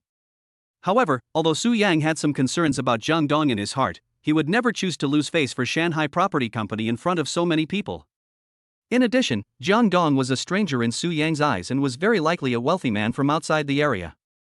As the saying goes, a strong dragon cannot defeat a local snake. Even a powerful dragon that has crossed the river has to give some face to Shanghai Property in Wuchang. Even the real local snakes in Wuchang, Lixiong and Shongdafa, dare not openly break up with Shanghai Property. What's more, what about a foreigner? Right. Su Yang has already classified Jang Dong into the ranks of wealthy outsiders. After figuring everything out, the cautious look on Su Yang's face lessened a little, and was replaced by a fierce momentum. Sir, we are strangers. We should have no grudges against each other. Why are you deliberately making things difficult for my Shanghai group? Su Yang questioned Jang Dong in a deep voice. Are you sure that I'm the one who's picking on you? Jang Dong stopped the tricycle and leaned against the Maserati without any hesitation. While looking at Su Yang's playful sneer, he lit a cigarette. Chapter 183, One Phone Call, Everyone Kneel Down Part 2. My people told me everything. It's obvious that you are the one looking for trouble in this matter.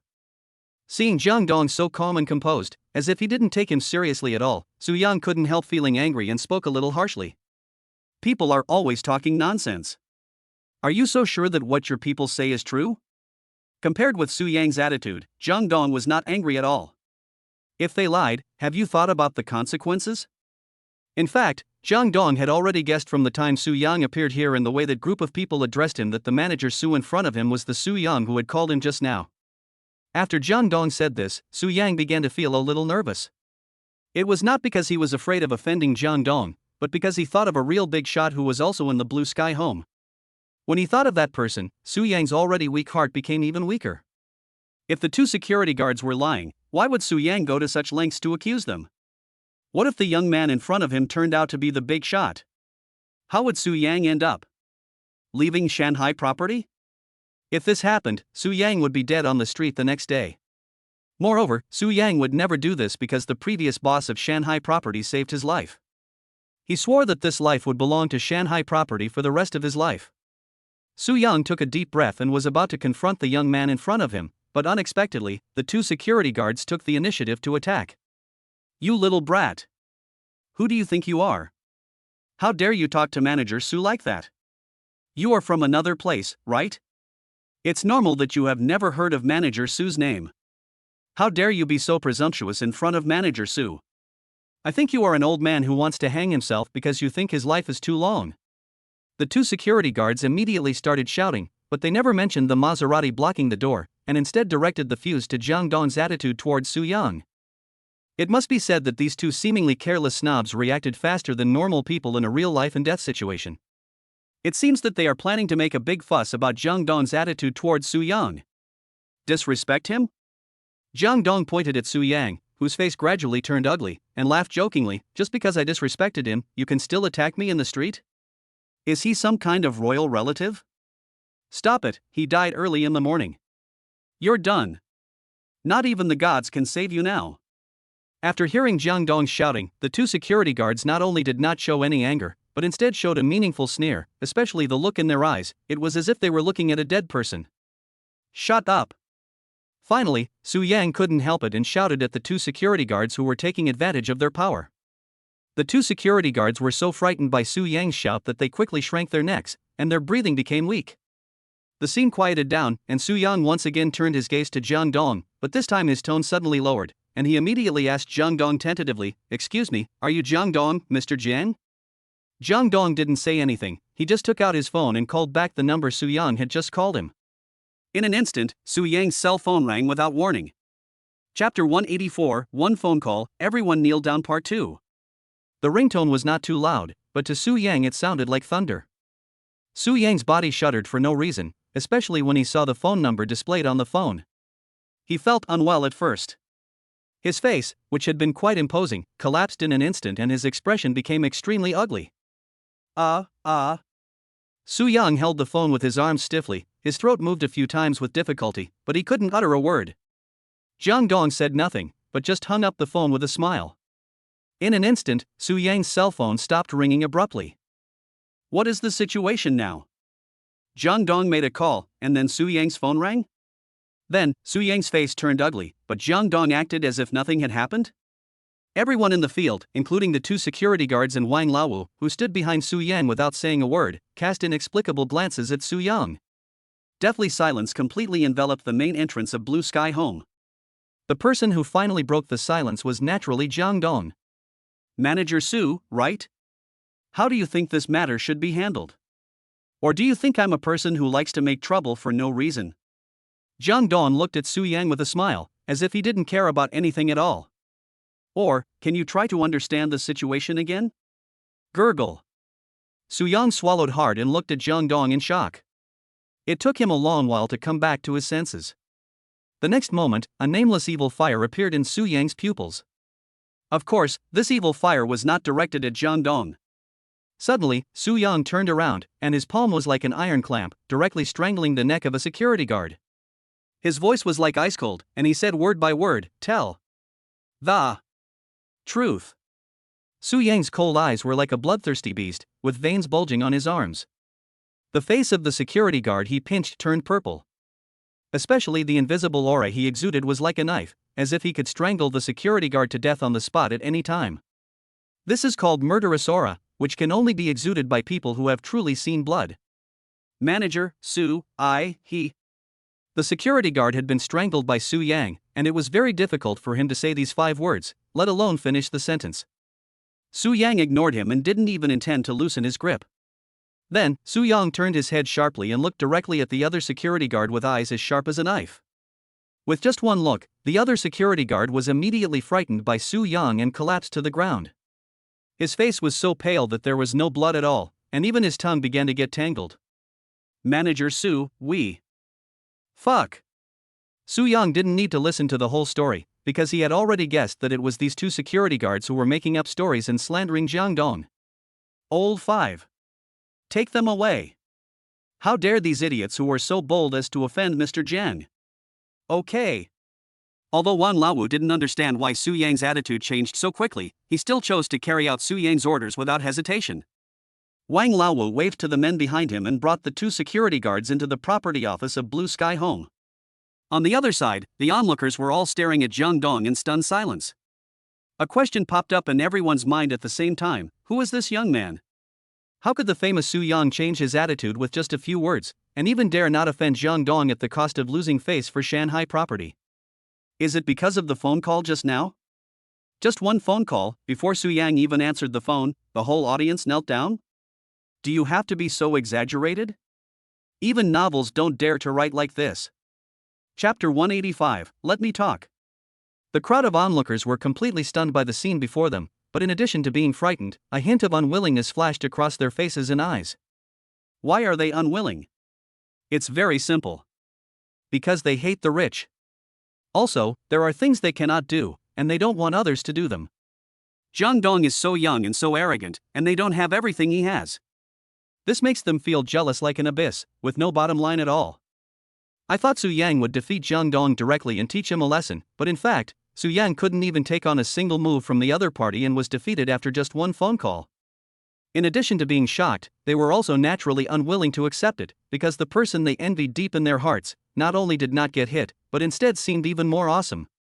Of course, Jang Dong didn't care at all about the jealousy of the spectators. As for what would happen to the two security guards after they were taken away, Jang Dong was too lazy to think about it, because no matter how much suffering they endured, it was all their own fault and they did not deserve sympathy at all. Go away, Su Yang said with a cold face, waving at the crowd. Seeing this, the onlookers around were a little reluctant but gradually dispersed. After all, Su Yang's reputation in Wuchen was not false. After everyone left, Su Yang immediately whispered mysteriously to Jang Dong, "Mr. Jang, can we talk for a moment? Can you lend me a hand?" Jang Dong didn't quite understand what Su Yang meant. Why do you want to borrow a step to talk? Is there something shameful going on? Jang Dong did not answer Su Yang immediately, but subconsciously turned around to look at the Blue Sky Home community. The fresh and lovely Ning Siki had already walked around the big corner of the community and appeared in Jang Dong's eyes. She would be leaving the community soon. It seemed a bit inappropriate to let the beautiful woman wait on the roadside, right? Who is Su Yang? Smart guy. A veteran in the underworld. He followed Jang Dong's gaze and naturally saw Ning Siki at a glance. Suddenly, he had a plan in mind and quickly whispered to Jang Dong, "Mr. Jang, how about we add some prestige?" Okay. Jang Dong agreed to Su Yang's request without thinking, and brought out the QR code. After he and Su Yang added each other as friends, Su Yan left. At this time, Ning Siki also walked out of the Blue Sky Home community. Oh my! Why did you park your car here? And it's blocking so many people?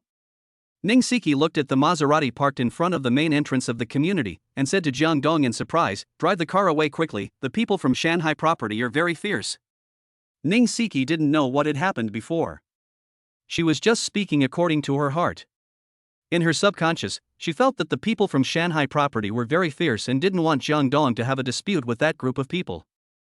Little did they know that the group of people that Ning Siki thought were very fierce had already become Jang Dong's subordinates. Let's go. Jang Dong didn't say much. He just parked the tricycle on the side of the road with a smile in front of all the car owners who were angry but dared not speak. He got into the Maserati with Ning Siki. The supercar let out a roar like a beast, and finally drove away. And the group of car owners who were trapped inside and outside the community, angry but not able to speak out, all breathed a sigh of relief.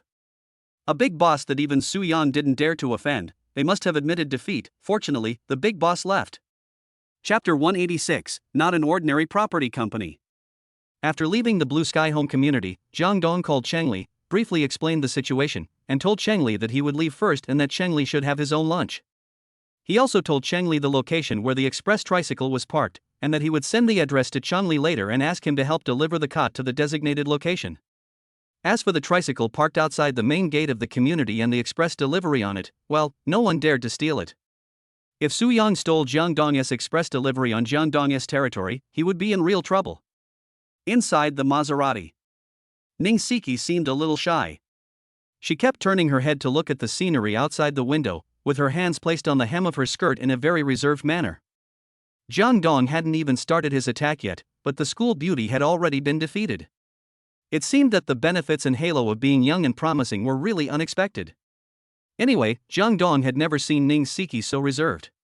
By the way, you just said that the people from Shanghai property are very fierce. Have you ever dealt with them?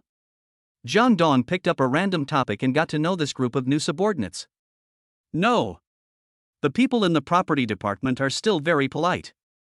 There was just one time when a few people in our community instigated everyone not to pay the property fees, saying that the property company was not doing anything. Later I heard that those people were admitted to the hospital the next day. Ning Siki's restraint eased a little, and she began to chat with Jang Dong about some of the things she had heard about Shanghai property. Conflicts between property management companies and owners are a problem that exists in almost every community. Owners feel that the property management company takes the property management fees but does not do any work, while the property management company feels that they have done enough. Those unruly owners always want to take advantage. In short, each person has his own reasons, and it is normal for conflicts to occur. It is nothing new. However, the troublemakers were admitted to the hospital the next day, which aroused Jang Dong's interest. It seems that this is not an ordinary property management company? After listening to Ning Siki's words, Jang Dong thought to himself, come to think of it, it makes sense. If it is an ordinary property management company, how could it be possible to take over 80% of the residential property management in Wuchang? What are you thinking about? Ning Siki asked Jang Dong curiously when she saw that Jang Dong didn't say anything. I'm just thinking about what to eat later. Jang Dong changed the subject casually, is there anything you particularly want to eat? Ning Siki was really thinking seriously, I heard that a new seafood restaurant has opened in Yida Plaza in the commercial district. I haven't eaten there yet. Shall we go try it? Okay. Jang Dong said anything was fine, and since Ning Siki wanted to eat seafood, then let's go and eat it. However, I must treat you to this meal. Last time you treated me, so this time it's my turn. And I also want to thank you for helping me deliver the express to my store. Ning Siki smiled, so sweet that Jang Dong felt numb all over. It doesn't matter who invites me. Jang Dong wanted to refuse, but when he saw Ning Siki's pretty face was full of determination, he didn't force it. After all, school beauties also need to save face. After determining the destination, Jang Dong began to step on the accelerator, and the Maserati sped quickly along the long street of Wuchang. It's not that Jang Dong's driving skills are so good. On the contrary, his driving skills are really not that good. It's just that the vehicles and pedestrians on the road are subconsciously avoiding this rare supercar. Soon, Jang Dong drove to the seafood restaurant that Ning Siki mentioned, which was located in the commercial district, Yida Plaza. Chapter 187 This is reality. There are no parking spaces in the commercial district during the afternoon hours, especially in Wuchang's most popular Yida Plaza. All the parking spaces available are fully occupied, and even the underground parking lots are almost empty. Having said that, even if there was space in the underground parking lot, Jang Dong would not go down. He was young and had much to do, so why would he need an underground parking lot? Jang Dong parked the Maserati in front of the main entrance of Yida Plaza with ease. Just like last time, the group of security guards turned a blind eye and turned around consciously, deliberately not looking at Jang Dong and the Maserati. Coincidentally, at this time, a small Kia couldn't find a parking space. Seeing Jang Dong park the Maserati in front of the main entrance of Yida Plaza, the Kia also followed Jang Dong's example and parked not far from the Maserati. In an instant, the security guards found their target, surrounded it, and began to drive away the Kia car. A man and a woman, a young couple, got out of the Kia car and started arguing with the security guards. Why don't you let us stop here? That's right. Why can that car be parked here? The young couple used Jang Dong's Maserati as an excuse to argue with the security guard. He drives a Maserati, a limited edition that costs 3.5 million. What do you drive?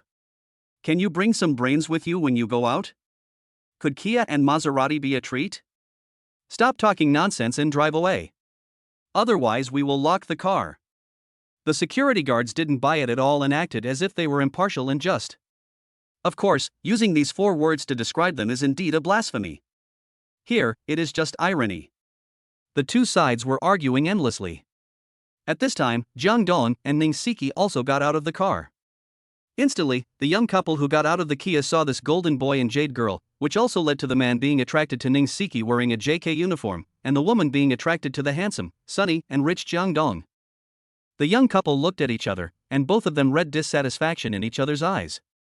In particular, they were both angry because they had been ridiculed and scolded in public by the security guard before. This moment was a good opportunity to vent their anger. Who are you venting your anger on? Of course it's between each other. Do I have to argue with those burly security guards? Unrealistic. Look at him, he's driving a Maserati at such a young age. Look at you, we're both men, why is there such a big difference between us? Why don't you look at yourself in the mirror? How can your face and figure compare to that beauty? What qualifications do you have to ask so much of me? Anyway, you're just incompetent. I'm incompetent? With your qualifications, can you find someone better than me? It's important for people to know themselves. Do you have it? Separate. Let's break up. The two young lovers broke up inexplicably due to a sudden incident, which was something that no one expected, including Jang Dong and Ning Siki. Are you surprised? Not surprising. This is the reality. Jang Dong and Ning Siki, the instigators of the whole incident, walked into Yida Plaza with great emotion. These people are so realistic. Ning Siki said with emotion. Of course, this group of people she mentioned included both the young couple and the security guards. This is reality. Jang Dong shrugged helplessly. In fact, our world is not as beautiful as you imagine. It's just because of the wall of the campus that blocks most of the dark side of the world. Chapter 188. I had a date and was caught by my parents. After the previous major changes and the sudden appearance of the system, Jang Dong had a deeper understanding and cognition of this world. Therefore, he looked at this kind of thing more calmly and comprehensively than Ning Siki. Maybe. Ning Siki shook her head and sighed slightly. If reality is really like this, then I would rather never face reality. Everyone has his or her own world. Perhaps Ning Siki was too immature and too idealistic, which made her unable to accept what had just happened. But in fact, this is just the tip of the iceberg of the dark side of society. As they talked, the two fell silent. They just followed the signs, walked into the elevator, and went to the newly opened seafood restaurant. This seafood restaurant just opened today and there are many customers coming to try the new food. Even though it is a big restaurant, it is already showing signs of being packed. Fortunately, there was a table at the door with no customers. Ning Siki was quick to slip in through the crowd and quickly sat down on a European-style armchair. She smiled and waved to Jang Dong. There's a seat. Come on. Okay. Jang Dong walked slowly towards Ning Siki and sat opposite her. After the two of them sat down, the waiter came over with a tablet computer and started asking Ning Siki and Jang Dong to take their orders. You order. Order whatever you like. It's my treat. Ning Siki pushed the tablet computer in front of Jang Dong. Come on, I eat everything. I'm not picky. Jang Dong rejected Ning Siki's kindness because he was not very interested in this kind of island-style cuisine. Maybe there was some personal emotion involved? Ning Siki didn't refuse and started ordering dishes. After just a few minutes, she had finished ordering. The waiter left with the tablet computer. Ning Siki said a little embarrassedly, I don't know what you like to eat, so I just ordered some of the ones I like. It doesn't matter. Jang Dong responded indifferently. To be honest, with Jang Dong's current life experience and knowledge, Ning Siki is no different from an innocent child in his eyes. After all, Jang Dong has experienced major changes and adventures that ordinary people will never experience in their lifetime. Ning Siki was just about to chat with Jang Dong, but suddenly, a look of panic and shyness appeared on her beautiful face. Jang Dong blinked and looked at Ning Siki curiously. What's wrong? Oh no. Ning Siki deliberately turned her head away, not looking at the direction of the main entrance, and quietly explained to Jang Dong, why are my parents here too? Jang Dong couldn't help but laugh. Isn't this the legendary scene where one's date is caught by parents? Maybe this is a date? Who knows? Anyway, Ning Siki and Jang Dong were both just high school graduates who had not yet entered college. They were definitely children in their parents' eyes. But two boys and girls with the title of children eating alone in a place like this was bound to cause misunderstandings, especially from the girls' parents. All in all, this situation is very embarrassing. Ning Siki wanted to hide, but the reality is always contrary to one's wishes. Jang Dong saw two middle-aged people, a man and a woman. As soon as they walked into the seafood restaurant, they found Ning Siki who was hiding and came straight here. Of course, these two middle-aged men are Ning Siki's parents. Of course, when Ning Siki's parents saw her, they also discovered Jang Dong. Of course, the way the two looked at Jang Dong was full of anger and even hostility. Chapter 189 Respect. Ning Siki's various behaviors have fully demonstrated that her parents protect her very well. Because of this, how can her parents not be angry when they see their precious daughter, who has just graduated and is about to enter university, having dinner with a strange boy, and this boy is so handsome and looks so compatible with Ning Siki? As I said before, in the eyes of their parents, Ning Siki and Jang Dong are just children.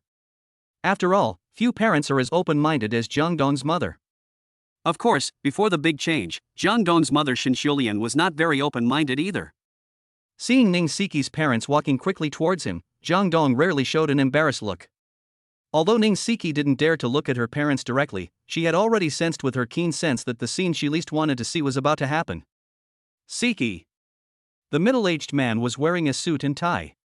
His serious square face was quite majestic. In addition, his tone was very stern, which frightened Ning Siki so much that she shuddered involuntarily. Who is he? He. Ning Siki turned her head reluctantly, looking at her father Ningja with a look of grievance on her pretty face. She didn't dare to utter another word for a long time. Uncle, aunt, I am Ning Siki's classmate. Jang Dong stood up politely and greeted Ning Siki's parents. However, Ningja did not buy it and did not even look at Jang Dong. As for Ning Siki's mother Lifun, she was even more excessive. She interrupted Jang Dong without even waiting for him to finish speaking. Boy, are you pursuing my Siki? Although Lifun was well dressed and looked quite elegant, the look she gave Jang Dong at this moment was full of inexplicable pride, as if she were the Empress Dowager who was high above everyone else. She said sarcastically, I'm telling you clearly that with my Siki's conditions, she will never accept your pursuit. When my Siki goes to college in the Magic City, outstanding young men will definitely line up to pursue her. Your existence will only delay her, do you understand?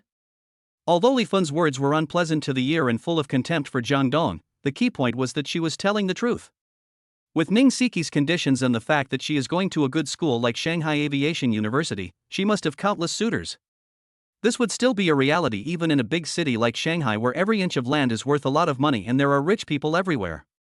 There is no doubt that in the eyes of Lifun and Ningja, Jang Dong is just an ordinary student, because they have never heard of any wealthy family with the surname Zhang in Wucheng. Of course, even the richest men in Wucheng, such as Zhao Yihong, the son of the Zhao family who was familiar with the Ning family, would not be looked upon by Ning's father and mother now.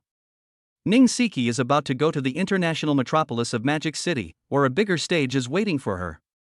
The rich people in Wucheng are only limited to Wucheng. Compared with the rich people in Magic City, they are simply frogs in the well. Right. The adjective frog in the well is very appropriate. Mom. How can you talk like that? He is my classmate, and he doesn't disrespect you. You shouldn't treat him like that.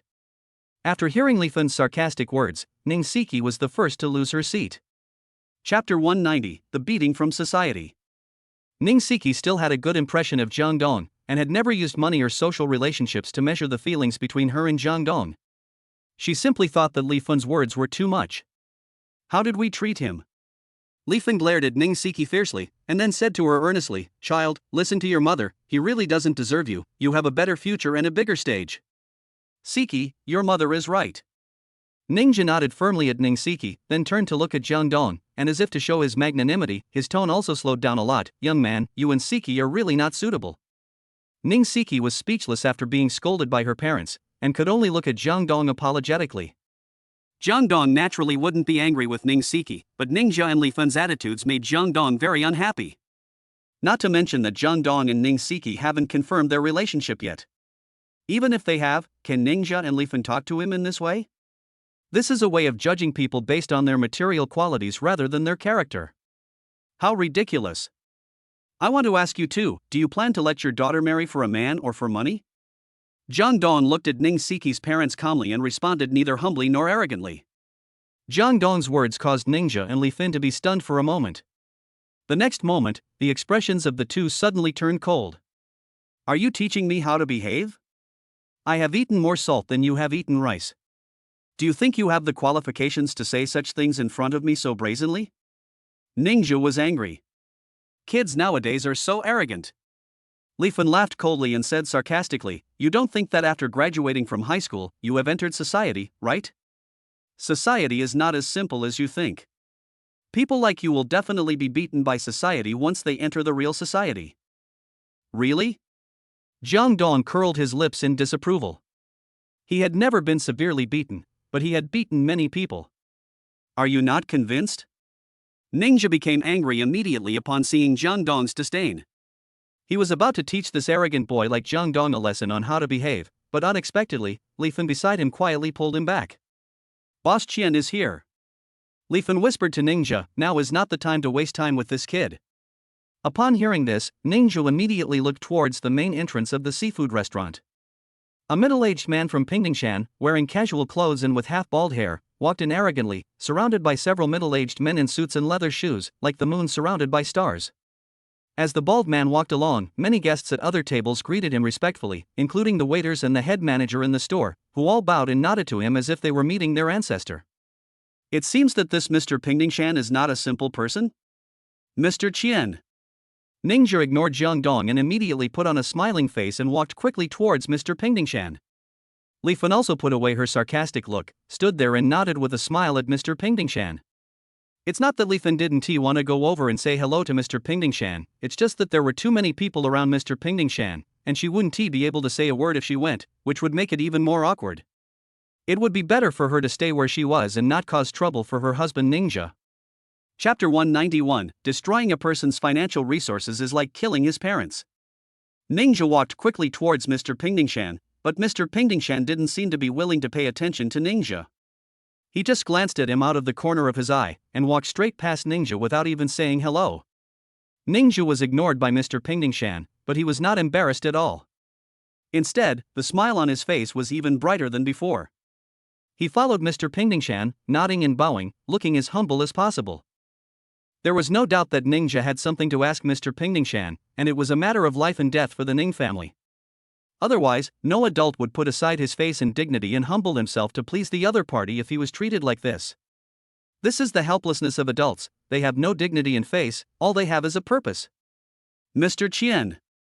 Ninja said respectfully to Mr. Pingdingshan, Mr. Qian, with a big smile on his face, regarding the supply of top-quality seafood. We can't let you eat the meat alone, right? Thousands of people in Wuching seafood market are eyeing this piece of fat meat. Mr. Qian from Pingdingshan didn't even look at Ninja, but just walked forward on his own. But, Mr. Qian, our family has invested a large sum of money this year, almost all of our lives. If someone comes out to compete with me for the supply of top-quality seafood, I will definitely lose everything this year.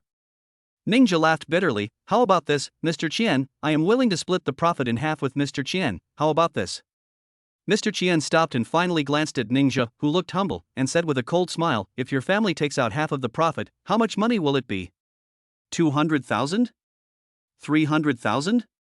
Now the merchants who have set their eyes on this piece of fat have united and shared half of my profit. Can you calculate how much money it is? Do you think I would be interested in your little money? As soon as Mr. Qian finished speaking, Ninja's face suddenly turned ashen. Afterwards, the group of middle-aged men following Mr. Qian seemed to have found a breakthrough and began to attack Ninja in unison. Ninja, don't be too greedy. You have held the top-quality seafood for many years. It's time to hand it over to everyone so that they can have a taste. That's right. The alliance we form can generate more than 1.5 million in profits for Mr. Qian every year. Can you do it? You are the only shop in the seafood market that sells top-quality seafood. This year, Mr. Qian will follow the will of the people and expand the business by opening more stores. Why, don't you support Mr. Qian? I think Ninja clearly doesn't want the Wuching seafood market to grow. Everyone was talking at once, pointing the finger at Ninja, and their words were more unpleasant than the last, as if Ninja had some deep hatred with them. Is there? Actually, I guess so. Cutting off someone's source of income is like killing their parents. Ninja doesn't want more stores supplying top-quality seafood to open, which is naturally equivalent to cutting off their source of income. Ninja, who was being attacked by everyone, looked more and more ugly. At the same time, Jang Dong, who had remained silent the whole time, heard the conversation between the group of people and probably understood the whole situation. The Ning family is engaged in top-notch seafood business in the Wuching seafood market. In addition to sales, they also include supply. For example, what Zhao Yihong said in Longshengji before proved that the Ning family's seafood store also supplies Longshengji. Chapter 192 Crazy Ideas. But now, everyone is eyeing this business, and the Ning family is the only one running the seafood market, so everyone decided to work together to make money while suppressing Ningxia, and they also invited Mr. Qian to coordinate the overall situation. It is no exaggeration to say that Ningxia has no chance of winning now. Either it will be gradually eroded and its business will get smaller and smaller, or it will be ruined and declared bankrupt this year. But Jang Dong's eyes lit up involuntarily. Is this the task issued by the system? Definitely. By coincidence, Jang Dong actually found the task released by the system regarding Ning Siki. It was really like searching for something in vain, but it finally came to him without any effort. While Jang Dong was excited, Yer Qianzong spoke again. Did you hear that? That's what the people want. President Qian glanced at Ningxia coldly. There's no turning back on this matter. You should go back and make some preparations. As soon as Mr. Qian finished speaking, Ningxia's face turned even paler. Even Li Fun, who was not far away, seemed to be unable to stand steadily and her body was shaky. It was the first time that Ning Siki saw her father so humble and her mother so devastated. She didn't quite understand the conversation between her parents and Mr. Qian. She only knew that her father was worthless in front of the other party, and had even abandoned his own dignity and face. Her mother couldn't even stand steadily, and seemed to be deeply shocked. This was something Ning Siki had never thought of, because in her mind, her parents' business had always been good, and the people she had met were all very respectful to her parents, calling them Brother Ning and Brother Ning. She had never seen such a scene before. In a trance, Li Fun was a little unsteady on her feet, stumbled and almost fell. Luckily Ning Siki was quick to support Li Fun in time. Mom! Ning Siki was almost crying. At the same time, she was very angry at Mr. Qian. Her angry eyes involuntarily drifted towards Mr. Qian.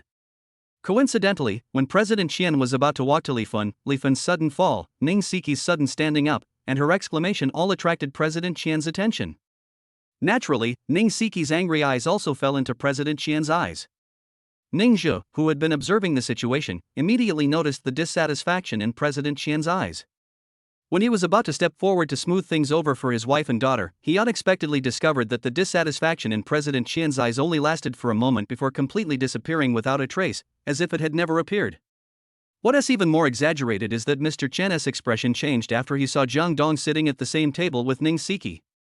In an instant, Ningxia was stunned. What is the situation now?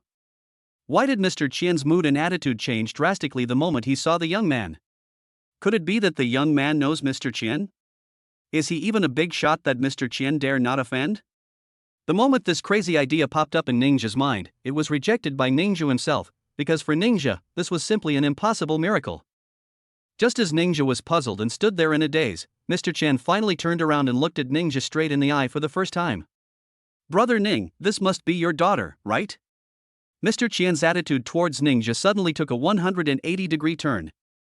Not only did he speak kindly to Ningxia, he even changed his address to brother to sound more intimate. Chapter 193 You have a good daughter. Mr. Qian's sudden change in attitude made Ningxia feel at a loss. As far as he could remember, Mr. Qian had never been so polite to him. Mr. Qian, she is my daughter Ning Siki. Ningxia reacted quickly and immediately said what was in his mind. Siki has a good relationship with Mr. Zhao. Of course, Ningxia didn't think that the young man named Jang Dong would have any influence on Mr. Qian. The person who really changed Mr. Qian's opinion must be his daughter Ning Siki. After all, Ning Siki and Zhao Yihong have a very good relationship, and Zhao Yihong's father, Zhao Gang, is a person that Mr. Qian flatters. Naturally, Ningxia believes that Mr. Qian's attitude change is due to the relationship between the Ning family and the Zhao family. Brother Ning, you really gave birth to a good daughter. President Qian, contrary to his usual behavior, put his arm around Ningxia's shoulders in full view of everyone. Not only did the group of people accompanying President Qian get shocked, but even Ningxia himself stood there in a daze. There is no doubt that Mr. Qian's actions and his attitude towards Ningxia were absolutely beyond everyone's expectations. After a brief moment of surprise, the group of people who were hostile to Ningxia were fed up. Mr. Qian, what do you mean by this? You can't go back on your word.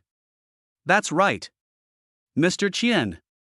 And I also heard from my son that Mr. Zhao had already publicly said a few days ago that there was no possibility for him and the girl from the Ning family to be together. I heard about this from my son too. Boss Qian, you can't go easy on Ningxia's men just because of Boss Zhao, right? That's right, Mr. Qian, it's impossible for the Zhao family and the Ning family to become in-laws. A group of people began to argue. Everyone is not a fool, they can all see that Mr. Qian's change in attitude towards Ningzhu is entirely because of Ningzhu's daughter Ning Siki, and Ning Siki's greatest reliance is the pursuit of Zhao Yihong, the son of the Zhao family.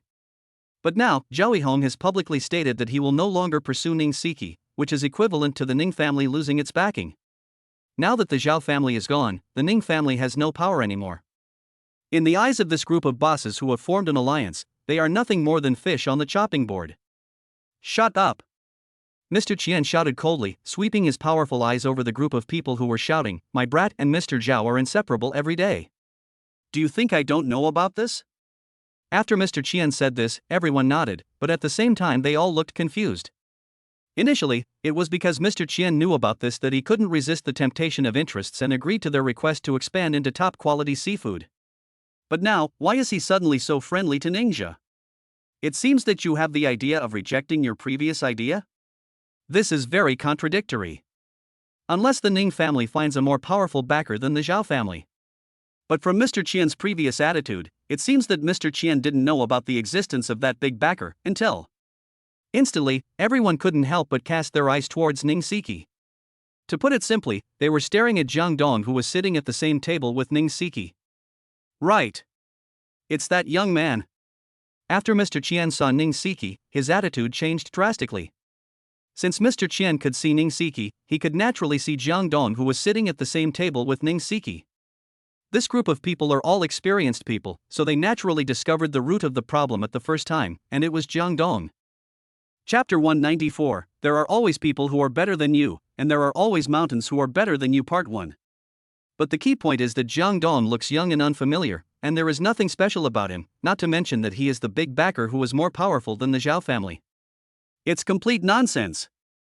Of course, this group of people would look at Jang Dong with tinted glasses, but they would not be as extreme as Ningzhu and Li Fun. Soon, everyone discovered a detail, that is, the Vacheron Constantin black gold dragon watch on Jang Dong's wrist, a top-level watch worth 2 million. This is... Mr. Qian, do you know something? Could it be a dragon crossing the river? Everyone looked at Jang Dong with cautious eyes, and even their voices couldn't help but be lowered. Nonsense, a young man who looks less than 20 years old and wears a watch worth 2 million on his wrist, can this young man be an ordinary person? However, just when Jang Dong became the focus of the whole audience, Ningzhu sneered at a very inopportune time. Wei Jianlong? Him? Ningzhu looked at Jang Dong with disdain. He is just a classmate of my daughter. And you, are you really sure that Yihong is no longer pursuing my daughter? Do you believe it yourself? Ningzhu said the second half of the sentence very confidently. There was nothing he could do about it. Who made Ning Siki so outstanding? Ningzhu knew best what Zhao Yihong's attitude towards Ning Siki was. Moreover, given Ning Siki's outstanding conditions, Ningzhu would never believe that Zhao Yihong would give up pursuing Ning Siki. After hearing what Ningzhu said, a group of bosses in the league became hesitant again. To be honest, the girl from the Ning family is a well-known goddess in the circle of these bosses' sons. It is no exaggeration to say that the 4 words coveted by everyone are not an exaggeration. If Zhao Yihong had not been pursuing Ning Siki, these bosses' sons would have taken action long ago. But now, Zhao Yihong suddenly said that he would give up pursuing Ning Siki. This matter really couldn't stand up to scrutiny. After all, they were just some young children who hadn't yet settled down. However, as the saying goes, greed blinds the mind. Under the temptation of high profits, both Mr. Qian and the other bosses chose to blindly believe Zhao Yihong's words that he would no longer pursue Ning Siki. In the field, after Ningzhu revealed Jang Dong's identity, the bosses looked at Jang Dong with gradually disdain. At the same time, Li Fun, who had almost recovered, had to speak up and offer advice for her husband in the future of the family. Husband, call Boss Zhao. Li Fun hit the nail on the head and brought up the Ning family's last support. Yes. I'll call Boss Zhao right now. Ningzhu also came back to his senses and quickly took out his phone. But when Ningzhu was about to call Zhao Gang, Mr. Qian snatched the phone from Ningzhu's hand and said to Ningzhu politely, "No need to call Boss Zhao, Brother Ning. As for the top-quality seafood, your Ning family should handle it yourself." As soon as Mr. Qian said this, the group of bosses immediately refused to work. Boss Qian, how can you go back on your word? Boss Zhao may not come forward to help Ningzhu. That's right. If Boss Zhao doesn't help Ningzhu, wouldn't we have worked in vain? Mr. Qian, those who achieve great things do not pay attention to small details. Think twice. Although everyone was trying to persuade Mr. Qian, their words were full of complaints. Do you really think that Boss Xiao won't help me? Ninja laughed with great pride. Maybe when you go home later, you'll hear that Yihong is still pursuing my Siki. Anyway, I'm very satisfied with Yihong as my son-in-law. Chapter 195, There are always people who are better than you, and there are always mountains who are better than you. Part 2. Ninja had just finished speaking when Mr. Qian got angry for no apparent reason. Shut up, everyone! Mr. Qian growled. Not only did he treat everyone coldly, he also loosened his arm around Ninja's shoulders. He was like a moody weirdo, and his cold eyes swept over everyone one by one, including Ninja, who had been extremely close to him before. But is Mr. Qian really a moody person? Not at all. The reason why he was angry with Ninja was because Ninja said something he shouldn't have said. As Mr. Qian got angry, the atmosphere suddenly turned cold. Even the diners subconsciously put down their chopsticks and focused their attention here. There are always people who are better than you, and there are always mountains that are better than you. Have you ever heard of that? Mr. Qian's expression was very strange, and his tone was very cold. He turned his head and cast a contemptuous look at Ninja, and said jokingly, Ninja, do you really think that the boss will help you? I tell you the truth, Boss Xiao is in trouble now, and he has no time to take care of your affairs. Ninja was speechless after hearing what Mr. Qian said. The reason why I suddenly decided not to take action against you and let you continue to operate the fat piece of top-grade seafood, even at the cost of sacrificing the future of Wuching's seafood market, is to give face to a big shot. He is the real outsider.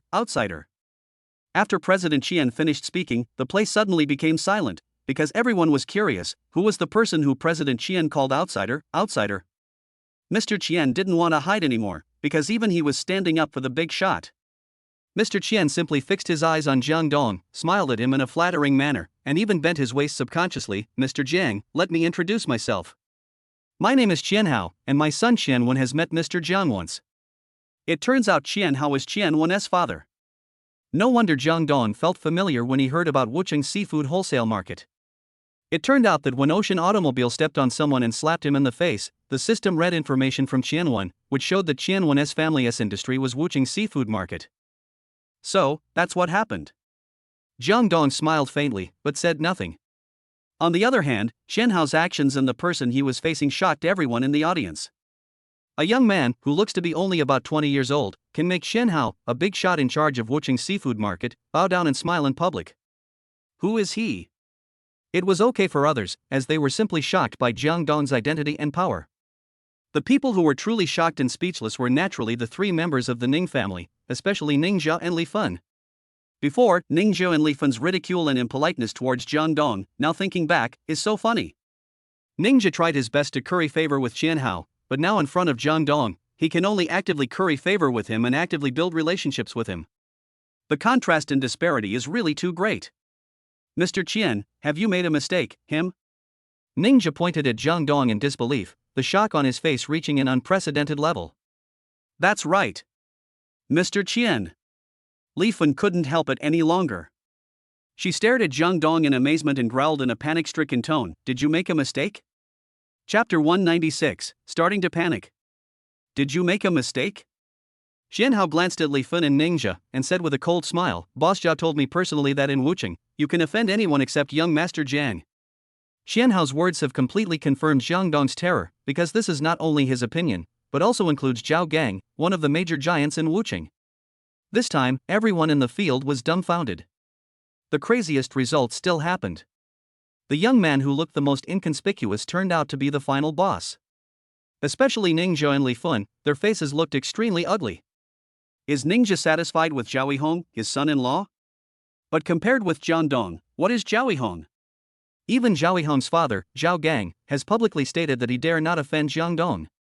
This is enough to explain everything. The eerie silence continued to ferment. However, at this moment, Jang Dong suddenly coughed lightly, bringing everyone's thoughts back to reality from the shock. Ahem.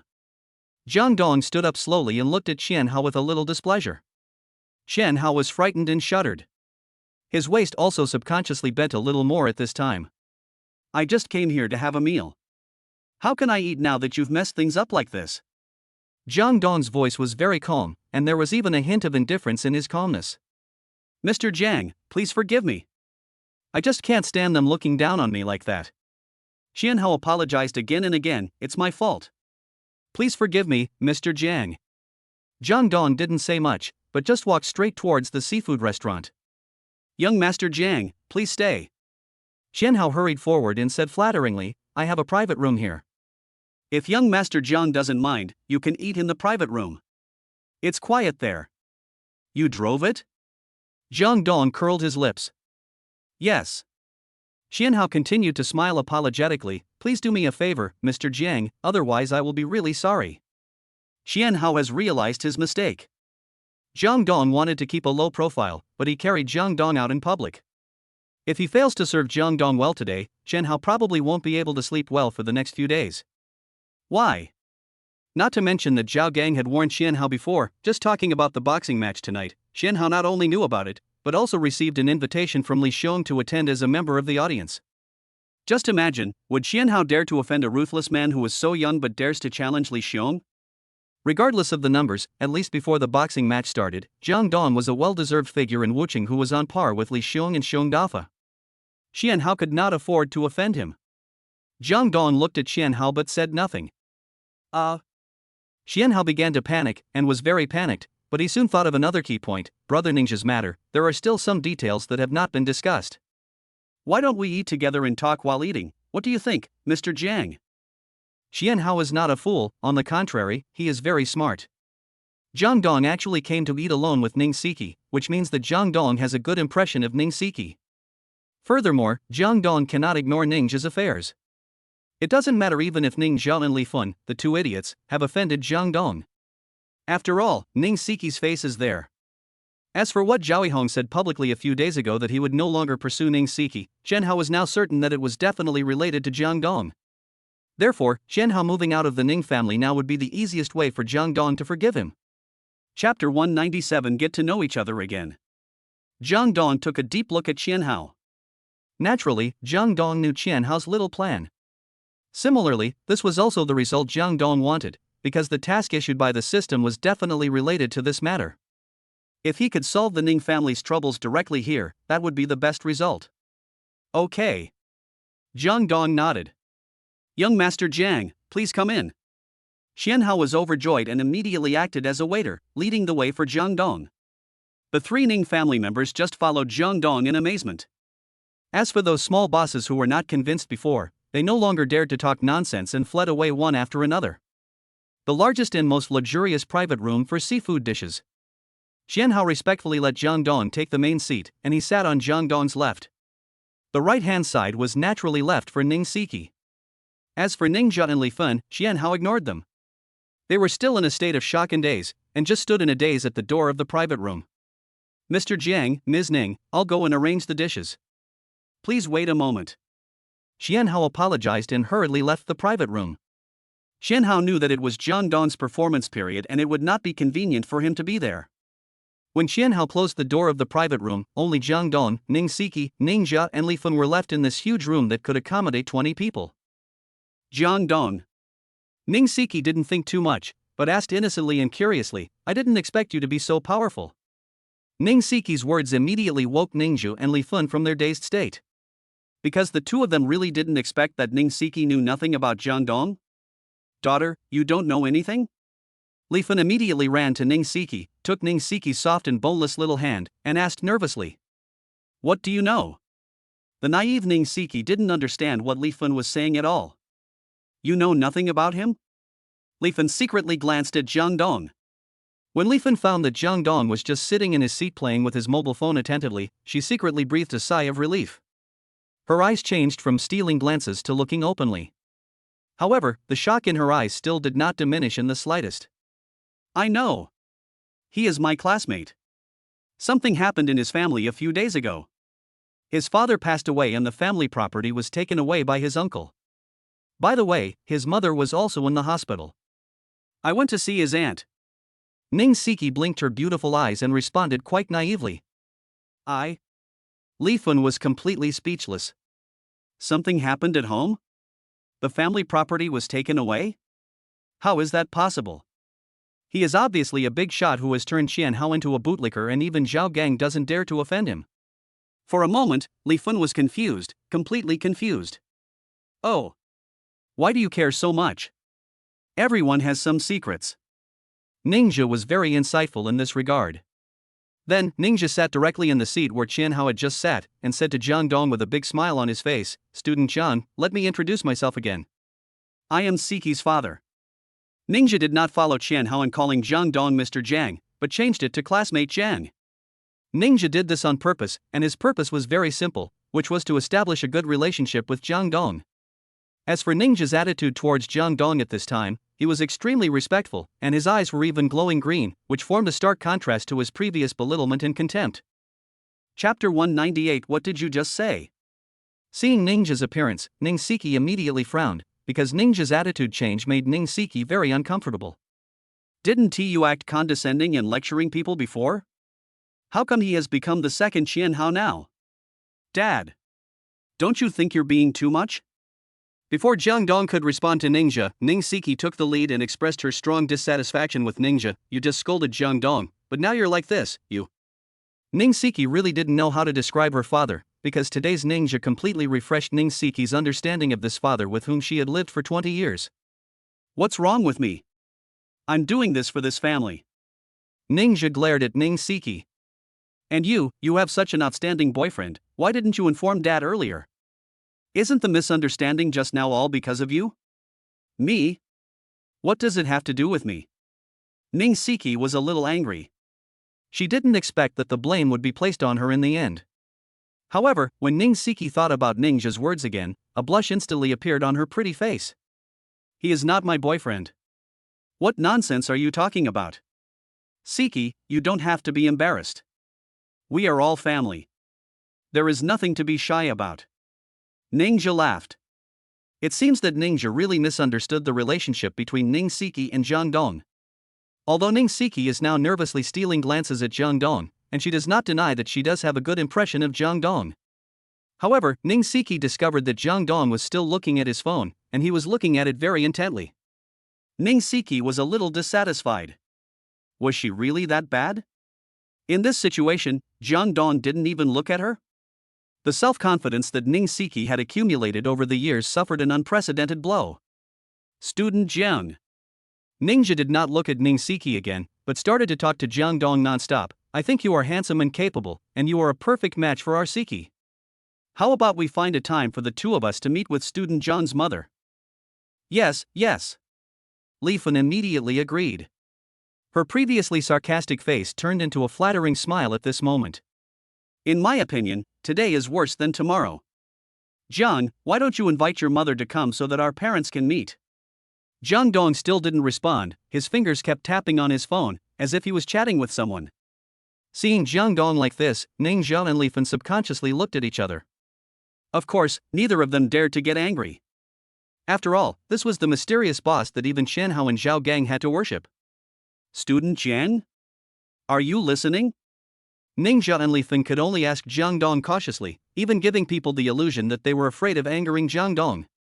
Suddenly, Jang Dong's eyes moved away from the phone.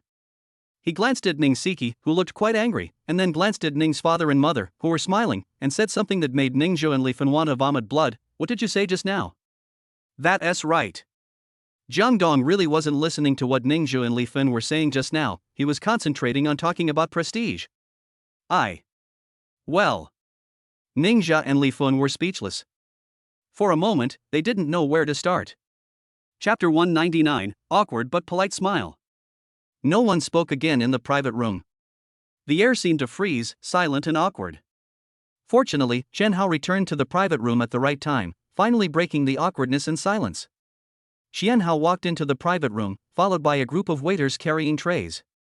In the blink of an eye, the round table was filled with a wide variety of seafood dishes, including Australian lobster, king crab, tuna, sashimi, and everything else. The table was filled with delicacies from land and sea. Qian Hao asked the waiter to bring 2 bottles of Mutai Feitian liquor. After all the waiters left the private room, Qian Hao immediately opened a bottle of Mutai and slowly poured himself a glass. Mr. Jiang, I'm sorry for not welcoming you well. I'll drink a glass of wine first. Xianhao said nothing and drank the 2.5 Lieon cup in one gulp. But the 52 proof liquor was so suffocating that he couldn't even breathe. To be honest, Jang Dong definitely couldn't do it. He could only drink beer. Good. Mr. Qian has a good alcohol tolerance. Ningxia continued to play the role of a bootlicker, laughing and clapping. But what made Ningxia embarrassed was that no one paid any attention to him, not even Qianhao looked at him straight in the eye. Since Qianhao is busy, he might as well use this time to observe the changes in Jang Dong's expression. Siki, try that king crab, it looks pretty good. Jang Dong neither paid attention to Ningxia nor looked at Qianhao. He just picked up his chopsticks, pointed at the king crab in front of Ning Siki, and said with a smile, "Let me try it." Ning Siki was too lazy to integrate into the adult world. This time she came to the seafood restaurant mainly to eat. Now that all the dishes were served, why wouldn't she eat? What's more, Jang Dong's attitude towards Ning Siki still made Ning Siki very satisfied. At least it made Ning Siki feel that she was still very attractive. Hee. Hey. Ningxia and Xianhao both gave awkward yet polite smiles and sat back in their seats awkwardly. At the huge round table, only Jang Dong and Ning Siki were enjoying their meal. The other three didn't even move their chopsticks. They just sat there awkwardly, feeling like air. Finally, Ning Siki discovered something was wrong and looked at Ningxia and Liefen in confusion. "Dad, Mom, why aren't you eating?" "Mr. Qian, please." Ningxia raised his hand awkwardly and made a please gesture towards Qianhao. "Mr. Jang, please." Qianhao was even more embarrassed than Ningxia and glanced at Jang Dong cautiously. "Eat?" Jang Dong didn't even raise his eyelids, but said lightly, "Of course, if you don't want to eat, leave. I don't like people watching me eat." Eat. Qianhao and Ningxia nodded almost at the same time and picked up their chopsticks at the same time, but they only took 2 symbolic bites of the food. Qianhao slowly put down his chopsticks, his eyes turned, and he immediately found a breakthrough. He said to Ning Siki politely, "I wonder what Miss Ning thinks of the family store." "Me?" Ning Siki was stunned for a moment. She didn't expect that this person who even treated her father politely would actually talk to her about the store. Of course, Ning Siki knew nothing about the store, so she couldn't give any good advice. Almost instinctively, Ning Siki turned her gaze towards Jang Dong. Right. The person Ning Siki was looking at was Jang Dong, not her father Ningxia. This was a completely subconscious expression, proving that Jang Dong's position and weight in Ning Siki's mind had reached a whole new height. Chapter 200, each with his own thoughts. She doesn't understand these things, why are you asking her? Although Jang Dong still didn't raise his eyelids and just ate seafood by himself, he seemed to feel Ning Siki's gaze, and said to Qianhao lightly, "If you have something to say, just talk to the right person, although I don't like that kind of person very much." Jang Dong's implication was very clear. He asked Qianhao to talk to Ningxia if he had any problems. Although Jang Dong did not like Ningxia and his wife, he would still intervene in this matter for Ning Siki's sake. "Mr. Jiang." "Got it." Qianhao immediately understood what Jang Dong meant, and quickly turned his gaze to Ningxia, laughing heartily. "Brother Ning, the top seafood sales channel in the seafood market will still remain the only one for your Ning family, and from now on, the supply of my store will also be taken over by you. How about it?" "Thank you so much, Mr. Qian." Ningxia's face flushed red after hearing Qianhao's words. He quickly stood up, filled himself a glass of mitai, tilted his head back, and drank it in one gulp, just like when Qianhao toasted him with Jang Dong wine just now. However, Qianhao is not Jang Dong, so he still has to respond. Qianhao picked up the wine glass and took a sip, which was considered as a response to Ningxia and a confirmation of the matter. Afterwards, Qianhao carefully turned his gaze towards Jang Dong and asked tentatively, "Mr. Jiang, what do you think?" "You ask me?" Jang Dong put down his chopsticks and finally looked at Qianhao straight in the eye. Qianhao was stunned on the spot. At the same time, his brain was working rapidly. In just a moment, Qianhao grasped the key to the matter and turned his gaze to Ningxia. "Brother Ning, what do you think?" "I don't deserve it, Mr. Qian." Ningxia waved his hands repeatedly, looking very flattered. "This has exceeded my expectations, it's simply perfect." Ningxia had already fallen into a desperate situation. This time, he came to Qianhao for seafood cuisine with the last glimmer of hope. However, he did not expect that the unexpected appearance of Jang Dong and Ning Siki not only turned the whole thing around, but also gave him a marketing direction that was even more awesome than his most glorious time. It is no exaggeration to say that Ningxia can only be described in 2 words right now, and that is excitement. That's good. Xian Hao let out a long sigh and subconsciously looked at Jang Dong. Young Master Jang, this. Not bad. Jang Dong finally responded positively to the matter between Xian Hao and Ninja. Ha! This time, Xian Hao felt relieved. Finally, Xian Hao did something that made Jang Dong satisfied.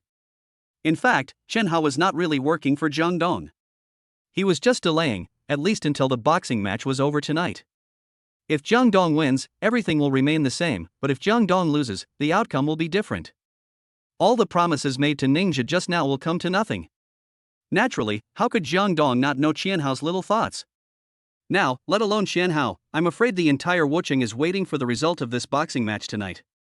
Of course, only those who are qualified to know about this boxing match, such as small bosses of Ninja's level, and self-righteous guys like Zhang Qiyuan, are not worthy of knowing about this top event in the Wucheng circle. And Ninja, this guy doesn't care whether Jang Dong is Ning Siki's classmate or a mysterious boss. This guy has made up his mind to marry his daughter to Jang Dong.